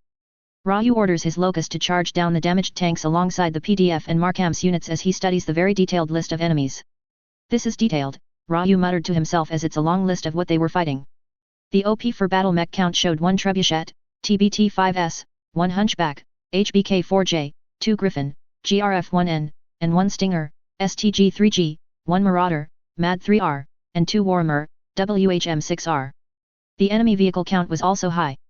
7 Scorpion light tanks, 2 Hunter support tanks, 2 Galleon light tanks, 4 Goblin medium tanks, a Vedette medium tank, 2 Sleipnir APC tanks, a Pike support vehicle, and finally, the Manticore heavy tank.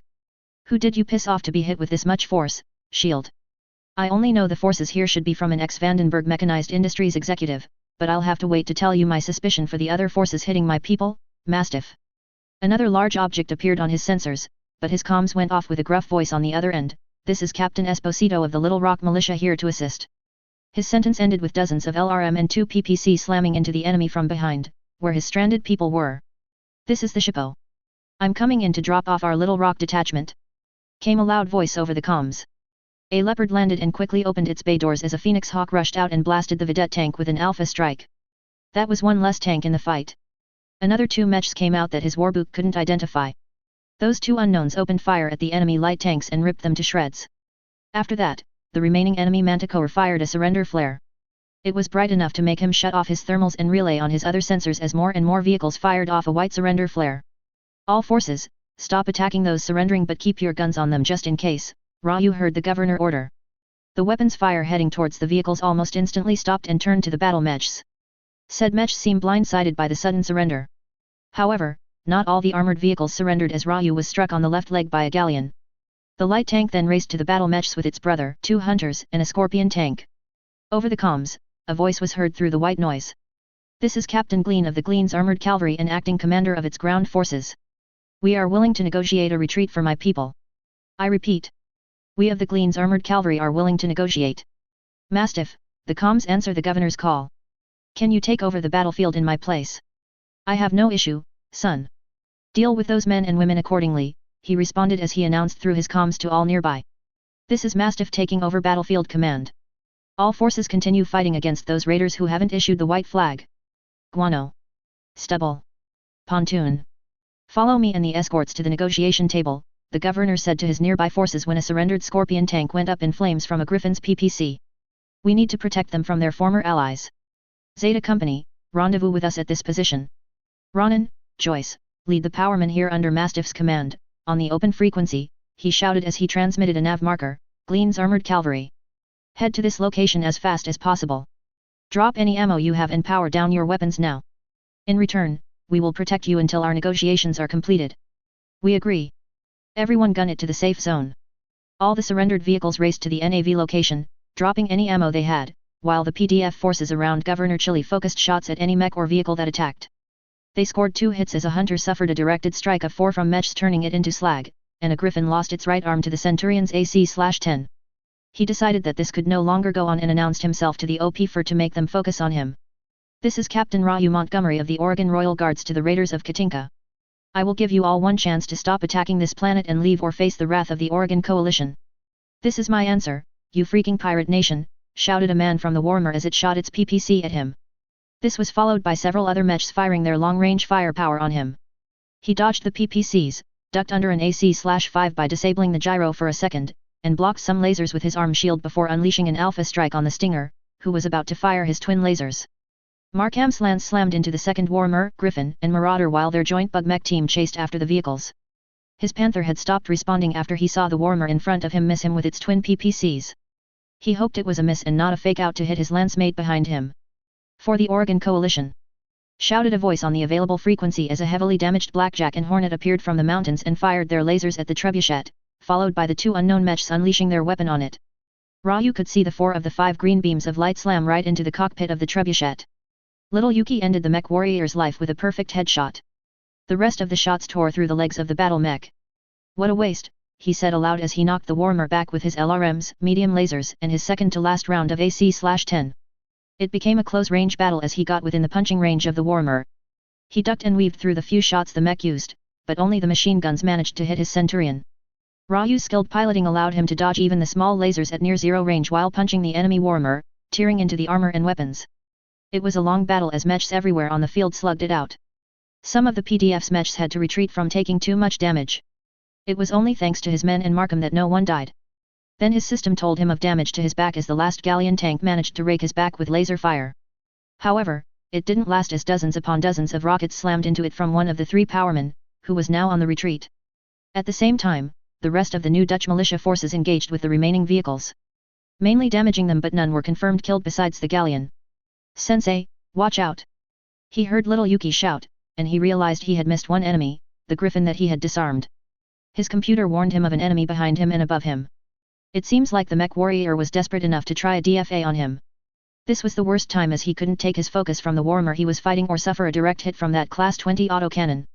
"Don't worry, Captain Honda, he will be safe," came a voice he didn't recognize outside of him being young. He did hear the weird Frankenmech say something, but that was drowned out by the giant beam of plasma flying right above him. His computer systems nearly went berserk before the light show ended. It was then that Mastiff realized that shot had disintegrated the jumping griffin. "Let me repeat the offer given by Captain Montgomery. This is Commander Chen of the Blitz Mercenary Company employed by Katinka. You have one chance to surrender or die. Location, Katinka, New Dutch Temporary Surrender Camp. Date, November 6, 3021, 2 o'clock. Lieutenant Sealfo thought her life was over as her commander had surrendered to the Torian rebels. When Colonel Ben Gleen initially told everyone of the contract, he made sure to tell them that it felt off, but the money was good. After all, a 5 million C-bills contract, after converting from bulls, was a big payday. It was also to suppress a pirate-led rebellion on an old Torian colony planet. This would be a significant contract to improve their standing while distancing themselves from their previous leader and the rumors of how he would do anything for money. So they left New Vandenberg on the Invader-class jump ship with mech support from their contractor. They even received a few new tanks at a discount for accepting the contract. But, of course, the commander did negotiate their standard "you fool us, we abandon you" in the agreement. If New Vandenberg Industrial wanted us to attack a rebel planet instead of the Torian government, something was going on. They would not be part of a war between nations as the planet was close to the Oregon Coalition. They expected an easy payday, given how often they had taken down pirates in the High D's cluster. Hell, they even had another mercenary company that joined them on the way to the planet. They gave their employer the contract number and passcode in case of extra support. They met no resistance when they reached the ground. That is what should have warned them something was wrong. Then, a Capellan dropship dropped straight to the planet without any hesitation, which her colonel took as a good sign to go in but not to shoot until shot at first. They were misinformed of who their OP-4 was. They could barely contact their ASF fighters when they arrived on the ground due to the ECM. Then, the first patrol they ran into was a patrol from the Oregon Coalition. A trade federation that Gleen had announced to everyone would be an excellent nation to rest and restock in as they barely had conflicts. That was when things went south as the two Leopard began firing at the coalition forces before they could establish any communication with the patrol. This contract went foobar as they were struck by conventional fighters, tanks, and battle mechs. There were some signs of typical periphery patchwork mechs out there as well. Then it became even more dangerous as no one would contact the OP-4, but they could with them. The planetary governor himself, who piloted the museum piece of an assault mech, stated whom they were attacking. However, the ECM prevented direct contact with the man, and their allies stopped them from trying to solve this peacefully. She lost lancemates and friends as they tried to fight a defensive battle until the boss came back as he left his XO in command. Then, the Snafu, still an embarrassing name for a ship, took off into space to try and contact Comstar through one of the satellites to try and talk a ceasefire. She wasn't sure how successful that was when the Leopards followed it and left them the Mule as their base of operation. Sure, they were holding out with their additional hires until multiple battle mechs showed out of nowhere and wrecked their lines. Seal was both glad and scared when the field commander finally came up with a way to talk with the OP-4. They fired a white flare into the air to signal the enemy that they wanted to talk via surrendering. Now that they knew their opponents followed the standard rules of engagement, ECM notwithstanding. Maybe they could end this before more people were killed for no reason. That was when their mech support and a few tankers turned against them. Now Seal was surrounded by the former OP fur as she watched the light show in the darkness. She wasn't in her pike with its installed night vision to see what was happening. Her infantry helmet with said targeting system was confiscated when they surrendered. At least on the plus side, that handsome man they rescued turned out to be a sergeant, a part of the patrol the Leopards attacked, and vouched for her company's integrity. She watched the XO desperately tell the man everything that led up to this point, such as the ECM that prevented them from contacting anyone outside of short-range radio. Like all the other junior officers and enlisted, she watched the ongoing battle behind the hastily placed fence. She wanted those bastards to burn for tricking them as, just like everyone else here learned, their employer had been arrested, and they were working with criminals, not security forces or other mercenaries. She observed what she could through what the energy weapons would reveal. She saw that Donut had been somewhat avenged when the Griffin killed him and his crew lost its main gun. She saw the mech warrior of that super durable urban mech setting something up with the PDF's Vedette tank crew while everyone watched the ongoing battle. Whatever they were setting up had the XO there, so she ignored it. I hope the Oregon win this fight, Corporal Simon said as talk with his crewmate. They are a reasonable lot. Are you sure about that? We just killed some of their people during this raid, Private Griff cried out. He made sense as most people aren't generous to people killing them. Sure, it wasn't on purpose, and to them, it was self-defense, but the laws are clear. Attacking a governmental force is usually a crime, no matter what nation it was. I'm pretty sure. Sarge had me talk with that Urbamech warrior earlier, and I found that we couldn't reach them because of their temporary network. However, when that captain of the Oregon Royal Guard showed up, they managed to get the man who supplied them the new network to allow comms chatter between our forces and theirs. She thought that was interesting as the few junior officers also heard what the man said. So they might get some leeway for this. That was when a bright blue beam lit the battlefield up. One of the officers shouted out. It took out that bastard. Blinking the spots out of her eyes, she noticed the legs of a battle mech being lit up by floodlight from one of those bug mechs. That is when the fighting has paused. That was when a voice came from the setup that the Urba pilot had been working on. Let me repeat the offer given by Captain Montgomery. This is Commander Chen of the Blitz Mercenary Company employed by Katinka. You have one chance to surrender or die. The fury in the man's voice put a chill up her spine. No one on their end could see what fired that shot, but the fact that everyone could now hear the comms on both sides of the battle made the dread worse. After all, it was near impossible to see anything in the darkness where the energy shot came from. The Oregon battle mechs began fighting again against their former allies. However, she could tell they were regrouping and slowly backing up here. Son, are you sure you want to take these remaining battle mechs yourself? The voice of Mastiff came through the speaker. A solo mech warrior wanted to take on the remaining battle mechs, which were 3 heavies and 1 medium to her count. I do. We don't need to risk anyone else to deal with these raiders. Also, these damn guys are the reason my Guntank crew died. They will pay for that with their lives if they don't surrender now. You think we would surrender to some jump-up pirate nation? Think again. Came the voice of that smug Marauders warrior. She recognized him since he always made fun of her people, especially the Scorpion crews. Come on, she whispered as she hoped the crazy mech warrior would kill that smug bastard. She saw from the window of a PPC being fired before several beams of laser lights. Whatever that mech shot it missed as a wave of green beam slammed into the Marauder, now visible due to the laser's light. A sudden glow of blue appeared at the wreck of a battle mech before the area lit up from the core, going critical. She couldn't see the mech that caused it, but the remaining battle mechs began firing while turning at something. She thought something long past the barely visible Warmer, the one missing a PPC and SRM before she saw the flames of over a dozen missiles slammed into it back. An explosion revealed that it was now missing its right torso. It was then that the mech warrior ejected, and the battle mech crashed into the ground. Where is that bastard? How the hell did he kill Wash that quick? A panic voice called out. She could feel the fear in the man's voice that even the people around her thought. Watch your back, fool, or do you want to end up like Sophia? A cold voice berated the man. If Seal remembered correctly was the XO of the group from the mule. She should be the one in the Warmer, then. I got him. An alpha strike came out of the Warmer, and the PPCs and lasers hit something as a flash of a mech appeared before being drowned out by another wave of green beams. The silhouette from this distance was distinctly quad style. Whatever it was, it shrugged off twin hits of PPCs and a barrage of 4 lasers. This time the second Warmer went critical, and a shout from the final mech warrior was filled with despair, Emma. There was a specific light of an ejection happening before the mech blew and revealed the armless Griffin firing its LRMs at something that moved faster than it could turn and move. God damn you, die. The Griffin jumped over something that passed under it at high speed, the jump jets revealing a boxy, turret-like object on the back and 2 long cylinders. You first, came the voice of the frightening mech warrior. There was a loud screech of metal on metal before a flare from the down mule lit up the sky. 2 metal spears from the bottom pierced the Griffin. The dead battlemech's shadow hid the mech responsible for its death. Then both vanished at a blurred speed into a patch of trees, followed by a loud mechanical howl. The two-person crew of the Scorpion tank next to her spoke up. Simon said, "Well, aren't you glad we surrendered now, Griff?" "Ah, shut up, Simon." Interlude 4-5. Location, Katinka, New Dutch Militia Hangar. Date, November 5, 3021, 14:30. Maxwell sighed to himself after reading the report from Ronan. Their biggest benefactor was an alien, his mechs and warship were living beings, and Comstar may or may not be another great house. This information was unhelpful in terms of what was happening today. He would freak out later when there wasn't a knife hanging over them. To which set of information would be determined later. The only silver lining was that Commander Chen had been preparing war materials since the news of the raid. This included starting up a production line of guntanks that might be ready by the time those dropships land. Hell, the fact he had them started yesterday night, and they were almost done was crazy fast.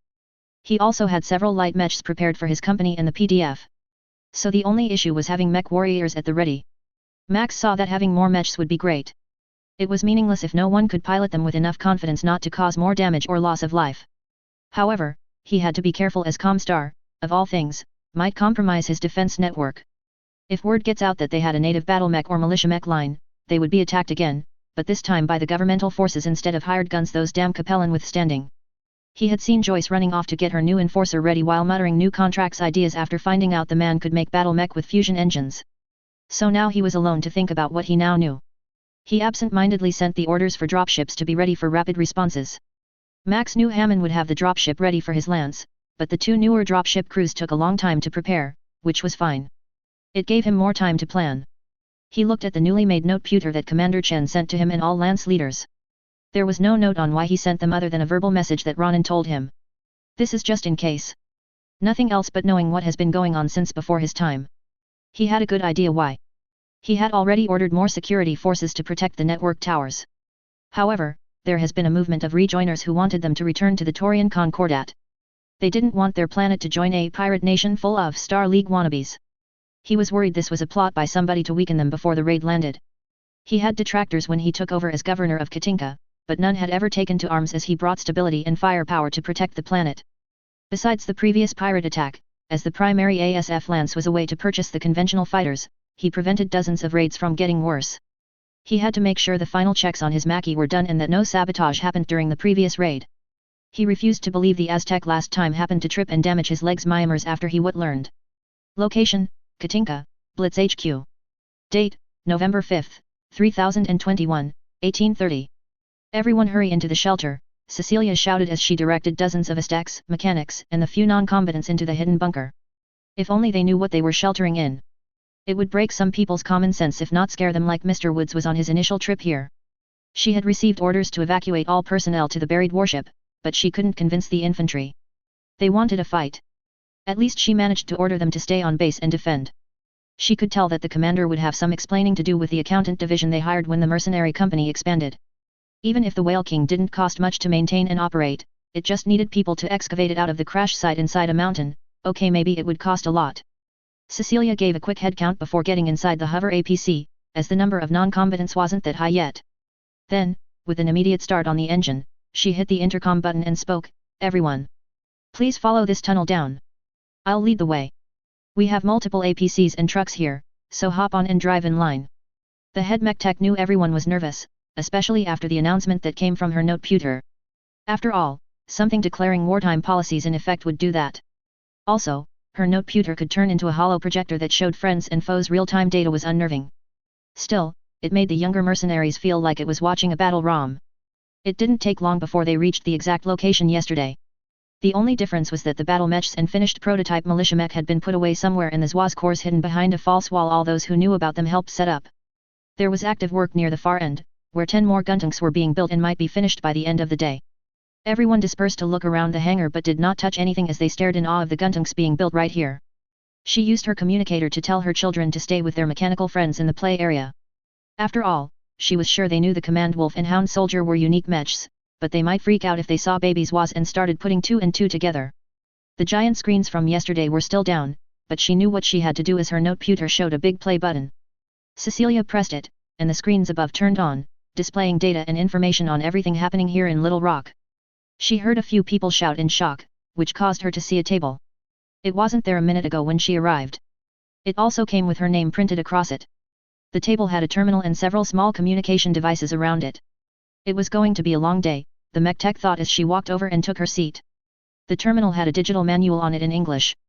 She began reading what was needed to operate the mechanical parts of the mech/vehicle base. Location, Katinka, Little Rock Battlefield.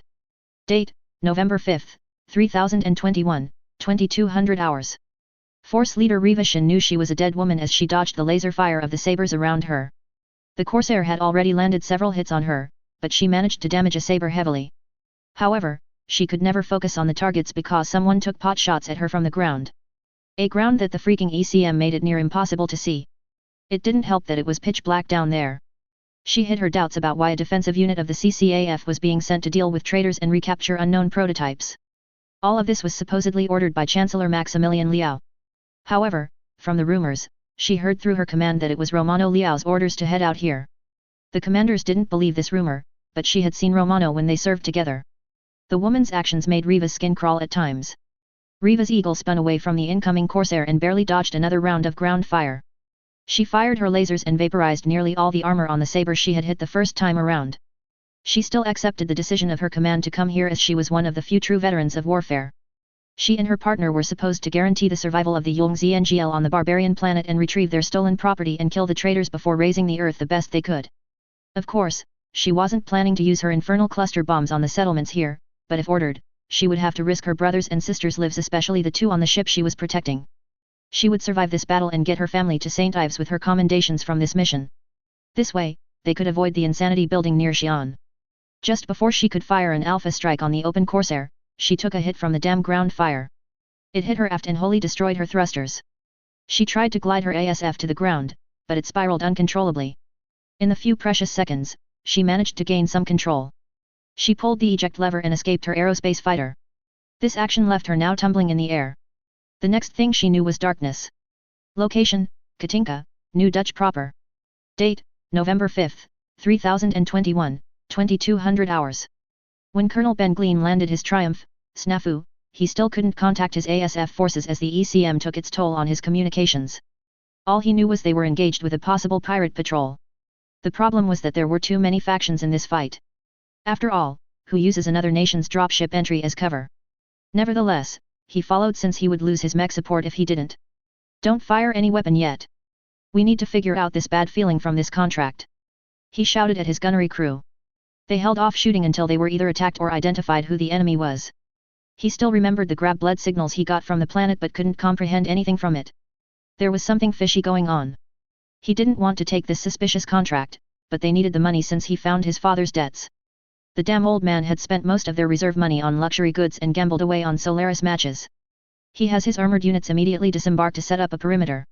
The fighting against the patrol force would have to wait as they made their FOB here with their allied units. Some might ask why a FOB, but as a mercenary unit without battle mechs, they had to set up a camp for extended campaigns. From his few talks with their allies, they thought it would be an in-and-out mission if it weren't a liberation contract but a raid one. The feeling of something off intensified as their allied forces started firing at the patrol unit without even thinking about his men. A few of those PPC shots nearly hit his ASF. Although it was dark and their sensors a mess from the ECM, they should be able to tell that the only air units were his. "Sir," his sensor operator shouted, "we got incoming dropships and aerospace forces. I can't contact Captain Jameson to warn him." He decided something was wrong as the conventional fighters dropped their bomb loads on them and their allies' dropships. It was getting bad, but he could hold out until an army of metal came toward them. He would not leave yet as he believed his gunner and his ASF would take down the conventional fighters until more ASF fighters arrived and opened fire on the mule. That was enough, and he ordered his dropship back to space to prevent them from being grounded. As he lifted off, his fellow aerodynamic ship lifted off after him. He would deal with saving his men later. Right now, he had to protect his dropship from any more fighter attacks. But, at least he saw something being launched into space as they flew out of the atmosphere. Maybe that was a ticket to getting a direct line with anyone in the OP4. Location, Katinka, the Moby Dick Bunkers/Warship. Date, November 6, 3021, 2330. Astekian was perplexed. He had joined this mercenary company, lying about his age to leave the orphanage, work on battle mechs, and travel. But instead, he ended up still in Katinka and worked mainly on the few mechs and tanks they had. Well, until now, after seeing the hidden secret that command had. First was the hidden bunker that only the upper ranks knew about. Then there were the appearing and disappearing tables with terminals and noteputers for people to monitor the situation outside and check on the status of the mechs being built. Next was a truck-sized satellite launcher appearing from a hole in the ground while repairing the damaged ASF. Lastly, the speed of the automatic machine arms in fixing a heavily damaged saber within 2 hours. This place was so fantastic and frightening at the same time. It felt haunted like those who died over the centuries lived here. There was that creeping feeling of being watched and noise most of the older people around him couldn't hear. Yet, it was alive as it reacted to what Head Mech Tech Dark ordered. This was more apparent as not long after they came back inside that those 10 guntanks were finished and Mrs. Dark mentioned looking into a new project. A skeleton of a new saber was being built in the mech bay where the damaged ASF was earlier. He wanted to freak out like several other people were when they heard a deep wailing sound coming from within the hangar that made his hair stand up. He was the only one to listen to the sound, but the noise grew loud enough for everyone to hear after launching that satellite. Those with actual battlefield experience, not him, ignored it. He listened to his fellow Aztec shout and pointed at the display of the battles. The battle maps expanded a lot more and seems to get even more detail, such as saying if a mech warrior or pilot died or was injured and ammo counts on both sides. He saw his 2 fellow orphans, who managed to be part of the escort to the capital, die as their dot representing them turned black with the word Kia and what killed them. Damn that marauder and the mongoose. Mikasa and Marlene would break if they heard this. Everyone, he turned to see Mech Tech Dark standing on top of her APC. Get those guntanks ready to move. I've contacted the men outside to reinforce Little Rock's defense while the rest of our forces assist at Starport and New Dutch. I want anyone who can drive a tank in the bottom parts now, those training in gunnery in the mech part. Everyone hurry up since we are on a time limit, so hurry. Someone get a guntank to Little Rock for Sergeant Potter and Corporal Jenkins. He could understand why she was rushing. Half their battle mech force was at Starport, and one was downed with injuries and scarped wasp, while Mr. Dark was down most of his weapons and marked with a broken arm and leg. He rushed into the closest militia mech next to him. He had some training in the guntank during the prototyping phase, so he knew how to drive. Unfortunately, he just sucked at aiming. When he started up the hybrid mech, he suddenly saw the green lights on the screen increase in the New Dutch battle. Ian's mech had no gunner, but that didn't matter. He was the closest to the tunnel door and would get it to Little Rock faster. So he drove the mech into the tunnel and sped as quickly as possible. He bypassed the HQ main building and onto the road to Little Rock. He would arrive in half an hour. Location, Katinka, Space Battlefield, on board the Hysteria. Date, November 6, 3021, 1 o'clock. The space above Katinka was filled with lasers, missiles, and ballistic rounds as the ASF and other dropships fired upon the 2 fleeing leopards. A third one was somewhere out there, but no one had spotted it. The Triumph had fired several signals for surrender by the time she got up here with the Royal Guards Leopard. That was one enemy Meyer didn't have to worry about. Meyer thought this battle was more straightforward than any other fight she had been in. Sure, they didn't make it in time for the beginning of the fight, but they were still getting paid to mop up the enemy. The Hysteria jerked hard left and avoided the PPCs from the Leopard below. She flipped her own dropship upside down and returned fire with her full payload of PPCs and large lasers hitting the enemy's left side. This was followed by weapons fire from the 2 sabers, 1 leopards, and 1 gazelle that blasted the right of the dropship. They didn't want to destroy the ship unless absolutely necessary, as these things weren't cheap and could become part of a more significant payday. The Corsair and the last saber were harassing the other enemy Leopard as the remaining dropships, which were a lot for a lone planet to own, docked with the Surrender Triumph. It still confused her that this planet somehow had more dropships than ASF. It was usually the other way around. Shaking her head off that stray thought, she gunned her energy weapons again, missing her target as she shook her chair from the impact of LRMs that hit her ship. However, the dropship was stuck again and vented air from the hole. So much for extra pay. Meyer thought as she left the dropship alone to join the 2 ASFs in taking down the last leopard. With that giant gaping hole, everyone would be dead if they didn't try and land. If they survive the re-entry. That was when a missile, which was surprising as Saber usually can't carry them, flew out from the one harassing the second enemy leopard and struck her target. 1 second her mark was covered in multicolor lights. The next second, the damaged dropship was gone. After that, there was no radiation, no visible scraps, and her sensors gave off weird alerts. What she heard over the comms were her allies freaking out. However, that missile broke the enemy's will to fight as the remaining leopard fired its surrender flare and shut down its engines. The battle for space supremacy was over. They had to bring them down to the starport to lock down the dropships and rearm and refill. Then, join the airline's pilots in interrogating that Saber user about that missile. XXXX. Location, Katinka, Little Rock proper. Date, November 6, 3021, 8 o'clock. Jasmine Sheen was confused after all the events that happened recently. First was the terrorist attack on the defense network. Then invasion from her former country. Then, finally, the orders from Rick to go to the Blitz's HQ to get some equipment to help protect the salvage crews. What would she be picking up to assist in salvaging?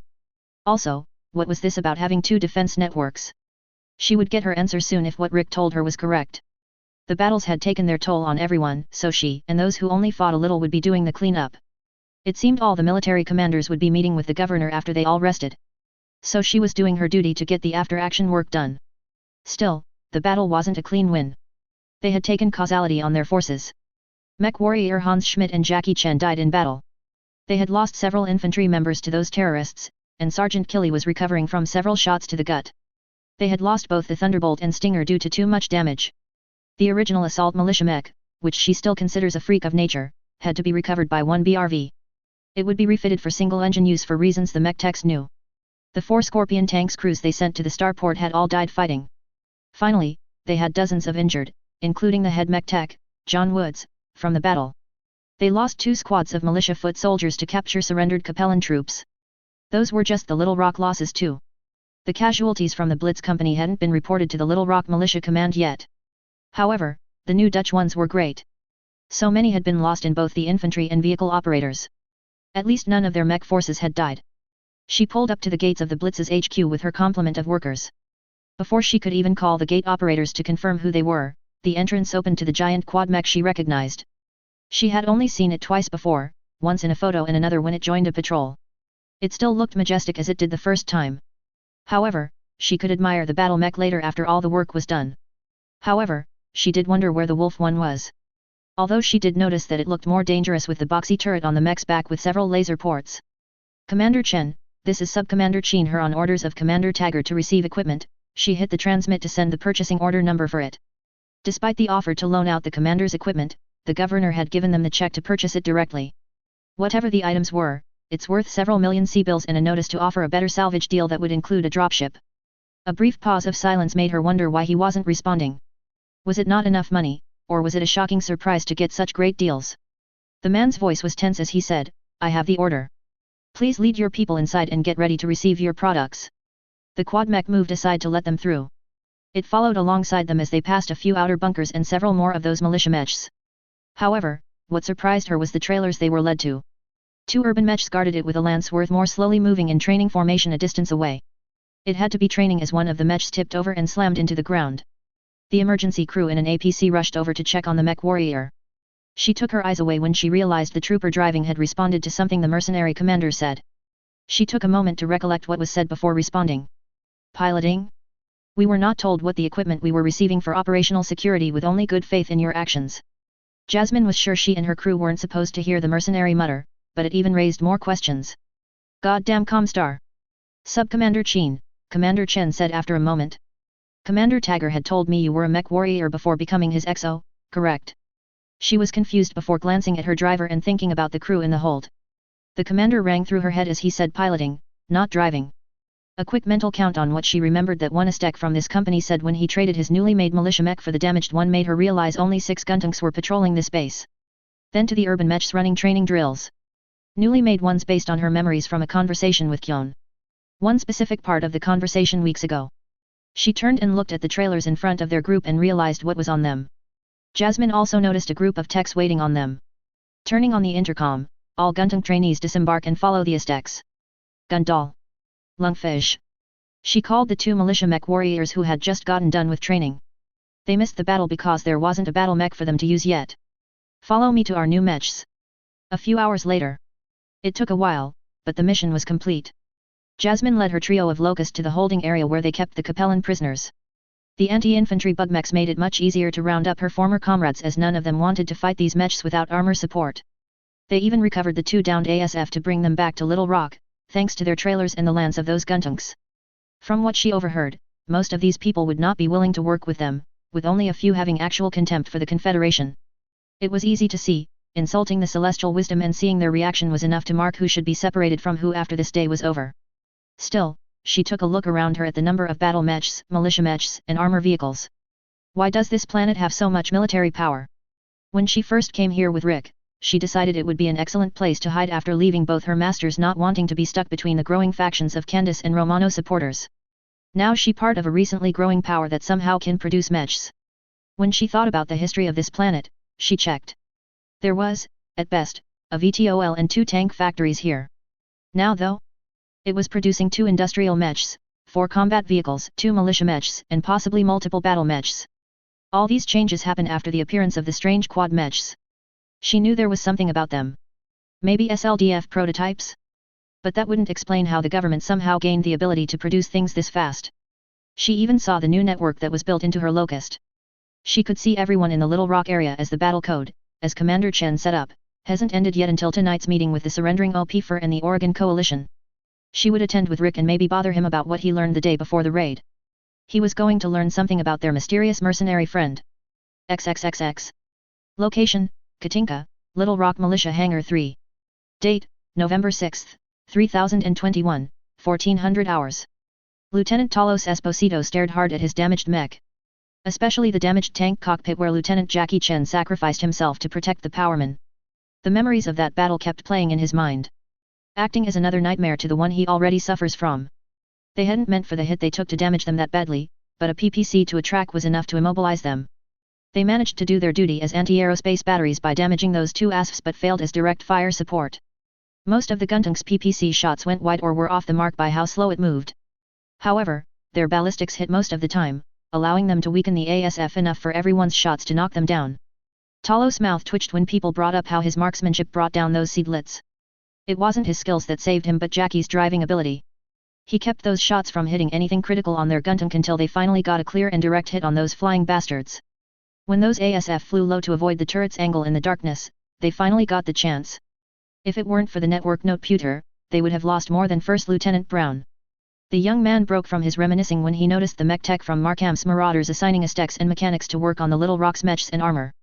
This was mainly due to Uncle John being held up at the medical bay for his burns and the Blitz Company techs at their base recovering. He was last in line as the mech tech, whose name was Yang something if he remembered correctly, wanted to talk to him about it. Talos glanced at the parts that Commander Chen had sent to him. Upgrades for his mech as they were installed in the newer, lighter Guntanks and planned enhancement. He noticed the part for his targeting system being labeled as ZI Linkers. A custom targeting system that would work better than what he had would make firing his PPC at his targets better than guessing where he needed to aim. The memory of his missed shot made him think back to the fight. His militia mech filled reloaded and with some patchwork armor repairs, charging with the rest of the battle mechs and armed industrial mechs against the lance of raiders. They thought they could get even the scores out with their VTOL support and tanks. They were wrong. The first to open fire was the Griffin and Panther as their PPC slammed into his mech. The armor on the center torso took them well, as he had more than enough to block them. They returned fire as the quick draw came close, firing its lasers and missiles into the tanks and powermen, trying to take out the easier targets before going after them. The Wolverine was the only one to go ahead with the Talos into a solo duel between them. Thanks to the fact he registered as an assault mech to his enemy sensors, the other didn't outright die to how skilled the enemy was. Rook and Slapdash worked together in weakening the quick draw to save the 2 powermen, but they had lost a Scorpion tank to the mech stomping on it. So his VTOL escort fired away at the Griffin alongside the tanks to keep it away from trying to get behind them. For some reason, the mech couldn't shoot down the warriors but managed to strike their Wasp from the side with its PPC, surprising Slapdash before the enemy Panther hit her battle mech in the center with a full alpha strike. That was when things went downhill fast. The first powerman went up in flames from the Griffin, focusing on it again. It was just lucky that the pilot got out of their mech before hitching a ride on a tank back to his location. However, all the lighter mechs on his side suffered heavy damage now from getting slammed into by the quick draw's missiles and lasers. The battle continued until he barely took critical damage by being mobile and acting as a shield for the remaining tanks and damaged Firestarter and Talos. He had emptied both his 35mm rifles and the autocannon ammo, damaging the quick draw and drawing it fire. However, the remaining 3 mechs took that as a cue to strike. His attempt as a shield failed when the second powerman lost a leg and fell from the combined firepower of those mechs. That when they rushed to take the blow for the last industrial mech here. Jackie died when several lasers punched straight into his cockpit. That is when everything blurred, but by the end of it, all the mech pilots had injuries except him and the surviving vehicles. The men lost in Starport, and the tank crew who took that stomp were dead. He thanks everything out there that the battle ROM and the noteputer gave to them by Commander Chen recorded everything. They could at least honor those who died or were severely injured during that fight. Finally, the mech tech arrived at his mech, so he greeted him. Lieutenant Talos Esposito, Talos said, shaking the mech technician's metal hand. Yang Virtanen. Now let's see this Franken mech of yours. The man responded with open interest in his voice. Talos almost thought he was insulting his mech, but he recognized the look in the man's eyes. He wanted to know more. You might have to scratch those plans, Mr. Virtanen. A familiar voice cut through. One that caused Talos to turn. The fellow teenager in front of him was Lieutenant Harris Potter of the Blitz Company. His former driver during their prototype testing. Talos didn't hesitate to salute him before giving the fellow teen a tight hug. Military decorum, be damn. After a few seconds, they released each other before acting as if nothing had happened. The chucking from the old mech tech told them they still failed to hide how ecstatic they saw each other alive. Not in a lover kind of way, although knowing a few of these Aztecs here, he beat they would think that. Thank God you lived, man, but what did you mean about those plan changes? The mercenary pointed behind him and the open hangar door where a newer, lighter guntank was parked. Boss, I mean Commander, saw the records about your battle at Starport. So he sent this here as a replacement so he could fulfill his promise to you. He said something about giving you a good mech, remember? Talos had to think about the deal they made months ago. Wow, it was a short time before he received his current mech. He looked at the guntank outside and noticed how better put together it was than his prototype. Even had LMRs that would be just as good if not better at anti-ASF usage and close-range weapons. So Commander Chen is giving me a new mech for what's left of my old one. He looked back at the destroyed cockpit where Hal once was. Before he could respond, Harris said, no, he wants to remodel your mech for how you fight since you seem to like to go in close to fight and protect your fellow men. Talos paused and thought about how he fought. Why did he tell Hal to move in close when the entire purpose of their mech is long-range support? As much as I don't want to interrupt you two, Mr. Virtanen cut in. I need to get back to work if you are going just to ship that wreck back. Yeah, sorry about that, sir, Talos said as he walked with Harris outside. First, however, he noticed that some of the Aztecs with Mr. Virtanen had stopped working and looked past the guntank. Even the mech tech realized his people weren't working and began to yell at them to get back to work, only to be ignored. It was this thought that went through his mind. Hey Harris, Talos started. How will you go back to Blitz HQ without my mech? I know the BRV are all out right now still collecting salvage. The sheepish smile on the man's face told him everything. With a sigh, don't tell me Commander Chen sent thee. Holy Mother of God. Came the surprised voice of Mr. Virtanen, what is this beautiful battle mech? Both the boys facepalmed together as they went out there to do damage control. Location, Katinka, New Dutch HPG Station.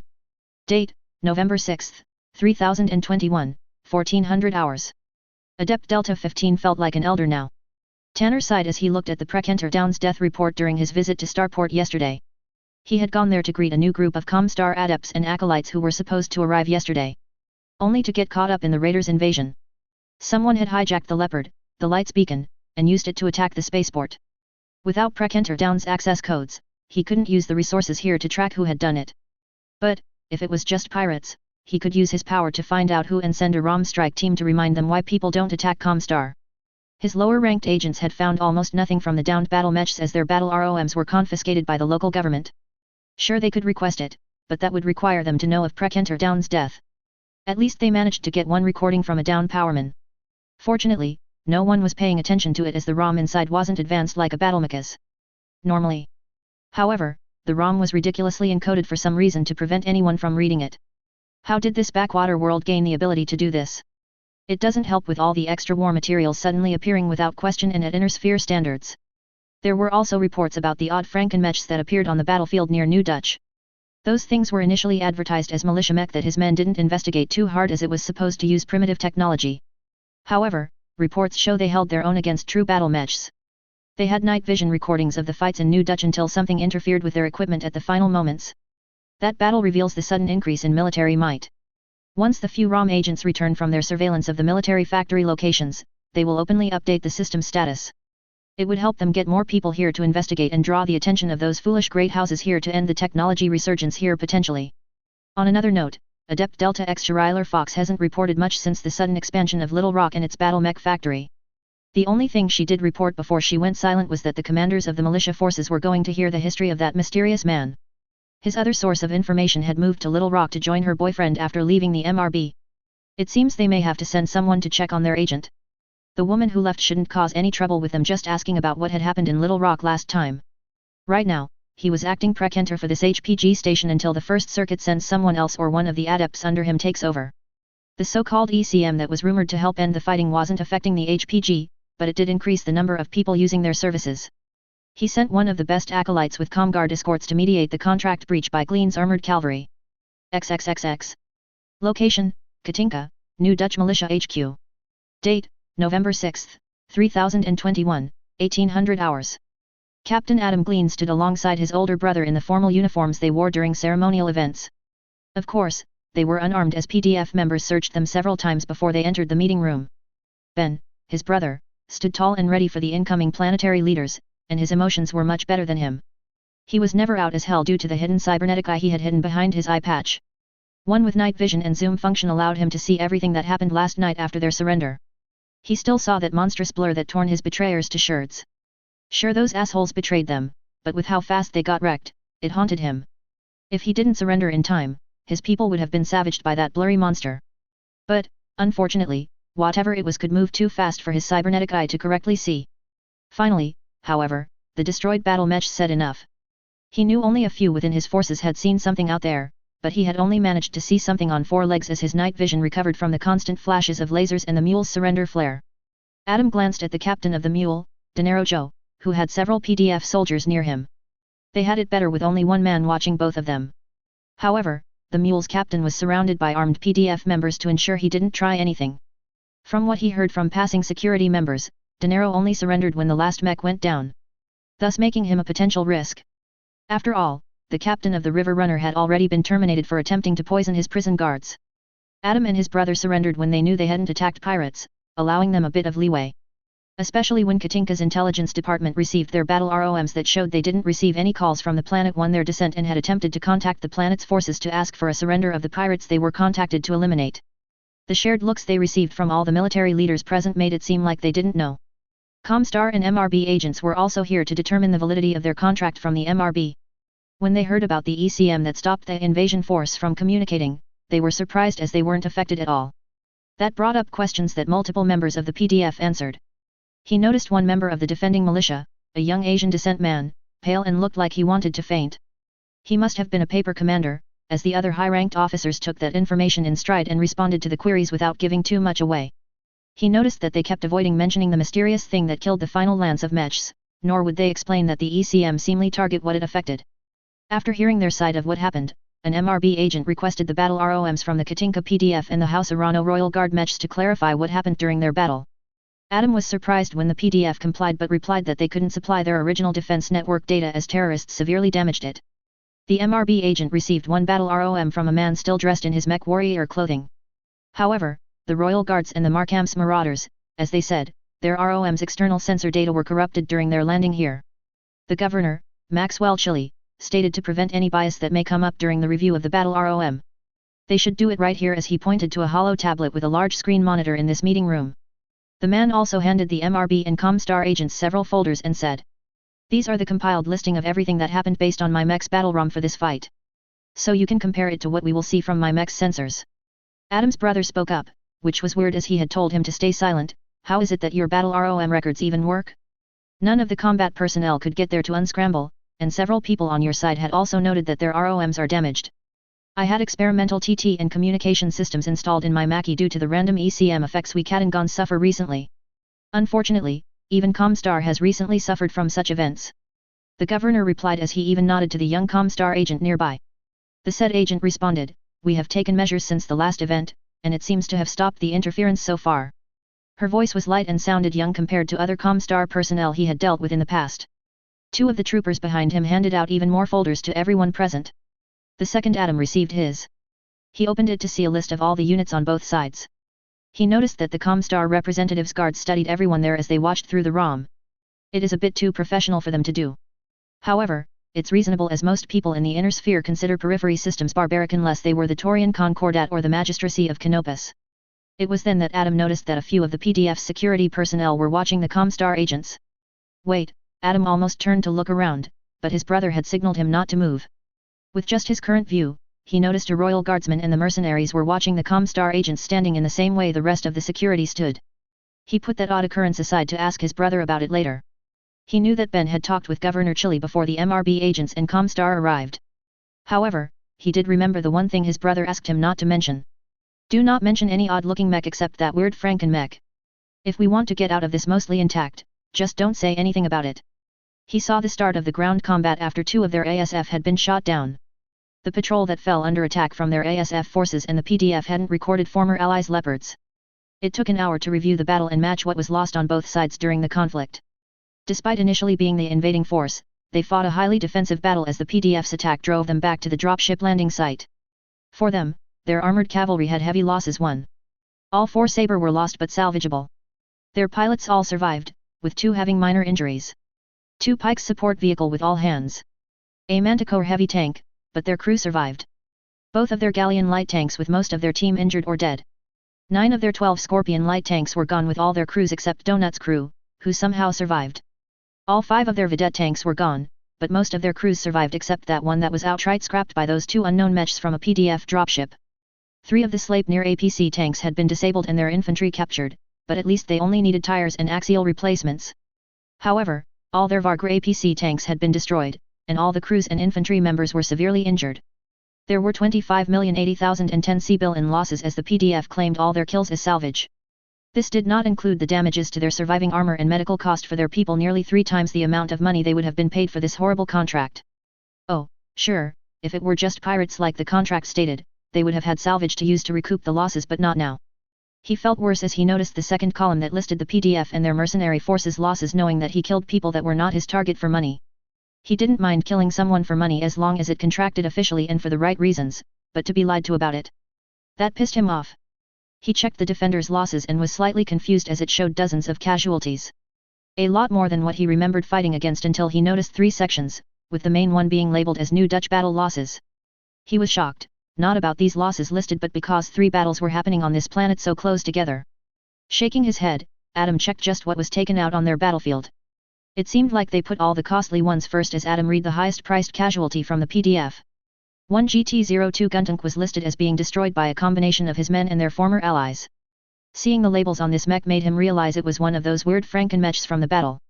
Adam wasn't sure of his feeling about that mech, but it took down those security mechs from the homecoming, so it was worth it compared to those walking targets. He then checked the remaining casualties and realized how much the ECM field favored the defenders. It was a lopsided battle.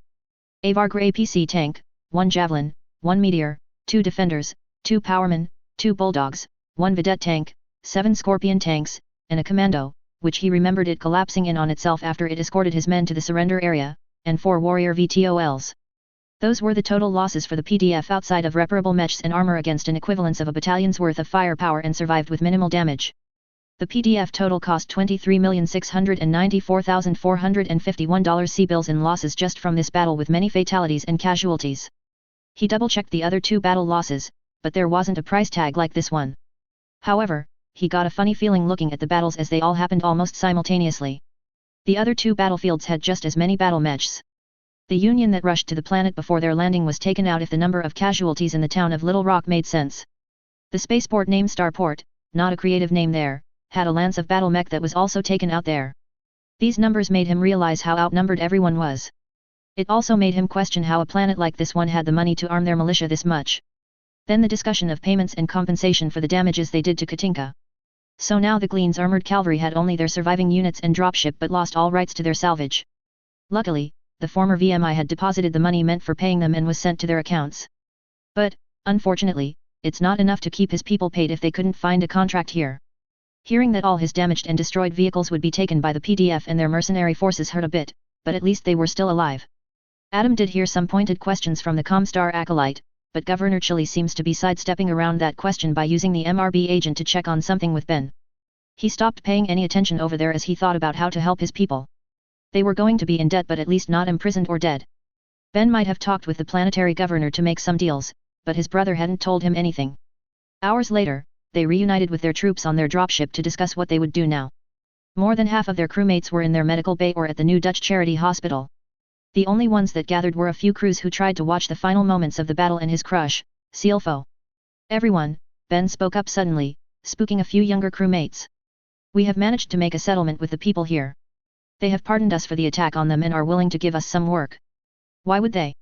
Sir, Seal asked, her Lyran accent heavy. We killed them, and they killed some of us. So why didn't they kick us to the curb and take everything? Adam had the same thoughts but remembered something else he heard in passing. Colonel, what deals did we make to keep our ship and armor besides giving them the salvage? His brother smiled at him as he still kept the formal ranks. Sure, his brother technically didn't have the same forces as when their father was the boss, but they were hoping to grow back to their ranking in the MRB ratings. They offered us a new contract to help guard the planet's factories and train their tank forces. Despite the strong ECM field, they saw how skilled we are and wanted to teach their tankers how to deal with a similar situation. Ben replied as he pulled out a folded piece of paper. Also, the person who created the ECM field felt terrible as they didn't realize it would stop all of our communication ability. Adam saw Ben chuckling before saying, "That man is the mech warrior of that scary mech you're so scared of, brother." Adam felt his blood drain from his face and even saw a few crewmates suddenly pale. So they had enough sway with the government here that he offered us this new contract. They even stated that if we accept the second long-term contract, we would have access to the vehicles we lost plus the native mechs they have here. Hell, that the whole reason we were originally hired for was to destroy their battle mech factories. So it's a win-win contract here.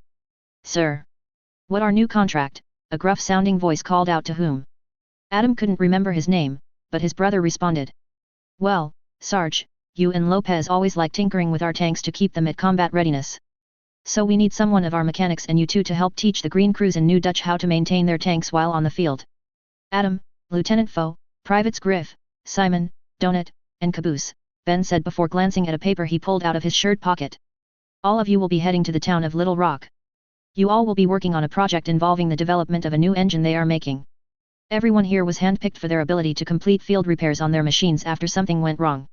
I have already signed a non-disclosure contract for this in return for the government to reimburse us with their native production machines. Adam's brother looked at everyone with a knowing look in his eyes. You will all gather in an hour to be escorted there. Adam tried to ask what was in that contract that his brother accepted. They usually talk about every assignment before taking them. The fact that they had received one quickly before they had solved the issue with their previous one made him a little angry. The only thing Ben told him was that this contract would give them a new home and a chance of actually getting higher-rated contracts. An hour later, everyone dressed in combat uniforms met up with a hover APC and one of those Guntank mechs outside waiting for them. He still enjoyed that weird mech as he finally got information about it on the civilian planetary network. It was being advertised as an overpowered militia mech. The cost was pretty high, a good 5 million C-bills, but the data of its use in battle yesterday showed that it could hold off against actual battle mechs and combat vehicles. The fact his brother did crack and tell him that part of the contract might get them a few had him confessing to his crush and the rest of the troops about it. They drove for a couple of hours, with the privates talking about random things about what they noticed during yesterday's battle. Adam had tried to chat up with Seal, but she was too nervous about where they were heading. After all, she was the only female in the group. The others were stationed back at base or stuck in the hospital. However, she said it wasn't because of that but the feeling of being watched by something big outside. Hearing that, he felt sweat break out behind his back, and the conversation between the privates all stopped as they started looking out the few gun holes in the APC. He had the same feeling when that blur that destroyed their former allies' battle mech came back with a vengeance. Anyone see anything? Adam whispered to the crew. All of them reported a negative except Caboose, who said he saw a wolf and a doggy. Seeing stay animals was expected as most human-colonized planets had Terran animals brought to them.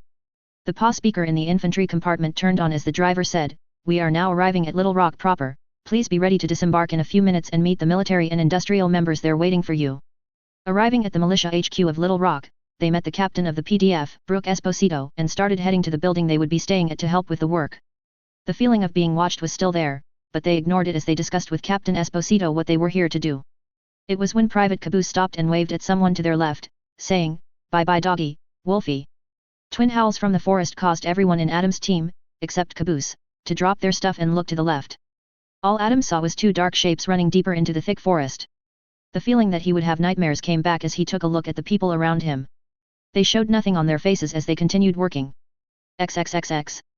Location, Katinka, Starport ASF runway.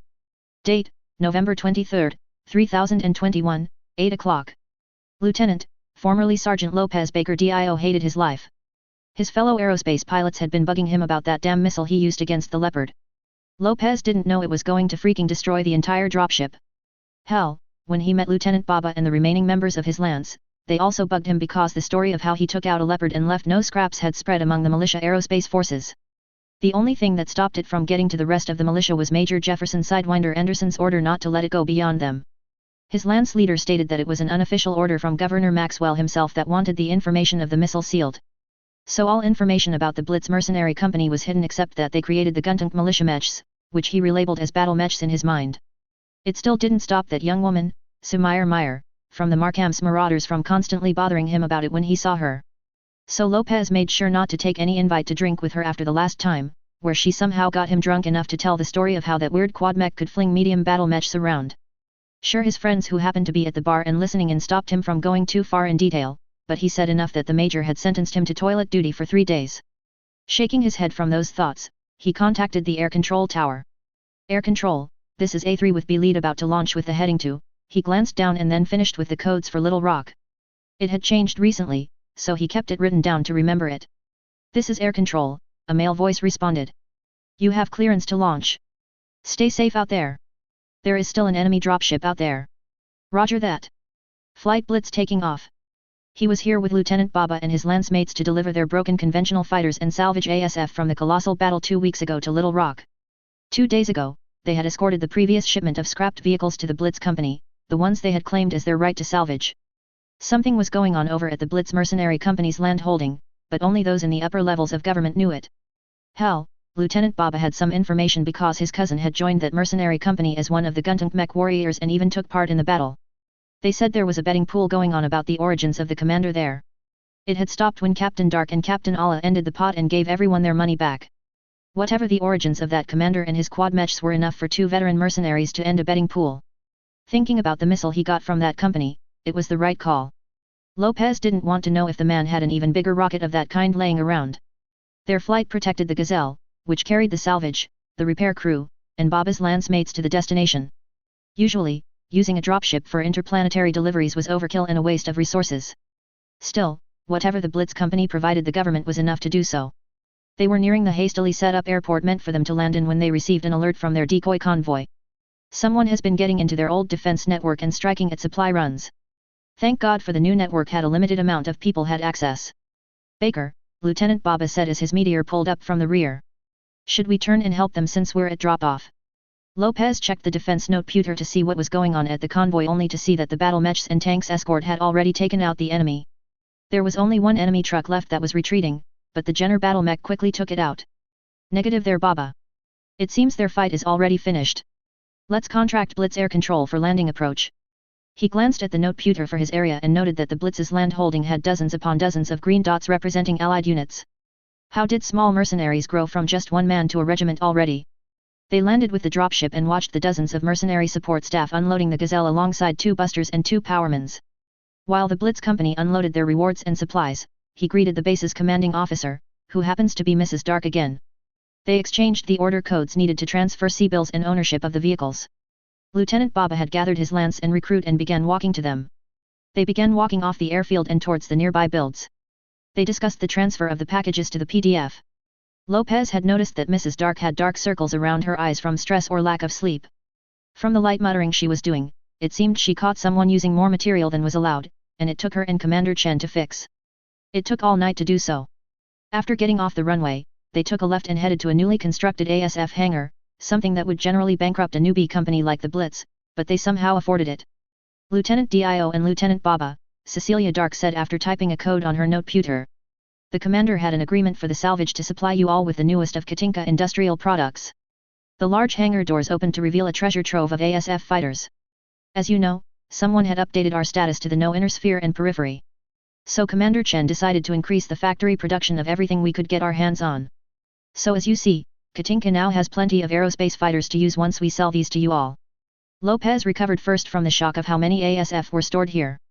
He saw dozens of sabers just parked in the front of this hangar.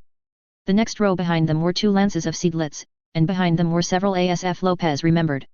4 Lightning and 4 Eagles, the 2 types of ASF he fought over Little Rock. Mrs. Dark spoke up again. According to our contract, you may pick out 1 Eagle, 1 Lightning and 3 of either sabers or seedlets. It took all of his training from his time in the FSAF to not react and just turn to the native Lieutenant Baba. He wasn't disappointed as all the people with Baba were shocked at the amount of ASF inside. It only took a few minutes before all the pilots behind him ran inside to check out the light and medium weight class aerospace fighters. They knew better than to try the Eagles. Lopez remembered a second clause within the contract as he thought about it. If he took that clause, he would get the information he wanted but at the cost of not getting an upgrade from his saber. To him, it was worth it as there was a chance he could get a better bird later. Head Mech Tech Dark, he stated formally. Lopez already had permission from Major Anderson to take the second clause if he believed it would help Governor Chile. I wish to invoke the second clause on the payment contract for myself. Lieutenant Dio, you understand what you would be getting into for invoking that clause, correct?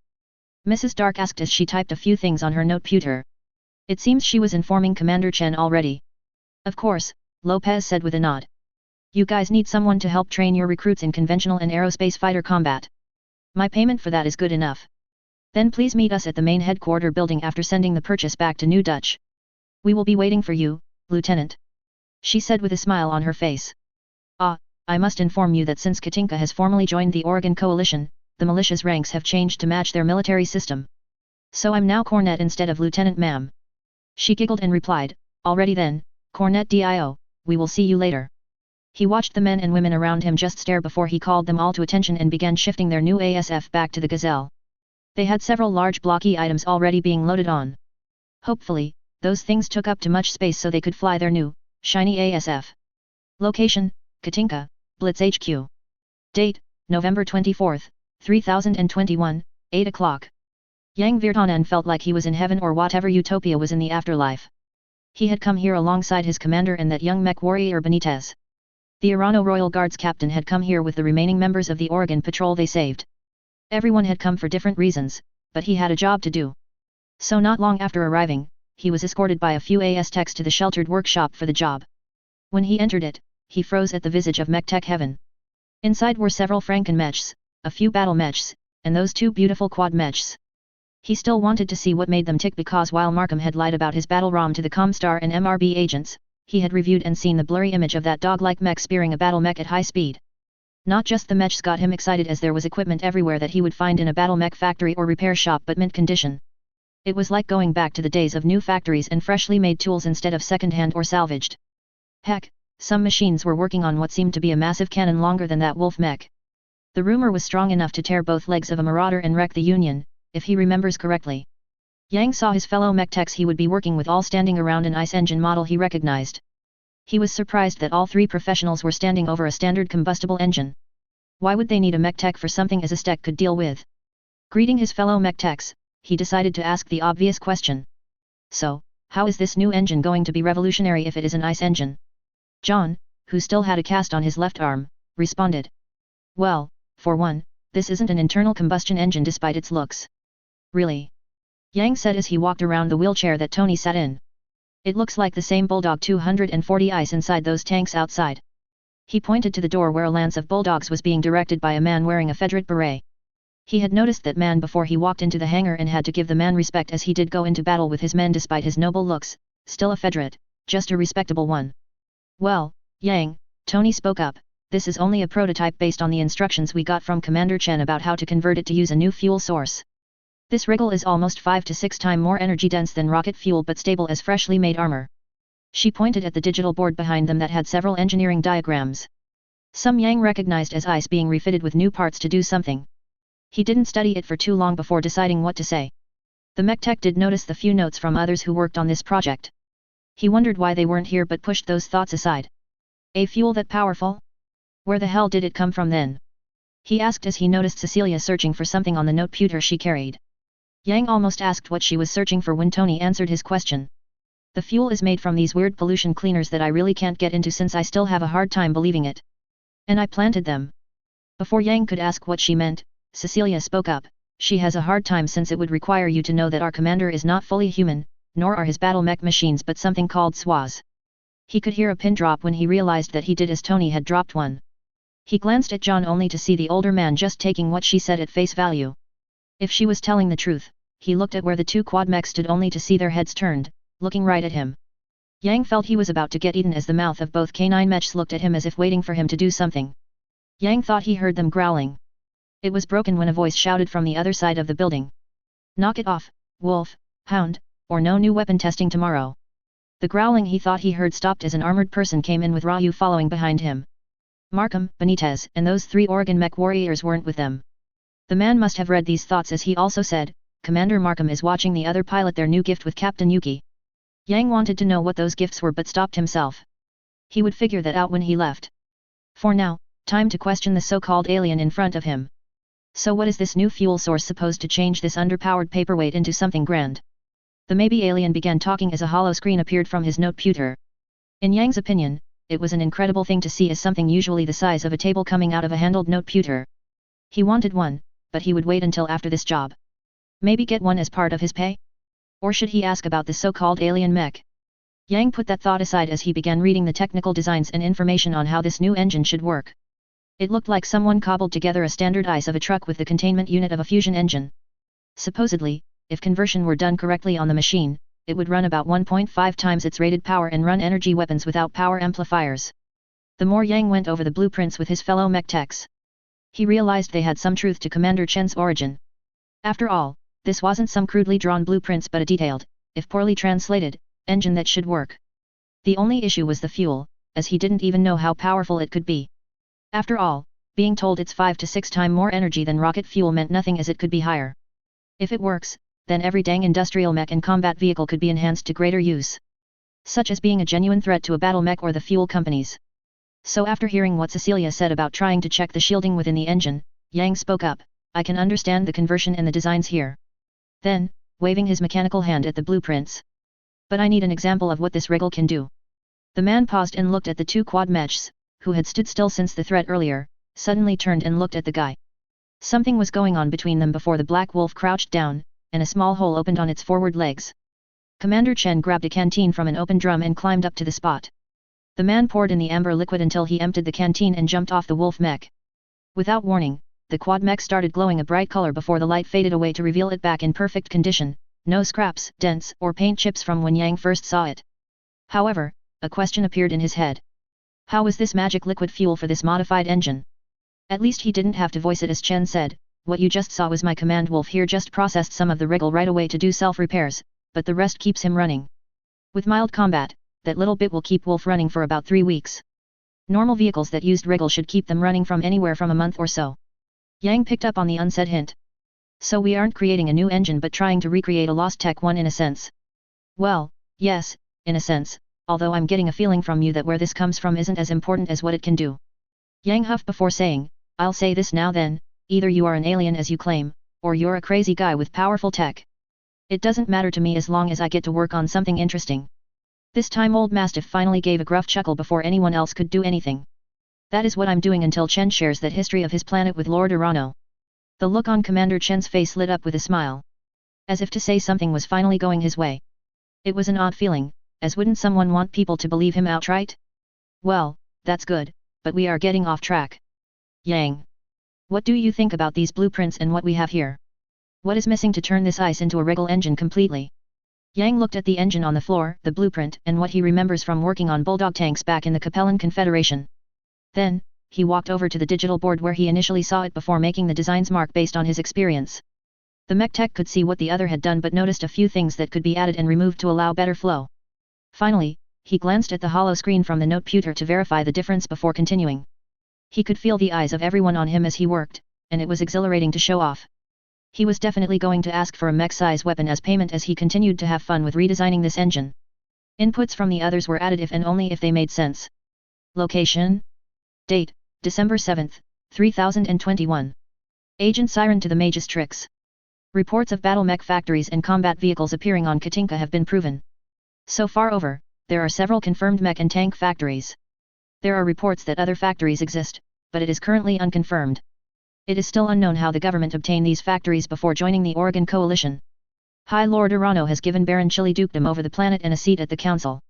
However, there are rumors that Duke Chili now had a private conversation with Lord Urano on another matter. That matter is unknown, but reports say that the leader of the Oregon Coalition left the room pale white and with fear in his eyes. For now, I will head to the town of Little Rock to investigate the mercenary company that started a few months ago but has a land holding here. It is believed to be the source of the aerospace fighters and odd combat mechs. There is a scion of House Cirillo working as a mech warrior there that I await order on how to use this information. The mercenary unit is highly protective of its members and could result in backlash should I fail. Agent Howell to the Director. Reports of the fighting caused by the ex-Vandenberg Mechanized Industries executive have not caused severe harm between the Concordat and the Coalition. While our allies worry that we would continue the attack on a growing power, these concerns have been placated thanks to the recent agreement between the High Lord of the Coalition with Protector Thomas Calderon. The deal has been settled but was not transmitted through the HPG for unknown reasons. However, reports are stating that Protector Calderon's health has improved despite giving up on the planets he refused to let join the coalitions. However, the chief advisor of High Lord Tomedi Arano II, Santiago Espinosa, has been building up even more military forces for unknown reasons. It is believed that a coup may be happening soon as I investigate further into this matter. The recent agreement does state the trade agreement will be temporarily halted should something happen to the Oregon Coalition. Something I will try to prevent for the good of the Concordat. I will continue my observation here on Core Mater 6. Agent Bean to Stanford Blake. This report is urgent for Jamie Wolfe to read. I managed to overhear the governor of Katinka talking with my protection detail about those quad mechs and their owner. They are what the warden was formed to defend the inner sphere against. Unfortunately, I cannot say more as I received more intelligence that could put my life at risk using the HPG. I will find out their intentions soon from my details visit to them. Agent Yuri to the Directorate. I must report massive failure to punish the deserters and retrieve the unknown quad mechs. The 5th Confederation Reserve Cavalry members have been captured and released to Lursha, where they await the Celestial Wisdom Judgment. However, I must report that several members registered as killed in action are, in fact, alive and have joined a mercenary company that currently has the quad mechs as part of its forces. None are known members of our agency and must request members of the Capellan Operations Branch to send experienced agents to deal with these traitors and capture the mechs ordered by the Chancellor. Agent Jackson to Dame Catherine Humphrey. I have intercepted a safe transmission about a rapid build-up of forces in the little nation of the Oregon Coalition, thanks to one planet, Katinka. It has somehow gained multiple combat and industrial factories within a few months. I have checked SAFE's database about that planet and found that none of them existed during or after the Star League. A report from our agents in the Taurian Concordat shows a few new medium battle mechs and ASF models appear within the Taurian Defense Force that were not salvaged or purchased. I believe more investigation on Katinka to determine how to access these fast production rates to boost our forces. Due to the nature of the Oregon Coalition High Lord, trade may be our primary angle of approach. Agent Fox to MI2. The report of an old Civil War-era battle mech appearing in the periphery has proven true. The Swordsman, SD2, is produced in the system of Katinka. I'm currently sending a squad of agents to check out who is creating this battle mech and stop its production if possible. Additionally, I have technical members looking for information on how this planet could produce 20 of these mechs within 2 months after confirmation of its existence. Location, Core Mater System, Core Mater 6, Cordia City, Arano Palace. Date, February 18, 3022, 2000 hours. Ryu Mastiff sighed as he finished to checks around the room. He used the noteputer and a sensor that the unique mercenary had given to check for listening devices. He found 10 so far. High Lord Tomedi Arano II, Lady Serena Arano, and Kamiya Arano sat inside the private room. Captain Yuki stood at the door as a guard while her 2 adjacent guarded the palace in their new swordsman battle mech. The chief advisor, Santiago Espinosa, was out with his daughter to check on a newly arrived catapult, CPLTK-2, that he had brought for her. It spoke many things with that action, besides spoiling his daughter. Santiago was pretty much telling anyone paying attention that his house was building up his military and political power. The man managed to get a unique variation on the catapult and brand new at that. It spoke of how much influence he had outside the coalition. Mastiff turned to his liege lord, who was angry at the listening devices in a private room, and said, "Clear." He then looked at Captain Yuki, who walked over to take the bag of listening devices before speaking to his lord. "Lord Tomedi, I must now tell you something else that I hid about the source of our new factories." "Speak, Mastiff, whatever you had hidden must have been important if you were willing to go this far. Although, I will need to speak with my palace head security after this meeting." The smoky voice of his lord spoke out. The fire on the dropship last week had damaged his lungs and some burns on his body. However, it would have brought him to his jump ship destined for the magistracy of Canopus to talk as an in-between for the Taurian Concordat's protector and the mage's tricks. A jump ship that suffered a misjump and lost all hands. By pure luck, both Tomedi and Serena weren't on that ship due to the dropship fire. As you know, those factory modules we gave to the Taurian Concordat to produce Saber and Lightning ASF help ease the tensions between our nations. The battle mech ones of the Blackjack, Vindicator, Phoenix, and Cicada allowed us to annex those planets that wished to join us. Mastiff said as he typed in several codes to the noteputer in his hands. He saw Kamiya look at her father in shock. Even Lady Serena did as well. "Yes, I was surprised a mercenary could build those. I had wanted to hire Commander Chen to work directly under you like Markham's Marauders. You said he refused but gave you all these modules with the mule you brought back. If I remember correctly, something about a down payment for a planet with specific conditions. They had several battle mech factories spread to each of the other founding House Lords' planets. It would prevent a surgical strike from destroying all of them. There was a reason for that, my lord," Mastiff said as he finally found what he was looking for and sat the noteputer on the ground. It suddenly broke open, and many parts came out to form a grid that slowly put a hollow screen up. The man claims to be a descendant of humans who meet with aliens known as Zoidians, their biomechanical allies, the Zwas. He let the documentary play out, not mentioning that the man Commander Michael Chen was confirmed to be a genuine alien despite his claim as only a mixed descendant. His DNA didn't lie, as even the most genetically engineered people in the magistracy of Canopus still had markers unique to humans and could be identified as artificial. The man's DNA seemed all natural and was changing from the initial check on its own without nano-machine's assistance. Mastiff could hear the gasp from the royal family as he thought about the new upgrades to his Centurion. The alien man had told him about what he had found out about Comstar and that he wanted to give him a weapon to surprise any assassination attempts and protect his charge. So he received a double-barrel energy weapon called an AZ shock cannon and a ZI metal shield for the left arm. The shock cannon was definitely alien tech as there was no way a weapon should cool down a mech for firing it. They had to replace his Class 10 autocannon with the gun as it was lighter than it usually. Thanks to scraps from a CN9AL model found on Katinka. He could now use it as its arm naturally had energy connectors. Also, the weight saving gave him enough room to add an LRM-15 model to his mech. The shield on his left arm was made out of magical metal as it weighed as much as his old shield, offering nearly 4 times the protection. The example Commander Chen showed him on how a PPC hits proved it enough. The rest went to armor and heat sinks, making his trooper mech into a juggernaut role. After all, who didn't want a weapon that does double the damage of a Class 10 autocannon without ammo and drains your heat? Also, it becomes stronger as you generate more heat. He considers it a dream weapon. Now there was a need to find a way to increase his heat level while fighting. It was an exciting concept to deal with as a veteran mech warrior. A few times in his life, he could feel surprised. This was one of those times. Some weapons could destroy battle mechs and down dropships as a mech-sized one. That was considered impossible until now. Mastiff could still hear the same reactions Yuki had to the same information being shown to House Arano. Commander Chen trusted them enough by sheer reputation than anything else.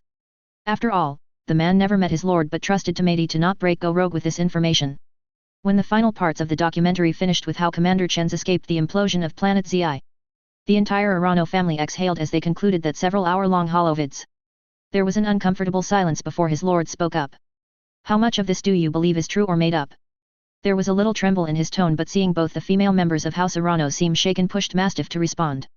I believe so based on my observations during the month of working together with the Blitz Company. The physical evidence from Governor Chili also pushes for this idea than a Star League experiment. Lord Tamati took on a thoughtful look, missing how his wife and daughter started searching through the minor database provided in the noteputer. Mastiff could see it was the few medical technologies that the man had managed to store within the noteputer. So while Lady Serena wasn't hurt during the fire, it was due to her husband's protection. Finally, the Lord spoke up, my daughter, causing Kamiya to look up from the hollow screen. Yes, father. I shall allow you to take the throne as High Lady early. His statement caused the young woman to gasp and his wife to walk over quickly. The injuries I received from the fire are too much already for my body. My family physician has already told me how long I have left. No, this cannot be, Kamiya nearly shouted, causing Yuki almost abandon her post. There must be a way to help you recover. I think Mother and I had found it within the database. Mastiff waved the captain back to her position as the Arano family talked. He returned to the family as Kamiya brought the noteputer to her mother. Lady Serena brought up an image of a glass medical capsule. Dear, I believe our guest of honor has the answer to help you recover. It flashed through several diagrams on how to create it. While I do not believe we can recreate it in time, this Commander Chen should have one. She turned to Mastiff and finished, right. The old mech warrior tried to remember what was shown to him in that semi-buried ship while he was allowed in. He remembered seeing several battle mechs, militia mechs, aerospace fighters, combat vehicles, and several standard mech and ZWA weapons. However, the various rooms he was shown still surprised him that the man would let a stranger see all of them when that image appeared in his mind. Yes, the commander does have one of those in his medical room. He calls it a stasis healing chamber that will keep wounds from getting worse while healing. Then send for him and his device. So I will not have my father die when I can prevent it. So Kamiya ordered but was then cut off by her father. I know of a way to send for him without Comstar finding out. Instead, we will hold your coronation in 2 weeks and invite all the founding house lords to greet its new council member. All are allowed to bring their guards as usual for our meetings. This will allow Duke Chili to bring Commander Chen along with this healing chamber. I will head to the HPG to send it, Mastiff nodded before heading to leave. However, before he reached the doors and his student guarding them, he heard a discussion about a star map. Captain Yuki, keep guard here with your company until I return. Yes, Sensei. He briskly walked out to the Royal Guard's APC to be transported to the HPG station on Cordia City's outskirts. The only risk would be that Comstar would find out about the chamber and destroy it because of its advanced technology. While he was glad to know about Comstar's hidden agenda, he made him and his lord's family paranoid about using their intergalactic communication system. They still used it but no longer for sensitive subjects unless they wanted someone to know. Mastiff drove into the parking area for military vehicles and brought the messages to need to be sent out. He hoped nothing got in the way of this message. But, unfortunately, the carrier to send it via jump ships wouldn't make it in time. Location, Talathis System, Jump Point Recharge Station, inside Jump Ship Jack Knight's Mall. Date, February 18, 3022, 2000 hours. Michael Andrews had the time of his life. He accepted have an exciting life fighting for the Black Widow Company, but then his commander had pulled him and others into a room with several of Wolf's Dragoon mech warriors and aerospace fighter pilots. The reason was simple: a special mission from Jamie Wolf himself. Andrews was now on a charted course to the Oregon Reach, some backwater place in the periphery, to do some investigation there. They would be part of a new subgroup called Wolfpack led by that damn woman that Natasha hated, Leslie Gruber. Not only that, most of the people besides himself were original members of the Wolf's Dragoons. The ones with a mysterious past. He was with their newest recruit, Charlene Durant, taking a few drinks to get to know each other. An ASF pilot who received a new Stingray for this mission to the periphery, Durant was hoping to be part of the main force of Wolf Dragoons. But instead, he was assigned here with Michael on a special mission to the backwoods of the Inner Sphere. During this drinking session, they had invited those not on duty in their Leopard that they hijacked from some newbie pirates. It was sheer luck that they managed to get it on a contract job they did for extra sea bills while on their way to the boonies. Now their forces stood as two Leopards with most of the experienced members in their original one. In addition, they were recruiting new crewmates on their way to their next jump point. Andrew was still waiting for the one member of their drinking group whom he could stand even if he seemed out of his mind during his days off. Then, taking another gulp of the piss-poor beer found in this jump ship, he saw the man in question. The man coming to their tablet, one Kurt Brunner, seemed to be not high on whatever he took during his time off. However, the man looked a lot better than usual as he even refused the beer that Durant offered him. It was the first time either man saw Brunner refuse a drink. "So what's the good news that you don't want a drink, Brunner?" Durant asked. The ASF pilot put down his beer and pushed the water bottle and their chips to the man.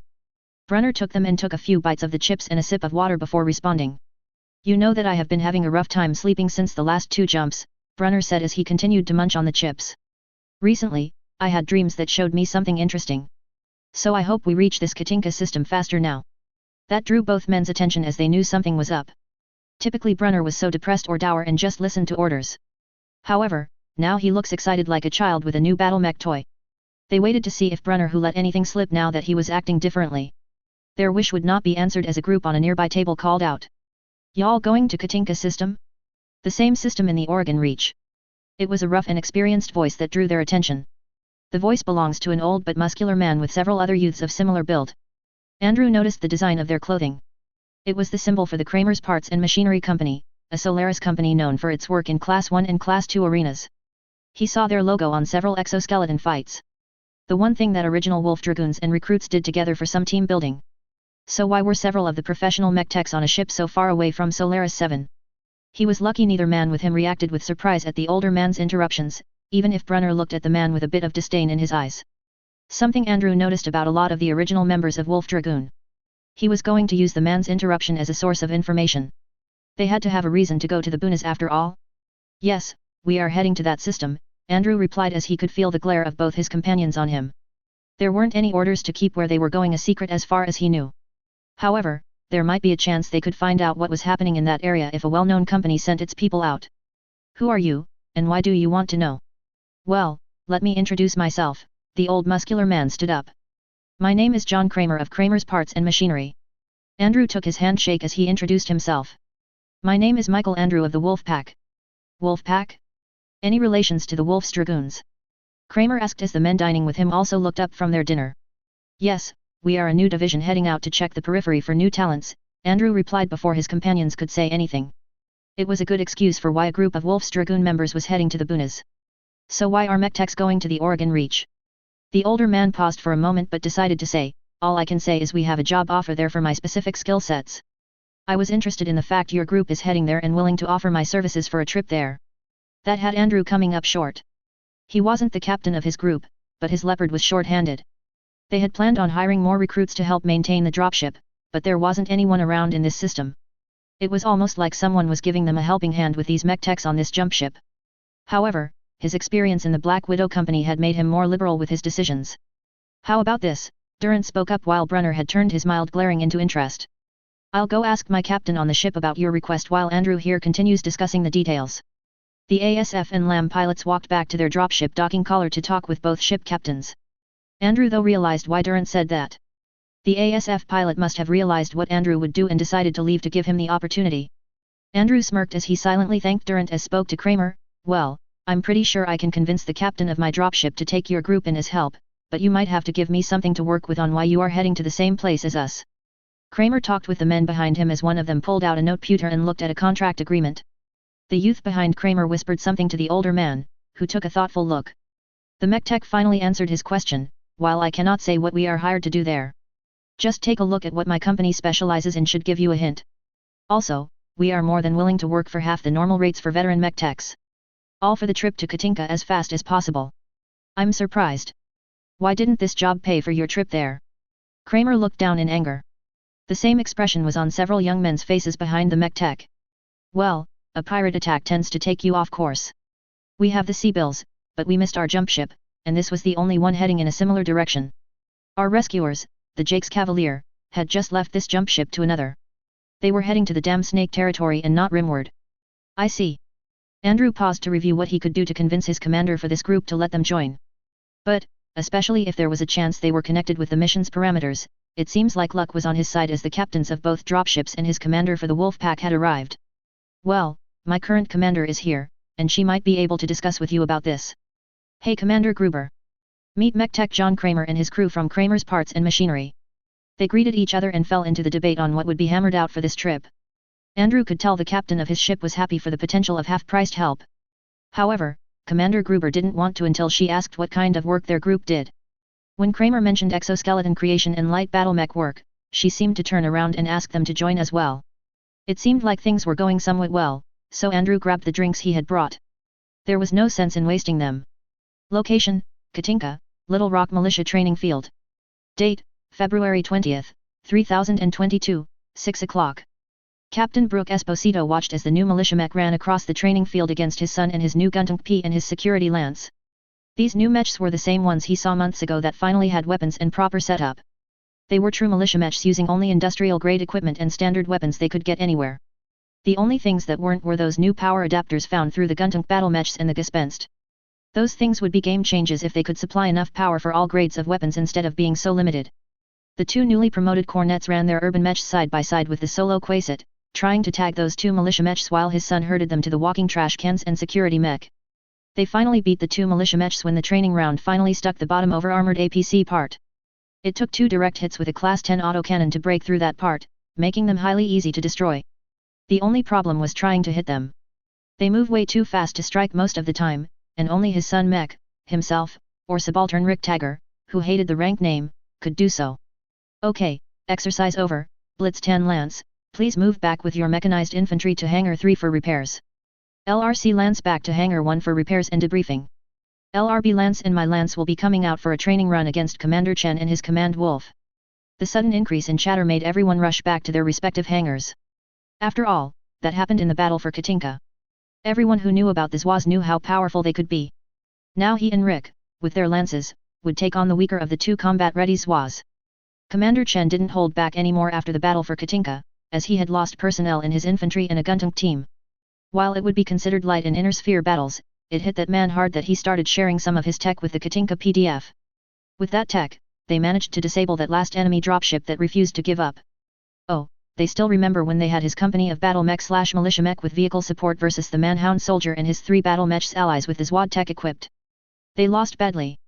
Sure, they took down the battle mechs, the modified urban mech, swordsman, and Shadow Hawk, but they all lost out to the sheer power of the Hound soldiers Zwa. Brooke still remembers his battle mecha's computer spazzing out as hit took a pseudo hit from that buster cannon. That freaking thing had his combat computer crashing due to how much damage it should have done to his Talos. Not just his, but all the mech who happened to be looking in that direction at the time. At least the triple-barrel energy cannons that mech had could register correctly and not freeze up the computer. Now he was here with Rick in their battle mechs with their lances. The LRA, his lance, had his Talos, TLS-1B, a swordsman, SD-2, a Locust, LCT-1E, and a Toro, TRA-6, decent enough. However, he felt terrible for Rick Lance as it was his custom Phoenix Hawk, a Guntunk, GT-02, and 2 Locust, LCT-1V. They were all pretty much green as grass, with their only combat experience being against the Blitz company. They haven't had a chance against regular opponents yet. Thus the battle began as the starting flare appeared. 2 hours later, Brook got out of his dead battle mech as he looked at his lance. They had managed to win this time, but only because they had focus fired at one leg to disable it enough for their units to hit it. At least now his Lode King will get some sort of upgrades. After watching his son run circles around some of the mech warriors they hired after the battle for Katinka, that was the bet he placed for this battle. Still, he wished at least 3 of their mech were alive, as only the Toro and 1 of the Locust, LCT-1V, were left alive with heavy damages. His son had rushed up to him with something in hand. "Captain," Talos said with a quick salute, which he returned. "We got a message from Governor Chili for the Blitz Company and us. It's a physical letter, father."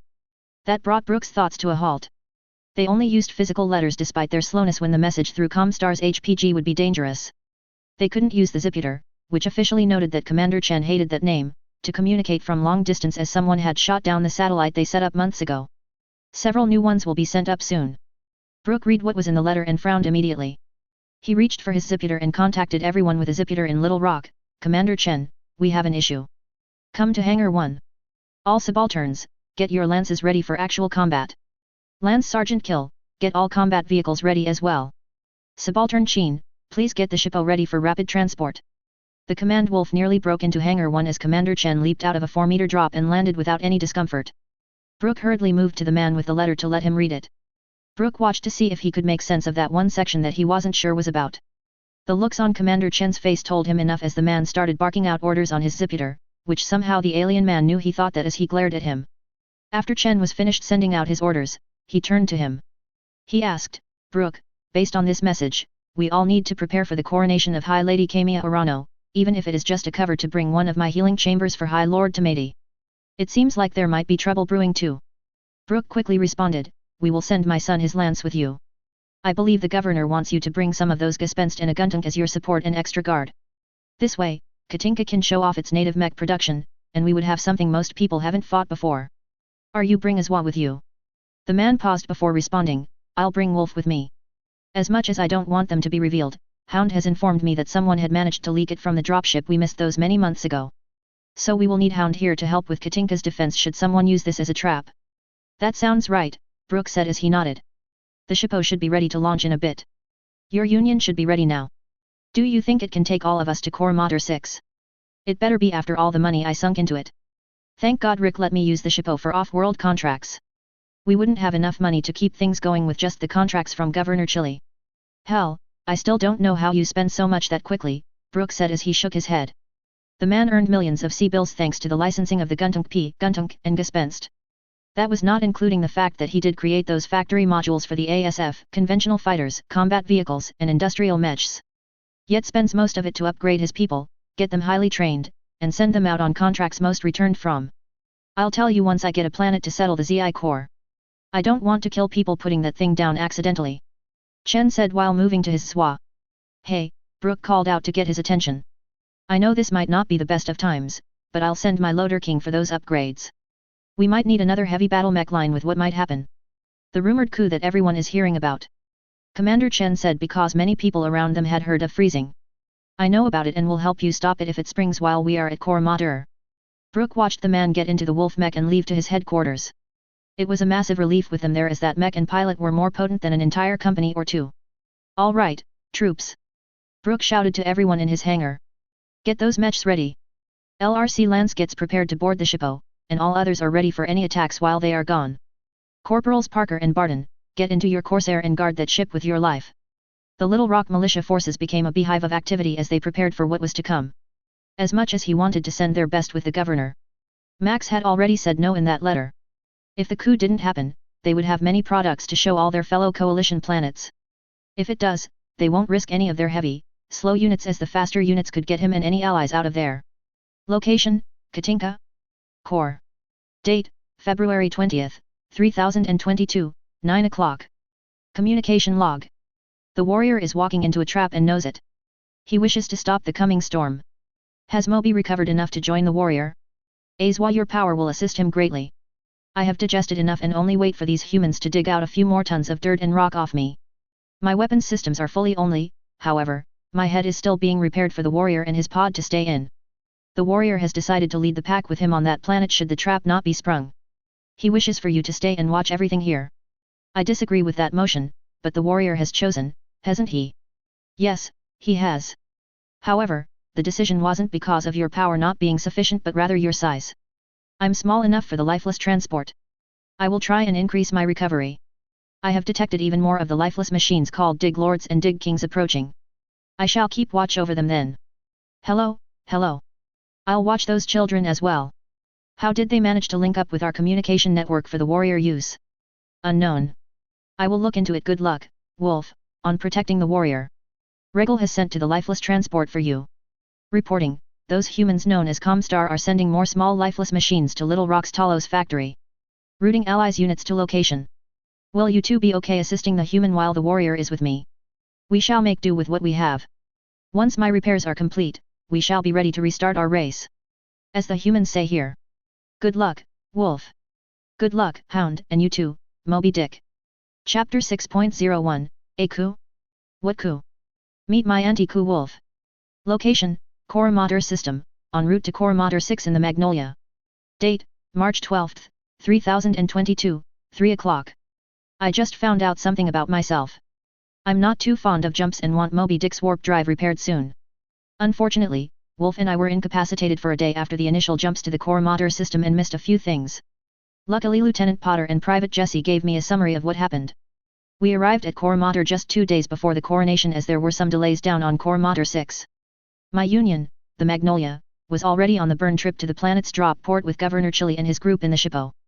The man didn't bring his Mackie despite knowing a chance of a coup about to happen. He said he would rely on their mechs and my team if things went wrong. The mule we won in the battle for Katinka, as people called it, had already arrived to sell materials and report back to us how things were going. I'm glad that the Magnolia was registered as a Katinka Industrial Inc. merchant ship. Sure, it's a little sneaky to do, but it would let his people go in as members of a mech industry instead of professional mercenaries. If things went south, we could earn pay and recognition for saving people. It was a little morbid, but this would happen either way. All I could do was hope my people could save those caught in the crossfire. I thought about the forces in my ship. The mech bays held Wolf, a Guntunk, 2 Gespenst, Melody, and Zin's Pike Lance. With those were 2 Eagles being piloted by our new aerospace fighter pilots. Their names currently escaped my mind as the pounding headache was still there. We had a few empty bay spots if we had to evacuate people. I already told my people of the potential fight we might run into here. Most of my Oregon citizens reacted violently as they said it couldn't possibly happen until I showed them the note letter from Governor Chili and my data about Santiago Espinosa from the coalition's military forces. They became depressed by that until I said our current contract from House Arano's Royal Guard was to assist in stopping it if the coup happens. I didn't want to cause any more depression, so a few hours until landing, I decided to give a speech. I sucked at those, but I would try anyway. All right, you lot, I said, standing on top of Wolf's head. Y'all know what we might be running into, so I will say this. If, and I mean if, the coup happens, we switch from being a show and tell to rescue work. If nothing happens, evidence provided otherwise, we get an excellent ride to the capital, and you can have well-deserved R&R, so I want everyone at their best. We got 5 hours until we arrive, so everyone except the active crew rest. I got down to meet with Zin and Farida. They were the people I trusted to protect Magnolia and the drop site while I was at the arena to display the Guntunk and Gespenst, which happened to be on the route where the MC and Kamia would be taking. I took a look at Zin and asked, how are the plant defense and infantry doing? The man, dressed in the Katinka industrial security uniform, replied, we have the sandbags and barricades ready.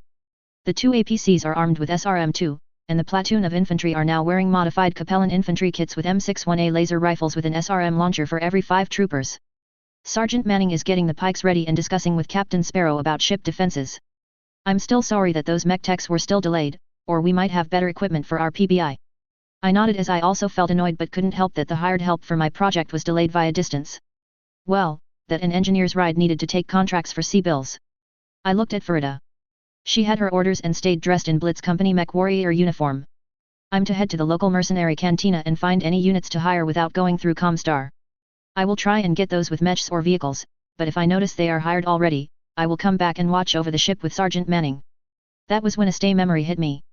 Farida, I called out to her before she could get buckled down. While you're down there, check if the Markham's marauders are there. If they are, tell them to contact Mastiff and me as soon as possible. I sat down and buckled up as everyone prepared themselves. I hope things go well, but anything could happen. The feeling I got from Whelp told me that at least he would be ready when we landed. I'm glad I kept one of the ZI satellites to let us monitor each other. Location, Coromata System, Coromata 6. Date, March 12, 3022, 10 o'clock. I grumbled in anger as I read the message I received from Mastiff. The coup was going to happen as he had Yang from Markham's Marauders check the personal royal guardsmen for the escort duty only to find their battle mech had been sabotaged. Mastiff had gone out of his way to handpick several more guardsmen who had their machines tampered with to be part of the central escort by securing the route before their journey from the Aranos Manor to the palace. I sent messages to all my forces, mission is a go. I hoped the former High Lord could rest in the bunker where my HSC was sent. Hopefully, he healed and helped us stop this coup. I moved to where Whelp lay and got into the cockpit. The big boy was cycling through the weapon systems to check their connections. His twin 50mm beam cannons had been recalibrated for anti-dropship missiles work.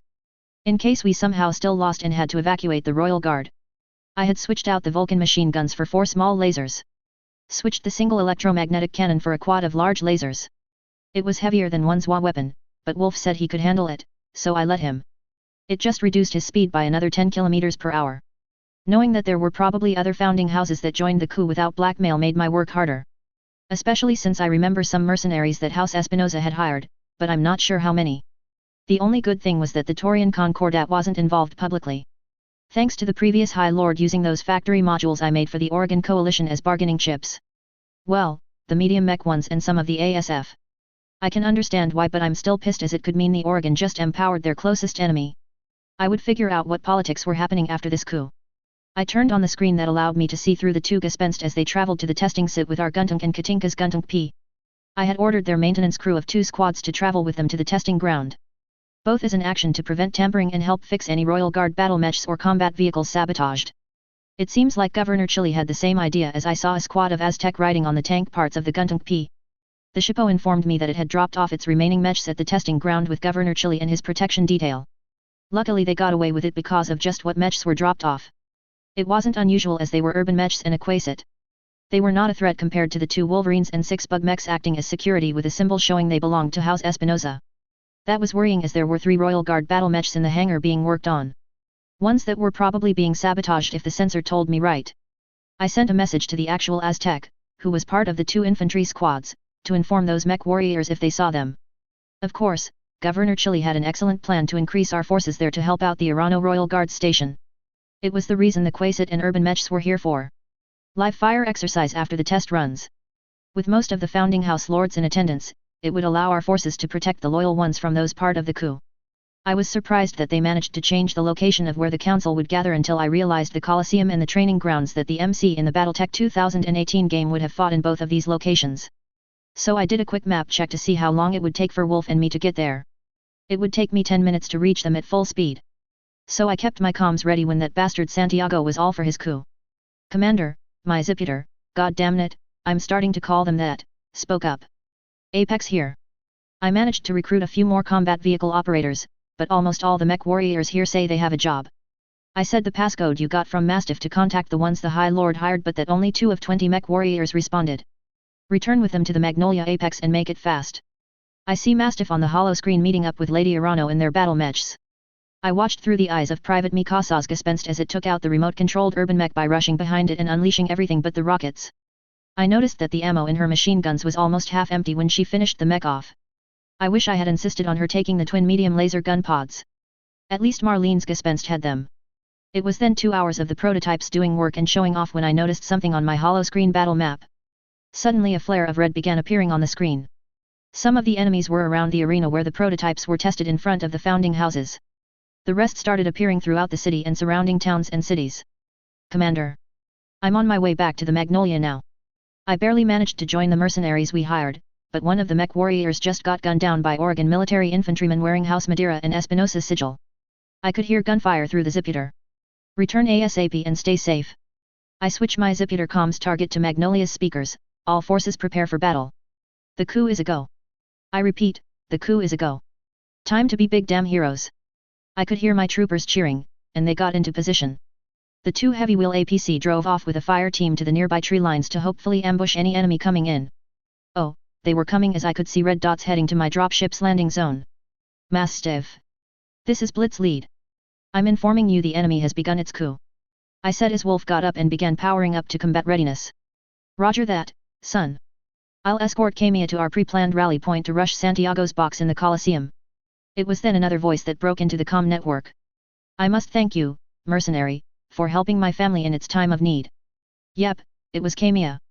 Mastiff must have given her one of the spare Ziputer, goddamn, name now stuck in my head. It is no problem, my lady, but hold your thanks once we stop this madness. I noticed a text message from the Royal Guards with the soon-to-be High Lady. It was only two, and it had to be Captain Yuki Honda and Mech Warrior Ether. I gave them a quick read where they both said their thanks for coming to help and wanting to catch a drink later after putting down this coup. I smiled a bit as they sounded like we had already won. I didn't want to jinx that as I moved Wolf outside the hangar of the Union. I could hear Santiago's voice through the open comms. His call for arms to return to their glory years. I was going to help the other force feed the would-be dictator his words. I hit the comms on the Ziputer to target Markham's dropship and asked, "This is Blitz Lead, Commander Chen to Commander Markham. Are your forces ready?" "This is dropship pilot Zumair Meyer," a shaken voice came through the line. "What the hell happened? There wasn't any bombing yet that would have killed Markham." "What happened over there, Miss Meyer?" I said as I tried to direct my satellite to scan their location. "Commander Markham is down."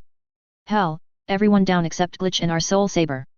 We were ambushed by a group called Ibex Rampant and the Black Carvels and just barely managed to get away. Damn it. I was hoping these mercenaries could help with all the warnings they got from Mastiff. Do you know any other merc on our side?" "There are the Sableheart Irregulars. Their leader is Capitan Silber Zobel. They were supposed to meet up with the Black Caravel and us. I'm not sure where they are after those Caravel bastards betrayed us. Those are the only companies House Arano managed to hire besides ourselves." I began scanning the area for the commander's name while I told Zumair my coordinates so that they would be under my ASF and dropship cover. I alerted Dragon that the Hysteria was landing to support us while we helped bandage their wounded. I switched my scans to the ongoing battle at the Colosseum and its field around it. I was glad that our forces there were doing fine, but the guards nearby weren't. "Dragon, you have command here. I'm off to support our forces at Rochua Township." I moved Wolf through the roads and slammed through the lands of combat vehicles coming my way. Wolf's small and large lasers flashed out while the twin beam cannon shot at the heavy tank. "To all Blitz forces at the Colosseum, finish your fights and meet me at Rochua Township. We need to support the forces here until we can rally with Lady Arano." I finally found the Sableheart Irregulars in the middle of a fight against several batteries of artillery guards. It was a double lance with a mix of heavies, mediums, and lights. "Captain Zobel of the Sableheart Irregulars. This is Commander Chen of the Blitz Company under Captain Ryu Montgomery of the Loyal Royal Guards. Do you need assistance? This is Captain Zobel. How am I sure you're on my side? I just got reports that the Markham's Marauders just got hit by a traitorous band of mercenaries. I fired by twin beam cannons to finish off the Hetzer tank. I can patch you through to Zumair if you need me to. I just found out that the Black Caravel ambushed Markham, and they are down to just their dropship, one battle mech, and one ASF. Mother of God, they must have taken a beating. We are good here, but it would be appreciated if you could provide any ASF support," he said as I watched the red dots representing the artillery go dark. "Roger that. Private Cooper will be there in 2. Look for an eagle." I finished my reply as I reached Rochua Township. It was hell on earth here as I noticed 2 battle mechs overheating while standing still being shot at by 2 combat vehicles. I just fired the 4 large lasers at the Scorpion light tank ending its existence, and my twin beam cannon melted the galleon. I hoped my trooper at the Colosseum could come quickly as I started firing into the air to ward off several conventional fighters. Location, Core Motor System, Core Motor 6, Cordia's Colosseum Hangar. Date, March 12, 3022, 12 o'clock. Who the heck does this to a mech? A stack. Ian thought before taking a deep breath to look away from his almost completed work. He watched the screen inside the mech bay change to the announcement from Santiago Espinosa. He had just gotten done helping the 3rd Mech Warrior, the pilot of the Stinger, STG-3G, fix the hidden sabotage when the message came through from the view screen of the Colosseum. The Mech Warrior had pushed him out of her cockpit. He watched as she got the battle mech online while her comrades also rushed to their mechs. A traitor in the guard's lance gunned down the Mech Warrior of the Javelin. The last pilot managed to get into his commando, Com-2D. Ian himself ducked behind a crate as several enemy infantry fired several lasers at the Stinger. They were quickly taken out by gunfire from his squad, who stripped themselves of the baggy work clothes to reveal the Blitz color armor. "Hurry up and assist Loyalist forces against these traitors. For the Oregon Coalition!" shouted Sergeant Knight yelled as he led a Katinka militia infantry group to join Ian's squad. The battle was a go as Ian, still hiding behind the crate, rose and smacked a House Espinosa soldier with his wrench. The Aztec then drew his auto pistol and fired all 10 shots into the surprised troopers. Ian had ducked back behind the metal crate as the return fire came before it suddenly stopped. "Astek Ian," the voice of his commanding officer came from below. "Hurry up and grab our SRM. We have to help our mechs against those traitors." "Yes, sir," Ian shouted as he rushed to the crate of tools they were unloaded from the guntank. He already saw infantry personnel running off with a launcher to the Colosseum stands. He knew the second squad was outside with the guests trying to protect the nobles and industrial executives watching the demonstration. He barely carried the SRM launcher with 2 reloads out the doors when he saw an enemy locust destroyed from death from above urban mech. He never thought he would see a day when the so-called trashcan of the mech world was willing to do a DFA. Then again, the walking brick was missing its autocannon and was heavily damaged. Nevertheless, its laser lashed out and killed a group of incoming infantry dressed in House Madeira color. Shaking his head, he put on the infantry helmet he grabbed from the crate and turned it onto his squad's channel. "Everyone, Gespenst 1 is bringing some targets right behind them. All SRM infantry get ready to fire in 10 seconds. Ian looked around for where his squad was, realized he was slightly out of position, and ran to them. He managed to link up with his team and aimed his SRM right where Gespenst 1 should be rounding in a second. Not disappointed, the hybrid mech came flying around the corner, nearly tilting over, with its mech half 180 from its standard position. As Gespenst 1 passed their location, the mech fired its rocket launchers right in the open space where it was filled with an enemy Wolverine. Most rockets went wide and missed, but a dozen had hit its torso. "Everyone fire at its LT!" His commander shouted as his SRM fired, followed by everyone else. Alongside the missiles were several small red lasers striking a variety of places. Then, before the mech could do anything else, its left torso went up in flame, followed by a secondary explosion that brought it down. "Move it, people, link up with the Gespenst and hang on to the hand grips. We gotta help with the fighting inside the Colosseum. Gespenst 2 is heavily damaged, and the guntanks are too busy protecting the VIPs." So they rushed to the incoming mech and started climbing on it. "Shit, Allied Stinger just went down. Fire Team Jack, you are on rescue duty. Get that mech warrior. She should be landing over there." Ian watched a few members who hadn't made it to their mech turn and ran to another NAV point where the mech warrior should be landing. It only took a minute, but that was a long time in battle. By the time the Gespenst arrived at the Colosseum entrance when they had sawed the second urban mech of the Katinka lands go down. Its killer was 2 locusts missing most of their weapons except the medium laser in the middle. His team managed to avenge the fallen battle mech as the Gespenst charged at the enemy mechs firing all 4 of its small lasers and twin machine guns, coring one of them. The second one managed to fire its medium laser and ripped the left arm of the hybrid mech. The last locust went down from their second volley of SRMs.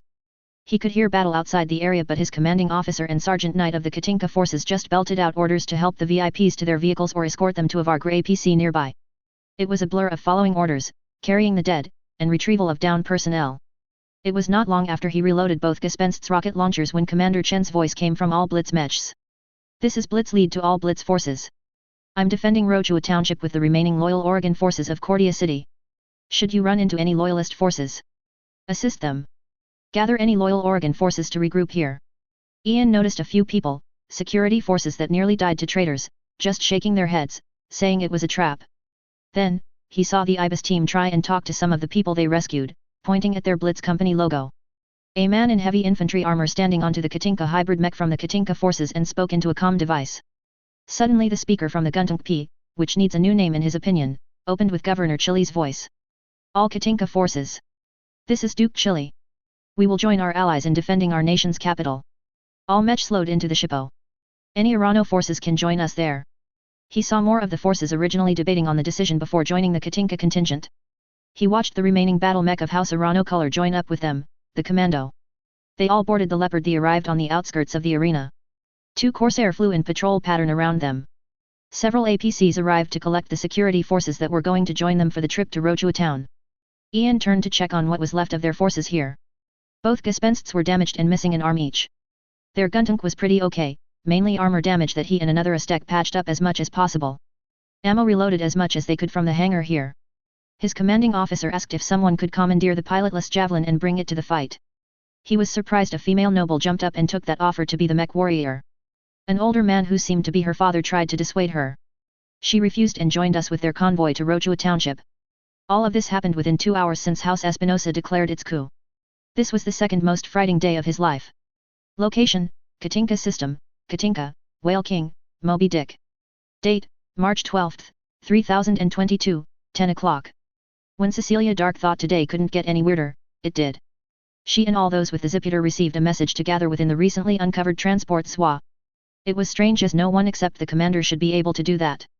However, the message said one thing. Gather all forces. Coup in process, House Arano is under attack. Duke Chili is under attack. The warrior is under attack. Hound Soldier stood in the middle of the hangar. With him were 2 companies of mechs now stored within the main hangar. Dozens of aerospace fighters were held in the side, and lower-level hangars as their pilots joined the flight. A battalion's worth of combat vehicles was stored in the middle area. The entire Katinka PDF had sent their best to them. Unfortunately, only a few experienced groups were staying to defend the planet. Gleen's armored cavalry had just contacted them, asking where they wanted them. They had orders from Secretary Gracie to join them in reinforcing the forces under attack. Their dropship was heading into orbit with several Katinka combat vehicle lances joining them. This is Mech Warrior Rook, temporary commander of the Blitz Company. Her husband spoke into a nearby terminal that transmitted his voice to all forces. We are preparing to head out and help our commander and Duke Chili. All Blitz Company members join inside the ship now. Please head to Little Rock for anyone wishing to stay in the area. We are about to lift off in 20 minutes. She watched Michael sigh as he moved to his new mech of a quick draw, newly made from the Whale King itself, and sat on the foot. Cecilia joined him and patted his back. He was more of a soldier than a commander and knew that. So ordering so many people to pack up and get ready was never-racking. Lieb, he said as he hugged her. Do you believe we can make it in time with this SWA? The mech tech thought about all the specs for the Whale King. She was the main person helping with repairs while Tony focused on the battle mechs. I believe so. We have a war to win now. This is the excitement we looked for when we decided to stay working as mercenaries. She got up, and he followed. Let's hope the kids and their partners stay inside their bunks here. She finished as the kids and their ZWA companions had been trying to get into the ZWA Corps area for some reason. Mrs. Dark took a deep breath and shouted into the handheld PAR receiver. All forces prepare for liftoff. All force commanders, please meet me on the bridge. She was nervous as even though she said that, no one had ever been able to open the bridge doors. Not even Commander Chen. However, now was the time for everyone to be allowed in there. To enable the crew to see what was happening as they flew. Cecilia arrived at the door with her husband with other passengers, one she recognized as Captain Esposito, also made it. Cecilia greeted all of them before turning back to the door and taking a deep breath. She reached out to the keypad that would open the door to the bridge when it suddenly opened to reveal a majestic sight.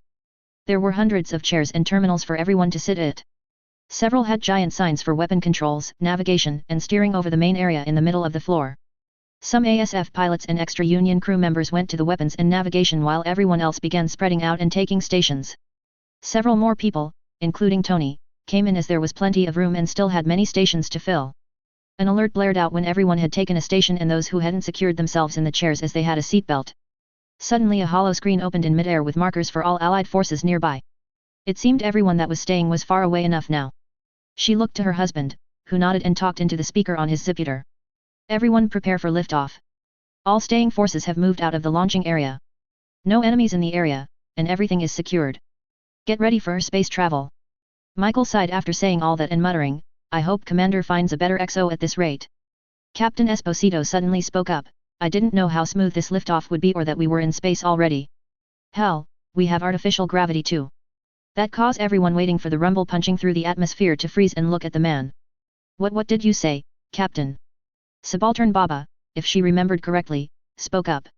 Subaltern Tagger just sent me a message saying they just watch us punch right through the atmosphere within minutes, and we didn't feel a thing. The odd feeling within her intensified as no one was at the helm. Moby Dick, turn on outside cameras, she shouted and hoped the ZWA would listen. It did as it had several hollow screens showing the vastness of space and another one with Katinka slowly shrinking. Ma'am, a Blitz support staff member shouted from her station, the snafu is asking what this ship is and what they are supposed to do without a jump ship in the system. A message suddenly appeared in an unknown language on one of the hollow screens, but it then slowly translated into the words dock on the top of me. Cecilia looked at her husband, who said, You are in command, Lieb. Men. They just leave her with the most stress. She walked over to the female staff member and took the receiver from her. Dock onto of this ship. There should be a newly made docking collar there. It didn't take long before the Triumph-class dropship docked onto Moby Dick. Another message appeared as voices on the other end of the radio suddenly shouted, Holy shit, we are moving. A map of the Katinka system appeared as the dot representing them was moving over 8GS in thrust, yet no one felt anything. However, while some paid attention to the map, Cecilia watched the words translate to English. She could feel all the blood draining from her face as she spoke into the headset. Snafu, Prepare your ship weapons now. We are about to hit FTL in a bit. She cut off the radio as she turned to the several weapon stations. Most were manned, but there were 3 that weren't. Someone get on those weapon stations fast. This ship wants its weapon primed and ready. There must be something in the warp gate FTL if we have to have our weapons ready. A few shouts of denial were heard, but suddenly, more passengers appeared and ran to the weapon stations. She recognized them as the turret controllers for the base. She shook that thought out of her head and looked back at the message. The message read, "Prepare the weapons. Entering Wrap Gate FTL. Watch for giant tentacles." Chapter 6.02, A coup? What coup? Meet my anti-coup wolf. Location, Koromater System, Koromater 6, Rochua Township. Date, March 12, 3022, 1300 hours. I sighed in relief as the last enemy tank went down in flames. Around Wolf and I were 2 platoons of infantry and 2 Harrier missile platforms. They were all left of the Oregon Royal Guards and standard military loyal to House Arano. I had made it in time to stop the Directorate forces from overrunning them by mere minutes. I would have made it in time to save their heavier elements if it wasn't for those 2 damn Guardian fighters. They kept peppering me with their SRM-6 until I finally took them down. However, my armor was in condition yellow from the 3 fights I had been in. I had gotten a bit frightened as this was the first time I couldn't take down my enemy with my accurate fire. Those fighter pilots were skilled that it had taken some time until I managed to maneuver into a position to tag them with the twin beam cannons. With this breather, I could check on the battle map to see what was happening throughout this section of the planet. I checked to the south, where Lady Kamiya and her escorts cleared the 2 traitor mechs and were an hour away from us. There were a few enemy combat vehicles between them and us. I wanted to head out and clear them, but the OP for dropship flying circles above me was probably waiting for that. I looked away because there was no way 2 lances of mechs would lose to 6 combat vehicles of the light class. Hell, they even had 2 APCs join them from the nearby city. If it was anything like the game, then that might be Lord Alexander Madeira joining up with them. At least, I hope the man was on our side. Life might decide to throw me a curveball and have something cause him to join his family instead of his friend. The Magnolia came into my battle map view, and I saw it, and the Hysteria with their ASF escorts, my 1 Eagle and the Markham Sabre, keeping other aircraft away. This confused me on why there were so many Guardian conventional fighters here. If I remember correctly, there shouldn't be any native military factory throughout the entire coalition. Maybe it was like Katinka, and they had a hidden factory that they managed to restore because of the butterfly effect? I shook my head as I received a message from the ground forces commander. "Blitz lead," the woman called out. "I'm getting reports that you had more mechs on their way here with more of the Royal Guards, right?" "They should be meeting up with Lady Arano in 10 minutes, ma'am," I replied as I moved Wolf in a circle around the town. They were reinforcing their walls with concert barricades and sandbags. 2 Varkr, LRM, came from nearby cities with more troops and sandbags. Most of the loyal forces within that settlement left for Rochua to prevent fighting there. "Roger that," she replied. "I need to remember names, god dang it. I will direct our troops to prepare for the counterattack against these traitors. We still have the dropship at the drop port we can retreat to if they haven't betrayed us yet." The ground force leader said her piece and went silent as I looked for the Sableheart irregulars. They still had my 2nd Eagle watching over them as their mech made way to their dropship, a Union. I opened my comms to them through the ASF. "Captain Zobel," I said as I noticed the reading on Sableheart's battle mechs. "What the hell happened to your group?" "Blitz lead," I could almost feel Zobel's restrained anger as he replied. "Watch out for those bastard from Ibex Rampant and Black Carvels. They unleashed a chemical weapon in the middle of the city we were just at." "What?" I shouted as I immediately started linking all ziputers to my comms. "Captain Zobel, please repeat what you just told me." "Roger that," this time, his anger was vocal as he told the story again with the city's name that I could never pronounce. I still got pissed as I heard the information again. However, I didn't need to wait long as the angry voice of Kamiya Arano came through the comms. "They did what to my people? Lady Arano, please calm down so Captain Zobel can make his full report from his mech's sensors," came Mastiff's voice right after the high ladies. I could tell the people below me were starting to run to the buildings, and some were even making prayers if their kneeing positions were anything to go by. I let them talk it out as I reached for a protein bar and water. It was stressful enough when I hadn't had a chance to get more wriggle from the Magnolia during the recent battles. Wolf had burned through a lot of his stored fuel as the Zwa used most of it to repair himself and fire the energy weapons constantly. If only we hit those fighters on our first volley, we would have had enough wriggle to stay on the planet for weeks. Of course, we would have been fine if I remembered to feed him more before we left the dropship. Both of us suffering from jump sickness sucks. I looked through the inventory of my dropship when I noticed there was way too much wriggle store within the ship. I contacted Dragon immediately through the lance comms, not using the ziputer as new orders went out to the people near me. "Dragon, this is Blitz lead, I said as I watched the green dots of my allies moving closer to my location. Can you tell me why we have over 5 tons of regal on the ship? Sir, it's for the Gespenst. They have a ton of fuel each to hopefully last through this coup. I paused for a moment. I had requested the mechs to use re-engines to save the weight of needing to have large ice fuel tanks. Those mechs shouldn't need more than 5 gallons to last this entire battle. Who made it that heavy? I think it was for backup if they had to stay in operation for longer than a month, sir. I wanted to bang my head against the headrest behind me. Okay, well then, I have 2 excellent fuel sources coming. I'll contact our militia mech in a bit. I became alert as the enemy Leopard above me started coming in for a landing on the outskirt to the north. My reinforcement was still 20 minutes out, and I only had 2 harassers and the 2 Varkr, LRM, APCs. I'm going to need to play it smart here. I can't let them get close in case they have a chemical or a bioweapon. Location, Koromater System, Koromater 6, Rochua Township Northern Outskirts. Date, March 12, 3022, 1500 hours. Captain Houst moved his Wolverine, WVR-6R, to the rendezvous with a lance of battle mech Victoria Espinosa sent his way. His 2 lance mates, a Scorpion and a Striker tank, had raced ahead to secure the landing zone. The only reason he was coming out here was due to the failure of his company to take out the Rochua Township. The operation to take over the planet has too many hiccups to be accidental. Captain Houst was starting to regret taking the side of House Espinosa. Yes, he believed the Council was interfering too much with the expansion of the coalition, but even he had a limit to what he was willing to do. He just heard the report that their allied troops had unleashed a WMD on his people here on Koromater 6. While he and many of his comrades hated the Council and their civilian companies, he knew they needed those ordinary people to keep the logistics for their future expansions flowing. If they began killing the people who deserve the benefits of their new government, they would have already lost their reason for one. For now, he and his new force will strike the holdouts of those fools who refuse to follow the New World Order. He opened his comms to talk with the 3 battle mechs. They were a Cicada, CDA-2A, Spider, SDR-5V, and a Locust, LCT-1S. They were members of the Standard Oregon military that showed pure dedication to the cause. Sir. General Victoria Espinosa has sent those mercenaries and militia to help our company deal with Rochua Township.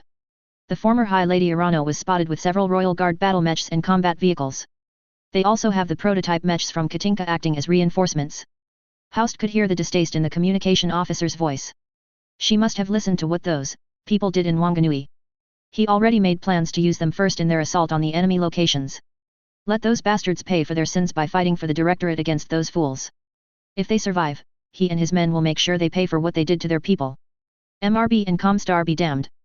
The Wolverine seismic sensor picked up the group of 8 battle mechs incoming from the north. With them were several smaller vehicles. Houst noted the so-called Whelp had an assault class, 6 medium classes, and 1 light class battle mechs. The 4 combat vehicles registered as 4 Saladin assault hover tanks. He would meet them after he checked on the rest of his reinforcement. General Espinosa did say she would personally come to deal with her cousin. Her Leopard and those of her escorts were due to arrive within an hour. They had to avoid several dropships ASF covers to reach here. This is Captain Teach of the Ibex Ramparts, a voice came through Houst's comms. We have come to rid our grand future of this weakness. This is Captain Houst of the 2nd Directorate Zeta Company. We welcome you to this battle against these fools, he replied as he sent orders to his battle mechs and vehicles to form up on him. Where is the unit called Black Carvel? Where is Captain Vivian Black? She and her self-conscious soldiers are chasing after the Sableheart irregulars, Teach replied as his awesome AWS-8Q stepped into view. So what if we used that weapon against those weak fools who thought they could benefit from opposing the Directorate? They deserve it for siding with those House Arano guardsmen. The Ibex's light battle mech, a fire starter, FS-9H, jumped over the hill, followed by a Phoenix Hawk, PHX-1, and a Griffin, GRF-1N. The remaining 4 mediums battle mech had Houst sighing in relief. His company had lost so much trying to strike Rochua Township that he was just down to him, his 3 new mechs, and the 2 combat vehicles. So despite how evil this Ibex Rampart was, it was good to have so many good mechs on his side. Before either man could discuss how to attack the town, their sensors register incoming battle mechs. A quick check confirmed they were not on their side. The 2 Centurions, CN-9A, of the Ibex group moved to cover the 2 Trebuchet, TBT-5N, as the light battle mechs moved to scout ahead. Captain Teach's Firestarter and Phoenix Hawk took the rear of the scout lance as his Spider and Locust took point. Everyone ready up, Captain Houst shouted into the comms as he took to the rear with his combat vehicles. He stood next to Captain Teach as both stood at the back until they were needed. They both had good ranged weapons, too, to cover their troops. The real reason Houst stayed near the awesome was to kill it should they try and unleash another WMD again. Sirs. A report coming from his locust came through the comms, those freaky Frankenmechs just passed us at high speed. They are rushing to your positions ah. The comms cut out as an explosion was heard. This is Zeta 3, the spider mech warrior called back, Zeta 4 is downed by multiple LRMs. I'm currently chasing the 2 Frankenmechs on an attack run. They can't get into the wooded areas due to their hover components. The Ibex Firestarter and Phoenix Hawk are currently engaged with an enemy lance. Houst immediately called his 2 combat vehicles to prepare to fight as the Ibex Company's 4 Saladins raced forward. Captain Teach, the director at Mech Warrior called out. I'm sharing my lance's sensor data with you. Have your mech start firing their LRMs at the incoming enemy. His Wolverine already fired its jump jets to land on a nearby hill. Houst searched for the incoming militia mechs to fire upon them when his battle map showed the clash between them and the Saladins. It was a slaughter as 2 of the combat vehicles vanished from his sensors. Houst suddenly received data from the Ibex Company as multiple confirmed mechs were identified as 1 Centurion with a custom refit in House Arano Royal Guard Captain Sigil. The Mastiff of the Reach, his fellow captain, who had beaten nearly every mech warrior on this planet in a duel. He could feel a nervous sweat break out as the other mechs were the Kintaro, Javelin, and Blackjack with 2 unknown models behind them and 2 more battle mech registering as heavy and assault class. That wasn't even including the dozens of combat vehicles, mostly APCs, but they can be dangerous. His sensor register LRM's hits, striking the 2 incoming medium Frankenmechs. However, they were still coming at high speed. Hell, the last 2 Saladins weren't even giving chase as they circled something that wasn't showing on his battle map, but whatever it was, it took out another hover tank within another second. The fight between the Firestarter and Phoenix Hawk and the OP-4 had gone south. Both Ibex battle mech were making a fighting retreat back to their position. I'm taking the front, Captain Teach said as his awesome moved to the front of the lance. His 3 PPCs then began firing at one of the 2 incoming targets. Only one of the PPCs struck true as one of the mechs lost its arms and most of its right torso. However, they received a massive volley of 40 missiles, none of them guided from its looks, and they struck most of the mechs in various spots. Houst opened fire with his SRM and autocannon and missed due to the enemy's speed. Both enemies opened fire with their energy weapons but failed to make prolonged contact with the Ibex's Awesome and Centurions. However, it did make those bastards focus on the 2 militia mechs. Zeta 2, help the Ibex Scouts mechs. Zeta 3 join him. I and Zeta 5 and 6 will assist with taking down the incoming enemy. Yes, sir. The medium bug mech took off to assist their scout element. The Directorate Captain was still trying to figure out what took out those hover assault tanks as he continued to pour fire on those quick-moving militia mechs.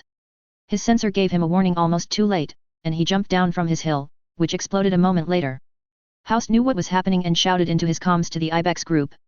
Watch out, they have something out there not showing on my sensors except my seismic. He could see a faint dot on his battle map saying something was moving quicker than those 2 militia mechs. Those 2 mechs were already driving at speeds from 100 to 150 km per hour. They were annoying the heck out of them with how they fought as they never stopped firing except when they started steam from overheating.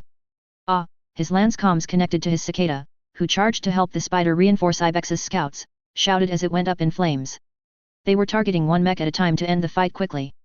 The Ibex battle mech hadn't been destroyed because of their luck, but they were all missing arms and torso parts. They were pretty much unless, without their primary weapons, even the flamers on the Firestarter wouldn't be much help. One of the Centurion apparently managed to strike one of the Frankenmech's hover components as it suddenly lost control and crashed into the tree lines. All 4 mediums turned with Captain Teach's Awesome to end that annoying mech, only for his sensor to warn him of an enemy attack. It was the second militia mech, and it somehow got behind him. Houst hit his jump jets to try and avoid too much damage to his back armor, but it was too late. Missiles struck through his right and left torso armor, and his core was going critical as the lasers pierced into it. He pulled the ejection lever and escaped from his mech. As he flew high into the air, he saw it, the mech that didn't show up on his battle map. It is a rare quad mech with a wolf design. The color on the machine was a mix of black and blue with some gray, which made it perfect for night ops. Its weapons were exposed, but that didn't matter as he blasted a Centurion clean through with its guns before they could fire on the downed militia mech. The sudden attack that downed one of them caused the Ibex Rampart to stop their attack on the downed militia mech and turn to the quad mech assaulted them. He only had his communicator, and it didn't pick up any message between the 2. Only LRMs from the remaining Centurion and 2 Trebuchet fired as he watched from the sky. The Awesome fired 2 of its PPCs right after the missile launched, but that seemed not to matter to the Wolf mech. The 4 small and 4 large lasers on the Wolf mech lashed out and destroyed most of the missiles before they leaped past the particle beams. The 2 giant cannons on the back of the strange mech fired twice and took the leg off one of the medium mechs. He would have kept watching, but the ground was fast approaching, so Houst guided his parachute to the trees on the hill he once stood at. His 2 combat vehicles were heading to his locations while firing at the fast-moving militia mech. Said mech dodged most of their attacks but lost an arm to 2 shots of the autocannon 5. The Franken-mech ignored their attempt to kill it as it drove itself to help the wolf-like battle mech. Internally, Haust was glad it ignored his men as that meant they could retreat to the drop port nearby and hold up there with his infantry platoons. Let the bastards weaken the enemy, they will mop them up with the turrets, infantry, and the few APCs still being worked on. Still, he had a duty to study the enemy and report back to his command on what was going on. Zeta 6, head back to base and inform everyone to prepare. I'll be transmitting everything I see to them so we may be ready for our enemies when they come. Sir. The voice from the striker commander asked before saying again, Sir, yes, sir. Good luck, sir. Haust watched his fastest combat vehicle race off to the base. The Scorpion tank stayed with him. Its tracks were damaged from laser strikes by the militia mech. So they both watched the slaughter below. Ibex Rampart was down to 3 battle mech now as both Centurions were down without a leg. The first one was trying to get up, but that fast-moving militia mech kept blasting it with small lasers and flamer. Eventually, that trooper mech warrior ejected the second, its head pointed to the sky. Haust just commented on how that militia mech work and how powerful the twin cannons on the wolf-like mech seemed to damage as much as a PPC and fire 3 times faster. How the heck that mech didn't overheat with firing those large lasers right behind the odd PPC confused him greatly, but he reported back to his men. Captain Haust realized that during his landing and ordering of his men, that wolf mech had lost all 4 of those small lasers. It seems one of the Ibex battle mech must have blasted them off. However, the loss of weapon seems to do little to the quad mech as to tore through a trebuchet with another blast of its PPCs and 4 large lasers. It cut off both legs quickly before retreating from the 2 remaining battle mechs of Ibex. Not before Haust watched Captain Teach's awesome manage a direct hit on the 4 large lasers stationed above the twin beam cannons. Those PPCs ripped the energy weapons right off. It might have damaged the other weapon as well. He could see that the wolf only ran around in circles now and did not fire its remaining gun. He made sure to report that the mech that couldn't be seen well on most sensors had lost its weapons and had made hope bloom in his chest. If that monster of a mech goes down, their reinforcement from General Espinosa will win them this fight. However, his wishes were dashed as a barrage of lasers, particles, missiles, and ballistic rounds slammed into the backs of the Ibex battle mechs, coring both of them into going critical. He saw no ejections and was slightly glad for them dying, but now he had another problem. Private Zan had climbed out of his Scorpion and handed him the binoculars. Haust used them to look at where the shots came from, making his stomach drop. It wasn't just the battle mechs and their combat vehicle support that made him drown in despair. The sound from his communicator of gunfire and cry of "for the coalition" made him realize he was outplayed. Some APCs or jump infantry must have moved around them and attacked the base during the fight. Sir. Private Zan asked as his crewmate also got out of the damaged tank. What should we do? Haust looked at the company of battle mechs, followed by numerous combat vehicles with 2 ASF flying right past them. He had lost, but he would not let his men suffer for his failure. You 2 surrender to them, Haust ordered, causing both men to pause and look at him, confused. Sir. I'm ordering you 2 to surrender so your families won't be affected. Listen to my commands and try to live a good life, Haust shouted, causing both men to flinch back but stand at attention. They waited a moment before Private Zan sighed, climbed into the Scorpion, and fired a surrender flare. Sir, it has been done. Private Zan said despondently, and Haust nodded with a small smile. He drew his laser pistol and put it under his head. His family will not have to live with his decisions, and as the highest-ranking officer, his suicide might lower the punishment on his men. His mind went black as he closed his eyes and pulled the trigger. Location, Koromater System, Koromater 6, Drop Port near Rochua Township. Date, March 13, 3022, midnight. I watched the remains of the Arano Royal Guards stationing themselves at the Rochua Township's drop port. It wasn't much of a former regiment. It was more like 2 companies. That not including his forces and those of the Katinka's few mechs and aerospace elements. Still, they were outnumbered by those traitors and enemy mercenaries. It didn't help that a part of our forces watched over the many prisoners we had. High Lady Kamiya wanted them judged fairly before anything happened. It was a good thing to do, but it was causing some issues right now, as it took multiple rotating squads to watch over the 80 prisoners. Only a few were mech warriors, while the rest were combat vehicle operators and infantry. I know Battletech was a setting where the captured enemy could just up and join us, but none of the prisoners wanted to, as they would risk their families' lives. Only a few hardcore Directorate believers refused to work for the Great Coward, as they say. What's with this attitude? They aren't the Draconis Combine, are they? No wonder some people flipped back to House Arano when Kamiya came back after 3 years. I looked back at Wolf's point of view just as he finished eating and drinking the remains of the downed Gespenst. As much as I wanted to repair the militia mech, we didn't have all the components to fix both.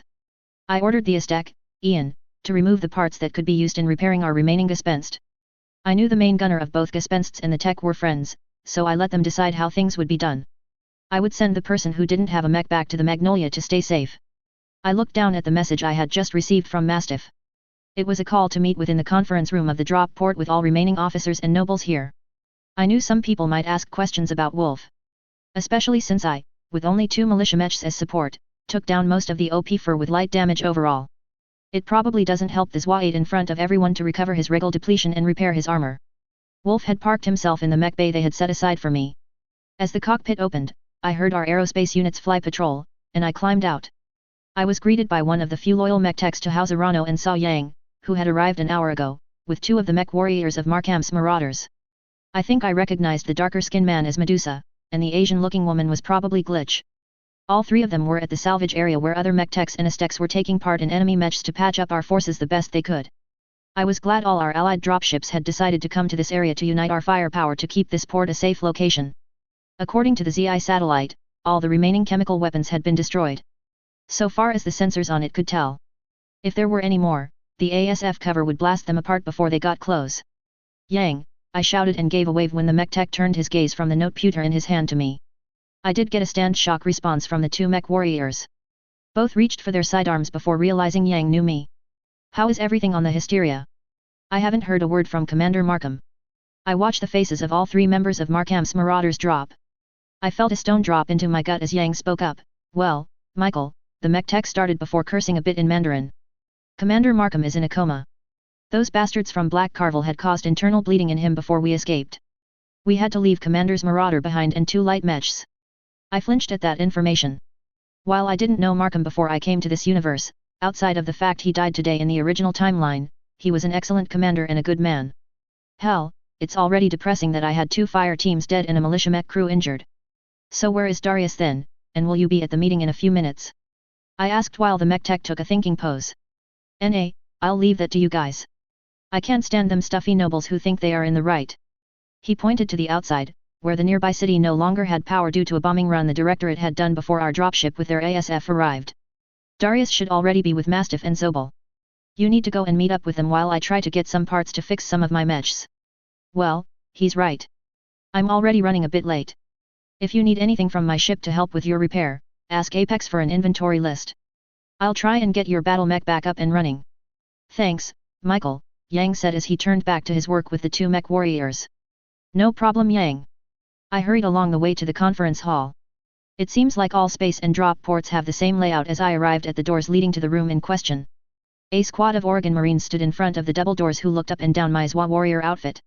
I saw one talk into their radio before nodding to the man with the rank of sergeant displayed on his shoulder. Welcome, Commander Chen. Captain Montgomery and High Lady Arano are waiting for you. The muscular man said as he and his troop opened the door to let me in. I gave them a nod of respect and said, thank you. I then walked into where most of the highest-ranking people still loyal to House Arano were. The first person I saw was a haggard-looking Rahu Mastiff Montgomery. From what I heard during my fight with the Ibex Rampart, he had led the forces of Rochua against those scout mech that passed me, some former royal guardsmen, and a company of mercenary combat vehicles of House Espinosa mercenaries. The losses he took hurt the man as some of those rebels were comrades he trained and fought alongside.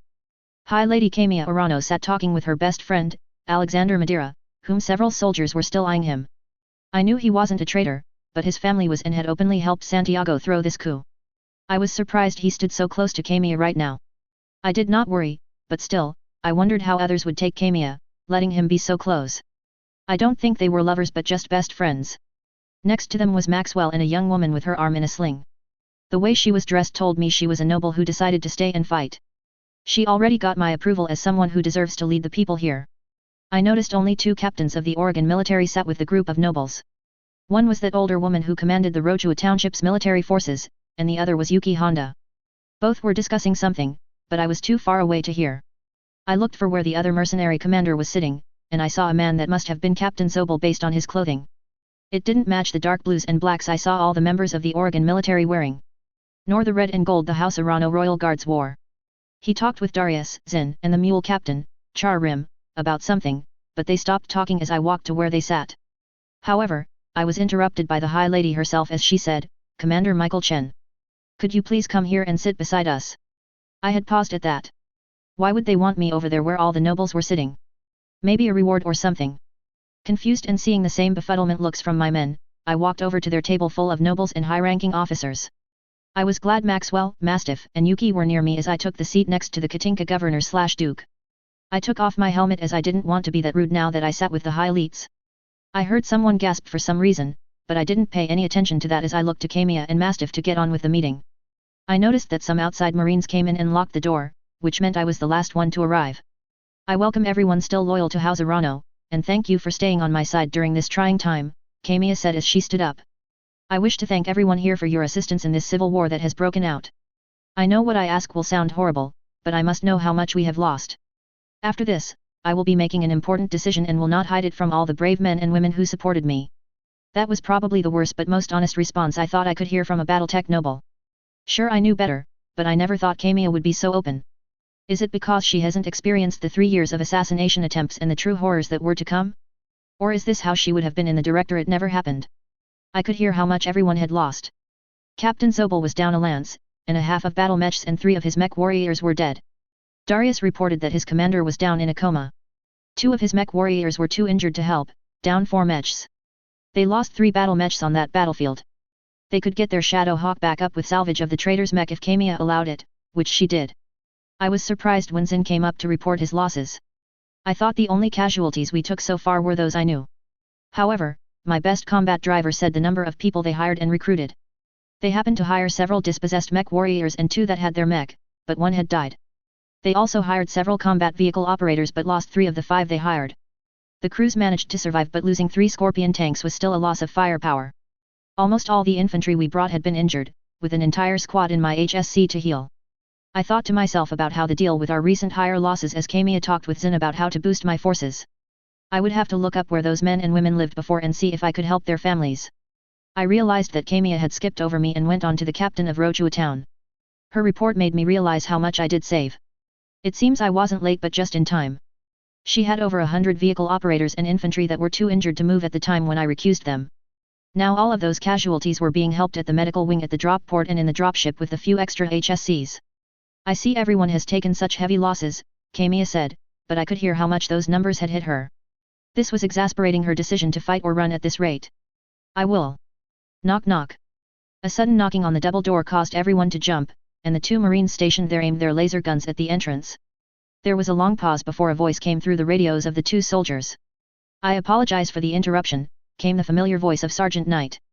But I have to inform Duke Chili and Commander Chen that they have a message from Katinka. I cannot pass it to the guards outside. It is important enough that it could change everything. I looked to Maxwell as if to see what he had cooked up. Ironically, he was looking at me with the same expression. That just brought up the question. Who is trying to contact us right now? We both happened to look at Kamiya, who was waiting for us to respond. I gave a slight nod to Maxwell to let him take the lead. Lady Arano, Maxwell started as he stood up. You can trust Sergeant Knight, and you have all rights to demand him to strip himself of all arms before entering. Kamiya whispered to Alexander, who stood up and walked to her when she gestured for him for a moment before she ordered, Corporal Egan. The Marine to the left stood at attention. Give Sergeant Garo clearance to let the man in. He can keep his weapons as I trust Duke Chili to have our best interest at heart. The door opened to reveal the man in question, still in his armor but without his helmet, who saluted the higher-ranked military members before he turned to where Maxwell and I sat. Sirs. He slowly pulled out a folded paper with the Comstar logo on it. This message just came as a priority message. It only has a few words, but I believe it is meant for Commander Chen to understand. He placed the message on the table and stepped back. The grandma-looking captain nearly shouted that the interrupt for a message of all things. However, she was cut off by Kamiya with a raised hand up. Commander Chen, she said in her high lady tone. Is that message enough to turn the tides of this war before it spills out beyond this planet? I took the piece of paper and read what was inside. I felt both confused and joy at the words in front of my face. I think it must have shown as Mastiff got up and walked over, followed by Zin, Maxwell, and pretty much all who knew of the Zoids' origin. Well, I said, trying to keep my voice steady. I knew how long it should take the Rapgate to send something 60th light years away. If we can hold out another 16 or so hours, Katinka and my forces will be here to help. I could hear some people asking questions about how or why or something like that. I just kept my eyes and a broad smile on the paper, which said, MD on its way. All who can is there. Chapter 6.03, A coup? What coup? Meet my anti-coup wolf. Location, hyperspace in the Oregon Reach, Moby Dick plus Snafu. Date, March 13, 3022, 4 o'clock. Michael J. Caboose knew he was a bit slow as he watched the shiny light flow around the outside of his home. He watched the leader of Redlands moving their tanks to the exit for some reason. Still, no one told him any order to shoot anything yet, so he just stared at the bright rainbow lights around his home and the flashes of yellow and blue lights from the whale they rode on. Oh, another squid, he said aloud as he watched another pink color. Wait, it's blue now, space fish coming at them again. He saw the beautiful flash of the PPC as Wash, who must be the gunner today. He fired the big blue first before the two little ones and the rockets. It seemed like the squid liked it and came even closer. Maybe he should see if Church wanted to tickle the fishy with their new ride? Hey, Tucker. Church. I think that fishy wants some more energy. Caboose said as he moved over to their new mech. He never thought Benny would get one of these things, but it was half a car and half a battle mech. It was the best of both worlds. Caboose, Church shouted from the driver's seat of their new machine. Get in the top half now. Colonel Glenn wants us to blast that thing and harvest it. The Reds are getting a head start. Caboose turned to where he saw the Reds' vehicle shooting those green lights from two tanks with the other two firing big bullets. The boyish man hurriedly sprinted to Church to climb into his new room. He turned on the green circles that let him point the new lights at the calamari and fired his favorite weapons. Missiles away, Church, Caboose said as he pulled the triggers only to fire his two green lasers into a tiny shrimp that tried to play with green scorpion. Oops, those two lights cut that little thing in half before Caboose pulled the correct trigger again to fire his missiles at the giant squid. The thing finally decided to go to sleep as it crashed into Whaley. Many people went outside to grab the fishy and dump it into the hole that had just opened near it. Woohoo boys, we bagged another one of them, came the voice of Red Sarge. Suck it, Church. You failed to get enough hits in this time for our bet. So came the voice of Griff. Everyone clear the air, came the voice of the girl seal, if Caboose remembered correctly. Our aerospace fighters need support and want to time it right when they fly close to our ramp. So, everyone. Prepare to shoot on my command. But, Private Caboose, wait until I say to fire, and don't help. They waited a bit as the soldiers in space gear managed to make it back to their home when the voice of the lovely Fee Hammer came through. This is Echo 419.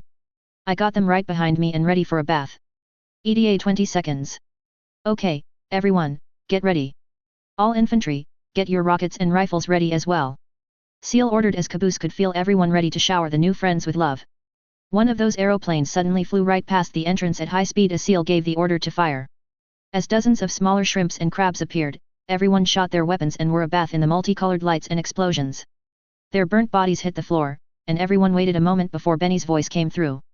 All right, boys and girls, we are home free now. So all ASFs are to return to your docks and all vehicles and mech back up to your base. All infantry go out again, collect those bodies, and drop them into the whale below us. They will be sending us some more supplies soon. Caboose, came Tucker's voice. We killed enough for upgrades. I'm going to see if I can't swap out my vedette for a pike. How about you two? I'll get me some upgrade for this guntank. There must be one where I can shoot something besides the machine guns. Church replied as the guntank parked into its modified mech bay. I still don't understand how killing these monsters are getting us all this free metal and ammo, Caboose heard Simon say after the dropship pressurized. Those things aren't made out of metal, and they're organic from what my sensors say. Ah, shut it, Simon, came Griff's voice. A man in custom yellow armor noticed Caboose and his group. Hey Caboose, nice shooting there. You saved Green One from that giant shrimp. It was nothing. No, really, it was nothing, Caboose said as he noticed several members of the Green team thank him for saving the Green leader. Still, Simon continued despite being told to shut up. Are they collecting the bodies as evidence for what we fought here? Church and Tucker started arguing with the Reds about what they were probably using the seafood for. Caboose looked at the nearby hollow screen that showed the outside again. He loved watching what was about to happen. The whale under them started glowing as Caboose watched it slowly gain more of those tubes again. Then, Sarge spooked him by sneaking up on him. The man in custom red armor asked, "What are you looking at out there, son?" "Say Arj, why you do that?" Caboose said before looking back outside. He then said, "I'm watching the whale grow bigger." That caused the red and blue to stop talking and turn to look at him. Why was everyone looking at him? He was just watching what happens after every battle here. There is no way that this weird warship can get any bigger. These things are usually a known size, Simon said before being shushed by Benny, who showed up with Adam and that girl Seal. Private Caboose, can you say that again? This time, the request came from Adam, so he pointed at the hollow screen. The whale is getting bigger. I think I see it giving birth to those cannons over there. All three head commanders looked at each other before running to the nearby terminal. All the resting crew members followed them as they worked the controls, eagerly looking at something. It was then that Church came back and patted him on the head. Well, Caboose, you won the biggest bet about the ship below us. This confused Caboose. What ship? They had his home and the planes, but that was all around them. Whaley had some ASF but had come out since the last battle, so what ship was he talking about? As if seeing Caboose's confusion, the Navy armored soldier spoke up, well, the whale below us is now over a kilometer long.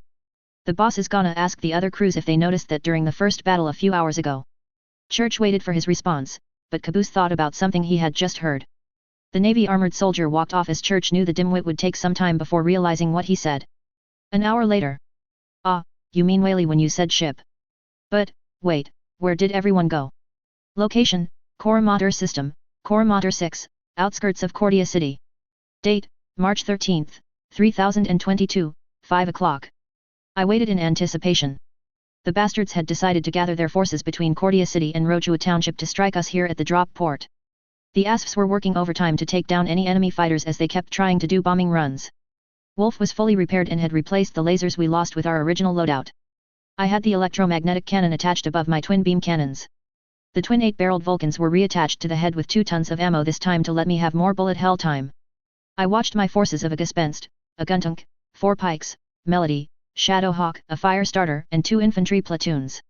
The new hires of the mech warrior and extra foot soldiers were all that Apex could hire. I had posted the combat vehicles at a higher elevation as a defense for the drop port and to add their weapons fire to the main battlefield. Only the Gespenst and Apex's mech would join me on the front lines. I asked the fire starter, FSH-9, mech warrior, ironically going by the name Ice, to support the 2 platoons of infantry heading to the nearby ruins in the field where the fight would occur. I saw the Markham's Marauders and Sableheart Irregulars grouped together with the Katinka's Guntunk P and Quasit.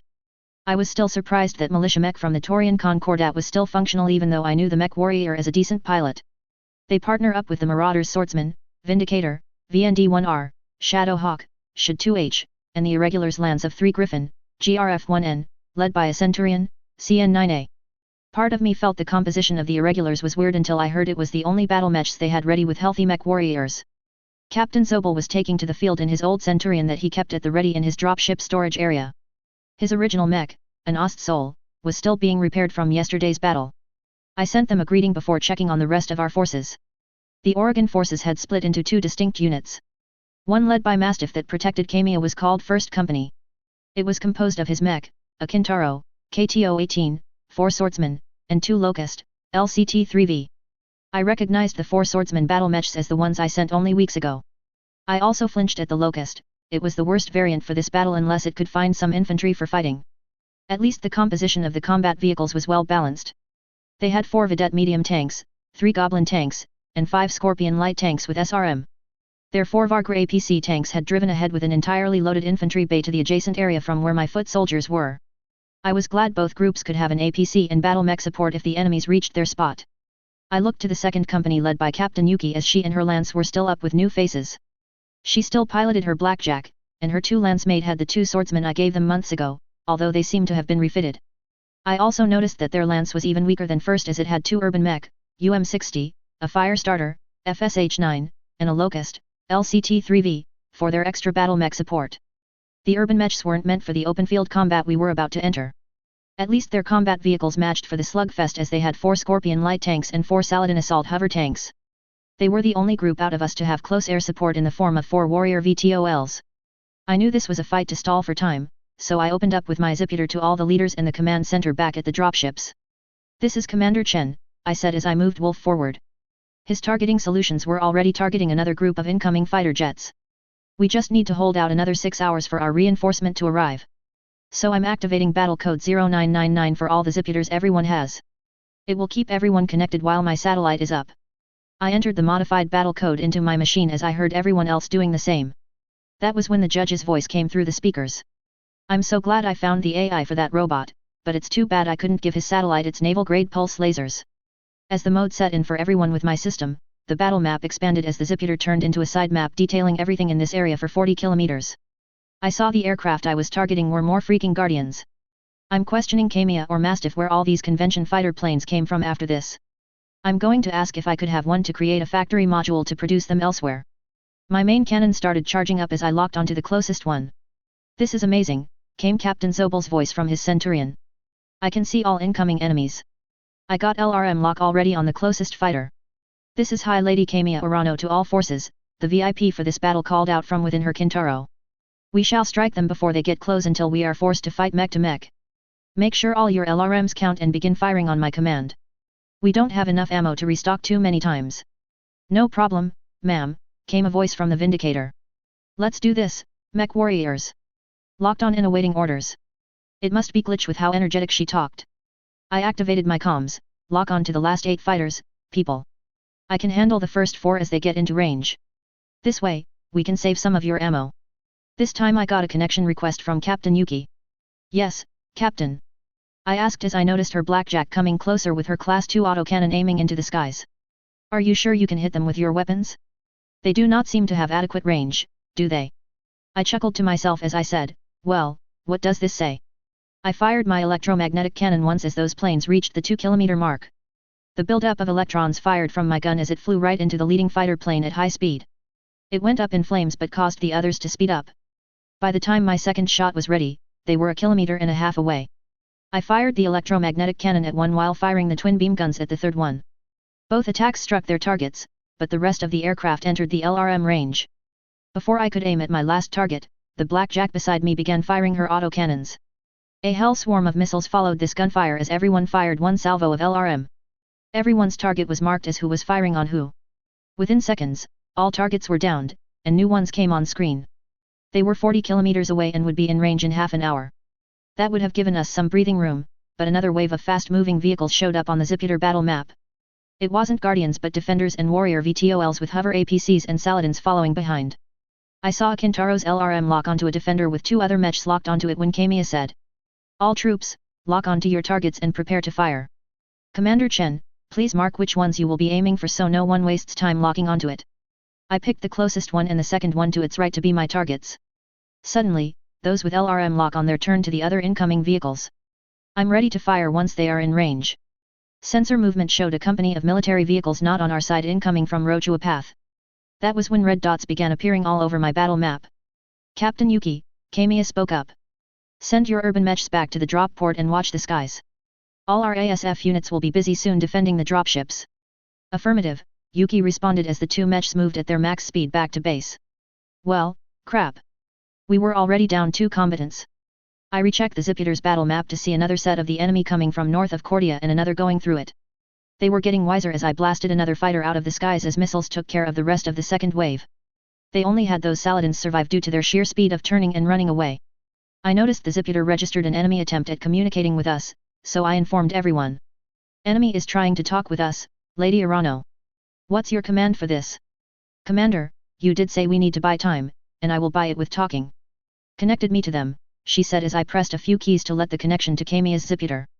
If there were a virus or something in that connection, it wouldn't affect the Zoids compared to the Battletech machines. I kept what they were saying in the background as I focused on the battle map. I saw plenty of enemy mechs ranging from light to heavy class. The computer's warbook registered all the enemy mechs on the map, and my jaw dropped. How the heck did the Directorate have this many battle mechs? I know they haven't stolen them from the founding houses yet since they all managed to run back to their planets with promises of reinforcements. Yet, almost an entire regiment of mechs was in front of me. 1. The amount of battle mech had my mind near frozen in shock as my system categorized them in their weight classes. Light class mechs were, 3 Jenner, JR-7D, 1 Javelin, JVA-10A, 2 Panther, PNT-9R, 3 Locust, LCT-1V, 3 Firestarter, FS-9H, 3 Spider, SDR-5V, and 3 Commando, 2 Com-2D and 1 Com-1B. Medium class mechs were, 3 Centurion, 2 CN-9A and 1 CN-9AL, 2 Shadowhawk, SHD-2H, 1 Blackjack, 2 Griffin, GRF-1S, 2 Trebuchet, TBT-5N, 1 Cicada, CDA-3C, 1 Hunchback, HBK-4P, 1 Enforcer, ENF-4R, and 2 Vindicator, VND-1R. Heavy class mechs were, 3 Dragon, DRG-1N, 2 Jaegermech, JM-6S, 1 Thunderbolt, TDR-5SE, and 1 Black Knight, BL-6KNT, 1 Catapult, CPLTC-1, and 1 Grasshopper, GHR-5H. Last but not least, the only two assault mechs, one Battlemaster, BLR-1G, and one Awesome, AWSAT. They were supported by dozens of combat vehicles too. I had seen 7 Bulldogs, 10 Scorpions, 6 Strikers, 4 SRM carriers, 2 LRM carriers, 2 Manticores, 8 Hunters, 5 Pegasus, 2 Sleipnir APC, and 10 standard APCs. All of these were registered as Directorate forces. It wasn't even including 6 unknown mechs, at least from my warbook, before another battle mech appeared from them. With the Directorate IFF codes. A King Crab, KGC0000. I could feel Wolf growling in anger as we realized a third party was involved. However, it wasn't the Black Carvels as they showed up behind the Directorate forces, just a lance made up of 2 Whitworth WTH-1, 1 Vulcan VL-5T, and 1 Dervish DV-6M. It was when a stray memory hit me of what the King Crab had on it when I faced it in the Battletech game. It had medium pulse lasers that were not normal on a King Crab of this era. That was because pulse-based energy weapons were extinct during this era until the Helm memory core was found. There was only one faction in Battletech that still had pulse lasers. Technically two, the other one was located on the other side of the inner sphere. Goddamn Comstar, I cursed as I began giving targeting solutions to all forces to prepare for battle. But unfortunately, the talks between Kamiya and her uncle were already turning south. Nevertheless, the High Lady kept trying to keep the negotiations going.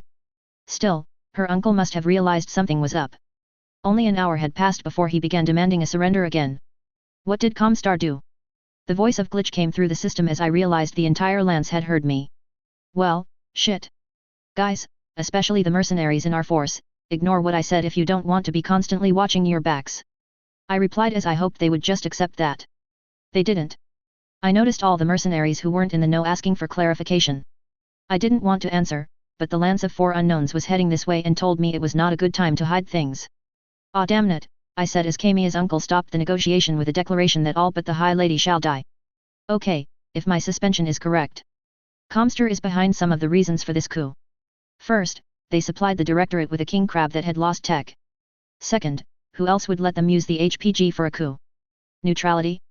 How is that neutrality to support a coup? There's no reason for Comstar to break their neutrality for some small periphery nation, no offense, Captain Zobel said. His Centurion and his mech force all locked onto the newly incoming conventional fighters. It seemed more and more armor was coming in first. Do you have proof of such accusations, Commander Chen? Yes, I do, I replied as I cycled Wolf's targeting system to the second group of incoming VTOLs and hover combat vehicles. I'll personally hand y'all copies if we survive this.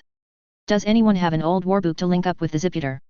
The replies of no made me sigh, but I continued after blasting the last incoming defender. It seemed they would wait now as all the hover vehicles were behind cover and outside the LRM range. But unfortunately, they seemed to be waiting for the rest of their forces. Well, since we got maybe an hour, I'll send everyone the data I have on Comstar, and then you make up y'all's mind on why I dislike them. I began sending the data to all members when I felt something off. It felt like someone was almost here. My eyes must have widened as everything seemed bright. I sensed 2 familiar beings somewhere, and something else connected with me deeply. I wonder what it was. However, the feeling was distant, so if it's our reinforcement, they got a few hours before arriving. Location, hyperspace in the Oregon Reach, Moby Dick plus Snafu. Date, March 13th, 3022, 7 o'clock. Cecilia Dark had a massive headache from the reports throughout the ship and the snafu attached above. She knew the Moby Dick was a living being, but really? It grew bigger by eating the corpses of the monsters they had been killing for the past several hours. Some people were slightly hurt when the ship suddenly increased in size. Not just that, several more weapon stations appeared, and even weapons had grown on Moby Dick. Attempting to man all of them stresses the crew. They were doing their best to rest before the upcoming battle. Mom! Cecilia heard her daughter, Julie, yell out with the sounds of metal on metal steps not far behind her. The chief mech tech turned to see her daughter riding on a much bigger raptor's wah. When did it grow that big? It was just the size of a large dog the last time she saw it. She noticed that everyone who did not know about her children's new friends was staring at them. Cecilia ignored them and asked, "What wrong, honey?" Her husband had also abandoned his station to a nearby tech, someone named Fox last time she checked, to stand beside her. "Doctor," Michael said as he knelt to talk with their daughter. "What is wrong? Did something happen to Hugh? What is so important that you leave the cores alone?" The word cores caused some of the nearby crewmates to jerk up and look at them, but she ignored them as the room was guarded by a team of Marines and internal turrets. If the size of the gun sniper was to say anything, then the Liger Zero should have experienced growth just as significant. "Fata, you have to come quick. Don't you feel the connection?" Julie said, and Cecilia watched her love freeze as if he had just realized something.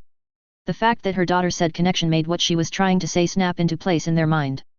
Cecilia shouted at the highest-ranking soldier currently awake. "Subaltern Baba, you are in command while we deal with the issue below deck."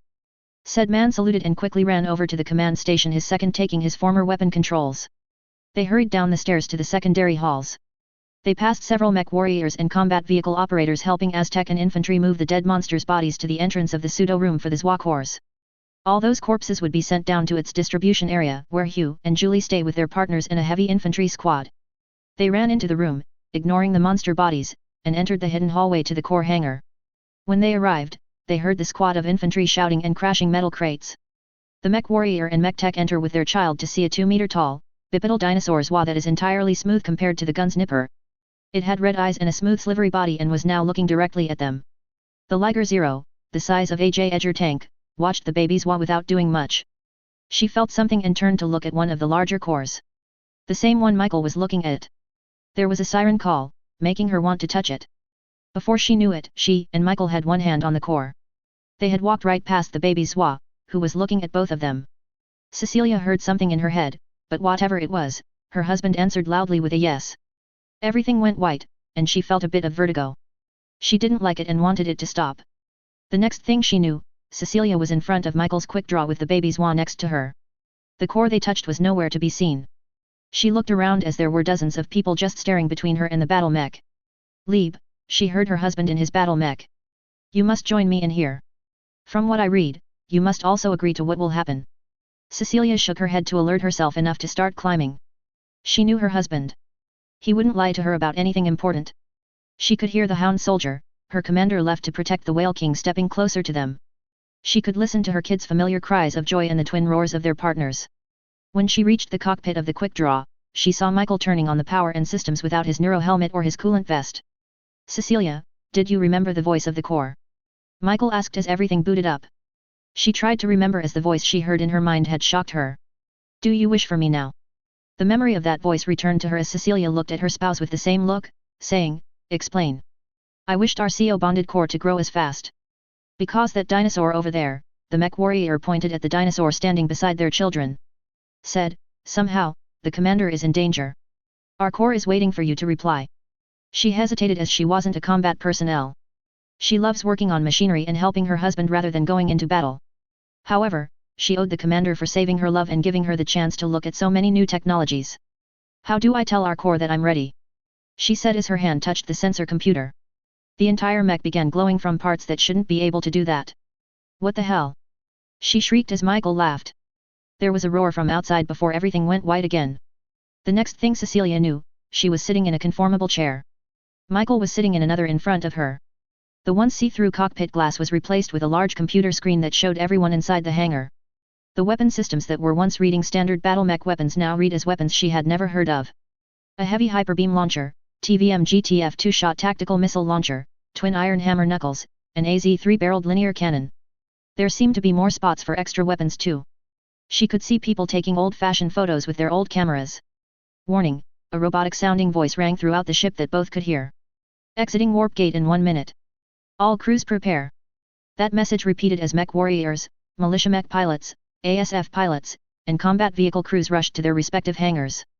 It seemed like any questions about what happened would come after they landed. Suddenly, a screen in the cockpit showed Subaltern Baba, who was getting into his piloting suit while still at the command station. "Subaltern Baba," Michael said, causing the man and a few others to jump and look at them through their screen. "We are heading for the catapult launcher with the Hound Soldier. When we break through the atmosphere, shoot us to the battlefield." "Yes, sir," the man said as he saluted and began ordering people around him. It took a while for Cecilia and Michael to direct the newly born full-size Zwa to the catapult. Still, Hound moved in a way they followed to avoid the battle mechs and militia mechs being ready for battle. The sensor she read on her computer showed her child's Zwas following them but no signs of the first newborn. "Dear," she said as the sensor swept the area multiple times. "Where is that baby Zwa?" Michael looked at his sensor before replying, "I'm not sure, honey." Warning, breaching into real space. Location, Core Motor System, Core Motor 6, outskirts of Cordia City. Date, March 13, 3022, 8 o'clock. Wolf had dodged another LRM barrage by outrunning the fuel within them. I completely controlled the turret and blasted another SRM carrier to oblivion. I winced, though, at where I hit. I think I destroyed the entire ammo store in it.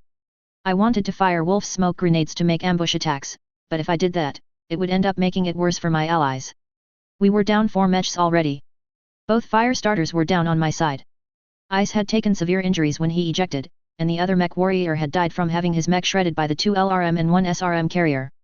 But, at least before they went down, they took out 5 of the 10 APCs heading to where our infantry was stationed. One of the swordsmen had been blown up from focus fire from 2 Jenners that got behind him, but it managed to take out the lone enemy javelin. One of our Locust had been destroyed by a swarm of Scorpion tanks focusing on it.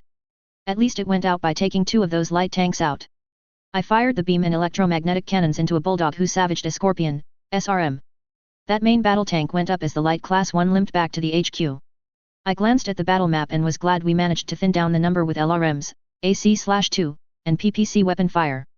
We had the advantage of the satellite system allowing us to hit them before entering their sensor and weapon range. We managed to end all their air support as the warrior VTOLs were destroyed before they could get in range of their autocannons. The same went for the 4 Saladin assault hover tanks via long-range missiles and my EC shot. The swordsman, before we lost one, had focused their LRM on a Panther and managed to destroy its cockpit and left torso. The force's other long-range missiles struck from the Griffins, Quasit, Centurions, and Vargr had struck down 2 of the 3 enemy spiders. Kamiya had linked her Kintaro's LRM with those of the Guntunk P, Vindicator, and Shadow Hawks and struck down 5 of the 8 enemy hunters together. The 4 pikes stationed on the hill near our planned path of retreat had managed to use their autocannons to rip apart a Locust and the remaining enemy Panther before they could retaliate. However, by the time we could fire another volley of guaranteed kills, they finally got a lock on us. That began a slugfest as both sides could hit each other with LRMs. I was glad we managed to take out most of them. I had personally taken out the remaining hunters before they could fire those LRM-20s. Still, I was chased off by the 5 Pegasus hover tanks. Oh, I killed them, but that was when I lost focus on the battlefield. I finally had time to check who was left as I let Wolf savage the enemy's 2 Jenner, the bastards who took down Koga's swordsman. I first noticed that the enemy had lost more than we had as I registered. The OP for count was down by 20, not including my 4 recent kills. However, I noticed how badly damaged we were. I causally aimed the EC and fired it at the Awesome, who peeked out while I was reviewing the data. I missed the battle mech, but my weapon caused it to go back behind the building again. For one, most of the infantry was still alive and took down a few light mechs that got in their way. On the other hand, both Guntunk types were out of ammo and had lost most of their upper armor plating. Dragon's group lost a pike to long-range missiles and a PPC but removed the LRM carrier from their position. Private Mikasa's Gespenst had launched its rockets and took out a Centurion but was now missing most of its weapons and moving around half speed. I didn't like that she kept fighting despite only having a flamer and 1 small laser. Private Mikasa. Private Ian. Get the hell back to the HQ. You two aren't fit to fight anymore, and I will not have my people die a wasteful death, I yelled at them while blasting a striker that tried to finish them off. My battle computers warned me of heat building up in the EC and that I had to shut it off before it went into overload.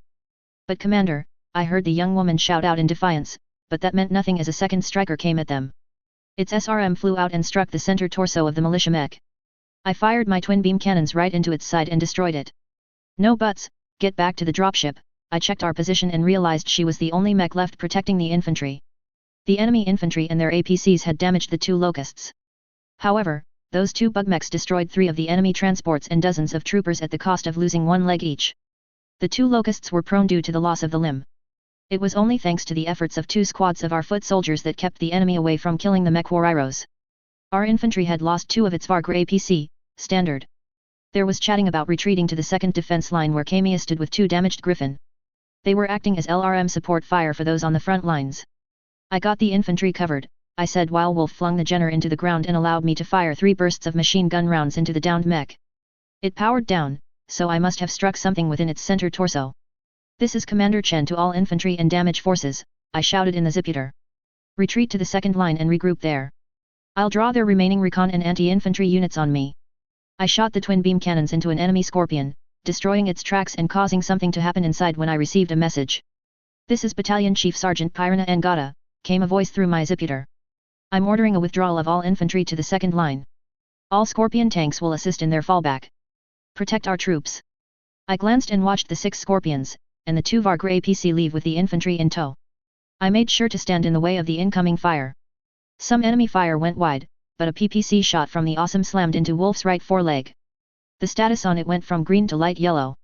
I was pissed off, so I turned the EC back on to return fire but missed my intended target and hit the enforcer behind it right in the damaged right torso. The autocannon ammo must have blown as it went up as the mech warrior ejected from his mech. "This is Glitch of Markham's Marauders," came another voice that I recognized. "We are pulling back to the second line as well.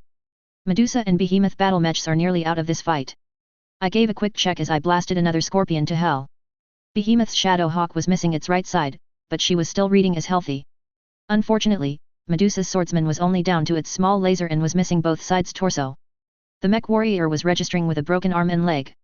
Glitch's Vindicator was fine. Hell, she just jumped up and blasted the final LRM carrier into Scarp. This was followed by several autocannon shots that flew past her and into the two defending SRM carriers. They also went up in flames. Glitch got hit by a few LRMs from the enemy Vindicators. Still, they missed with their PPC, allowing my pikes to severely damage the one in their visual range. "This is Zobel," I heard as a dot on my map near me lit up. "I'm coming to cover the infantry and tanks." I saw his status and winced as he was out of autocannon and LRM ammo. I almost wished he had the laser version of his Centurion. At least his twin medium lasers lashed out and crippled an enemy Scorpion. I could see the two-person crew abandon it quickly. The mercenary captain was damaged everywhere on his mech, but nothing too dangerous. He was walking backward while firing his dual lasers at anything in range. I fired at a damaged bulldog and finished it off as the two remaining Arano locusts limped behind the retreating units. They fired their twin medium lasers at the enemy if they had a chance but still acted like slow-moving tanks. Several autocannon rounds flew past the two and slammed into the remaining enemy Scorpion tanks. Still, they turned off as a cicada ran in. That battle mech fired at PPC right into the warrior VTOL and took it out. However, those autocannons shooting at the enemy light tank suddenly slammed into the cockpit of the bug mech. The mech warrior managed to eject before the other 5 rounds hit the area around its head. The Directorate forces seemed to be also backing off as their advance force was pulling back.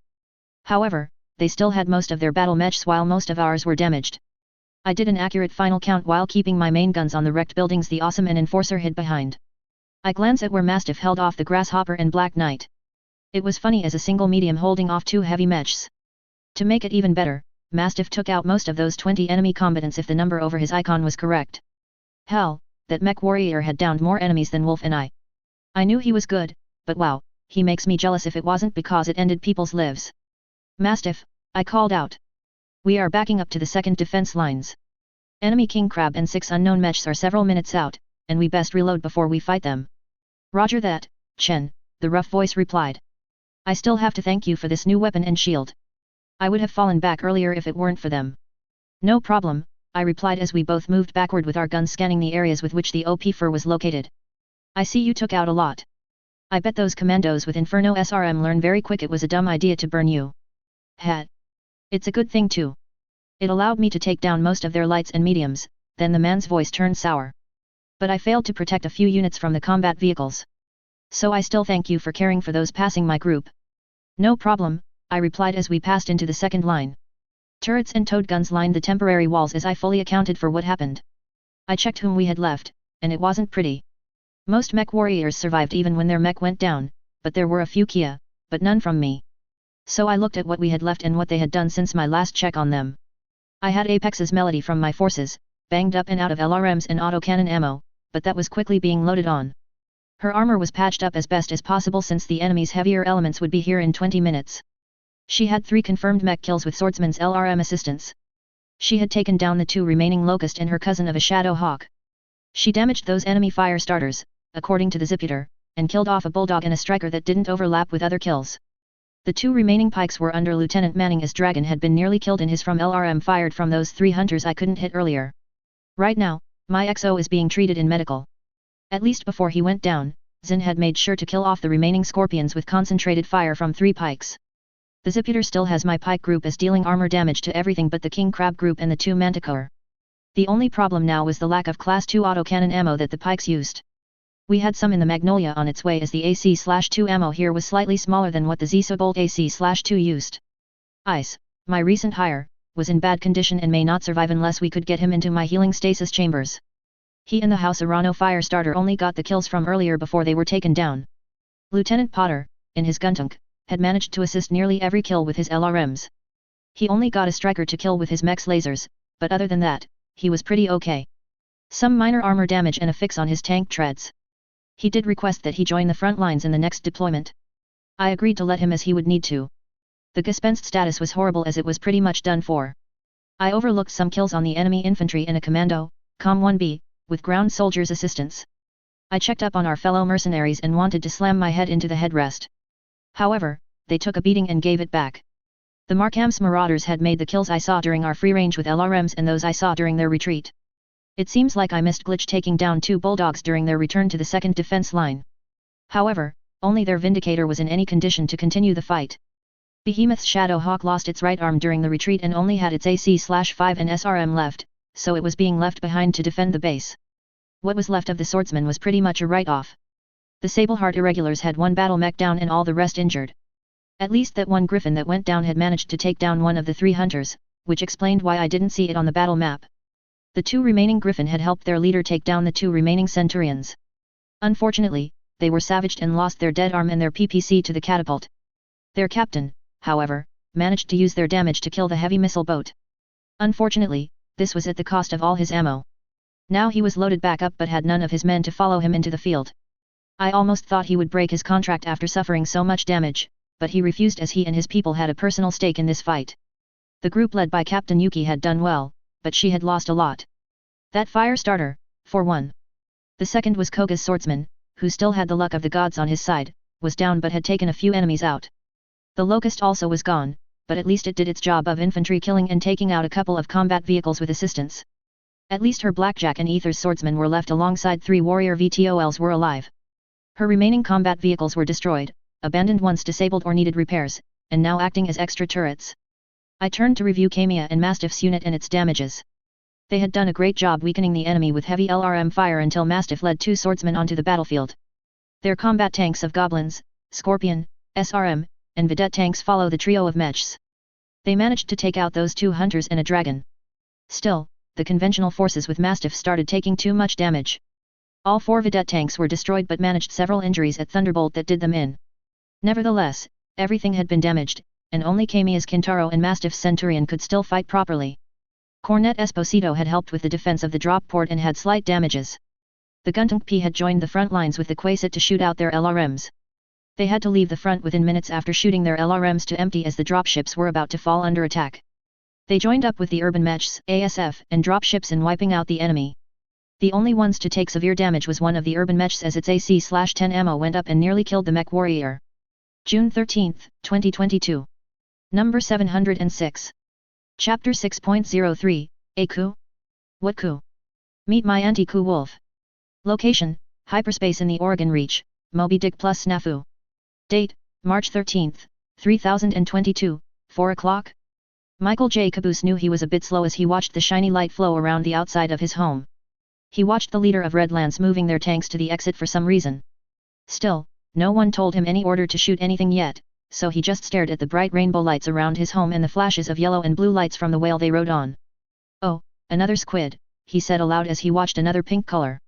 Wait, it's blue now, space fish coming at them again. He saw the beautiful flash of the PPC as Wash, who must be the gunner today. He fired the big blue first before the 2 little ones and the rockets. It seemed like the squid liked it and came even closer. Maybe he should see if Church wanted to tickle the fishy with their new ride? Hey, Tucker. Church. I think that fishy wants some more energy. Caboose said as he moved over to their new mech. He never thought Benny would get one of these things, but it was half a car and half a battle mech. It was the best of both worlds. Caboose, Church shouted from the driver's seat of their new machine. Get in the top half now. Colonel Glenn wants us to blast that thing and harvest it. The Reds are getting a head start. Caboose turned to where he saw the Reds' vehicles shooting those green lights from 2 tanks with the other 2 firing big bullets. The boyish man hurriedly sprinted to Church to climb into his new room. He turned on the green circles that let him point the new lights at the calamari and fired his favorite weapons. Missiles away, Church, Caboose said as he pulled the triggers only to fire his 2 green lasers into a tiny shrimp that tried to play with green scorpion. Oops, those 2 lights cut that little thing in half before Caboose pulled the correct trigger again to fire his missiles at the giant squid. The thing finally decided to go to sleep as it crashed into Whaley. Many people went outside to grab the fishy and dump it into the hole that had just opened near it. Woohoo boys, we bagged another one of them, came the voice of Red Sarge. Suck it, Church. You failed to get enough hits in this time for our bet. So came the voice of Griff. Everyone clear the air, came the voice of the girl seal, if Caboose remembered correctly. Our aerospace fighters need support and want to time it right when they fly close to our ramp. So, everyone, prepare to shoot on my command. But, Private Caboose, wait until I say to fire, and don't help. They waited a bit as the soldiers in space gear managed to make it back to their home when the voice of the lovely Fee Hammer came through. This is Echo 419. I got them right behind me and ready for a bath. ETA 20 seconds. Okay, everyone, get ready. All infantry, get your rockets and rifles ready as well. Seal ordered as Caboose could feel everyone ready to shower the new friends with love. One of those aeroplanes suddenly flew right past the entrance at high speed as Seal gave the order to fire. As dozens of smaller shrimps and crabs appeared, everyone shot their weapons and were abath in the multicolored lights and explosions. Their burnt bodies hit the floor, and everyone waited a moment before Benny's voice came through. All right, boys and girls, we are home free now. So all ASFs are to return to your docks and all vehicles and mech back up to your base. All infantry go out again, collect those bodies, and drop them into the whale below us. They will be sending us some more supplies soon. Caboose, came Tucker's voice. We killed enough for upgrades. I'm going to see if I can't swap out my vedette for a pike. How about you two? I'll get me some upgrade for this guntunk. There must be one where I can shoot something besides the machine guns. Church replied as the guntunk parked into its modified mech bay. I still don't understand how killing these monsters are getting us all this free metal and ammo, Caboose heard Simon say after the dropship pressurized. Those things aren't made out of metal, and they're organic from what my sensors say. Ah, shut it, Simon, came Griff's voice. A man in custom yellow armor noticed Caboose and his group. Hey Caboose, nice shooting there. You saved Green One from that giant shrimp. It was nothing. No, really, it was nothing, Caboose said as he noticed several members of the green team thank him for saving the green leader. Still, Simon continued despite being told to shut up. Are they collecting the bodies as evidence for what we fought here? Church and Tucker started arguing with the Reds about what they were probably using the seafood for. Caboose looked at the nearby hollow screen that showed the outside again. He loved watching what was about to happen. The whale under them started glowing as Caboose watched it slowly gain more of those tubes again. Then, Sarge spooked him by sneaking up on him. The man in custom red armor asked, "What are you looking at out there, son?" "Say Arj, why you do that?" Caboose said before looking back outside. He then said, "I'm watching the whale grow bigger." That caused the red and blue to stop talking and turn to look at him. Why was everyone looking at him? He was just watching what happens after every battle here. There is no way that this weird warship can get any bigger. These things are usually a known size, Simon said before being shushed by Benny, who showed up with Adam and that girl Seal. "Private Caboose, can you say that again?" This time, the request came from Adam, so he pointed at the hollow screen. "The whale is getting bigger. I think I see it giving birth to those cannons over there." All three head commanders looked at each other before running to the nearby terminal. All the resting crew members followed them as they worked the controls, eagerly looking at something. It was then that Church came back and patted him on the head. "Well, Caboose, you won the biggest bet about the ship below us." This confused Caboose. What ship? They had his home and the planes, but that was all around them. Whaley had some ASF but had come out since the last battle, so what ship was he talking about? As if seeing Caboose's confusion, the Navy armored soldier spoke up, "Well, the whale below us is now over a kilometer long. The boss is gonna ask the other crews if they noticed that during the first battle a few hours ago." Church waited for his response, but Caboose thought about something he had just heard. The Navy armored soldier walked off as Church knew the dimwit would take some time before realizing what he said. An hour later. "Ah, you mean Whaley when you said ship. But, wait, where did everyone go?" Location, Core Mater System, Core Mater 6, outskirts of Cordia City. Date, March 13, 3022, 5 o'clock. I waited in anticipation. The bastards had decided to gather their forces between Cordia City and Rochua Township to strike us here at the drop port. The ASFs were working overtime to take down any enemy fighters as they kept trying to do bombing runs. Wolf was fully repaired and had replaced the lasers we lost with our original loadout. I had the electromagnetic cannon attached above my twin beam cannons. The twin 8-barreled Vulcans were reattached to the head with 2 tons of ammo this time to let me have more bullet hell time. I watched my forces of a Gespenst, a Guntunk, 4 pikes, Melody, Shadowhawk, a fire starter and 2 infantry platoons. The new hires of the mech warrior and extra foot soldiers were all that Apex could hire. I had posted the combat vehicles at a higher elevation as a defense for the drop port and to add their weapons fire to the main battlefield. Only the Gespenst and Apex's mech would join me on the front lines. I asked the fire starter, FSH-9, mech warrior, ironically going by the name Ice, to support the 2 platoons of infantry heading to the nearby ruins in the field where the fight would occur. I saw the Markham's Marauders and Sableheart Irregulars grouped together with the Katinkas Guntunk P and Quasit. I was still surprised that militia mech from the Taurian Concordat was still functional even though I knew the mech warrior as a decent pilot. They partner up with the Marauders Swordsman, Vindicator, VND-1R, Shadowhawk, Shad-2H, and the Irregulars Lance of 3 Griffin, GRF-1N, led by a Centurion, CN-9A. Part of me felt the composition of the Irregulars was weird until I heard it was the only battle mechs they had ready with healthy mech warriors. Captain Zobel was taking to the field in his old Centurion that he kept at the ready in his dropship storage area. His original mech, an Ostsol, was still being repaired from yesterday's battle. I sent them a greeting before checking on the rest of our forces. The Oregon forces had split into 2 distinct units. One led by Mastiff that protected Kamiya was called 1st Company. It was composed of his mech, a Kintaro, KTO-18, 4 swordsmen, and 2 Locust, LCT-3V. I recognized the 4 swordsman battle mechs as the ones I sent only weeks ago. I also flinched at the Locust. It was the worst variant for this battle unless it could find some infantry for fighting. At least the composition of the combat vehicles was well balanced. They had 4 Vedette medium tanks, 3 Goblin tanks, and 5 Scorpion light tanks with SRM. Their 4 Vargra APC tanks had driven ahead with an entirely loaded infantry bay to the adjacent area from where my foot soldiers were. I was glad both groups could have an APC and battle mech support if the enemies reached their spot. I looked to the 2nd Company led by Captain Yuki as she and her lance were still up with new faces. She still piloted her Blackjack, and her 2 lancemate had the 2 swordsmen I gave them months ago, although they seemed to have been refitted. I also noticed that their lance was even weaker than first as it had 2 urban mech, UM-60, a fire starter, FSH-9, and a Locust, LCT-3V, for their extra battle mech support. The urban mechs weren't meant for the open field combat we were about to enter. At least their combat vehicles matched for the slugfest as they had 4 Scorpion light tanks and 4 Saladin assault hover tanks. They were the only group out of us to have close air support in the form of 4 warrior VTOLs. I knew this was a fight to stall for time, so I opened up with my Ziputer to all the leaders and the command center back at the dropships.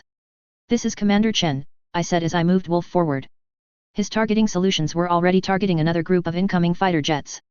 We just need to hold out another 6 hours for our reinforcement to arrive. So I'm activating battle code 0999 for all the Ziputers everyone has. It will keep everyone connected while my satellite is up. I entered the modified battle code into my machine as I heard everyone else doing the same. That was when the judge's voice came through the speakers. "I'm so glad I found the AI for that robot, but it's too bad I couldn't give his satellite its naval-grade pulse lasers." As the mode set in for everyone with my system, the battle map expanded as the Ziputer turned into a side map detailing everything in this area for 40 kilometers. I saw the aircraft I was targeting were more freaking Guardians. I'm questioning Kamiya or Mastiff where all these convention fighter planes came from after this.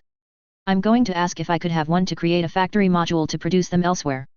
My main cannon started charging up as I locked onto the closest one. "This is amazing," came Captain Zobel's voice from his Centurion. "I can see all incoming enemies. I got LRM lock already on the closest fighter." "This is High Lady Kamiya Urano to all forces," the VIP for this battle called out from within her Kintaro. "We shall strike them before they get close until we are forced to fight mech to mech. Make sure all your LRMs count and begin firing on my command. We don't have enough ammo to restock too many times." "No problem, ma'am," came a voice from the Vindicator. "Let's do this, mech warriors." Locked on and awaiting orders. It must be glitch with how energetic she talked. I activated my comms, lock on to the last 8 fighters, people. I can handle the first 4 as they get into range. This way, we can save some of your ammo. This time I got a connection request from Captain Yuki. "Yes, Captain." I asked as I noticed her Blackjack coming closer with her Class 2 autocannon aiming into the skies. "Are you sure you can hit them with your weapons? They do not seem to have adequate range, do they?" I chuckled to myself as I said, "Well, what does this say?" I fired my electromagnetic cannon once as those planes reached the 2-kilometer mark. The buildup of electrons fired from my gun as it flew right into the leading fighter plane at high speed. It went up in flames but caused the others to speed up. By the time my second shot was ready, they were 1.5 kilometers away. I fired the electromagnetic cannon at one while firing the twin beam guns at the third one. Both attacks struck their targets, but the rest of the aircraft entered the LRM range. Before I could aim at my last target, the Blackjack beside me began firing her autocannons. A hell swarm of missiles followed this gunfire as everyone fired one salvo of LRM. Everyone's target was marked as who was firing on who. Within seconds, all targets were downed, and new ones came on screen. They were 40 kilometers away and would be in range in half an hour. That would have given us some breathing room, but another wave of fast-moving vehicles showed up on the Ziputer battle map. It wasn't Guardians but Defenders and Warrior VTOLs with hover APCs and Saladins following behind. I saw Kintaro's LRM lock onto a defender with 2 other mechs locked onto it when Kamiya said, "All troops, lock onto your targets and prepare to fire. Commander Chen, please mark which ones you will be aiming for so no one wastes time locking onto it." I picked the closest one and the second one to its right to be my targets. Suddenly, those with LRM lock on their turn to the other incoming vehicles. I'm ready to fire once they are in range. Sensor movement showed a company of military vehicles not on our side incoming from Rochua path. That was when red dots began appearing all over my battle map. "Captain Yuki," Kamiya spoke up. "Send your urban mechs back to the drop port and watch the skies. All our ASF units will be busy soon defending the dropships." "Affirmative," Yuki responded as the 2 mechs moved at their max speed back to base. Well, crap. We were already down 2 combatants. I rechecked the Ziputers battle map to see another set of the enemy coming from north of Cordia and another going through it. They were getting wiser as I blasted another fighter out of the skies as missiles took care of the rest of the second wave. They only had those Saladins survive due to their sheer speed of turning and running away. I noticed the Ziputer registered an enemy attempt at communicating with us, so I informed everyone. "Enemy is trying to talk with us, Lady Arano. What's your command for this?" "Commander, you did say we need to buy time, and I will buy it with talking." "Connected me to them," she said as I pressed a few keys to let the connection to Kamiya's Ziputer. If there were a virus or something in that connection, it wouldn't affect the Zoids compared to the Battletech machines. I kept what they were saying in the background as I focused on the battle map. I saw plenty of enemy mechs ranging from light to heavy class. The computer's warbook registered all the enemy mechs on the map, and my jaw dropped. How the heck did the Directorate have this many battle mechs? I know they haven't stolen them from the founding houses yet since they all managed to run back to their planets with promises of reinforcements. Yet, almost an entire regiment of mechs was in front of me. 1. The amount of battle mech had my mind near frozen in shock as my system categorized them in their weight classes. Light class mechs were 3 Jenner, JR-7D, 1 Javelin, JVA-10A, 2 Panther, PNT-9R, 3 Locust, LCT-1V, 3 Firestarter, FS-9H, 3 Spider, SDR-5V, and 3 Commando, 2 Com-2D and 1 Com-1B. Medium class mechs were 3 Centurion, 2 CN-9A and 1 CN-9AL, 2 Shadowhawk, SHD-2H, 1 Blackjack, 2 Griffin, GRF-1S, 2 Trebuchet, TBT-5N, 1 Cicada, CDA-3C, 1 Hunchback, HBK-4P, 1 Enforcer, ENF-4R, and 2 Vindicator, VND-1R. Heavy class mechs were 3 Dragon, DRG-1N, 2 Jaegermech, JM-6S, 1 Thunderbolt, TDR-5SE, and 1 Black Knight, BL-6KNT, 1 Catapult, CPLTC-1, and 1 Grasshopper, GHR-5H. Last but not least, the only 2 Assault mechs, 1 Battlemaster, BLR-1G, and 1 Awesome, AWSAT. They were supported by dozens of combat vehicles too. I had seen 7 Bulldogs, 10 Scorpions, 6 Strikers, 4 SRM carriers, 2 LRM carriers, 2 Manticores, 8 Hunters, 5 Pegasus, 2 Sleipnir APC, and 10 standard APCs. All of these were registered as Directorate forces. It wasn't even including 6 unknown mechs, at least from my warbook, before another battle mech appeared from them. With the Directorate IFF codes. A King Crab, KGC-0000. I could feel Wolf growling in anger as we realized a third party was involved. However, it wasn't the Black Carvels as they showed up behind the Directorate forces, just a lance made up of 2 Whitworth WTH-1, 1 Vulcan VL-5T, and 1 Dervish DV-6M. It was when a stray memory hit me of what the King Crab had on it when I faced it in the Battletech game. It had medium pulse lasers that were not normal on a King Crab of this era. That was because pulse-based energy weapons were extinct during this era until the Helm memory core was found. There was only one faction in Battletech that still had pulse lasers. Technically 2, the other one was located on the other side of the inner sphere. Goddamn Comstar, I cursed as I began giving targeting solutions to all forces to prepare for battle. But unfortunately, the talks between Kamiya and her uncle were already turning south. Nevertheless, the High Lady kept trying to keep the negotiations going. Still, her uncle must have realized something was up. Only an hour had passed before he began demanding a surrender again. What did Comstar do? The voice of Glitch came through the system as I realized the entire lance had heard me. Well, shit. Guys, especially the mercenaries in our force, ignore what I said if you don't want to be constantly watching your backs. I replied as I hoped they would just accept that. They didn't. I noticed all the mercenaries who weren't in the know asking for clarification. I didn't want to answer, but the lance of 4 unknowns was heading this way and told me it was not a good time to hide things. Ah damn it, I said as Kamiya's uncle stopped the negotiation with a declaration that all but the High Lady shall die. Okay, if my suspension is correct. Comstar is behind some of the reasons for this coup. First, they supplied the Directorate with a king crab that had lost tech. Second, who else would let them use the HPG for a coup? Neutrality? How is that neutrality to support a coup? There's no reason for Comstar to break their neutrality for some small periphery nation, no offense, Captain Zobel said. His Centurion and his mech force all locked onto the newly incoming conventional fighters. It seemed more and more armor was coming in first. Do you have proof of such accusations, Commander Chen? Yes, I do, I replied as I cycled Wolf's targeting system to the second group of incoming VTOLs and hover combat vehicles. I'll personally hand y'all copies if we survive this. Does anyone have an old warbook to link up with the Ziputer? The replies of no made me sigh, but I continued after blasting the last incoming defender. It seemed they would wait now as all the hover vehicles were behind cover and outside the LRM range. But unfortunately, they seemed to be waiting for the rest of their forces. Well, since we got maybe an hour, I'll send everyone the data I have on Comstar, and then you make up y'all's mind on why I dislike them. I began sending the data to all members when I felt something off. It felt like someone was almost here. My eyes must have widened as everything seemed bright. I sensed two familiar beings somewhere, and something else connected with me deeply. I wonder what it was. However, the feeling was distant, so if it's our reinforcement, they got a few hours before arriving. Location, hyperspace in the Oregon Reach, Moby Dick plus Snafu. Date, March 13th, 3022, 7 o'clock. Cecilia Dark had a massive headache from the reports throughout the ship and the snafu attached above. She knew the Moby Dick was a living being, but really? It grew bigger by eating the corpses of the monsters they had been killing for the past several hours. Some people were slightly hurt when the ship suddenly increased in size. Not just that, several more weapon stations appeared, and even weapons had grown on Moby Dick. Attempting to man all of them stresses the crew.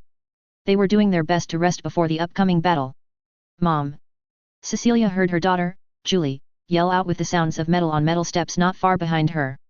The chief mech tech turned to see her daughter riding on a much bigger raptor's Zwa. When did it grow that big? It was just the size of a large dog the last time she saw it.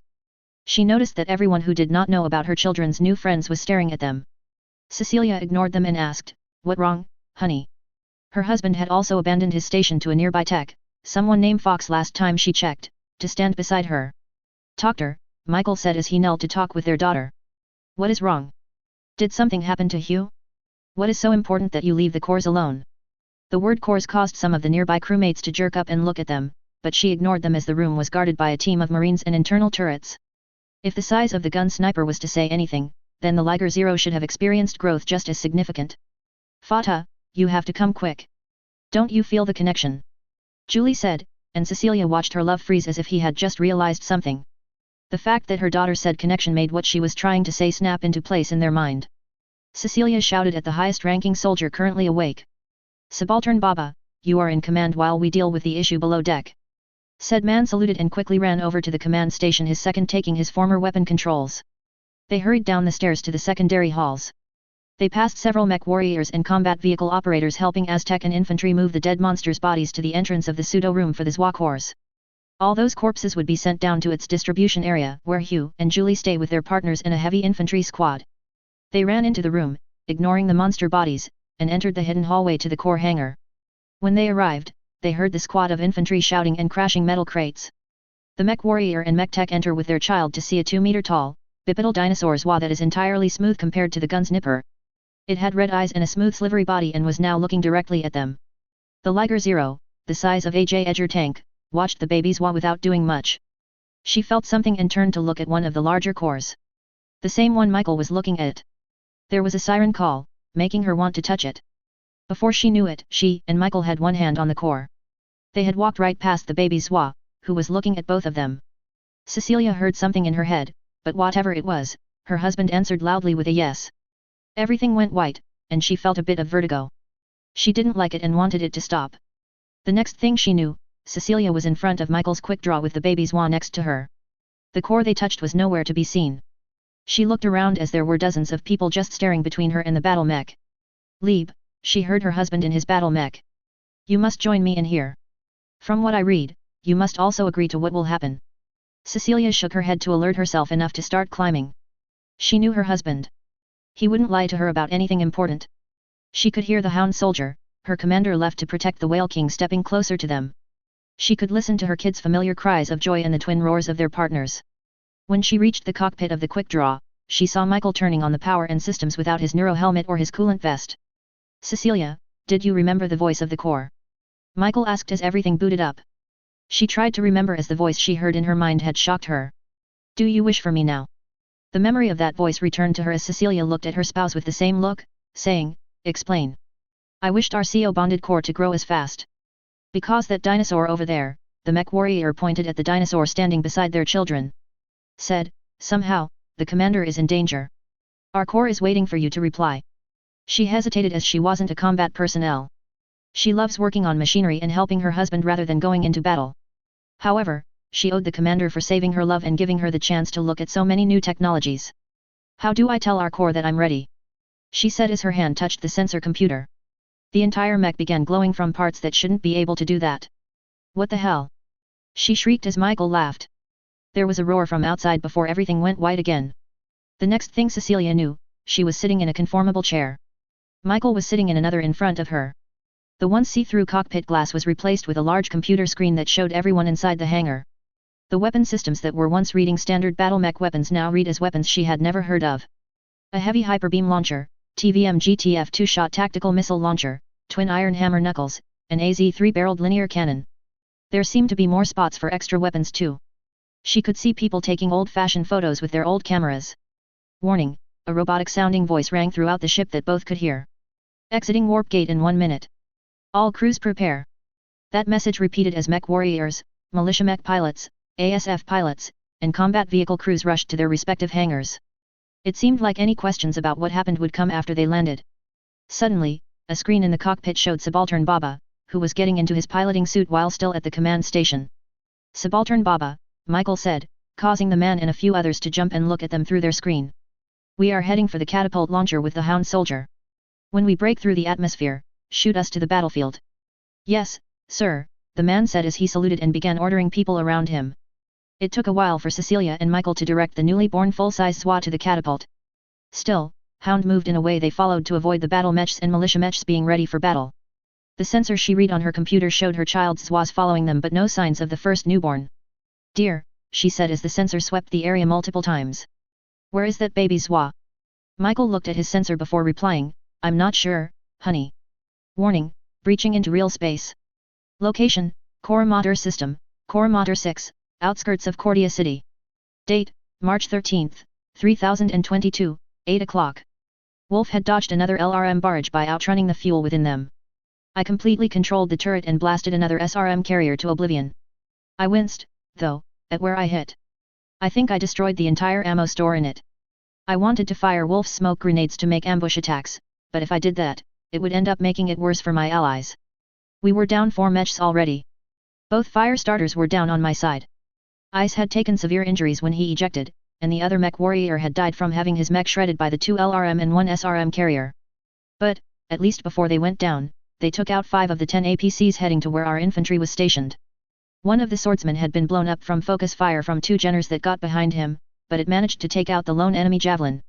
One of our Locust had been destroyed by a swarm of Scorpion tanks focusing on it. At least it went out by taking 2 of those light tanks out. I fired the beam and electromagnetic cannons into a Bulldog who savaged a Scorpion, SRM. That main battle tank went up as the light class 1 limped back to the HQ. I glanced at the battle map and was glad we managed to thin down the number with LRMs, AC/2, and PPC weapon fire. We had the advantage of the satellite system allowing us to hit them before entering their sensor and weapon range. We managed to end all their air support as the Warrior VTOLs were destroyed before they could get in range of their autocannons. The same went for the 4 Saladin assault hover tanks via long-range missiles and my EC shot. The swordsman, before we lost one, had focused their LRM on a Panther and managed to destroy its cockpit and left torso. The force's other long-range missiles struck from the Griffins, Quasit, Centurions, and Vargr had struck down 2 of the 3 enemy Spiders. Kamiya had linked her Kintaro's LRM with those of the Guntunk P, Vindicator, and Shadow Hawks and struck down 5 of the 8 enemy hunters together. The 4 pikes stationed on the hill near our planned path of retreat had managed to use their autocannons to rip apart a Locust and the remaining enemy Panther before they could retaliate. However, by the time we could fire another volley of guaranteed kills, they finally got a lock on us. That began a slugfest as both sides could hit each other with LRMs. I was glad we managed to take out most of them. I had personally taken out the remaining hunters before they could fire those LRM-20s. Still, I was chased off by the 5 Pegasus hover tanks. Oh, I killed them, but that was when I lost focus on the battlefield. I finally had time to check who was left as I let Wolf savage the enemy's two Jenner, the bastards who took down Koga's swordsman. I first noticed that the enemy had lost more than we had as I registered. The OP for count was down by 20, not including my 4 recent kills. However, I noticed how badly damaged we were. I causally aimed the EC and fired it at the Awesome, who peeked out while I was reviewing the data. I missed the battle mech, but my weapon caused it to go back behind the building again. For one, most of the infantry was still alive and took down a few light mechs that got in their way. On the other hand, both gun types were out of ammo and had lost most of their upper armor plating. Dragon's group lost a pike to long-range missiles and a PPC but removed the LRM carrier from their position. Private Mikasa's Gespenst had launched its rockets and took out a Centurion but was now missing most of its weapons and moving around half speed. I didn't like that she kept fighting despite only having a flamer and one small laser. Private Mikasa. Private Ian. Get the hell back to the HQ. You two aren't fit to fight anymore, and I will not have my people die a wasteful death, I yelled at them while blasting a striker that tried to finish them off. My battle computers warned me of heat building up in the EC and that I had to shut it off before it went into overload. But Commander, I heard the young woman shout out in defiance, but that meant nothing as a second striker came at them. Its SRM flew out and struck the center torso of the militia mech. I fired my twin beam cannons right into its side and destroyed it. No buts, get back to the dropship. I checked our position and realized she was the only mech left protecting the infantry. The enemy infantry and their APCs had damaged the 2 locusts. However, those 2 bug mechs destroyed 3 of the enemy transports and dozens of troopers at the cost of losing 1 leg each. The 2 locusts were prone due to the loss of the limb. It was only thanks to the efforts of 2 squads of our foot soldiers that kept the enemy away from killing the mech warriors. Our infantry had lost 2 of its Vargra APC, standard. There was chatting about retreating to the second defense line where Kamiya stood with 2 damaged Griffin. They were acting as LRM support fire for those on the front lines. I got the infantry covered, I said while Wolf flung the Jenner into the ground and allowed me to fire 3 bursts of machine gun rounds into the downed mech. It powered down, so I must have struck something within its center torso.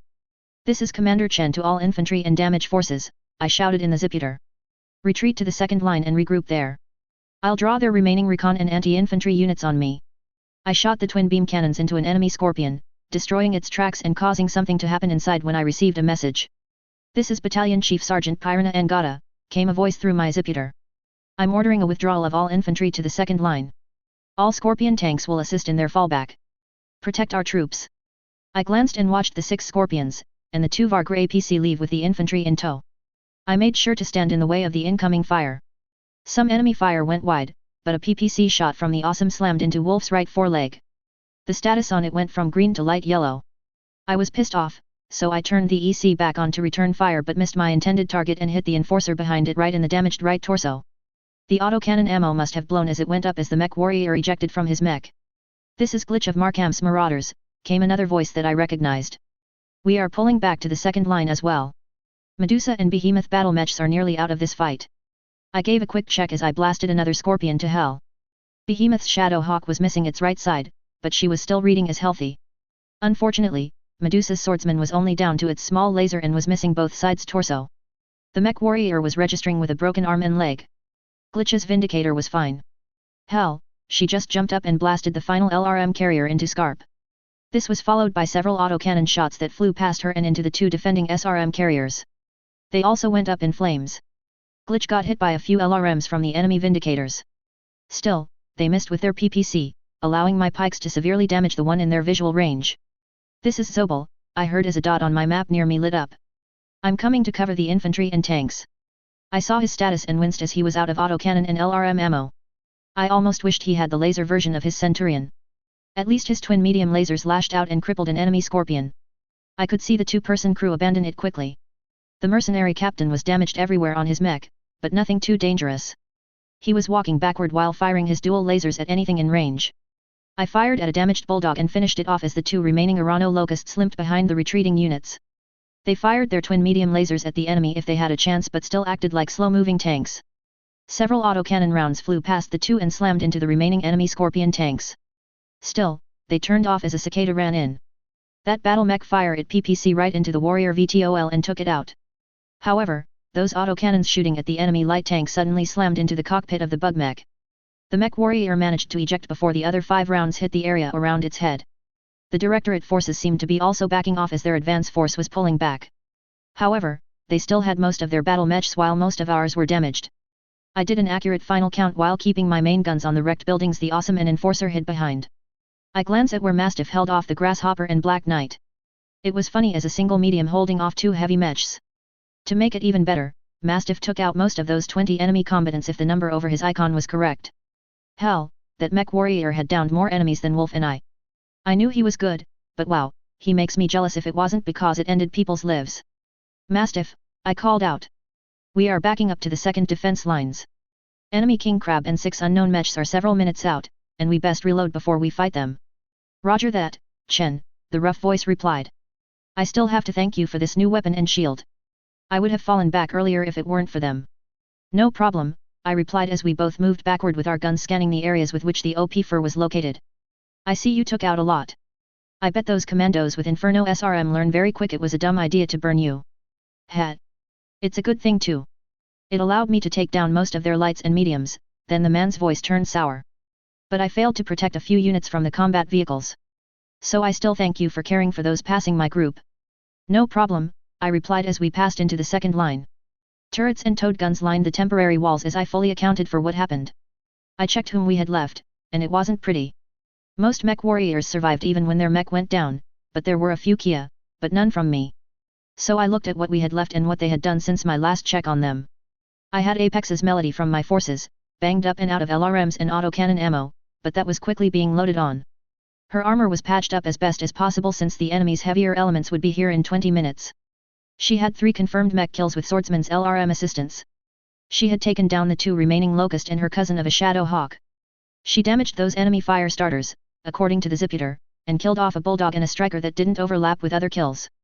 The 2 remaining pikes were under Lieutenant Manning as Dragon had been nearly killed in his from LRM fired from those 3 hunters I couldn't hit earlier. Right now, my XO is being treated in medical.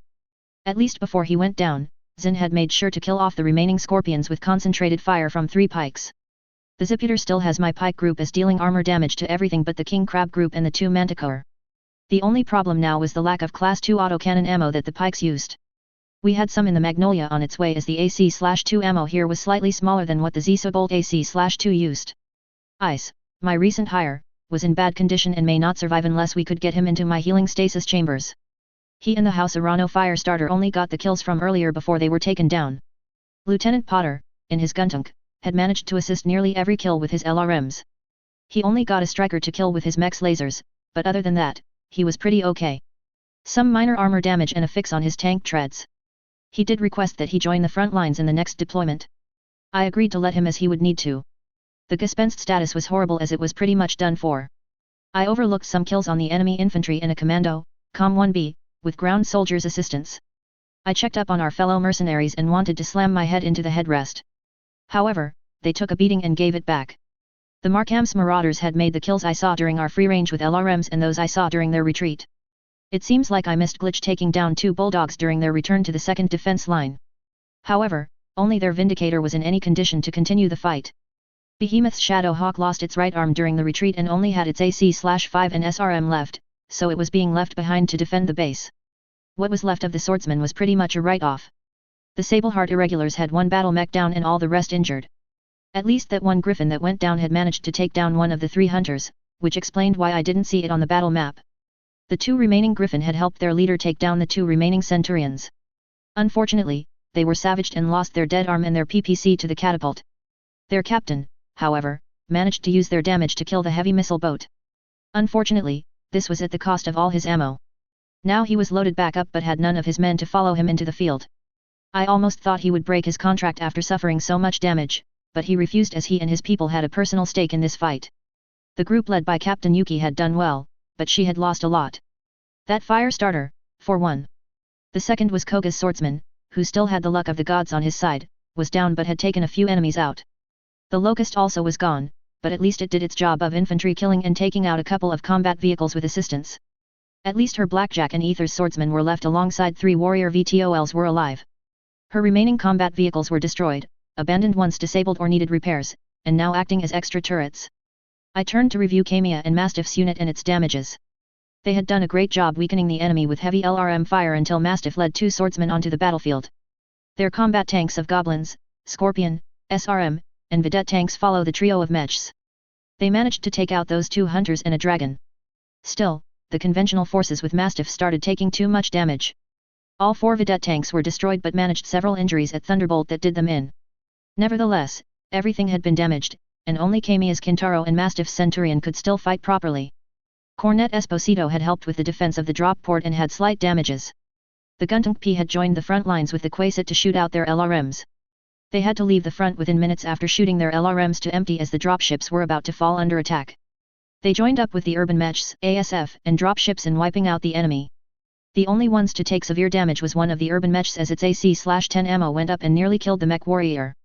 Remaining active forces. Command Wolf light damage. 2x Pike, reloaded. Shadowhawk, Melody, moderate damage. Guntank GT-02, reloading. Guntank PGTP-001P reloading. Quasit, reloading. Glitches Vindicator, reloading and repairing, light damage. 2x Swordsman, rebuilding and reloading, moderate damage. Kamiya's Kintaro. Mastiff's Centurion, patchwork on armor and reloading. Captain Zobal's Centurion, patchwork on armor and reload. Captain Yuki's Blackjack, reloading and repairing, light damage. 3x Warrior VTOL. 3x Goblin medium tanks, repairing but ready to fight.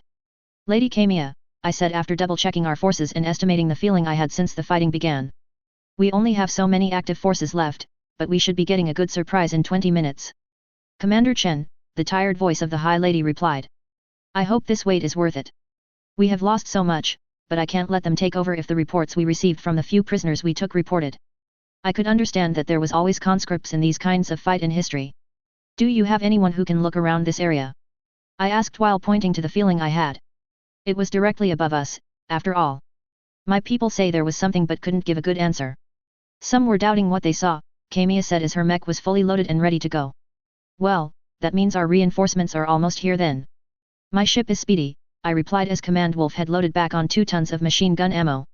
Lady Arano, came the voice of Mastiff. The Directorate is moving towards us. There is an issue. The elderly man paused before saying, they are being led by Victoria in a damn king crab and 6 unknowns. They will be within the second defense line in 10 minutes. I hurried to move Wolf back to the front lines as everyone rushed to the active defense position. I had taken stock of the remaining enemies, which still wasn't good for us. Combat vehicles under the Directorate were 3 Bulldogs, 2 Strikers, and 2 Manticores. The battle mechs, besides those 6 unknowns, and that king crab pilot by Victoria. Those remaining mechs were 1 Spider, 1 Shadowhawk, 1 Hunchback, 2 Vindicator, 2 Dragons, 2 Jaeger mechs, 1 Thunderbolt, 1 Black Knight, 1 Grasshopper, 1 Battlemaster, and 1 Awesome. The remaining Black Carvel forces were just 2 Whitworth and a Dervish. I was surprised those traitors didn't leave yet. Still, I guess being accused of setting off a WMD in the middle of a city must have caused something to make them stay on the Directorate side. Maybe it was Comstar in the right way. There is no way the MRB would probably let a mercenary group get away with detonating a WMD in the middle of the city, probably. I noticed another attempt at communication to our side from the Directorate, so I signaled Kamiya if she wanted to answer or not. She turned it on herself as I listened in. Come out, Kamiya. A familiar voice of a foolish girl shouted out. Come and fight me. You shall fall upon the great future of the Directorate. I wanted to face palm. Victoria sounded like a cartoon villain right there. Mastiff spoke to Victoria as if he was going to be the adult of the conversation. But, at the same time, Kamiya, well, I could hear her struggling not to go into a childish or cartoon retort. 10 minutes, I whispered to everyone as that how long before Moby Dick breaks into our area. Shall I head out to stall with some of our forces? Kamiya had already ended her talks with her cousin and replied, I shall come with you. I will take her down and stop this. My uncle hasn't been seen since our conversation this morning. I believe he has already left Corps Mater 6 and returned to his ancestral house on Corps Mater V. Then I'll lead the charge with our fastest units. Those 6 unknowns could be a massive problem, but with Guntanks, warriors, and me leading, we can strike down or weaken them. Thank you, Commander. Her Kintaro stood next to Mastiff's battle mech. This is Kamiya Arano to all forces. We must strike down the remaining enemy and end this civil war right here and now. All our fastest units join with Commander Chen in the Spearhead Strike Force. Everyone else follows me. For the Oregon Coalition. I shouted as Wolf kicked off into the fray. I could hear the Guntanks moving as fast as they could while firing their LRMs at the enemy. While they couldn't get a lock on the 6 unknowns, they did get a lock onto the Dragon. 40 long-range missiles mainly slammed into the heavy mech causing it to stumble a bit for my weapons to destroy its left leg. The goblin tanks fired away at the down mech with pikes and Varg's assistance at long range. The second dragon tried their luck alongside the thunderbolt, but they were slammed with LRM's fire from behind my charging force. Both heavy mechs stumbled slightly from over 100 missiles from damaged and rear-line mechs, turrets, and vehicles. The few autocannon fires from the remaining swordsmen keep those two pins down. The three warriors unleashed their SRMs while doing a flyby. Their autocannons were firing into the enemy heavy still ahead. I saw Lieutenant Potter's gun lose its right arm as both Jaeger mech tried to blast its tank portion, but he protected it with the lost limb. Cornet Esposito rammed his Guntank right into the leftmost Jaeger mech as Potter did the same to the right. They were too close for the enemy heavies to fire at them with their cannons while both hybrid mechs fired their weapons at point blank. However, I heard a beep as one of our warriors was blasted out of the sky. "We'll handle these two. Go!" shouted the Cornet as his mech torso twisted to slam its left arm with a pack of 4 small lasers in a gun pod mount. He fired them as they closed into the mech. Someone went, but I didn't know what as I blasted that damn awesome, who somehow dodged my fire again. I tried to dodge the PPC, but how the heck is that assault pilot that good? Wolf took all 3 shots to the side and caused us to stumble out of the high-speed motion we were going. I went into a tumble for a reasonable distance before we stopped, separated from my lance. It took me 2 minutes to get back up as the rest of our forces slammed into the Directorate forces. My sensors told me that Kamiya and Mastiff, with their swordsman support, are directly fighting the King Crab and Grasshopper. 8 battle mechs surrounded me. The Awesome and Black Knight stood together while the white-painted maybe Comstar mechs behind me. There was no communication between the 6 unknowns besides some beeps in a particular order. However, I did recognize 3 of those mechs from BTA 3062. It was 2 Sentinels and 1 Falcon. The other 3 mechs were 2 medium weight and 1 of the assault class. The Falcon had been shooting at me with its lasers and machine guns before I blasted it with a ton of my bullet hell. It went down smoking when those 2 Sentinel locked onto me with their Streak SRM and slammed into Wolf's head, followed by their autocannons. The impact rocked me and turned some parts of Wolf's status yellow. I fired the EC at 1 Sentinel while directing the ZWA right into the Black Knight to strike at it with the Electron Bit Fang. I registered the kill on the Sentinel, a cockpit hit, as the Black Knight's Alpha Strike hit home with Wolf Bit still going for its cockpit. I saw Wolf's entire underside go from white to deep red. I also heard something funny from the heavy mech warrior. Still, it wasn't enough to cheer me up as the Awesome and the Unknown assault. Their attacks knocked us off the Black Knight but allowed Wolf to rip its head off and eat it. I felt my stomach clench as the pilot didn't eject. I finally got those fighting me trying to access my comms. It was coming from the Unknown Assault Class Battle Mech, and I answered it. I knew they were probably Comstar's ROM, but it would help stall for time. It would give a few seconds for the Metal Wolf 8 to heal, don't think about the meat inside. "Well fought mech warrior, but you and your mech shall die here," the voice said, sounding so old and rough. Like listening to Rorschach from Watchmen. "All those in House Arano shall die for the future of the Reach." Oh, trying to keep your identity hidden but still using bright white mechs? That is just stupid and smart as it would draw the Taurians I hear due to the pure white color. If someone from the inner sphere saw this, they would know it was Comstar. I decided to call them on their lie. Future of the Reach? Don't make me laugh, you Blakists bastards. You want this war to bring them back to the brink. I targeted the Awesome again and finally broke through its weakened center torso. Thank God for the pikes and LRM's barrages for weakening it enough for my twin beam shot to break through and go internal. This was followed by the remaining ammo I had in my Vulcans. The remaining Sentinel still tagged me, and the 3 unknown mechs closed in on me. Damn it. The lasers and autocannon scrapped my electromagnetic cannon as the assault class mech got closer. I got punched by the 2 chameleons. Wait, for what? Those unknown mediums were chameleons? I absent-mindedly noted that Wolf must have taken the data from the Black Knight. We then got punted by the freaking assault battle mech. Everything went off as everything went red, and my combat computer froze. Shit, I shouted as I tried to get Wolf back up. Unfortunately, the controls were unresponsive as the assault mech was nearly on top of me as my comms to it opened up. My twin beam cannons got destroyed from that kick and landing. I heard something break but couldn't pay attention to it as the ZWA kept shaking from autocannon and missile strikes. Foolish man. Do you think knowing about us would convince us to let them all live? They shall all die as the barbarians they truly are. The LBX autocannon was pointed directly at Wolf's head. I will enjoy taking apart your lost tech mech and using it to keep the words of Blake. He didn't bother with his ruse. Too bad he doesn't know I'm connected to every zipitor in the area. I loved it when the enemy monologues like a freaking anime villain as something from the sky was coming in fast right at the foolish ROM agent. Hey, I called out with a cough. I must have something wrong with me as my chest hurt from the crash. You want to know something interesting? That caused the mech to pause, as I had hoped. This isn't a battle mech, fool. The dot representing Hound Soldier crashed straight into the assault mech, piercing both of its side torsos with its spears. The three medium mechs tried to finish me off instead of helping their leader. That was when something else entered the battlefield by landing right on top of the sentinel and crushed it. It's an Iron Kong, an adult Iron Kong with many different weapons than usual. What the hell? How is there a fully grown Zwa here? I suddenly got the feeling from the two people inside it. Wait, how do I know there are two people inside it? Why am I feeling a bit better? Commander, Rook's voice came through the comms from the Iron Kong. We come to help. Wait, what? Do you want to go out? Okay, I bet the commander is whom you're bonded with. I don't know whom he was talking to, but suddenly, the Iron Kong glowed red before something shot out of it and crashed into Wolf's head. I just stared at it as its silver-white coloring and red eyes made me think it was Zeke for a moment, until I saw it had wings. Suddenly Wolf's cockpit opened, and the organoid's chest opened as metal cords suddenly wrapped me up. What happened next was confusing, but I found myself back in the cockpit and a greater connection to Wolf, fading away earlier, and a realization. Am I not human? That confusion faded as I noticed all the Comstar mech destroyed around me. Rook's Iron King and Hound Soldier stood behind me on the screen. I noticed Wolf had changed into something else, and the weapons red were new. Ah, I heard a scream through the ziputer as I noticed the King Crab had just knocked Kamiya's Kintaro down. Her two swordsman escorts were downed, and only Mastiff was up but without its shield arm. I locked onto it as I moved the newly reborn wolf. I felt the energy of my Zwa go into its claws. I smiled as I whispered to the organoid, "Your name will be Hulk, my good buddy." 2. This is the end, Mastiff, I heard Victoria say as the Centurion ducked under the claw and took the flamer's head on. House Espinosa shall rule the Oregon Reach.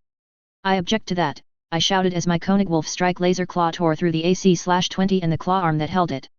Your coup end here. My wolf will make sure of that. So I finished as we stood on top of the downed battle mech. A silence befell the battlefield as Koenig Wolf howled with Hound Soldier and Iron Kong roared.